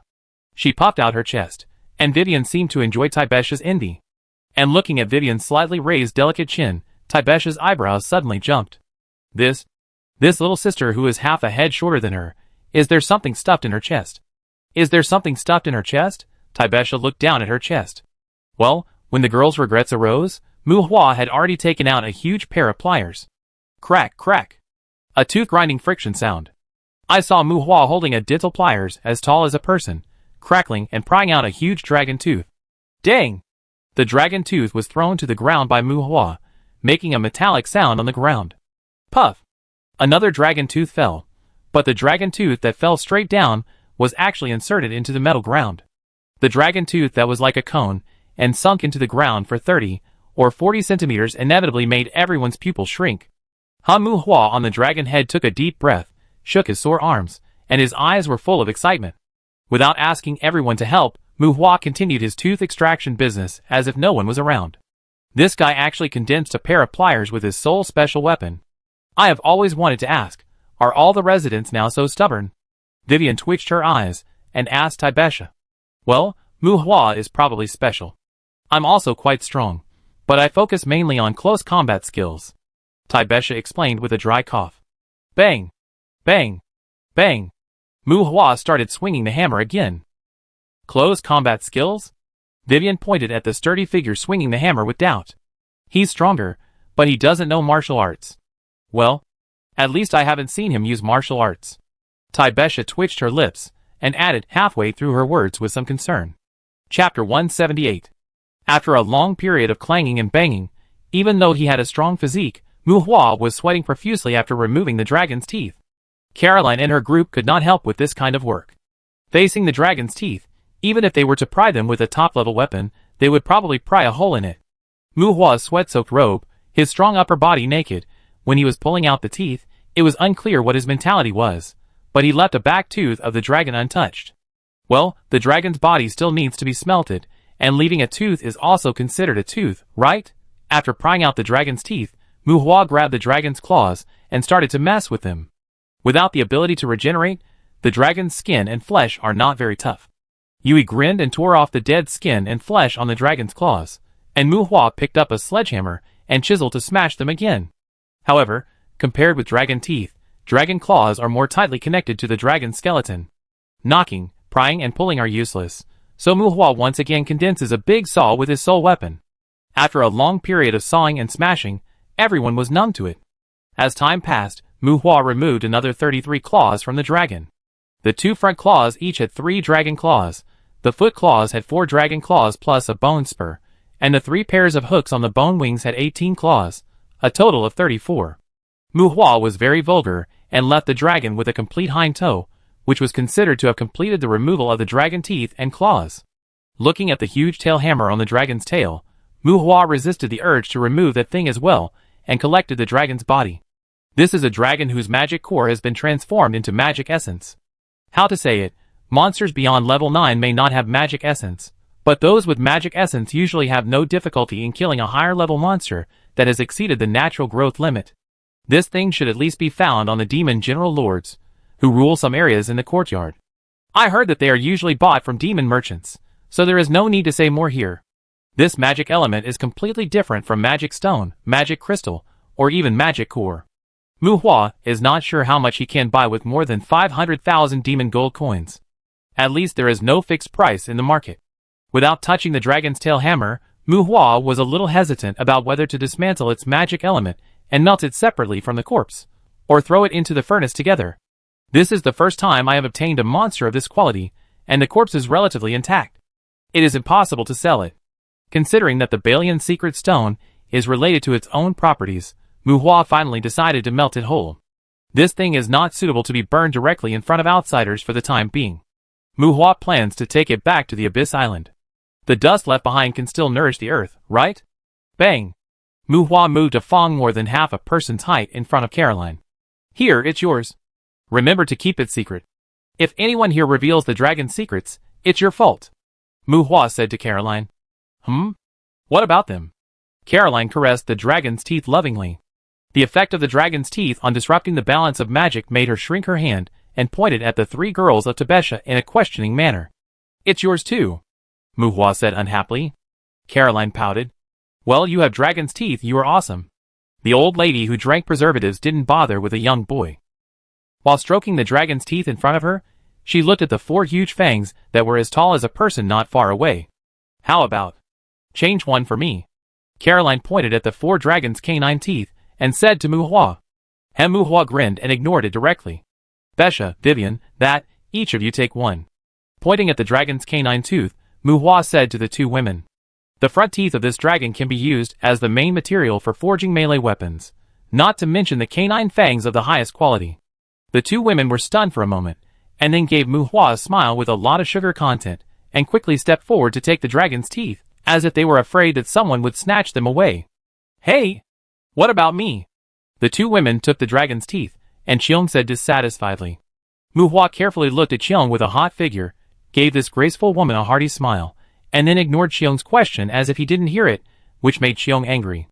Vivian had faced the dragon with him from beginning to end, so it was reasonable for her to share a dragon's tooth. Mu Hua was willing to give Tibesha, well, purely willing. When he first met Tibesha, Tibesha's weapons and equipment also made Mu Hua astonished. But now that I have seen more, my cousin's equipment seems to be just SOSO. Now that I have found something good, I will give her a dragon tooth as a treasure for the girl. As for Caroline, although Mu Hua was reluctant, he was grateful for her attempt to rescue her.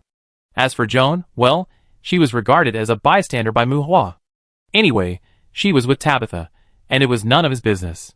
The dragon has 72 front teeth, all of which are conical fangs, and the shortest one is as long as a long sword. The back 2 rows of teeth have 320 teeth, and although they all have sharp protrusions, they are all thick molars. These molars are difficult to forge swords and guns independently, and they are usually processed in a complicated way and used as additives for forging weapons and armor. After a little hesitation, he moved 2 more posterior teeth to Caroline.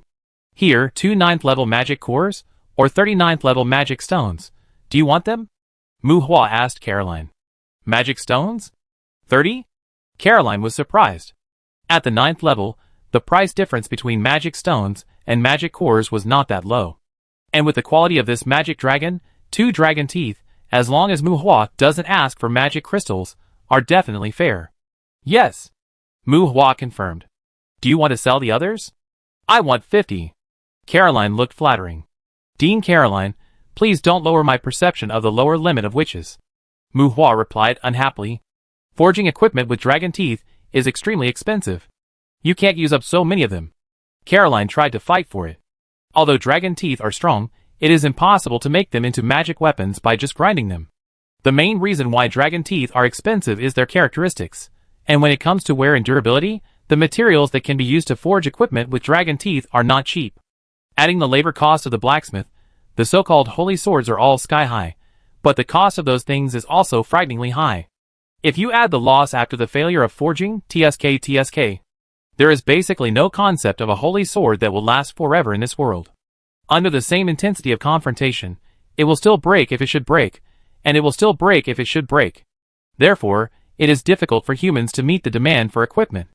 At least in the economic system of this world, processing and manufacturing are not as profitable as imagined.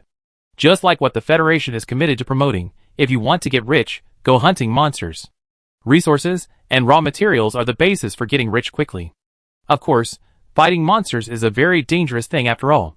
Hunting monsters is also a costly thing, right?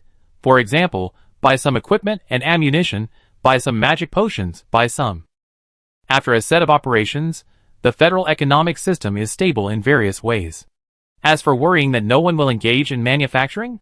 Haha, do you really think that all human beings are of silent blood? Combat training can also make people strong, and sports competitions under rules can also make people rich. How many of those people who are clamoring to kill big guys all day long can really devote themselves to combat training? Compared to boring and painful training that requires concentration, compared to killing demons desperately, compared to fighting with ferocious monsters for resources, there must be people who want to be tall and noble, and want to seek comfort and ease. Give them some social status, and some professions will never lack people. Back to the topic, if Mu Hua sells this pile of dragon teeth, he will definitely be able to achieve financial freedom. But if he uses these dragon teeth to make equipment, I am afraid he will have to sell his underwear. Selling some dragon teeth as forging costs is almost an inevitable process. The 2 dragon teeth given to Caroline were at a friendly price. She was thinking too much to use this price to buy the dragon teeth of this demon dragon. Make equipment? Who said I want to make equipment? Can't I make dragon tooth soldiers? Facing Caroline's request, Mu Hua curled his lips and ignored her. Caroline's expression froze. Fuck. I forgot that this kid can derive undead.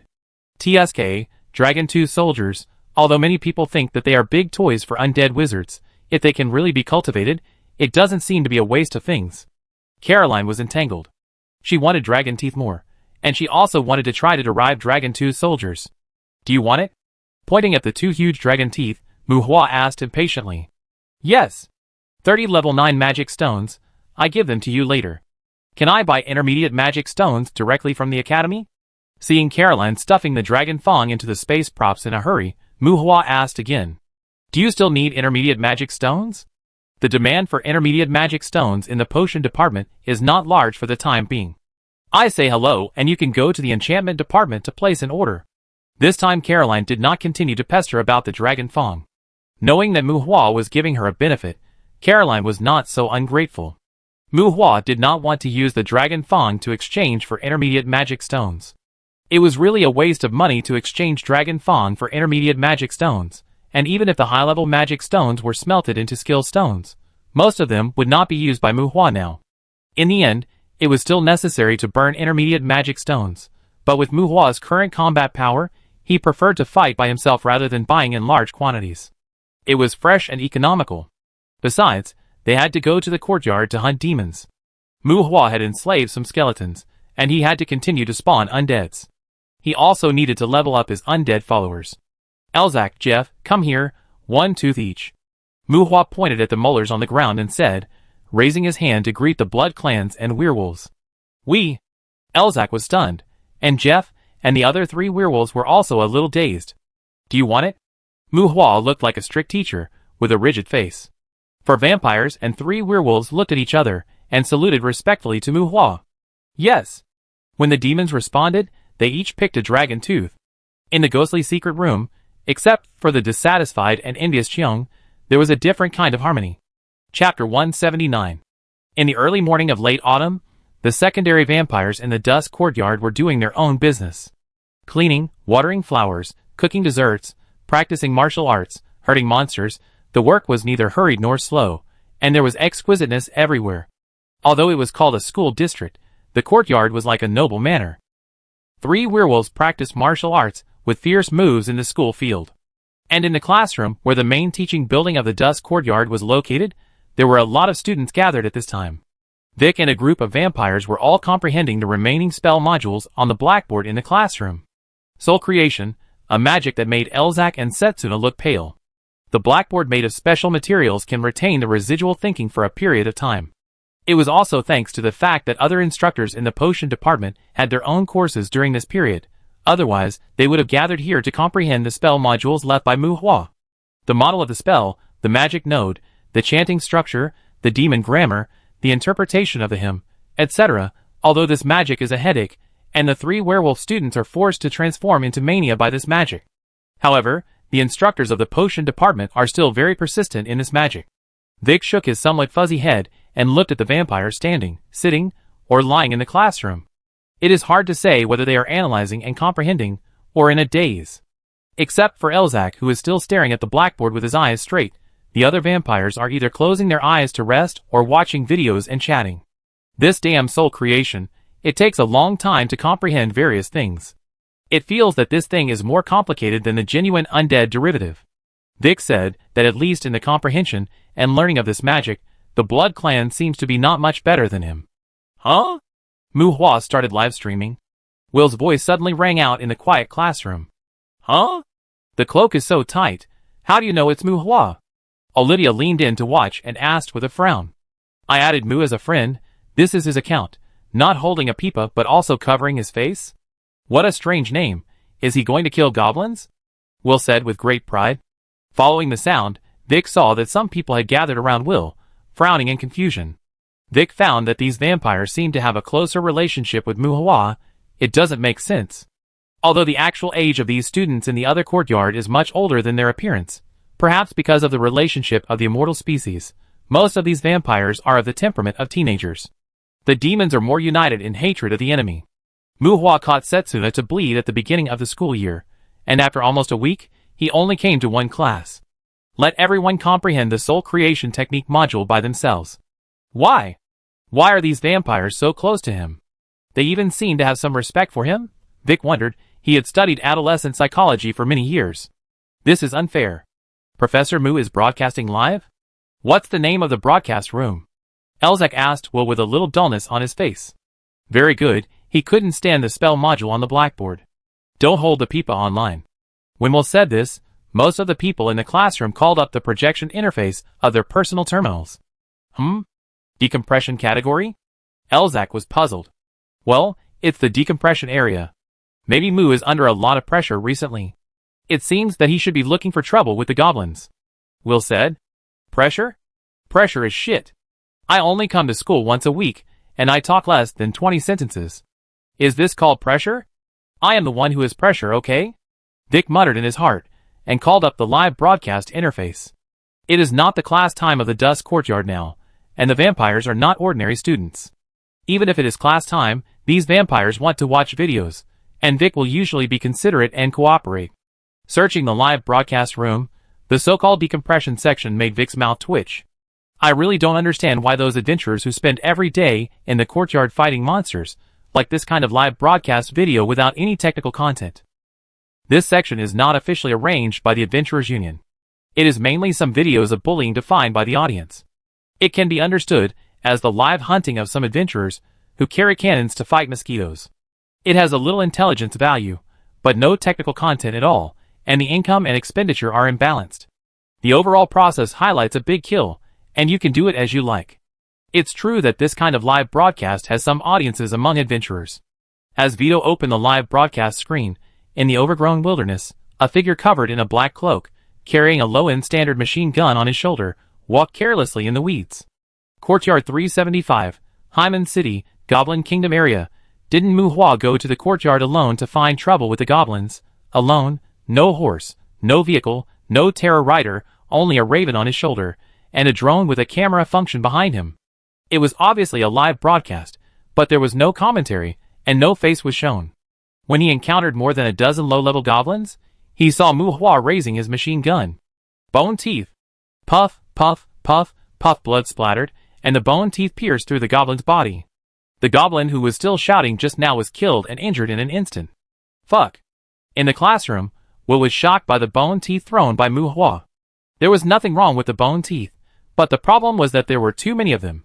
The first thought of the audience who saw the bone teeth was, how idle is this person to improve the level of bone teeth to this level? It is estimated that there are at least 60 or 70 bone teeth scattered, and they are thrown out fiercely, which looks really intimidating. Oh my god, what is this thing? Man, don't tell me it's a bone tooth, I don't believe it. Sure enough, all necromancers are not normal. The training level of this bone tooth is really amazing. I thought it was a rookie, but it turned out that the boss was having a fit. Brother, I'm optimistic about you. Working overtime all night, guarding the prison cave, seeing this bright bone tooth, my mentality was balanced all of a sudden. Necromancers and bone teeth are the best match. Practice well, there is a bright future. Post a picture upstairs, I bet you have a dog head and a smirk. Smirk +1. With a bone tooth, Muhua knocked down a bunch of wild goblins, and several bullet comments flashed in the originally quiet live broadcast room. I won't hunt demons in my next life. Enter the live broadcast room. The scout is not a human. Enter the live broadcast room. The brigade has nothing to do with me. Join the live broadcast room. The chaotic sea beast is really unpalatable. Join the live broadcast room. The leader of the group, go to hell and die. Join the live broadcast room. Don't kill Kraken and join the live broadcast room. After a few comments, not to mention the reactions of Will and others, a large number of skeleton warriors emerged from Muhua's side, causing another uproar in the video. Skeleton warriors? Damn, I took off my pants and you show me this? The guy above, don't lean on me, I think I saw dragon tooth soldiers. What are these things? Summoned beasts? Followers? Familiars? Anyway, they are summoned, definitely not undead slaves. Hidden casting, sneaking up on people. Brother, where are you from? Are you practicing skeletons? Dragon tooth soldiers, the boss is having intermittent convulsions, identification completed. You guys who are not doing your job, take my axe. Accompanied by various shouting in the live broadcast room, hundreds of skeleton warriors have appeared around Muhua. Most of the skeleton warriors have pale bones, but there are also 2 skeletons with crystal bones, like white jade. Dragon tooth soldiers, a kind of skeleton undead that cannot be naturally transformed, a kind of skeleton undead created by integrating the dragon teeth of the higher dragon clan through the derivation of the undead. Although they have the appearance of skeleton warriors, they have indestructible bones, like dragon teeth. At the same time, because of the magic-breaking properties of dragon teeth, they are almost immune to magic attacks. Even if they have not signed a contract, they are not affected by the undead bondage. They have very high magic adaptability, but while being immune to magic, they cannot cast magic themselves. They cannot cast magic, cannot obtain blood, and cannot use combat skills. If they do not use magic swords or magic equipment, pure physical attacks are their only means of attack. A kind of alien among the undead, or it can be understood as a very high-end skeleton warrior, the potential is not easy to assess, and the positioning is not easy to determine. In general, it is not difficult to escape from being beaten, very resistant.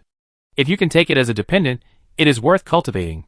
But even if the bone claws and condensed bone blades have the characteristics of breaking magic and cutting, the basic attributes of the skeleton warriors make them like a kind of luxury toy. That is, 3 days ago, Muhua dismantled the dragon teeth of the magic dragon Akmarin, and derived 2 dragon tooth soldiers with 2 molars. With the help of Tuesday, Muhua successfully recruited the dragon fang soldiers as his followers. After a lot of trouble in the undead courtyard, Muhua also used the resources in his hands to derive a group of more bizarre skeleton warriors. As followers, these skeletons can be upgraded and trained. I originally planned to bring my own undead followers to the courtyard to brush up their levels and improve some basic attributes. But I heard from Vivian that many adventurers have accumulated a lot of resentment in their long-term confrontation with powerful monsters. Watching the live broadcast of crushing low-level monsters seems to be regarded by them as a way to relieve stress and vent during rest. Anyway, my followers are all level 1, and they must come to kill some low-level monsters, so Muhua simply started a video live broadcast. This so-called decompression video has no requirements, no technical content, as long as enough monsters are killed and the killing is smooth enough. Maybe some high-end adventurers have exhausted the AQ spirit with some powerful monsters, and they come here with a simple mentality of venting and talking nonsense. I heard that this type of adventurer, when in a bad mood, is quite generous with rewards. Chapter 180. The magic adaptability of skeletons is generally very low, which also leads to their unsatisfactory growth. However, the magic adaptability of a group is not constant after all. Among the many skeleton warriors, there are always some special ones. Occasionally, there are individuals with high magic adaptability among skeleton warriors, but they will gather more dead energy when meditating, and usually they will be chopped by their peers, who come to find them before they grow up. It takes 30 units of ashes, 10 units of soul fragments, and less than 100 units of soul dust to derive a skeleton warrior. Compared with the skeleton generals, who often need 500 or 1,000 units of ashes, Mu Hua derived a group of skeleton warriors on a whim.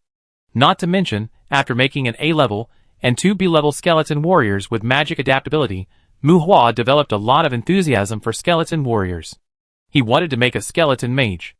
On the wheat plain, there is a gathering place for monsters with a low mountain behind it, streams, wooden fences, and wooden houses. Mostly low-level goblins, mixed with some dwarf orcs and ogres. There are about 1,000 orcs in total, and there is already a prototype of a monster village here. Da-da, da-da, da-da-da. The machine gun shooting rhythm is compact and even. Mu Hua holds a light machine gun and shoots at the goblins, who are in a hurry. Hundreds of skeleton warriors, with 60 skeleton warrior summoned beasts as the vanguard, fight with monsters like tyrannical invaders. Hey, where is Bone Fong? What the hell is this machine gun? I always thought the Anchor's machine gun was just a decoration. Didn't you see the skeleton warriors reloading bullets along the way? In fact, I wanted to do this a long time ago, but unfortunately no one in the logistics department helped me reload bullets. Fuck, that's it? Keyword hangs are for decompression. Where's the face? I want to see the big scene. Hey, is the person above blind? Those skeleton warriors in front seem to be summoned beasts. The host has invested a lot of money. By the way, Peepa's machine gun is good. What the hell is Peepa? Place a bet. Bet on how much the skeleton warriors who don't hold Peepa will lose in this round. If the host has the guts to collect the summoned beast, I will give you a holy sword immediately. The key point is to cover the face, right? It's not easy for people to hook up with some undead. You bastards, cherish it while you can. Hook up well. Use well +1. The live broadcast room was noisy. In front of the monster village, the legs and feet of monsters were pierced by bullets. The machine gun had the effect of burst shooting. The LV-10 shooting technique had allowed Mu Hua to acquire some bow and arrow skills. The reason why Mu Hua carried a machine gun was that he still had a lot of low-level exorcism bullets on him. Tens of thousands of low-level exorcism bullets were bought by Mu Hua when he first came to Bear Pig Town. Keep them, they are useless. Throw them away, it's uncomfortable. Look, Mu Hua, who has 300 or 400 dragon teeth on his body, is finally planning to shoot these bullets at the monsters. Bang! The butt of the gun smashed the head of a close goblin. Mu Hua in the black robe continued to shoot calmly. Although the skeleton warrior summoned beasts are low level, with the benefit of the LV-60 undead summoning, the skeleton warriors, who originally had a physical fitness of only 40 or 50, now have the physical fitness to crush low-level monsters.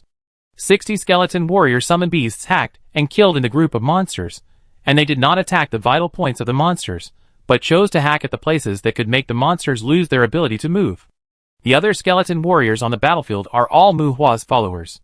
Under Mu Hua's instruction, these guys are more cruel and ruthless, and every move is aimed at the fatal points of the monsters. These monsters, summoned beasts, do not give experience when killed, but they are just right for Mu Hua's undead followers to upgrade. Sure enough, you are training skeletons. TSK, where is the 375 courtyard? These goblins are unlucky to encounter this kind of necromancer. Newbie, please guide me, tell me the coordinates, let us get some experience. Scout is pretending to be young again. Your team leader asked you to scout the floating fortress of Bam Demon. Anchor, at the 7 o'clock direction, if I am not mistaken, that ogre is an elite, at least a level 5 monster. In the banter in the live broadcast room, there are occasionally 2 serious words, but Mu Hua is holding a machine gun in one hand, and a jam sweetheart appears in his free left hand. Bang! The sniper threw and fired, and a blood mist burst out from the back of the head of an ogre holding a huge machete in the distance. When the ogre fell down, Mu Hua had already held the machine gun with both hands, and continued to shoot the monsters in the chaos. Oh my god, this sniper is so good. What a show-off. A soul-specific weapon makes a big gun. We don't understand the world of big guys. The visual effect is quite amazing. There are constant jokes in the live broadcast room, and even a few devil eggs are rewarded. Well, devil eggs, the gifts that can be swiped out by the live broadcast platform, are roughly equivalent to a devil gold coin. Compared with those desserts, cat ears, big lamb legs, etc., it is already quite high-end. At this time, several vampires in the dust courtyard shook their heads and laughed. What's the point of making a sniper? You haven't seen his pliers and big saw yet. The cannibal who was suspected to be the leader was knocked down with one shot, and the jam sweetheart disappeared. Mu Hua picked up the machine gun again. By the way, Mu Hua's spiritual attribute is less than 300 now, and his jam sweetheart should not be able to penetrate the head of the ogre. However, Mu Hua absorbed a dragon tooth and a dragon claw into the special weapon bullet, and added the characteristics of breaking magic, tearing, and penetrating to the bullet head. It is no exaggeration to say that Mu Hua's special weapon bullet is simply an alternative origin bullet. Except that the relatively constant flying speed of the bullet is a bit cheap, it is definitely a killer. Mu Hua consumed 3 dragon teeth and 3 dragon claws in the sole special weapon, and the Night Demon sword had to be strengthened. Compared with bullets, arrows are actually more cost-effective. It is precisely because of the strengthening of a flying wing arrow that Mu Hua raised his archery to LV10, saving him from using his strong bow. Jam Sweetheart is purely Mu Hua's personal hobby. As a boy, how can he not play with guns? With the improvement of his archery level, Mu Hua's dynamic vision has been greatly enhanced. Although he does not have the skills of firearms, Mu Hua's shooting skills have also improved. What arc shooting gun fighting skills? Well, those need to be practiced. He is not good at it for the time being, but he can shoot with a sniper in a few minutes. After losing their leader, the goblins in the chaos did not run away, and some big goblins even made excited weird noises. This is also the fundamental reason why Mu Hua did not summon high-level undead. It is not for the purpose of live broadcast effect to attract attention. Let alone the horror night. Even if a group of skeleton generals were summoned, these low-level goblins would probably have started to flee long ago. He came to help the skeleton warriors gain experience. Chasing goblins all over the world is both dangerous and inefficient. The killing efficiency of the 2 Dragon 2 soldiers is higher than that of the skeleton warrior summoned beasts, because their bone blades are almost equivalent to dragon teeth. However, the strength and martial arts are still a bit horrible. The attributes of the newly derived Dragon 2 soldiers are very embarrassing. Their physical attributes are no different from those of ordinary skeleton warriors. Moreover, the Dragon 2 soldiers have no evolutionary pedigree, which means that they cannot evolve. In addition to the attributes brought by the level, they can only be improved through practice. This is also the fundamental reason why many people regard Dragon 2 soldiers as high-end toys. The Dragon 2 soldiers wantonly harvest experience on the battlefield, and the bone blades and bone claws can easily cut and tear the body of the ogre. However, they are often smashed by ogres or big goblins. Their white jade-like bones have been made all kinds of humiliation by mud and weeds. It is a bit dirty, but it is nothing. The main feature is durability. The battle did not last too long.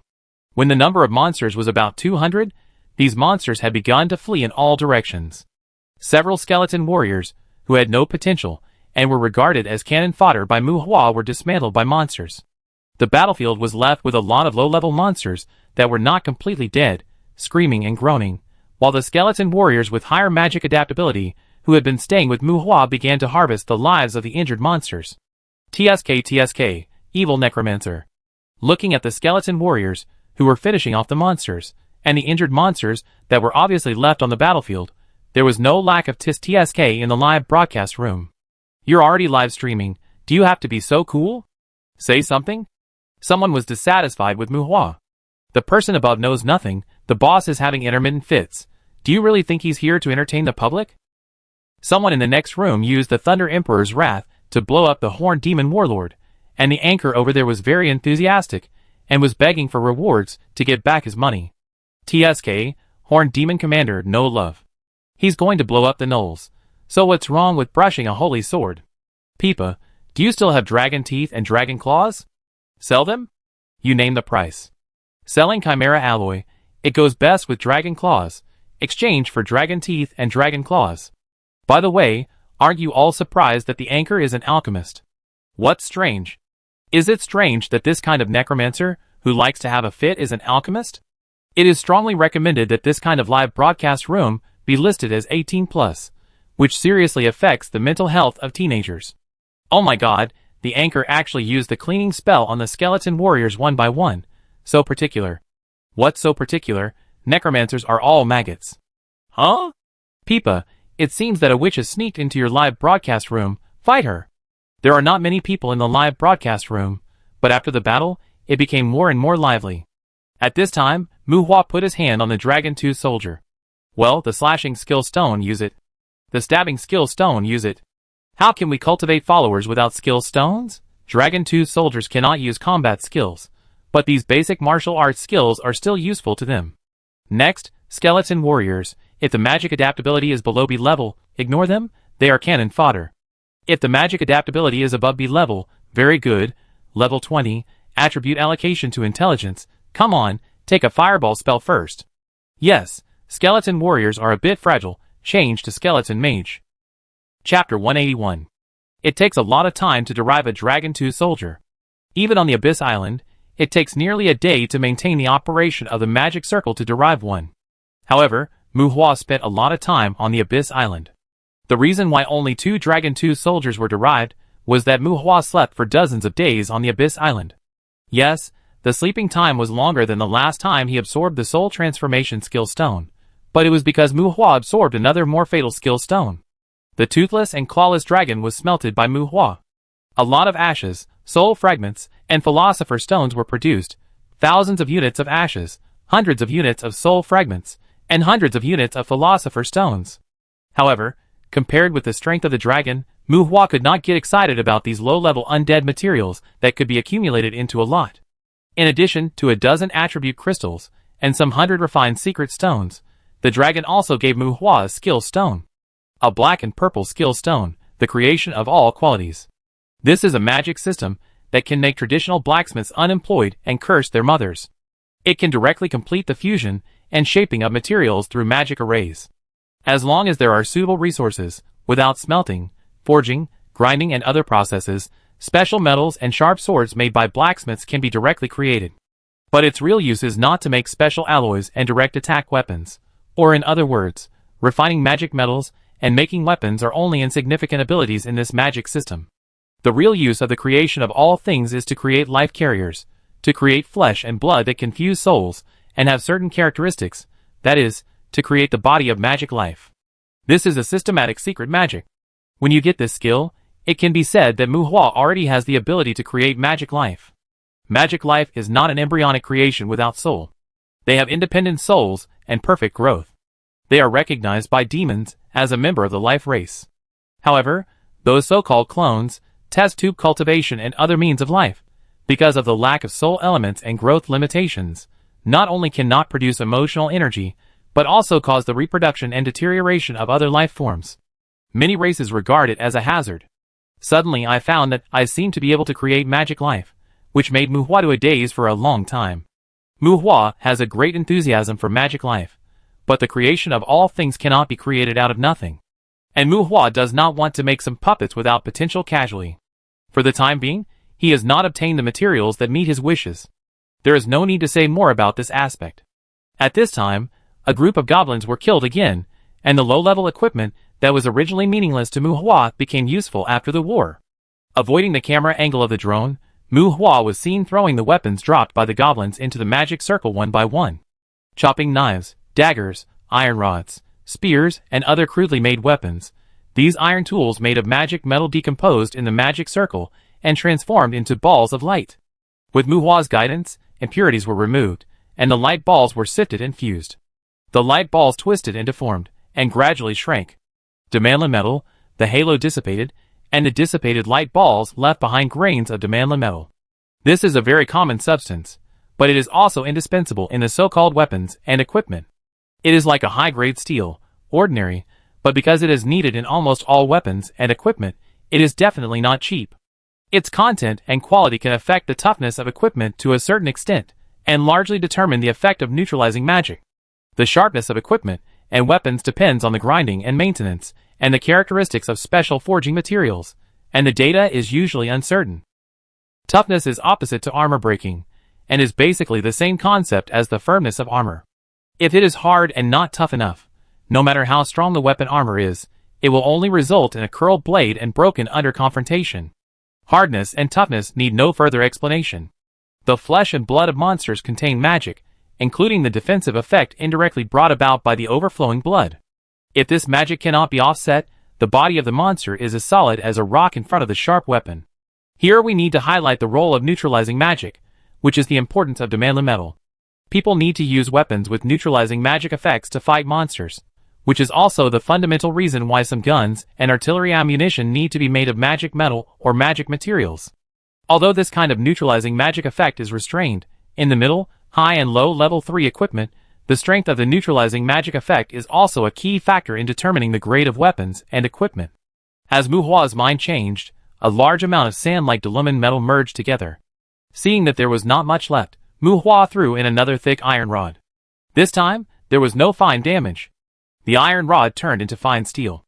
Then he threw in some magic guiding mithril and soul-damaging corpse-covering black iron, allowing the dilumen metal to merge with it. In a moment, 2 more than 1 meter long sawtooth prison knives slowly emerged in the magic circle. Iron-cutting prison knife. Toughness 700, armor-piercing 400, neutralizing magic 668. Can neutralize the magic contained in the flesh and blood of life forms below 668 physique, or the same level of overflowing blood. Collecting the garbage dropped by 4 or 500 goblins, Mu Hua refined 2 iron-cutting prison knives. A very simple direct attack weapon. If you ignore the protective effect of the blood burst, chopping some high-level monsters can also make them skin and flesh. Of course, the toughness and armor-breaking ability of this prison knife are still a little lacking, and it can barely be classified as a mid-level weapon. If you want to chop high-level monsters, the blessing of strength and skills is indispensable. Although they are all ordinary dilumen metals, this material is in the hands of a forger. If you want to refine and forge a prison knife of this quality, you have to go through a lot of hammering. And Mu Hua made 2 in 3 to 5 minutes, and happily gave the prison knives to his own skeleton warriors, with some wood, and Mu Hua even equipped them with scabbard ropes. That's right, wood, ordinary scabbards, you can get them by chopping down any tree. The dozens of days of suffering were not in vain. Once the creation of all qualities was obtained, Mu Hua no longer saw garbage in his eyes. Moreover, he also used the creation of 10,000 elements to make a sulfur dagger, condensing a magic metal with the property of interfering with water casting. The metal was kept by him, and it was difficult to compare with the value of the dagger, but if he wanted to forge some alloys with multiple properties, the value might be higher than the dagger itself. Dragon Tooth soldiers do not need weapons, and the bone blades they transform themselves are already strong enough. The creation of 10,000 elements is good at everything, but the only drawback is that the things refined by it cannot be refined again. For example, if the magic metal made by the sulfur dagger is not refined into a weapon at the same time, it will be an alloy in the future. If you want to use it to make equipment, you can only forge it normally, and the creation of 10,000 elements will no longer have any effect on it. After cleaning up the battlefield, Mu Hua threw his super low specification standard machine gun and materialized Jam Sweetheart. As crows flew all over the sky, a group of skeleton warriors followed Mu Hua to sweep other places with evil intentions. Heh, I finally threw away that broken gun. Someone in the live broadcast room joked. Have you used up all the bullets? The anchor's bone fong is very high, but now I seriously suspect that the anchor only knows bone fong. That's right, only 1 skeleton warrior died, but he actually released more than 40 blind ravens. It is said that the necromancer is quite strange. I didn't believe it at first, but I believed it after seeing Pipa. He created so many summoned beasts, and his spirit is poor. He can only catch bone fong and practice hard. Don't mention it, blind ravens are quite useful. Quantity changes quality. Anchor, I am optimistic about you, come on. Dog-headed look at the stick. Will the upstairs die if they don't lead people into the pit? Mu Hua's live broadcast is still quite surprising, such as the skeleton warrior who can cast fireball, such as the raven group he released now. 10,000 quality creation is the same as soul transformation. There is no need to upgrade. Sweeping a large group of low-level goblins along the way has given Mu Hua a stable income from Balian's secret stone. The courtyard was too big. In order to search for a monster-gathering place suitable for the skeleton warrior to level up more efficiently, Mu Hua simply turned over the card to summon ravens. He summoned the blind ravens to LV45 in one go. Not to mention, the training level increased the spiritual attributes of the blind ravens. When the number reached a certain level, the blind ravens were really useful in a chaotic battle. Especially when it comes to large-scale search and reconnaissance, increasing the number of your own ravens seems to be a sure win. Wow! A raven flew to Mu Hua's shoulder and rubbed Mu Hua's cheek with its head. The skeleton team changed direction and ran.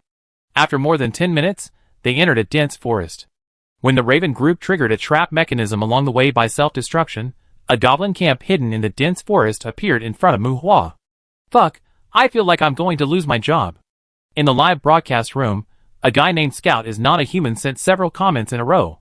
Calm down, these days, it's common practice that scouts are not as useful as birds. Please teach me how to train blind ravens. Waiting online, my scouts are too bad. Peepa, you disappoint me so much. How can ravens be used like this?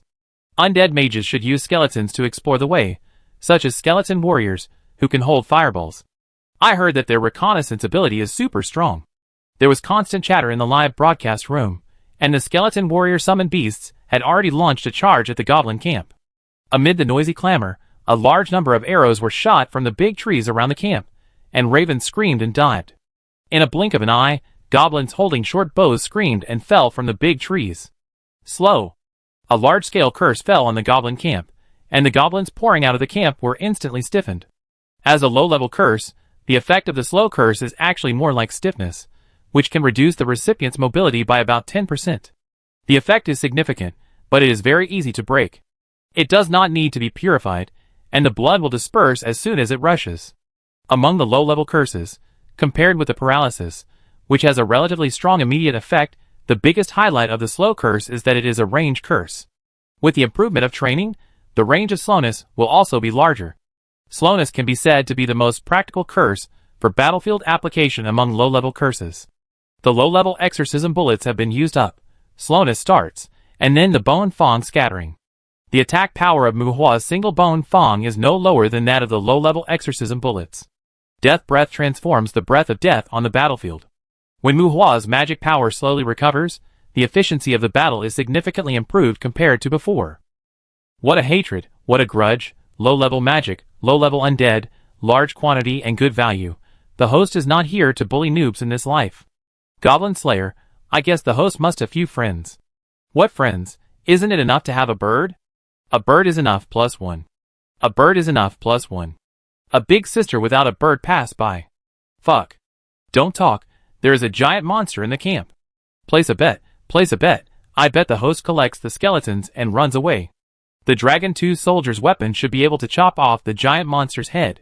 Chop off a bullshit, he was knocked away before he got close. Collect the dragon claws and dragon teeth online.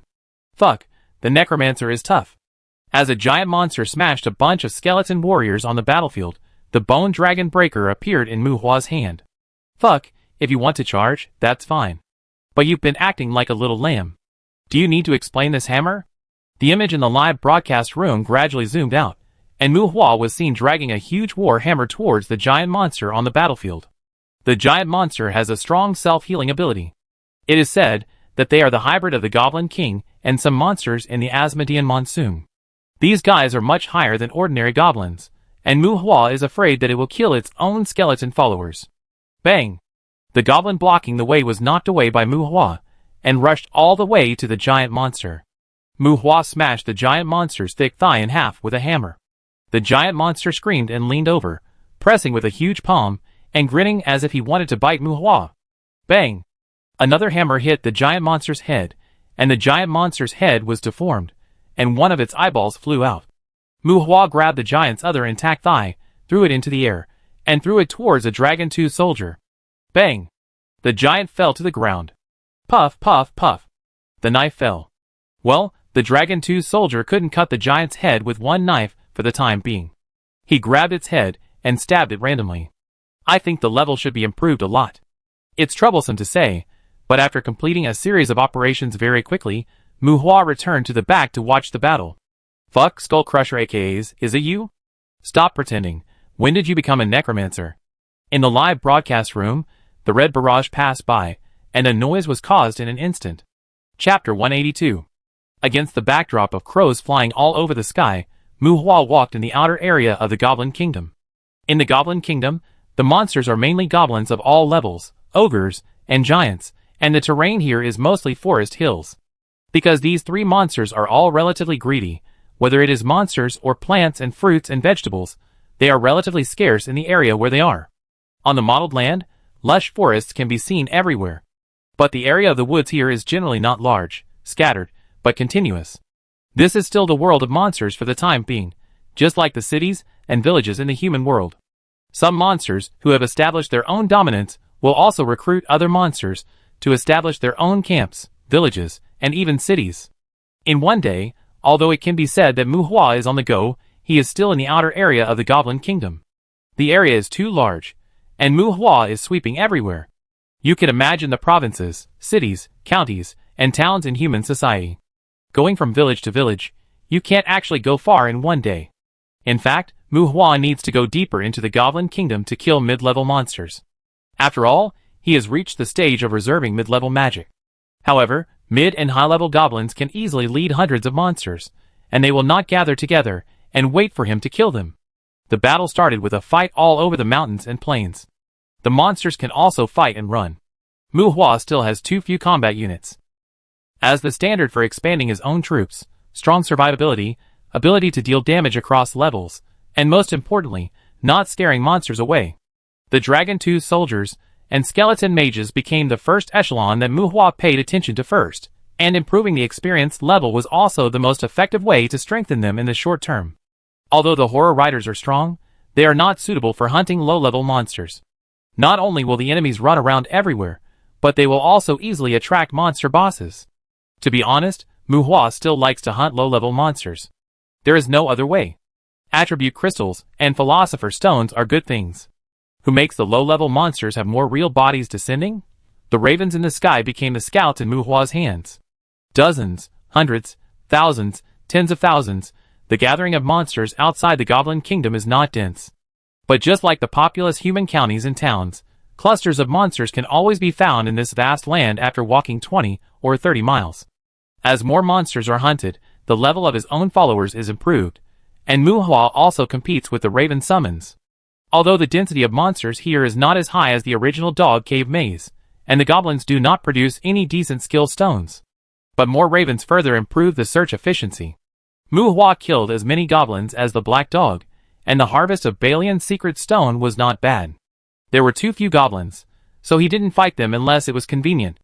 There were too many goblins, so he marked them and took a detour. He built a city and a fort, and ignored the gathering places with defensive magic.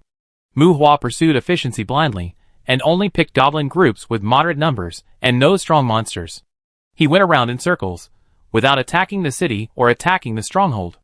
After nearly a day, he killed countless low-level goblins, but he didn't even encounter a giant monster. The audience in the live broadcast room watched Muhua's various coquettish moves, and gradually began to be amazed by the blind raven. Yes, that's right, it's a raven. Muhua's side is really nothing special. After finding the goblin camp, the Raven Suicide Squad took the lead in activating various magic traps. Muhua started with the slow curse, the summoned beasts charged, and Muhua used the bone fangs. Then the skeleton wizard and the Dragon 2 soldiers went to collect heads, upgrade, and pick up spoils. The process was repeated, all kinds of efficiency, all kinds of liver. The cold cruelty of the necromancer was fully reflected in Muhua. The audience could not complain for a while, and the number of people in the live broadcast room increased and decreased, but it was actually less than before. At this time, Samantha in Benson Manor was also watching Muhua's live broadcast. In the living room with refreshing colors, a projection screen, like a home theater, played the image of Muhua killing goblins. Sitting on the sofa, a set of home-style thin skirt outlined graceful lines. Samantha paid attention to Muhua on the projection screen, and next to her, there was actually Joan, who was supposed to be in Bear Pig Town. Samantha was indifferent to the bloody fight in the courtyard. At this time, most of the skeleton warriors under Muhua changed into iron armor. The skeleton warriors holding the prison knife to kill low-level goblins are not outstanding. And the dozen skeleton warriors around Muhua, who can hold back fireballs and lightning arrows, have attracted the audience's ridicule of the necromancer's collection habit. There are skeleton warriors who can cast magic, but the number is very rare. Unless you derive and select them yourself, it takes a lot of patience and time to find them in the undead courtyard. And it is also very troublesome to train such skeleton mages. Not only do they need to cooperate with meditation, but they also need to learn magic. However, seeing that Muhua has already pulled out a team of skeleton mages, everyone just thinks this is an alternative entertainment method for necromancers. It is another low-end battle. There are many goblins, but except for a few big goblins that have been pierced with bloody holes by bone teeth, there are no monsters with higher grades than big goblins. The blinding of monsters by ravens greatly improved the safety of the skeleton followers. The physical fitness of the blind raven did not improve, but the LV-51 raven summoning increased the mental attribute of the blind raven to over 100. Now facing these low-level monsters in the courtyard, Muhua's blind raven is enough to make them blind forever. On the White Hills, Muhua seemed to have gradually adapted to this large-scale melee.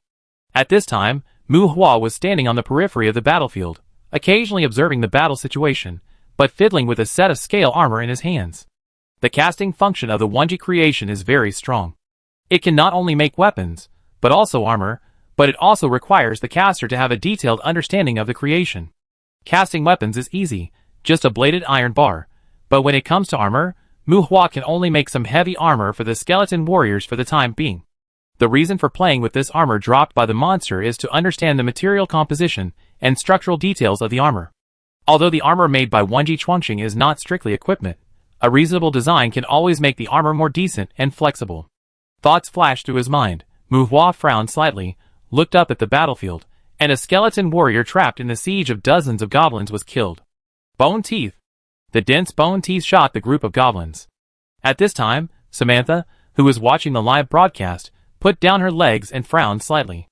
It's been almost a day, right? He still has magic power? Samantha asked worriedly. In the hall, Helen often accompanies Samantha, and at this time there is an extra Joan, but Joan speaks in a low voice.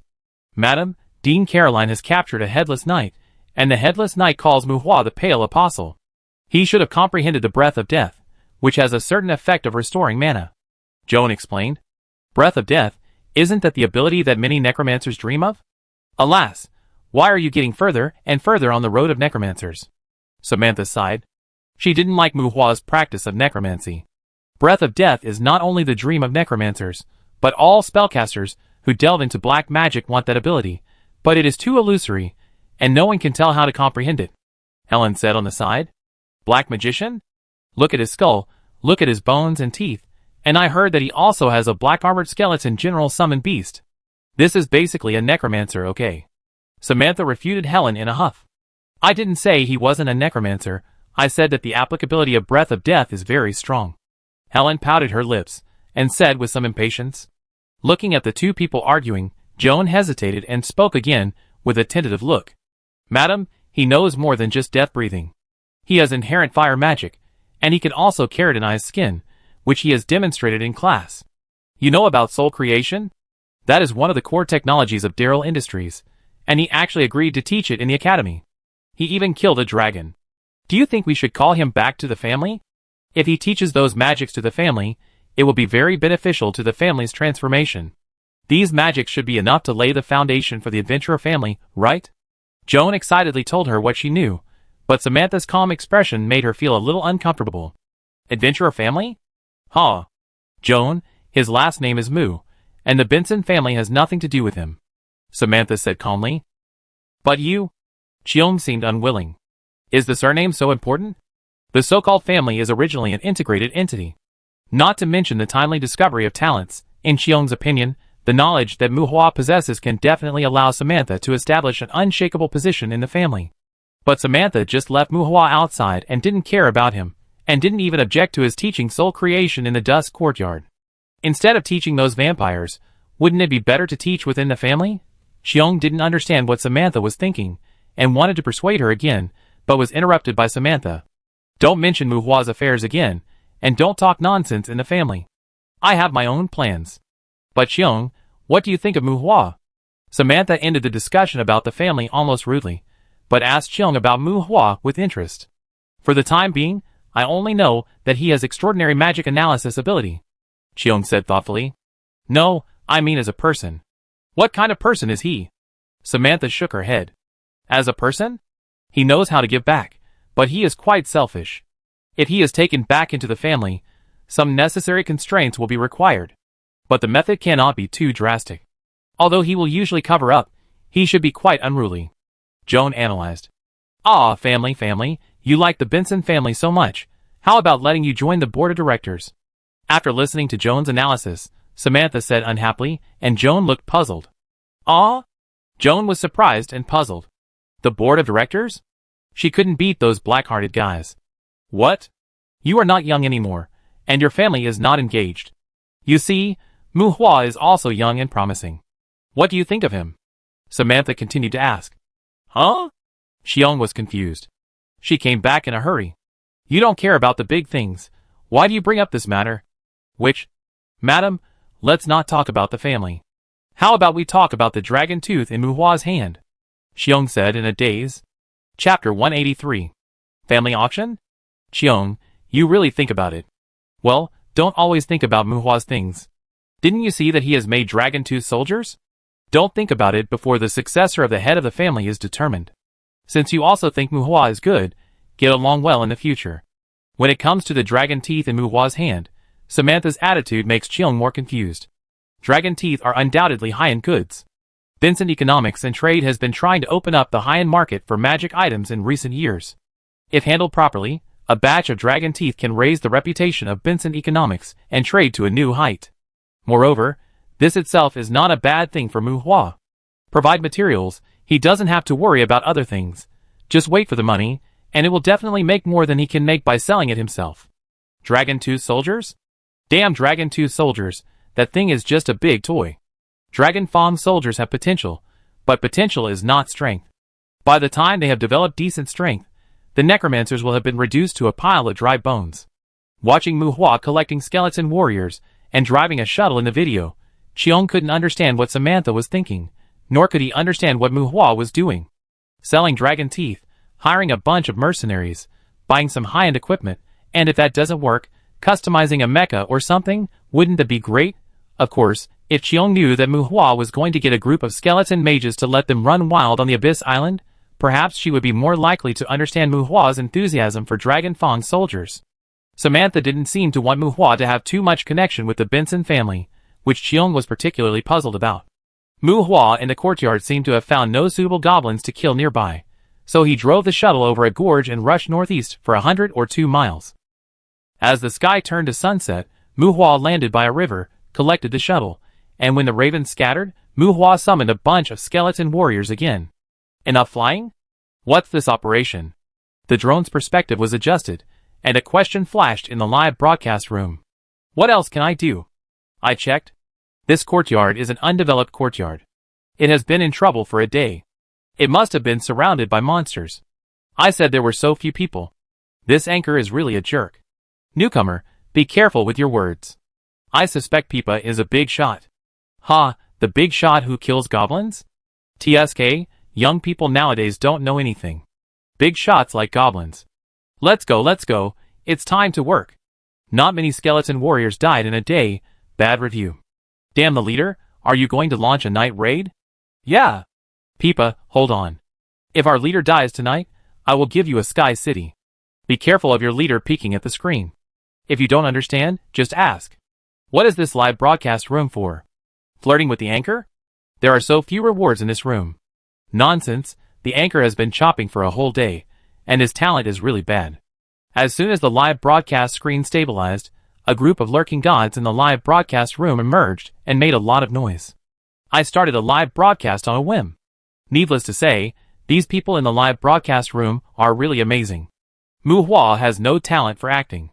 Normal people will leave his live broadcast room after a while. And those who can stay don't seem to be normal. They won't make a fuss about summoned beasts. They mostly tease when they see Dragon Tooth soldiers. When talking about materials like dragon teeth and dragon claws, they always want to sell or exchange them. These guys know the courtyard very well, such as Mu Hua's transfer this time. He did find a large number of armed mid-level monsters approaching him. Goblin mages, wolf riders, and even giant monsters carrying hell chains, faintly carrying the momentum of a siege from all sides.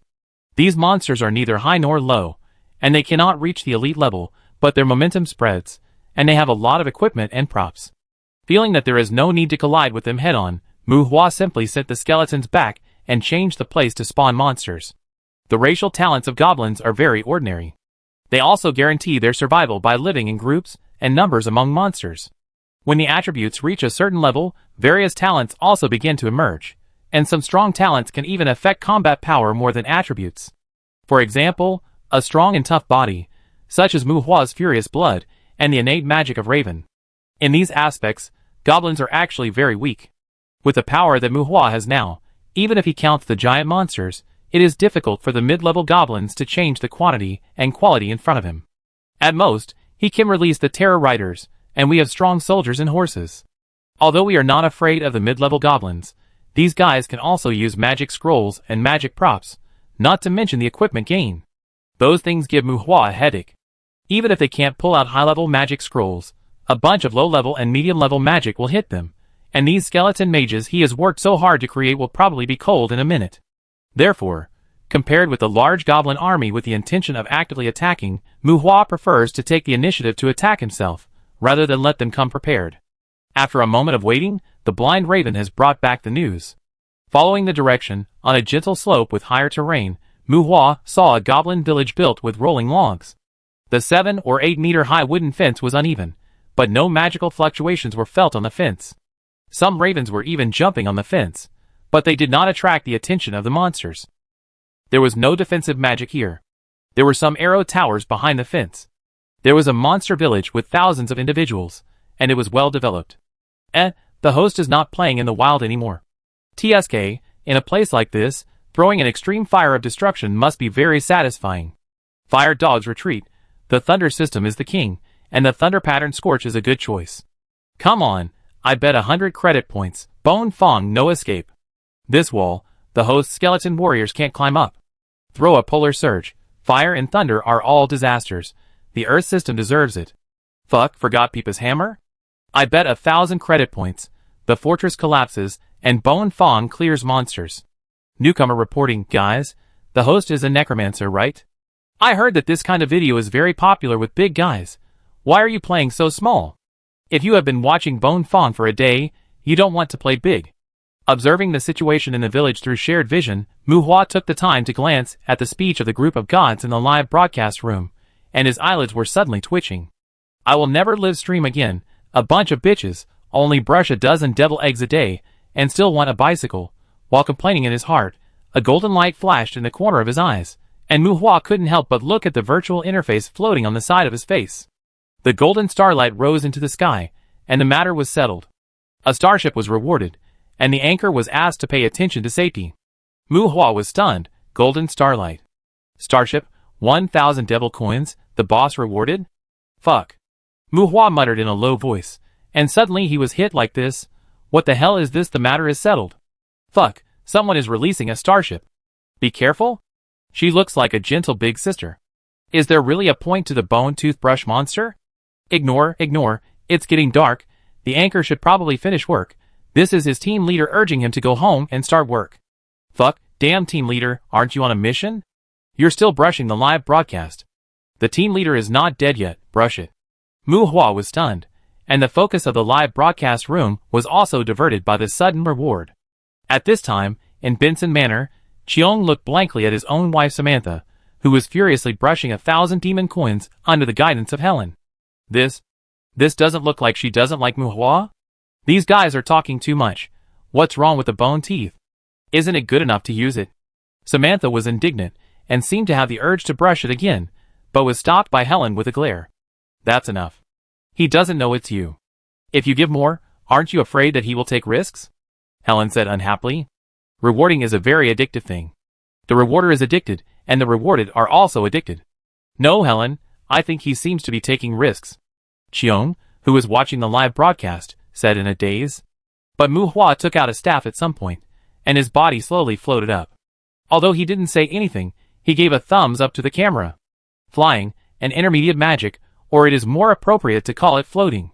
This magic can free the caster from the constraints of the earth, but it lacks mobility, and is not a high-level flying magic.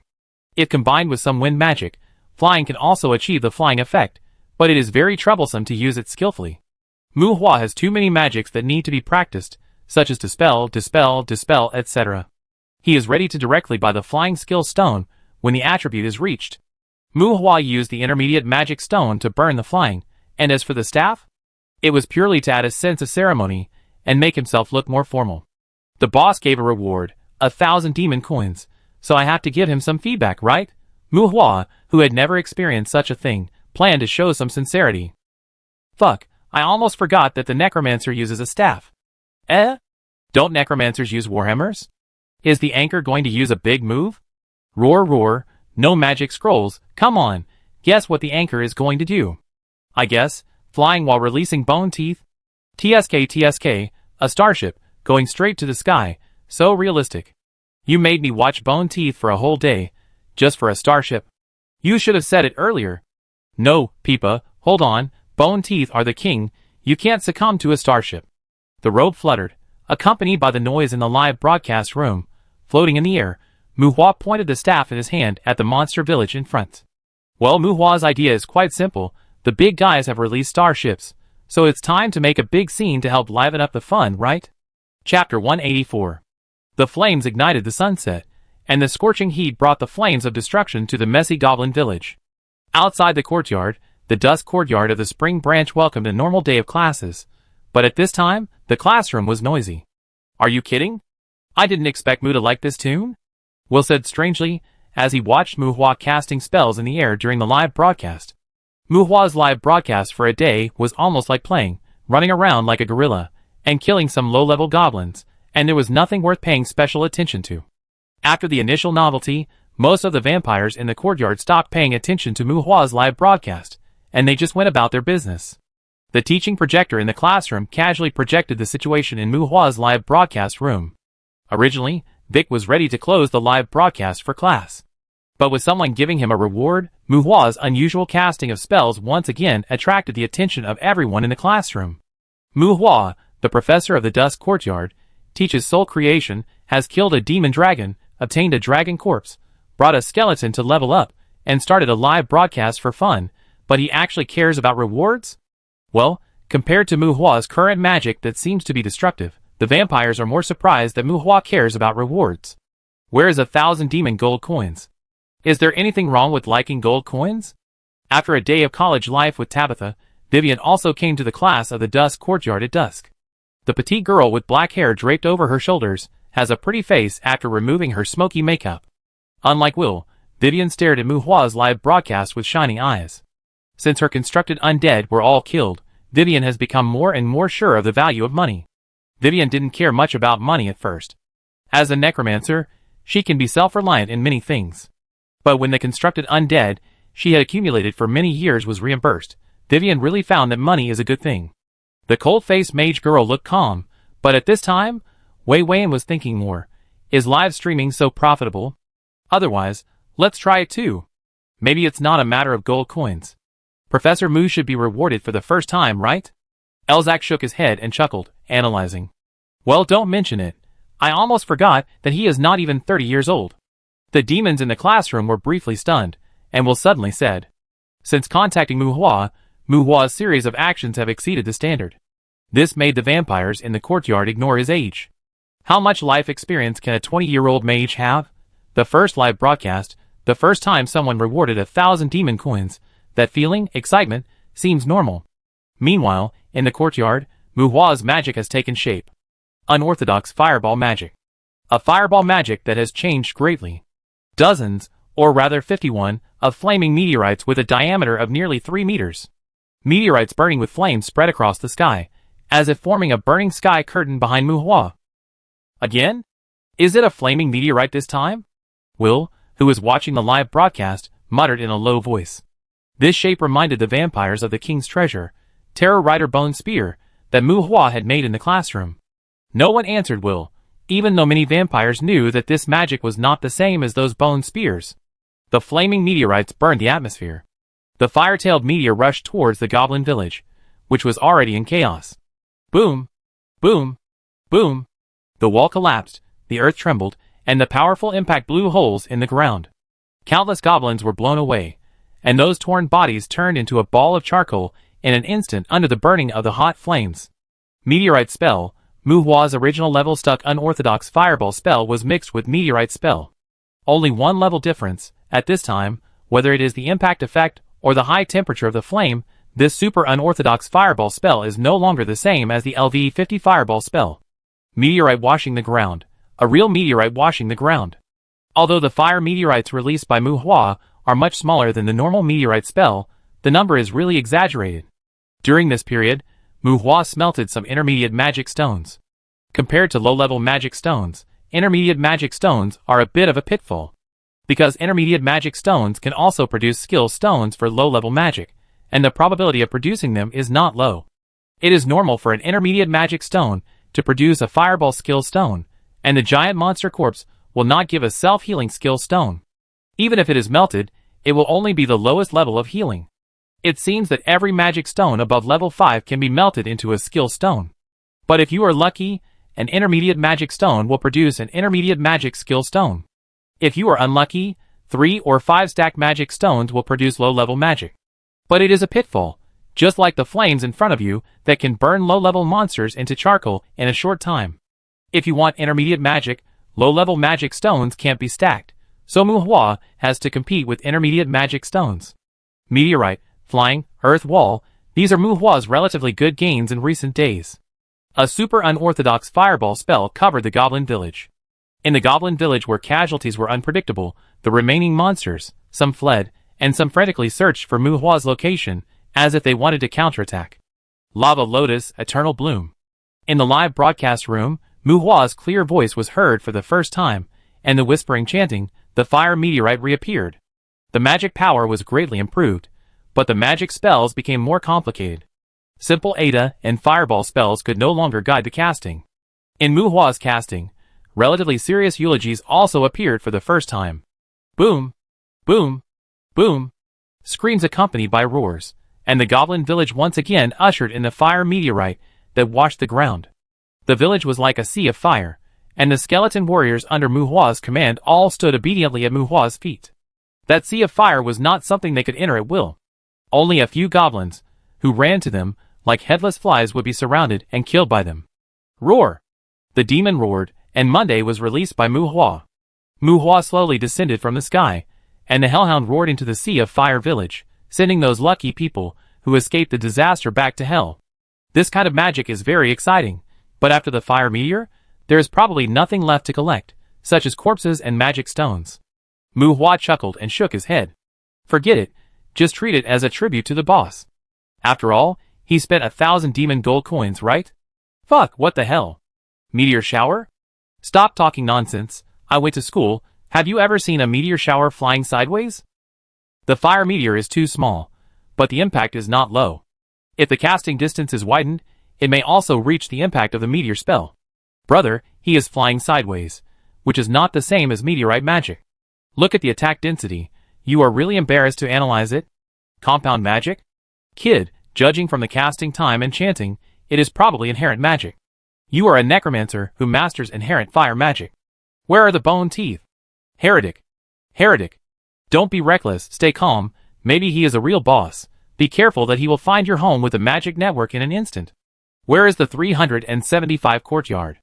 North of the Magic Empire. What? Are you planning to form a group to pay homage to the boss? The sound of the pipa is so young, it seems to be a little brother. The evil spirit who drank preservatives. The identification is complete. By the way, Anchor, what is this magic called? Lava Lotus? Someone asked in the live broadcast room. Super unorthodox fireball magic. Looking at Monday, who walked slowly out of the flames, Muhua replied softly. I won't hunt demons in my next life. I give you a holy sword. A very unorthodox fireball spell, a good name. The scout is not a human. I give you a holy sword. A good name +1. The sea beast is really unpalatable. I give you a holy sword. A good name +1. The witch calls me daddy. I give you a devil egg. The heretic eats my spear. The leader of the tour group, go to hell. I give you a holy sword. The one above, keep the formation. The kind blood clan, I give you a holy sword. This name sounds very familiar. I'm so tired. I give you a holy sword. Brother, is it a part-time job to clear the spider demon nest? Pipa, run fast.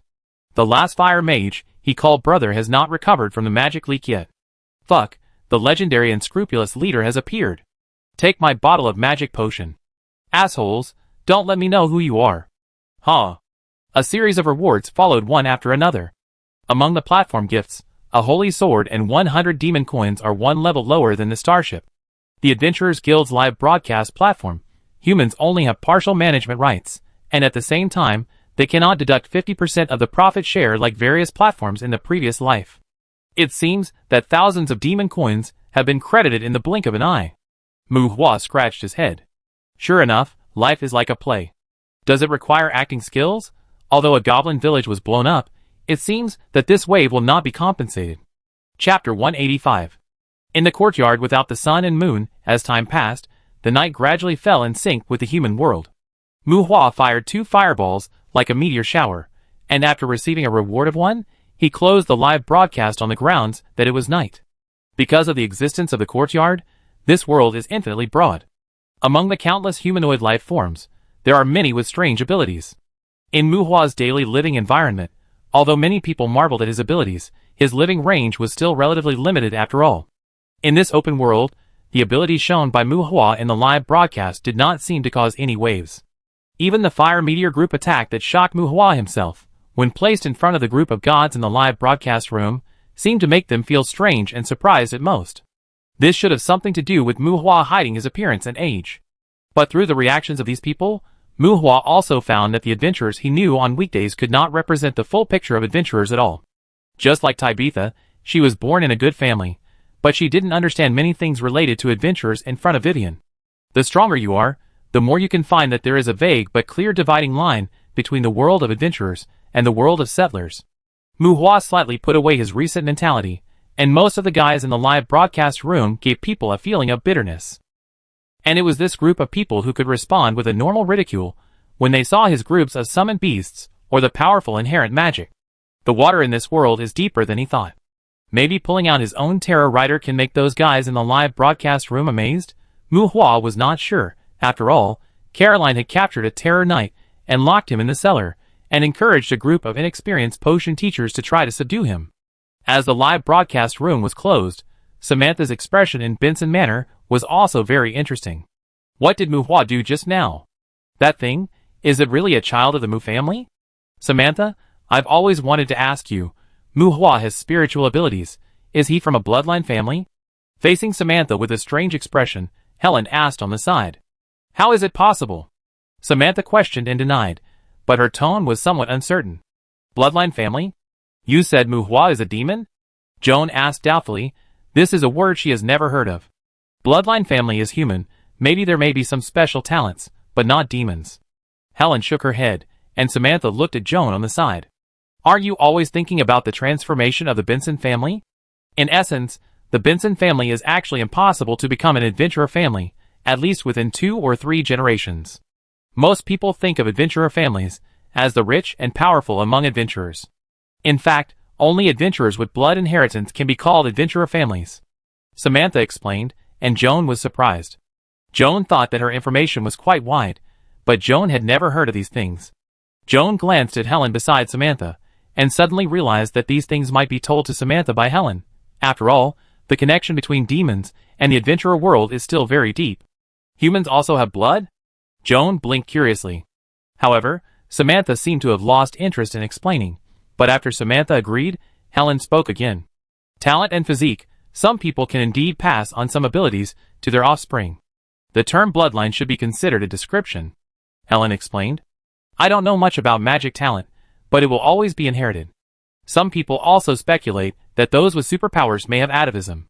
And for those with a physique attribute of more than 1500, some of their offspring will also grow up abnormally.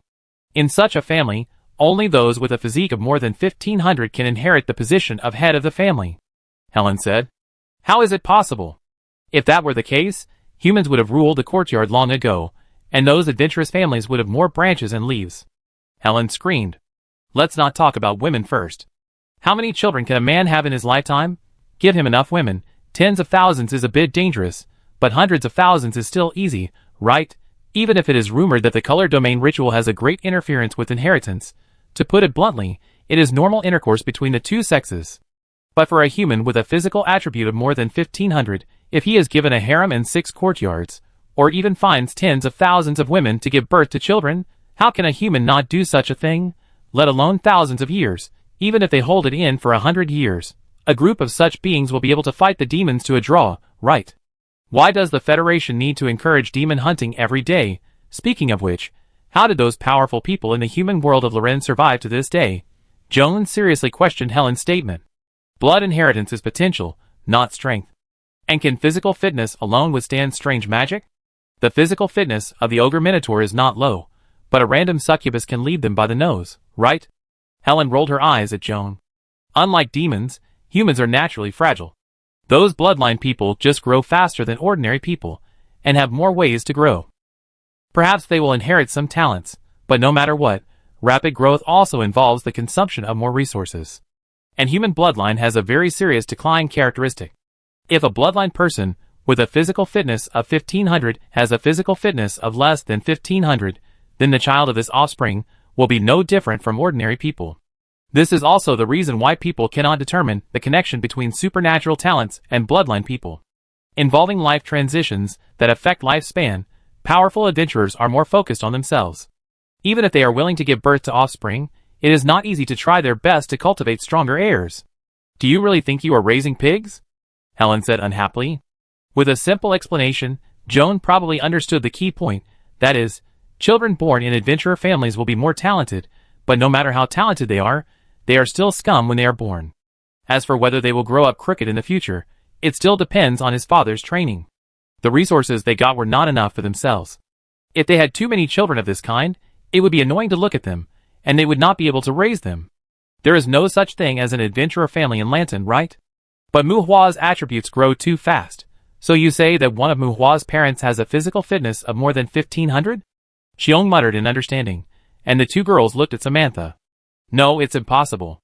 And it's not like there are no ordinary people who grow to the level of bloodline people, don't guess here. Samantha looked grim. She knew the situation of Muhua's family very well, including the situation of Muhua's mother in the past. But the problem is that some people in Lanton can really live very freely, and some things are really hard to say. For example, washing pots for the masters, washing pots, and so on. It is not easy to say more about this kind of question, and it cannot be said more.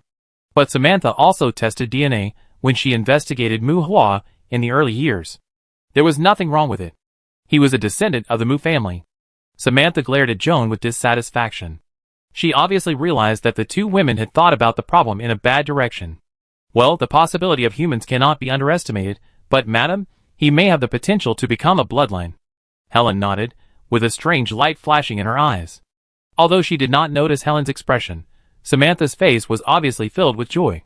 Apart from other things, it is always good to be a bloodline. Hee, what bloodline? The future is still far away, and demon hunting still needs to master some comprehensive abilities. Muhua is quite stable, powerful, and not impulsive.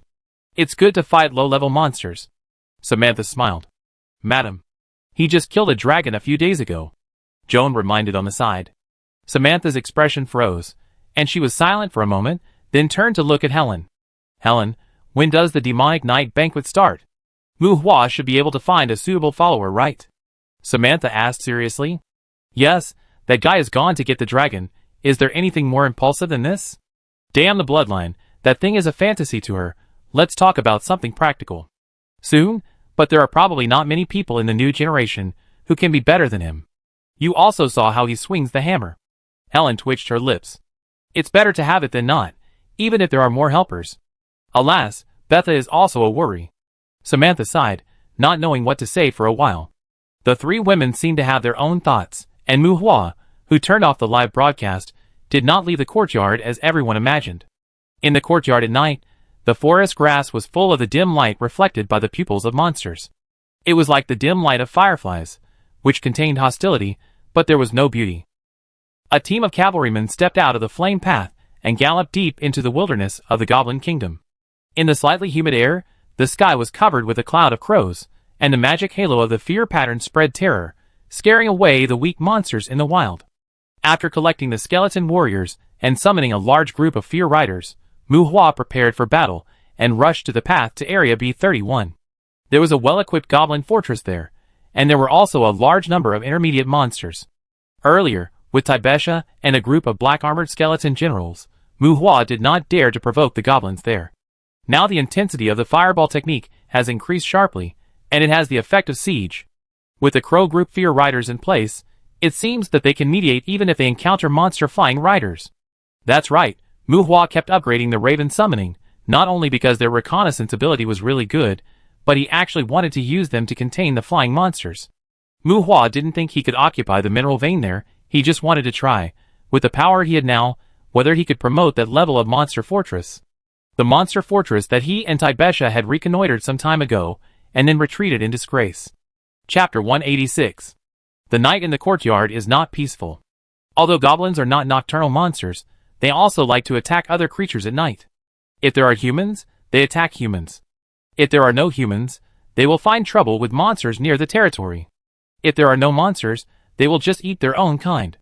They are the orc tribe, with the closest mentality to the devil. Goblins are never restless. They do not have a strong desire for destruction, but they are very greedy and bloodthirsty. They are usually recruited by powerful demons. Because the goblins in hell that have not been recruited have long been killed by demons. Demons do not like these green guys either. The dark night has no effect on Mu Hua. The spiritual vision that can see directly into ghosts also has night vision. Leading a team of horror riders on the road, after nightfall, Mu Hua's team is not affected by the darkness. In the group, it is the Raven's vision that is the weakest. With a physical fitness of 500 plus, Mu Hua has unknowingly acquired attributes that he once dared not imagine. Compared with ordinary people, a 500 physique is very exaggerated, but now Mu Hua's vision is much higher. Rage Blood can give him 500 strength, 20 tons, should be able to lift a relatively low specification heavy truck. He can't even move a tank, at most he is a small spider. In this world full of monsters and demons, Mu Hua basically has no master's awareness. He picks the weak persimmons. Even if he is dealing with goblins with no strong talents, he is ready to retreat and run away at any time. The Terror Riders travel at night, causing chaos along the way. There is also a Canyon of the Dead in the Courtyard 375. The east-west canyon blocks the road from the Goblin Kingdom to the Bloody Hills. Its eastern part extends to the south, and surrounds the mechanical forest adjacent to the Goblin Kingdom. An undead area called Death Canyon became the boundary between the front and back of the 375 courtyard. Nowadays, the EP131 area of the Goblin Kingdom is rarely visited, and Mu Hua, who is mixed in the horror nights at night, is even less conspicuous. Some frightened goblins along the way even thought that the demons of the mechanical forest instigated the undead to invade their territory. They easily reached the Goblin Castle in the EP131 area, and the horror knights lined up under the castle. The goblin captain who shouted on the top of the city didn't seem to regard them, as summoned beasts led by humans. Undead. Leave here, this is the king's territory, there is nothing you need here. The king has reached an agreement with the lazy Vok, and the mechanical forest has obtained the supplies we provided. We will be stationed here. This is not the place you should come. Holding two swords, the goblin captain stood on the top of the city and shouted loudly. When Mu Hua led his people to Tuching, Tuching was already on high alert, but the tone of the Goblin Thousand captain was not too nervous at this time. The mechanical forest is located in the eastern part of the Goblin Kingdom. For the time being, it is the place Mu Hua is most reluctant to go. Because there are guns and cannons, there are modified monsters and magical life, and there may even be mechas and mechanical demons. Are all demons scum? Only know how to grin and swing fists. Come on, not all orcs are that style. Some upper demons are even more pretentious than human nobles. Those that Mu Hua fished out from the abyss do not count, because they are crazy. Most demons with lazy blood are technology geeks, and human magic technology is likely learned from them. Among all the original sins, laziness seems to be more closely related to jealousy, because the undead have many similarities with magical life to a certain extent. The so-called agreement and resources by the goblin captain in front of him probably refer to the minerals here. The undead are unreasonable in most cases, so the goblin captain simply brought up the mechanical forest. But these have nothing to do with Mu Hua. He is here to play in the wild, fight if he can, and run if he can't. Fighting without declaration is unjust. Justice is bullshit. I'm not a hero. Mu Hua is here to steal the city, but I don't know what reconnaissance methods the other party has, so I have prepared defensive measures before he arrived. I didn't communicate with the other party. It's best not to let the other party know who I am after the fight. The crows swooped down like a dark cloud, sending out blinding ravens first, but Mu Hua planned to use ravens to activate the magic trap under the city. Flames, lightning, vines, sharp rocks, muddy marshes. One raven may not be able to activate the magic trap, but 5 or 10 ravens will enter the trap's attack range and peck at the magic nodes. Thunder and fire intertwined under the originally peaceful city, and explosions suddenly occurred. But the crystal wall-like magic barrier appeared under the impact of the elements, blocking the impact of the magic trap on the city wall. The goblin centurion on the city was very conspicuous, but it was because of these magic barriers that Mu Hua did not try to take out Jam's sweetheart to shoot it. Summoning the raven again, when the raven dived, a dense rain of arrows had already been shot from the city. Mu Hua also deployed a magic barrier in front of the raven, but unfortunately his magic was not of the same level as the crystal wall on the city wall, and his training level was too low. At most, Mu Hua's magic barrier was just like the protection range of a tower shield. It didn't protect the crows much. Unable to activate the magic trap again, more ravens were shot to death by arrows. After briefly blocking some arrows, Mu Hua's magic barrier was also shattered. The goblin's strange laughter came from the wall. The information blockade made it impossible for them to confirm the location of the spellcaster and the Terror Riders, but judging from the strength of the magic barrier, the goblin confirmed that the spellcaster was a rookie. Charge the city. Facing the ridicule and insults, Mu Hua ordered the Terror Riders. The Iron Riders charged. If Mu Hua tried to clear the magic traps under the city, it was not aimed at the thunder and fire traps. Those explosive traps could be resisted by the Terror Riders, but the mud swamp was more troublesome. The death swamp that could drown the enemy within a certain range greatly affected the attack, and even the Terror Riders would find it difficult to escape. This kind of trap is difficult to break by brute force, and it cannot be dispelled after it is formed. If you fall into it, the best way to get rid of it is to use earth magic to harden the swamp, and then violently destroy the soil layer to get out. Under the watchful eyes of a large number of archers, it is difficult for the ravens to launch a full attack. Mu Hua summoned the ravens again, and the ravens flew high in the sky and resumed their work as scouts. In a charge of less than 300 meters, 5 of the 50 Terror Riders died, and nearly 10 other Terror Riders lost their war horses. The attack method of magic traps is rigid and fixed, but they have extraordinary attack strength. Their biggest feature is that they can be continuously charged and continuously strengthened. Magic traps are not scary, but what is scary is that they are set up and retained for a long enough time. As the time of arrangement, the power of magic traps will become stronger and stronger. If enough energy is accumulated and absorbed, there is no need for condensation and blessing, and magic traps can even reach the level of immunity to dispel. In the city battle in the courtyard, when attacking the city, the first thing to face is often not the enemy, but the magic traps set by the enemy. At this time, the Fear Riders under Mu Hua, who lost their war horses, used their war horses to avoid the embarrassment of falling into the mud swamp. Kong Gang Chi slashed and split the thorns blocking the road, but several Fear Riders were still tripped by the thorn traps and their horses fell. The thorn vines like strange pythons bound the body of the Fear Rider, and when the Fear Rider struggled, it actually made a metal friction sound that made people ache. The number of Fear Riders was enough. Mu Hua left 10 riders to guard and 50 riders to open the way. When the thorns protecting the city were broken, there were still more than 20 riders who arrived at the city in one piece. The war horses stood up, the heavy troops were ready, and when the Fear Riders were ready to attack the city with combat skills, strong magic fluctuations gathered on the city wall. The fire wall was set ablaze, and the Purgatory warhorses blocked the high-temperature flames from corroding the Terror Riders. And those Terror Riders, who lost their warhorses, were already covered by clusters of fire pillars rising into the sky before they could summon the Purgatory warhorses again. The undead were afraid of fire, and the Purgatory warhorses that the Terror Riders rode on could make them resist fire magic to a certain extent, which was the fundamental reason why they did not put away their mounts even when attacking the city. Fire walls, fire pillars, lightning nets, rock paths, lightning chains, dozens of magics with certain directions were thrown down from the city walls. Perhaps to avoid the adverse effects of range magic on their own defense magic, a meteorite burning with scorching flames hit where Mu Hua was. This is probably the difference between regular troops and small fry. Although the monsters are very ferocious, compared to those crazy monsters in the wild, the goblins here are like real warriors. You can also encounter some goblin mages in the wild, but it is very rare for those goblin mages to throw a thunderbolt. Fireballs, stone bullets, and lightning arrows are their main attack magic, and the goblin mages here almost all have intermediate magic that can be used to show off. Boom! Boom! The collision of magic and blood brought out waves of air. The violent natural element spread wantonly under the city. Withstood a wave of magic attacks. More than 20 Terror Riders blasted out the fortress and collapsed. The relatively concentrated attack shattered the magic crystal wall outside the city, but the magic halo of fortified city rose again on the wall. Magic barrier, magic crystal wall, fortified city, and then there may be guarding the sky and the fortress that will not fall. The lotus of lava blooms forever. Mu Hua used the fire meteorite group attack, and while cursing in his heart, he summoned the Terror Riders, who had suffered many casualties again. The Terror Riders reappeared, and between disappearing and reappearing, the Goblin Thousand Captain on the city also confirmed the identity of the Terror Riders' summoned beasts. The Goblin Thousand Captain screamed and cursed.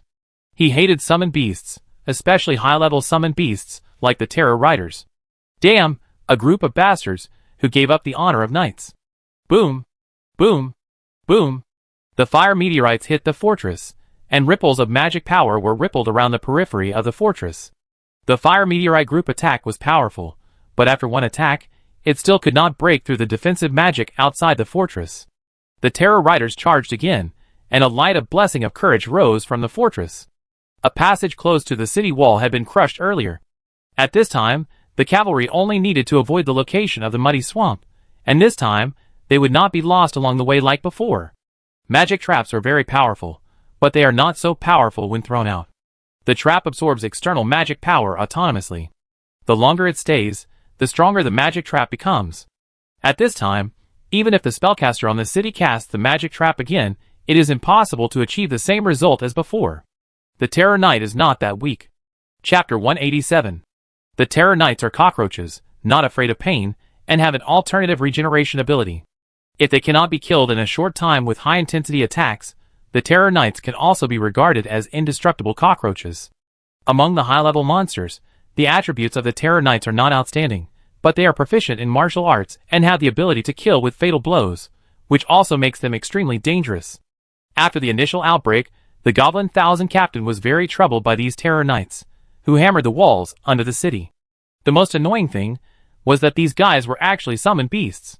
The Goblin Thousand Captain had no way to deal with the Terror Knights for a while, but he mobilized the Goblin Mage to bombard Mu Hua everywhere. Flames, lightning, wind blades that cut metal, corrosive poisonous water, sharp crystallized rocks, Mu Hua dodged various magics under the protection of 10 Terror Knights. Like the Goblin Thousand Captain, Mu Hua was also in a headache.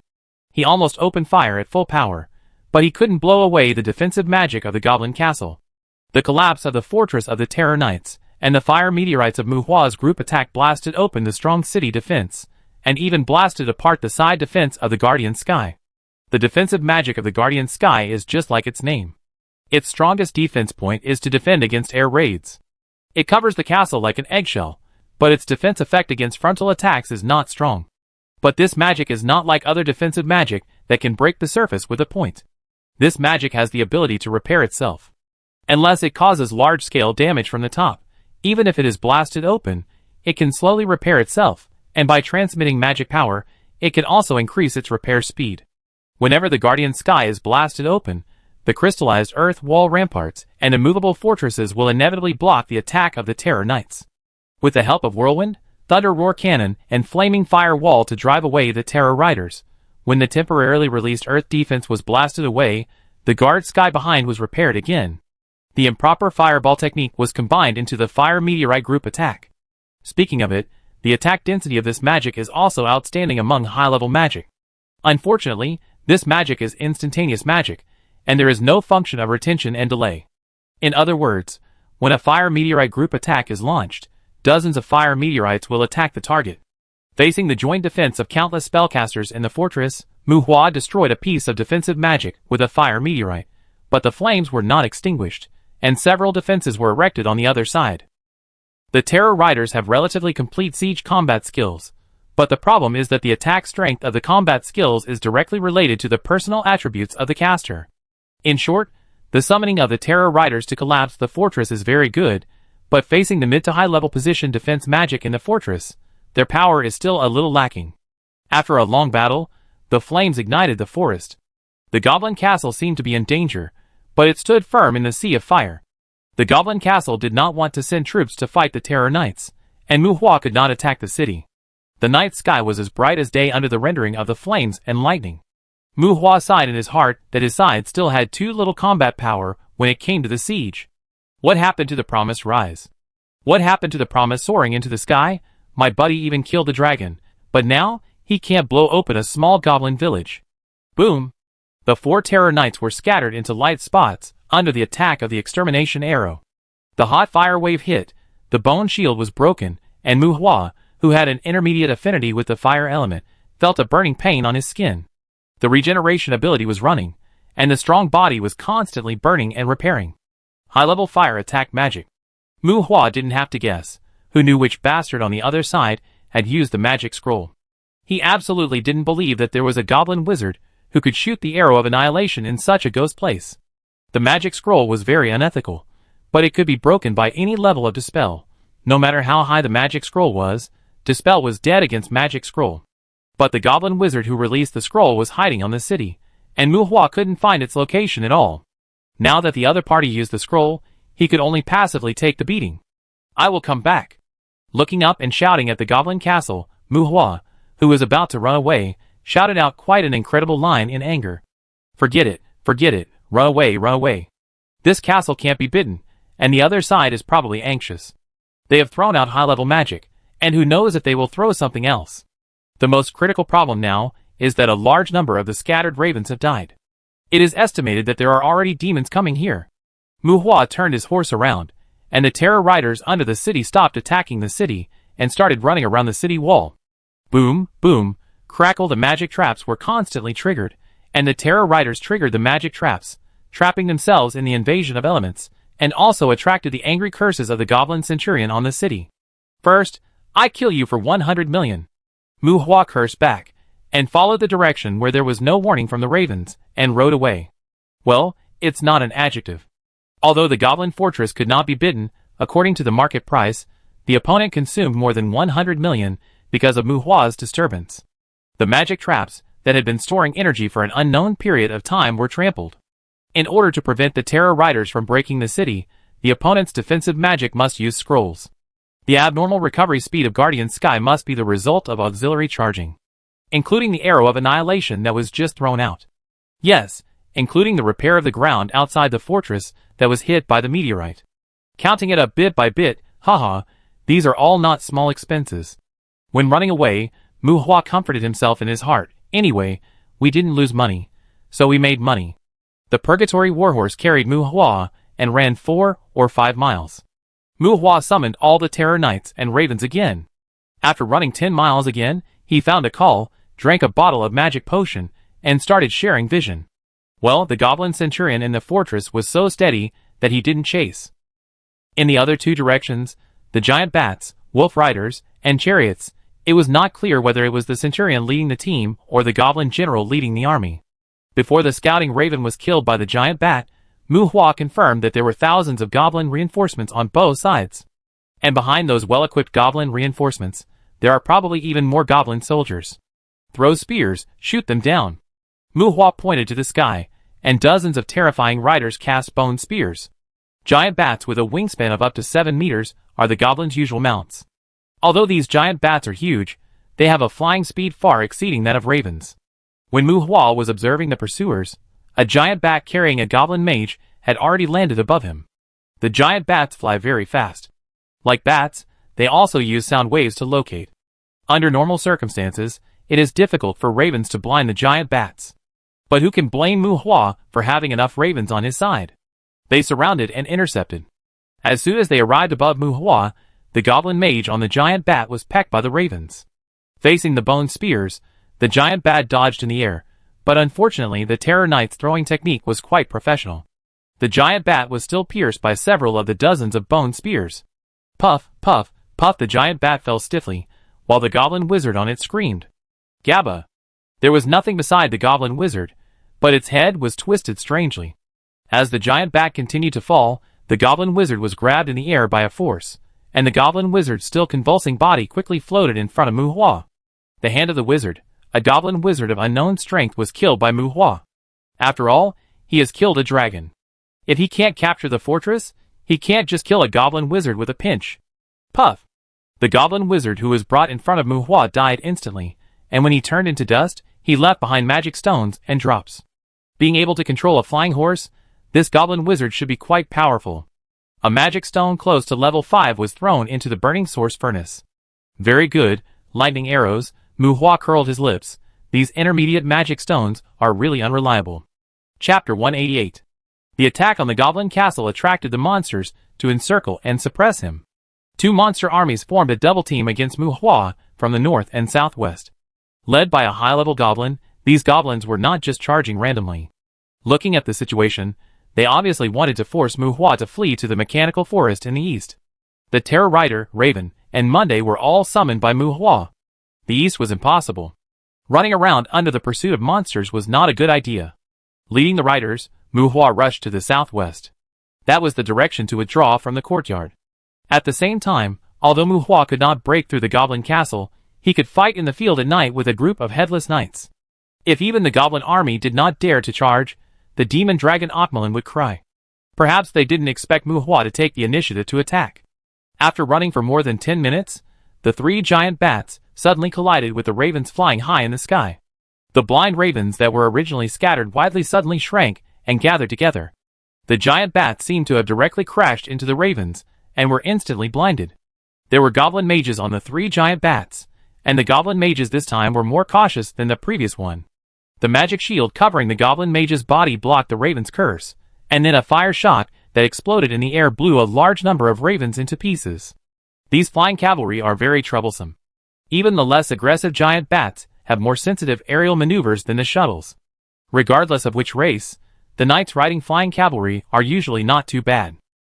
When the mage and flying cavalry form a combination, they are like a flying unit that is compatible with fighters and bombers. Mu Hua can only float now. At least before he masters the flying magic, they are very troublesome.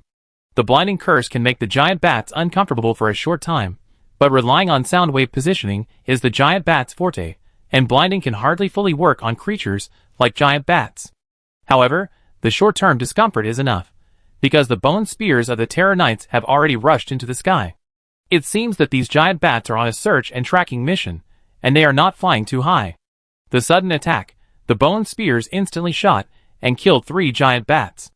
As for the goblin mages on the giant bats, although the magic shields blocked the penetrating bone spears for them, the fate of falling from a high altitude is inevitable.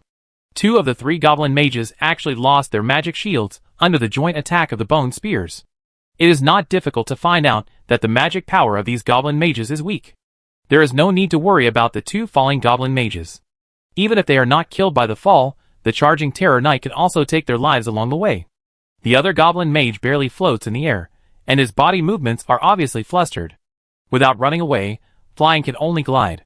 To achieve flight through this magic, some wind magic is needed.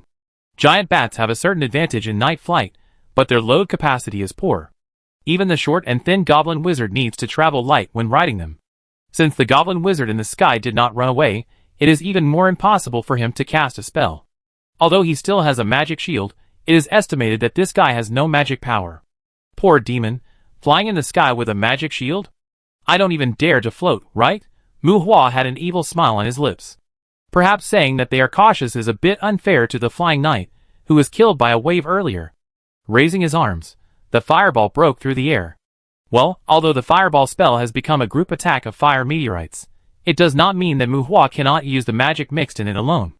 There is no reason why someone who can play a combination punch cannot play a straight punch. Mu Hua can even perform the irregular fireball spells at all stages, and it consumes less mana and casts faster than the full-power fire meteorite group attack. Boom! The fireball exploded in the sky, and the goblin mage instantly turned into a flying fireball. Dispelling the elements, this goblin mage is quite smart. He actually cancelled the magic shield, used his body to resist the flames, and then dispelled himself. Unfortunately, the high temperature of Mu Hua's flames is far from the previous one. In just a moment, it caused a large area of burns to the goblin mage. The pain came, and the goblin mage screamed and fell from the sky. Riding non-stop, 6 Terror Riders left the team to pick up the bodies of several flying riders. In addition to the regular drops of the 3 goblin mages, they dropped a few tail feathers of the dream bird for Mu Hua. The dream bird is a bird-like monster that will be raised as a pet by demons. If you carry their tail feathers close to your body when you sleep, you will usually have pleasant dreams that make you happy physically and mentally. It's quite interesting. It's a luxury in human society, and it also has some value among demons. The bodies of the 3 giant bats were brought back by the horror riders. Mu Hua smelted them during the ride, probably because they themselves have no spell-casting ability, no skill stones, and no 100 refining secret stones. Most Warcraft have no learning ability, but many Warcraft have innate magic. Although it is similar to conventional magic, it is more like supernatural powers in their hands. It is fast and fierce when it is cast, and it is more deterrent than normal spell casting. It is difficult to dispel their innate magic. And the ability of sound wave detection, like the giant bat, should not belong to the category of innate magic. That is the ability brought to them by their physiological structure. Unless Muhua gets a giant bat to run to the Abyss Island to refine keratin skin, it is estimated that it is difficult to make sound wave magic from them. After riding and running for less than 10 minutes, countless cold light spots flickered in the dark wilderness. The night wind blew, bringing the stench of wild beasts gathering together. The wolf riders, a large number of wolf riders wearing emerald leather armor, were a cavalry composed of big goblins. They held heavy board knives and met Muhua's cavalry head-on. Unlike the relatively concentrated terror riders, these wolf riders were scattered widely. The wolf riders under them were wrapped in traces of wind magic, and perhaps they did not expect to meet Muhua. The terrifying headless knights in the dark night made the wolf riders suddenly panic. In a blink of an eye, Muhua rushed past the wolf riders, but he only chopped down 4 or 5 big goblins, who blocked the way. "Stop them!" a goblin centurion shouted angrily. Riding a wind wolf that was higher in grade and appearance than a dig wolf, holding a pair of giant snake swords, and wearing only light armor to protect vital parts, this was a goblin that was both powerful and flexible. Goblin centurions were good at frontal close combat and quick attacks. Shouting was just like a pioneer exploring the way, and running in a scattered manner like hunting prey. The goblin centurion was hundreds of meters away from Muhua at this time, and the dig wolves were also anxious and exhausted due to the influence of the fear magic pattern due to the sudden encounter. The wind wolf turned around and chased after Muhua and his party. This was a magical beast known for its speed, and its galloping speed was not much slower than that of the Purgatory warhorse. In a blink of an eye, it caught up with Muhua within dozens of meters, but when it looked back, it did not see its own cavalry catching up. The goblin centurion hurriedly pulled the reins of the wind wolf, and the wind wolf's pace immediately slowed down. A hellhound plus dozens of terror riders, if they were beaten up. The goblin captain said he couldn't chase them, he needed to gather his own cavalry first. To appease the anxious wolf, the wolf riders gathered, and under the leadership of the goblin centurion, a group of big goblins shouted and yelled. Hundreds of wolf riders were very powerful, but at this time Muhua had already run 1,000 meters away. It seemed that one was chasing, and the other was fleeing. In the alternating sounds of iron hooves and wolf roars, Muhua saw another monster appearing in front of him from afar. This time, the monsters were more concentrated and seemed to be prepared. Muhua didn't know how they transmitted information. The silver heavy armor protected the bear goblins like iron cans. Bear goblins, giant monsters, and centurions known as goblin assassins. These monsters were also wrapped in wind magic, which could greatly improve their mobility and save their physical energy consumption during the attack. Behind them, on a chariot towed by 4 wind wolves, a goblin general holding a long-handled iron hammer pointed at Muhua like a chariot driver and roared loudly. The goblin general is slightly shorter than the giant monster, but they no longer have the weird round belly of the goblin. The heavy armor full of hell style makes it look like a ferocious demon. In terms of appearance, the goblin general is definitely a dazzling handsome man in this tribe. On both sides of the chariot, there are hundreds of wolves. Unlike the big goblin chasing Muhua from behind, the people riding on the backs of these wolves seem to be goblin mages. "Cunning human, I will take you to your city, and I want all humans to listen to your cry." On the bumpy chariot, the goblin general pointed at Muhua and let out a heavy roar. A large-scale blessing of courage enveloped the goblin army, and then magical lights of various colors descended on the goblin general. Magical protection, blessing of strength, defense enhancement, physical blessing, mental stability, weakness detection, ability enhancement, thorn protection. Accompanied by the roar of the goblin general, one after another, the enhancement magic light rain was put on its body. Looking at the goblin general who instantly transformed into a gold saint, Muhua's eyes twitched. This guy is even more shameless than him. Sure enough, why does the mage learn fireball magic? Learning a set of enhancement magic and making the priest unemployed is the kingly way. Muhua was distracted for a moment, and the elemental fluctuations in the goblin mage camp had already appeared again. That must be the accumulation of attack magic. Facing the heavy-footed bear goblins and giant monsters, Muhua did not lead the army to charge. With a whistle, the terrifying cavalry turned around. The cavalry suddenly turned around and killed the goblin centurion chasing behind. 60 headless knights holding lances, a hellhound that was breathing with energy, and ravens in the sky were like dark clouds. Seeing the cavalry suddenly turn around, the goblin captain, who was just excitedly shouting, shuddered subconsciously. What happened to the encirclement? Why did you come back? F***K. Chapter 189. Wind wolves are quite terrifying monsters. They are very sensitive, and can cast wind blades with extremely fast attack speed. Unlike Fireball, wind blades are not low-level magic. They are fast, concealed, and have an attack strength that is also in the middle of the intermediate magic. They are elemental magic suitable for assassination. When the wind blade is cast, there is no bright magic form for people to observe. In a refreshing and clean environment, the attack form that is similar to blurred vision is easily overlooked. The invisible blade that can cut metal can be regarded as one of the few elemental magics with a mysterious state. The elite troops led by the goblin general were facing them, but Mu Hua turned around and killed the goblin wolf riders chasing behind him. The goblin 1,000 captain jumped up and down.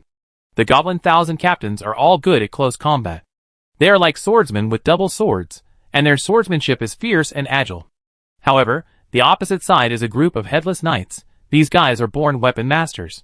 The wind wolf, under the mount, urges the wind blade, and the deadly wind sickle drills into the cavalry, but only scratches shallow marks on the armor of several headless knights. No head, no neck, and armor all over the body. Even if the wind wolf is cunning, even if the wind blade has a strong accuracy.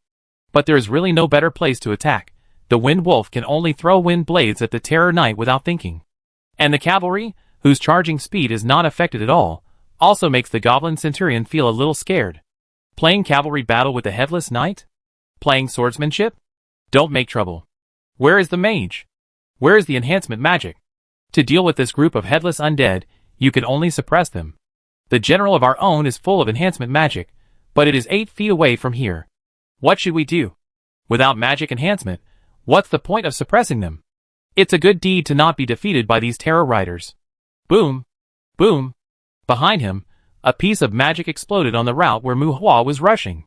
The goblin wizard took the lead, and even several layers of earth walls of different heights appeared in the open space in front of the goblin general, but they were used to trip the horses. Unfortunately, Mu Hua had already turned around, and these magics were in vain, and Mu Hua's magic began to vent at the goblin wolf riders. Fireball. The scorching flames were in the sky, the night was ignited, and dozens of fireballs burned and whistled, drawing orange arcs, and bombarded the wolf riders one by one. The power of the fire meteorite group attack is much greater than that of the fireball.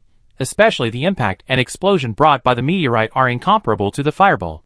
However, the fire meteorite also has a disadvantage, that is, the attack speed is a bit slow. Moreover, the impact range of each fire meteorite is quite large, and it does not recognize people. That is a turret magic suitable for large-scale chaotic battles. Facing the highly mobile wolf riders, when the fire meteorite falls, everyone may have already avoided the fire meteorite point. When the fire meteorite bombards, it will also disrupt its own offensive. At this time, a simple fireball attack is more effective.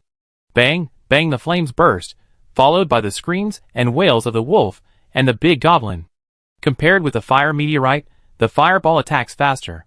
The bursting fireballs carry the high temperature of melting metal and instantly ignite dozens of wolf riders. In the scream, the big goblin dissipates the flames that burn itself. As a relatively standard jade armor in hell, its biggest feature is that it has the enchantment of Dispel and Wind. Dispel needs no further explanation. There is strength enhancement in the strengthening magic, but there is no so-called speed enhancement. Speed is also included in strength. Of course, how much can be exerted depends on personal level. And Fengxing's series of magic uses the wind element to increase the movement speed. These big goblins attack quickly under the blessing of Fengxing, but it is difficult for Fengxing to make a delicate change of direction, so they usually rush around when fighting. Bang, bang. In a short period of time, before fighting with the goblin wolf rider, Mu Hua cast 3 consecutive fireball scatterings during the attack. Hundreds of fireballs completely put the wolf rider into chaos, and a large number of fire wolves wailed and rolled. Although the big goblins named by the fireballs dispelled the flames that eroded themselves, the extremely high temperature of the flames had already caused them to be burned by the battle in a short period of time. Although it is good to have magic and armor, it is often lacking in energy defense, just like magic swords are not as tough and durable as direct attack weapons. According to different needs, there will always be some trade-offs in equipment performance. As for the big goblin who was stunned by the explosion of the fireball at the beginning and failed to cast the dispel in time, there is nothing to say, just use your last magic life to illuminate the dark night of the courtyard. Ah! Damn human! The goblin centurion's eyes were bloodshot and screamed. Mu Hua didn't use fireballs to confuse it, because it was leading the wolf riders at the front, and the terror knights would besiege it first when they met the enemy. Mu Hua's magic became stronger, and the destructive power of magic was also greater. The original routine process of killing monsters and picking up the drops would always cause some losses in the face of stronger magic. The Wind Wolf, under the Goblin Thousand Captain's seat, was very cute. Mu Hua was reluctant to use fireballs to burn it, and wanted to keep its body intact. Human, you will pay the price. The Goblin Thousand Captain raised his sword and shouted angrily, avoiding the sharp edge of the Terror Rider. Mu Hua's pupils condensed, and he was on guard. But the next moment, the Goblin Thousand Captain pulled the wolf's ears, and the Wind Wolf suddenly jumped up several meters and turned in midair. General, save me! The Goblin Thousand Captain shouted and wanted to escape, and Mu Hua was stunned. This Goblin Thousand Captain is really dramatic. Muttering in his heart, the Jam Sweetheart appeared in his hand. Bang! A shot to the head, the bullet hit the back of the Goblin Thousand Captain's head, and a huge bloody hole appeared on its face. Elite Centurion, a style that can significantly increase Mu Hua's experience bar. Maybe he can fight against the Summon Terror Rider head-on. But why are you showing the back of your head? Mu Hua shot away the Goblin Centurion who dared to point his back at him.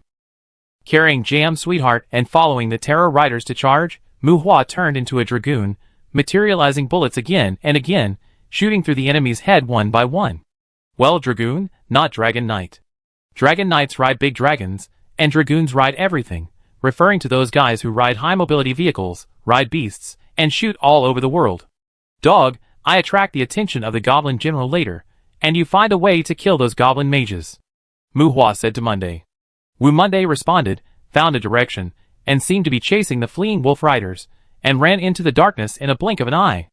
Mu Hua charged back and forth among the wolf riders, and the heavily armored and shield-carrying bear goblins in the back were approaching quickly amid the furious shouts of the Goblin General. Leaving 20 terror riders to chase the fleeing wolf riders, Mu Hua also summoned 2 Dragon Tooth soldiers. They are Mu Hua's followers, not in the same system as the summoned beasts, and will die. But the Dragon Tooth soldiers are very durable, so Mu Hua let them out to pick up heads. Finding a more open and safe area, Mu Hua summoned another group of skeleton followers. A dozen skeleton mages were protected among them, and as for the other skeleton warriors, they were all cannon fodder derived from the skeleton mages, and they didn't feel bad if they died. After arranging everything in a blink of an eye, Mu Hua no longer cared about the goblin wolf riders that were scattered. The cavalry turned, and more than 40 terror riders formed a horizontal line and rushed towards the charging bear goblin. Bang! He raised his hand and fired at the Goblin General. Dang, the bullet was bounced off the Goblin General's wrist guard, and Mu Hua also dispersed the Jam Sweetheart, muttering in his heart, what a thick armor.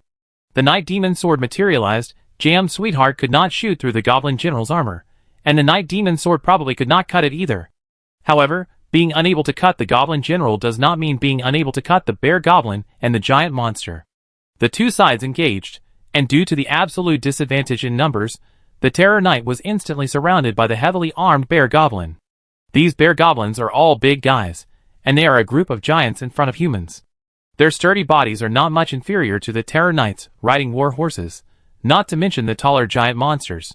The shield is strong and durable, with super strong defense capabilities. The platinum heavy armor also focuses on defense, unloading force, and resisting magic. It itself has an energy defense effect similar to a magic shield. The Bear Goblin with combat readiness is completely different from the Bear Goblin without equipment. The charge of Mu Hua and his party seemed to be unable to stop the short embankment of the tide. These monsters mixed with big goblins and giant monsters also rushed towards Mu Hua. The swords were swung in a chaotic battle. The Night Demon sword that absorbed the dragon teeth and claws / blood waves in the demon group, and the lances around him were knocked away again and again.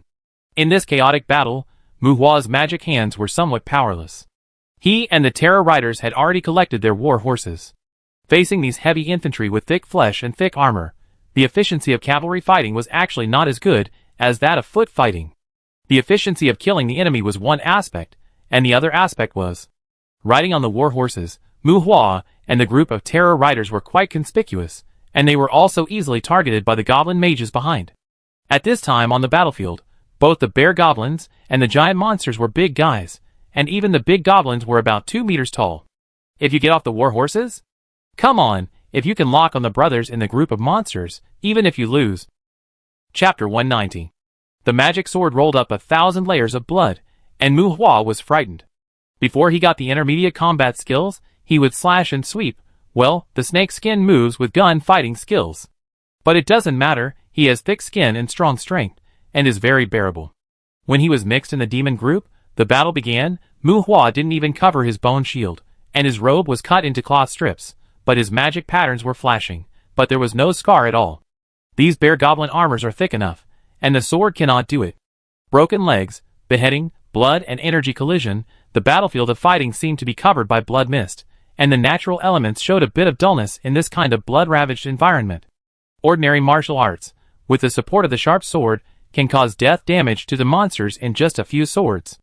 Continuous strikes, thunder shocks, charging and slashing, flying and slashing, the more gorgeous attack effects of the Terror Knight repeatedly repelled a large group of bear goblins. Although the killing effect was not obvious for the time being, it also consumed the magic protection on the bear goblin armor. However, compared with Mu Hua, who was as tough as a rock, the Terror Knight would be knocked back by the powerful impact from time to time. Roar! The roar of the Goblin General came. I saw a large number of monsters coming from behind the Goblin General again, low-level goblins, like miscellaneous soldiers, and ogres panting heavily. More monsters gathered and emerged like a tide, and with the roar of the Goblin General, the bear goblins that besieged Mu Hua and the Terror Knight began to retreat, letting Mu Hua and his party go, and no longer surrounded them. They couldn't bite Mu Hua and the Terror Knight, and continuing to surround them would only increase their own casualties. The bear goblin retreated. Mu Hua activated the magic shield on the ring, and raised his hand to put on a bone shield for himself. The Goblin General was not stupid. Seeing that the opponent was about to use magic, Mu Hua cautiously protected himself. Lava Lotus, Eternal Bloom. Before the opponent's magic came, Mu Hua summoned the Purgatory Warhorse and raised his hand to attack with a group of fire meteorites. Come on, use magic. Who is afraid of who? Just now, he was a little anxious. Mu Hua even wanted to use himself as the center to attack with a group of fire meteorites. He was a mage. At this time, the opponent was stepping on the wall. Want to use magic? How could Mu Hua give up the initiative? The fire meteorites that broke through the air hit the group of monsters with a whistle. Mu Hua didn't care where the fire meteorites fell. Anyway, there were many monsters on the opposite side, so he threw them far away and hit whoever he hit.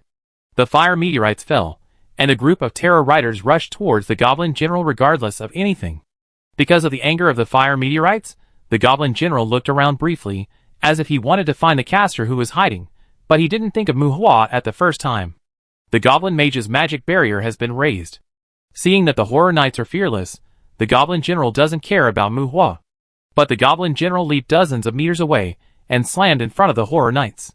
He swung his hammer and knocked several Horror Knights away, and fought with a group of Horror Knights. Kill him! Kill that human mage! The Goblin General roared. It finally confirmed the magic fluctuations on Mu Hua's body. Things change. Just now, Mu Hua and his party were besieged by goblins, and the goblins could not do anything to them. Now the Goblin General stopped the Horror Knights from charging, and was besieged by the Horror Knights. The summoned Horror Knights could not do anything to the Goblin General. The armor on this guy is of high quality. Even if he can observe the vital points of the Goblin General, the swords and spears of the Horror Knights cannot break the Goblin General's defense. The Goblin General, who was emitting a magical halo, turned into a violent fighter, hammering and kicking, and every time he attacked, the Terror Rider was thrown away. It was hard to say whether the Terror Rider surrounded the Goblin General, or the Goblin General held back a group of Terror Riders alone. At this time, the new demons in the back were baptized by the fire meteorite. Amid the screams of death and injury, the Goblin Mage ignored the Terror Riders, locked on Mu Hua, and began to launch a magic attack on him. Mu Hua was running, yes, running on a horse. Various magics attacked Mu Hua, and Mu Hua rode the Purgatory Warhorse to dodge, but he didn't run far. Fireball! Mu Hua took the time to compete with the Goblin Mage with fireballs. The loud shout of fireball made the Goblin General curse. Cunning humans, liars, all liars, whose fireball spell has such a virtue? The Goblin General has basically confirmed that the opponent is only Mu Hua, the caster, and this guy's magic is not serious. Boom. Crack. Bang, bang. The colorful magic raised a band of light on the battlefield, or explosions, or lightning, dust and rocks, and frequent ground cracks. Well, the goblins are colorful, and Mu Hua's is just a fireball spell. The so-called one trick, oh forget it, don't brag, to be precise, for the time being, he only has this one trick. Mu Hua used that not-so-serious fireball to attack hundreds of goblin mages. The warhorse kept moving to avoid being locked by binding magic. Ignore wind blades, ignore thunder, just a layer of bone shield, brother can afford it. Stay away from whirlwinds, stay away from corrosive arrows, stay away from flames. Bone shields will break very quickly when encountering these things. The opponent has too many magics, many spellcasting units, and many types of magic. Mu Hua could resist some magic, but he was worried about the concentrated fire after being bound, and he felt aggrieved. He must find a way to increase the affinity of the elements of water and fire. The mage's hand broke the neck of a careless goblin mage, and then the mage's hand was the focus of the opponent. In the flickering firelight at night, the mage's hand was easier to see than in the daytime. The shuttled dead lances were either blocked by magic or opened by the heavy armored meat shield goblins. Mu Hua's side held up the magic barrier from time to time, while the opponent's barrier was often open, and the earth wall and wind wall were used from time to time. Fortunately, the goblin's spellcasting talent was limited.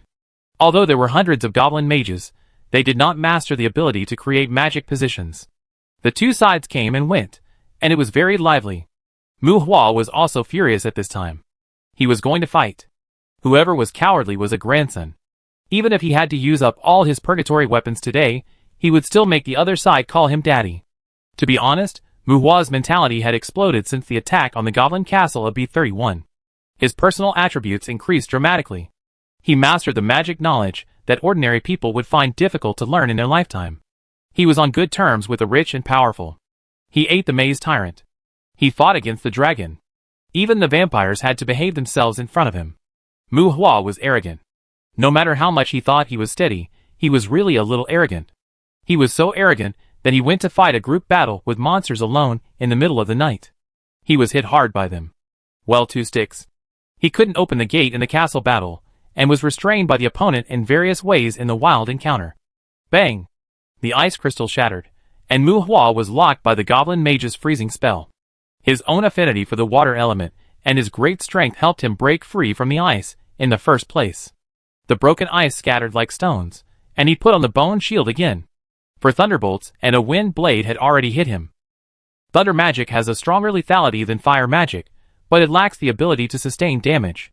Wind magic, as long as it is not a weather-guided magic, is basically more unpredictable and mysterious, and the burst and sustained damage are relatively mediocre. The earth element is suitable for forming compound magic with other elements, and the independent attack effect is mediocre. Usually the effect of earth magic is to build and change the terrain. Both water and fire have strong sustained erosion capabilities, which are also the most feared existence of the undead bone shield. Although the thunderbolt and wind blade failed to hurt Mu Hua, they also allowed Mu Hua to open the magic barrier again to block a burst of flames, so that the purgatory warhorse could shake off the ice on the hoof. The need for mobile casting was again made a note in Mu Hua's small notebook. When the gravel came, Mu Hua had already fled on horseback, raised his hand, and scattered a fireball, and Mu Hua did not forget to throw a dispel on the goblin general. Both sides used elemental magic back and forth. Not that white magic and black magic were not suitable for fighting. Needless to say, black magic has more stringent learning conditions, and goblins are not demons. If they want to learn black magic, they also need the same process as humans. In addition to healing and blessing magic, white magic also has some magic suitable for attack, including natural secrets to control plants and space magic involving space concepts, all of which belong to the category of white magic. However, white magic has very high requirements for the meticulous control of magic power. Not to mention that the art module is more complicated, they also prefer duels between a few individuals, typical duel magic, and on large-scale battlefields, elemental magic still dominates. Mu Hua was a little crazy. There were too many goblin mages on the opposite side. They even separated some mages to concentrate on casting defensive magic. It was also because these goblin mages could not build a mage position that Mu Hua relied on the unorthodox fireball spell with exaggerated attack frequency to fight against hundreds of spellcasters. Before they had the magic power of crushing level, magicians were truly combat professionals, whose quantity could determine quality. On the other hand, Although the Goblin General was restrained by a group of terror riders, it also stared at Mu Hua covetously. Under the precautions of the Goblin General, it was difficult for Mu Hua to take down the Goblin Mage group on the opposite side in a short time. At this time, Mu Hua deeply realized why human adventurers were always so concerned about forming a team. With fewer people, the goblins could not beat them. Mu Hua was crazy, but he had no intention of retreating for the time being. He still had a backup plan. While Mu Hua was going crazy, the Goblin General was actually a little worried. This human mage was very fierce, with a minotaur pattern on his body. He could fight, run, and carry. They could barely deal with the bone spears thrown by more than 30 terror riders from time to time, but there were still more than a dozen terror riders chasing the wolf riders in front of him. If those terror riders got close to Mu Hua, his mage troops would be a little unsafe. The Goblin General was not afraid of the human in front of him. He was sure to kill Mu Hua. But if he went to Mu, the terror riders would probably attack his brothers. It felt like a loss. Mu Hua was fighting to the death, but the Goblin General was cursing in his heart. This bastard is wearing the skin of the Minotaur. How come he has inherited the Minotaur's reckless and tyrannical temperament? Human! Stop it! The Lord has agreed to have a meeting with you. Datteral can let you go. Your current behavior is endangering the weak humans. You will raise the upper limit of the combat power of this area. Seeing that Mu Hua was naked but still had no tendency to exhaust his magic power, the Goblin General could not hold back and shouted at Mu Hua.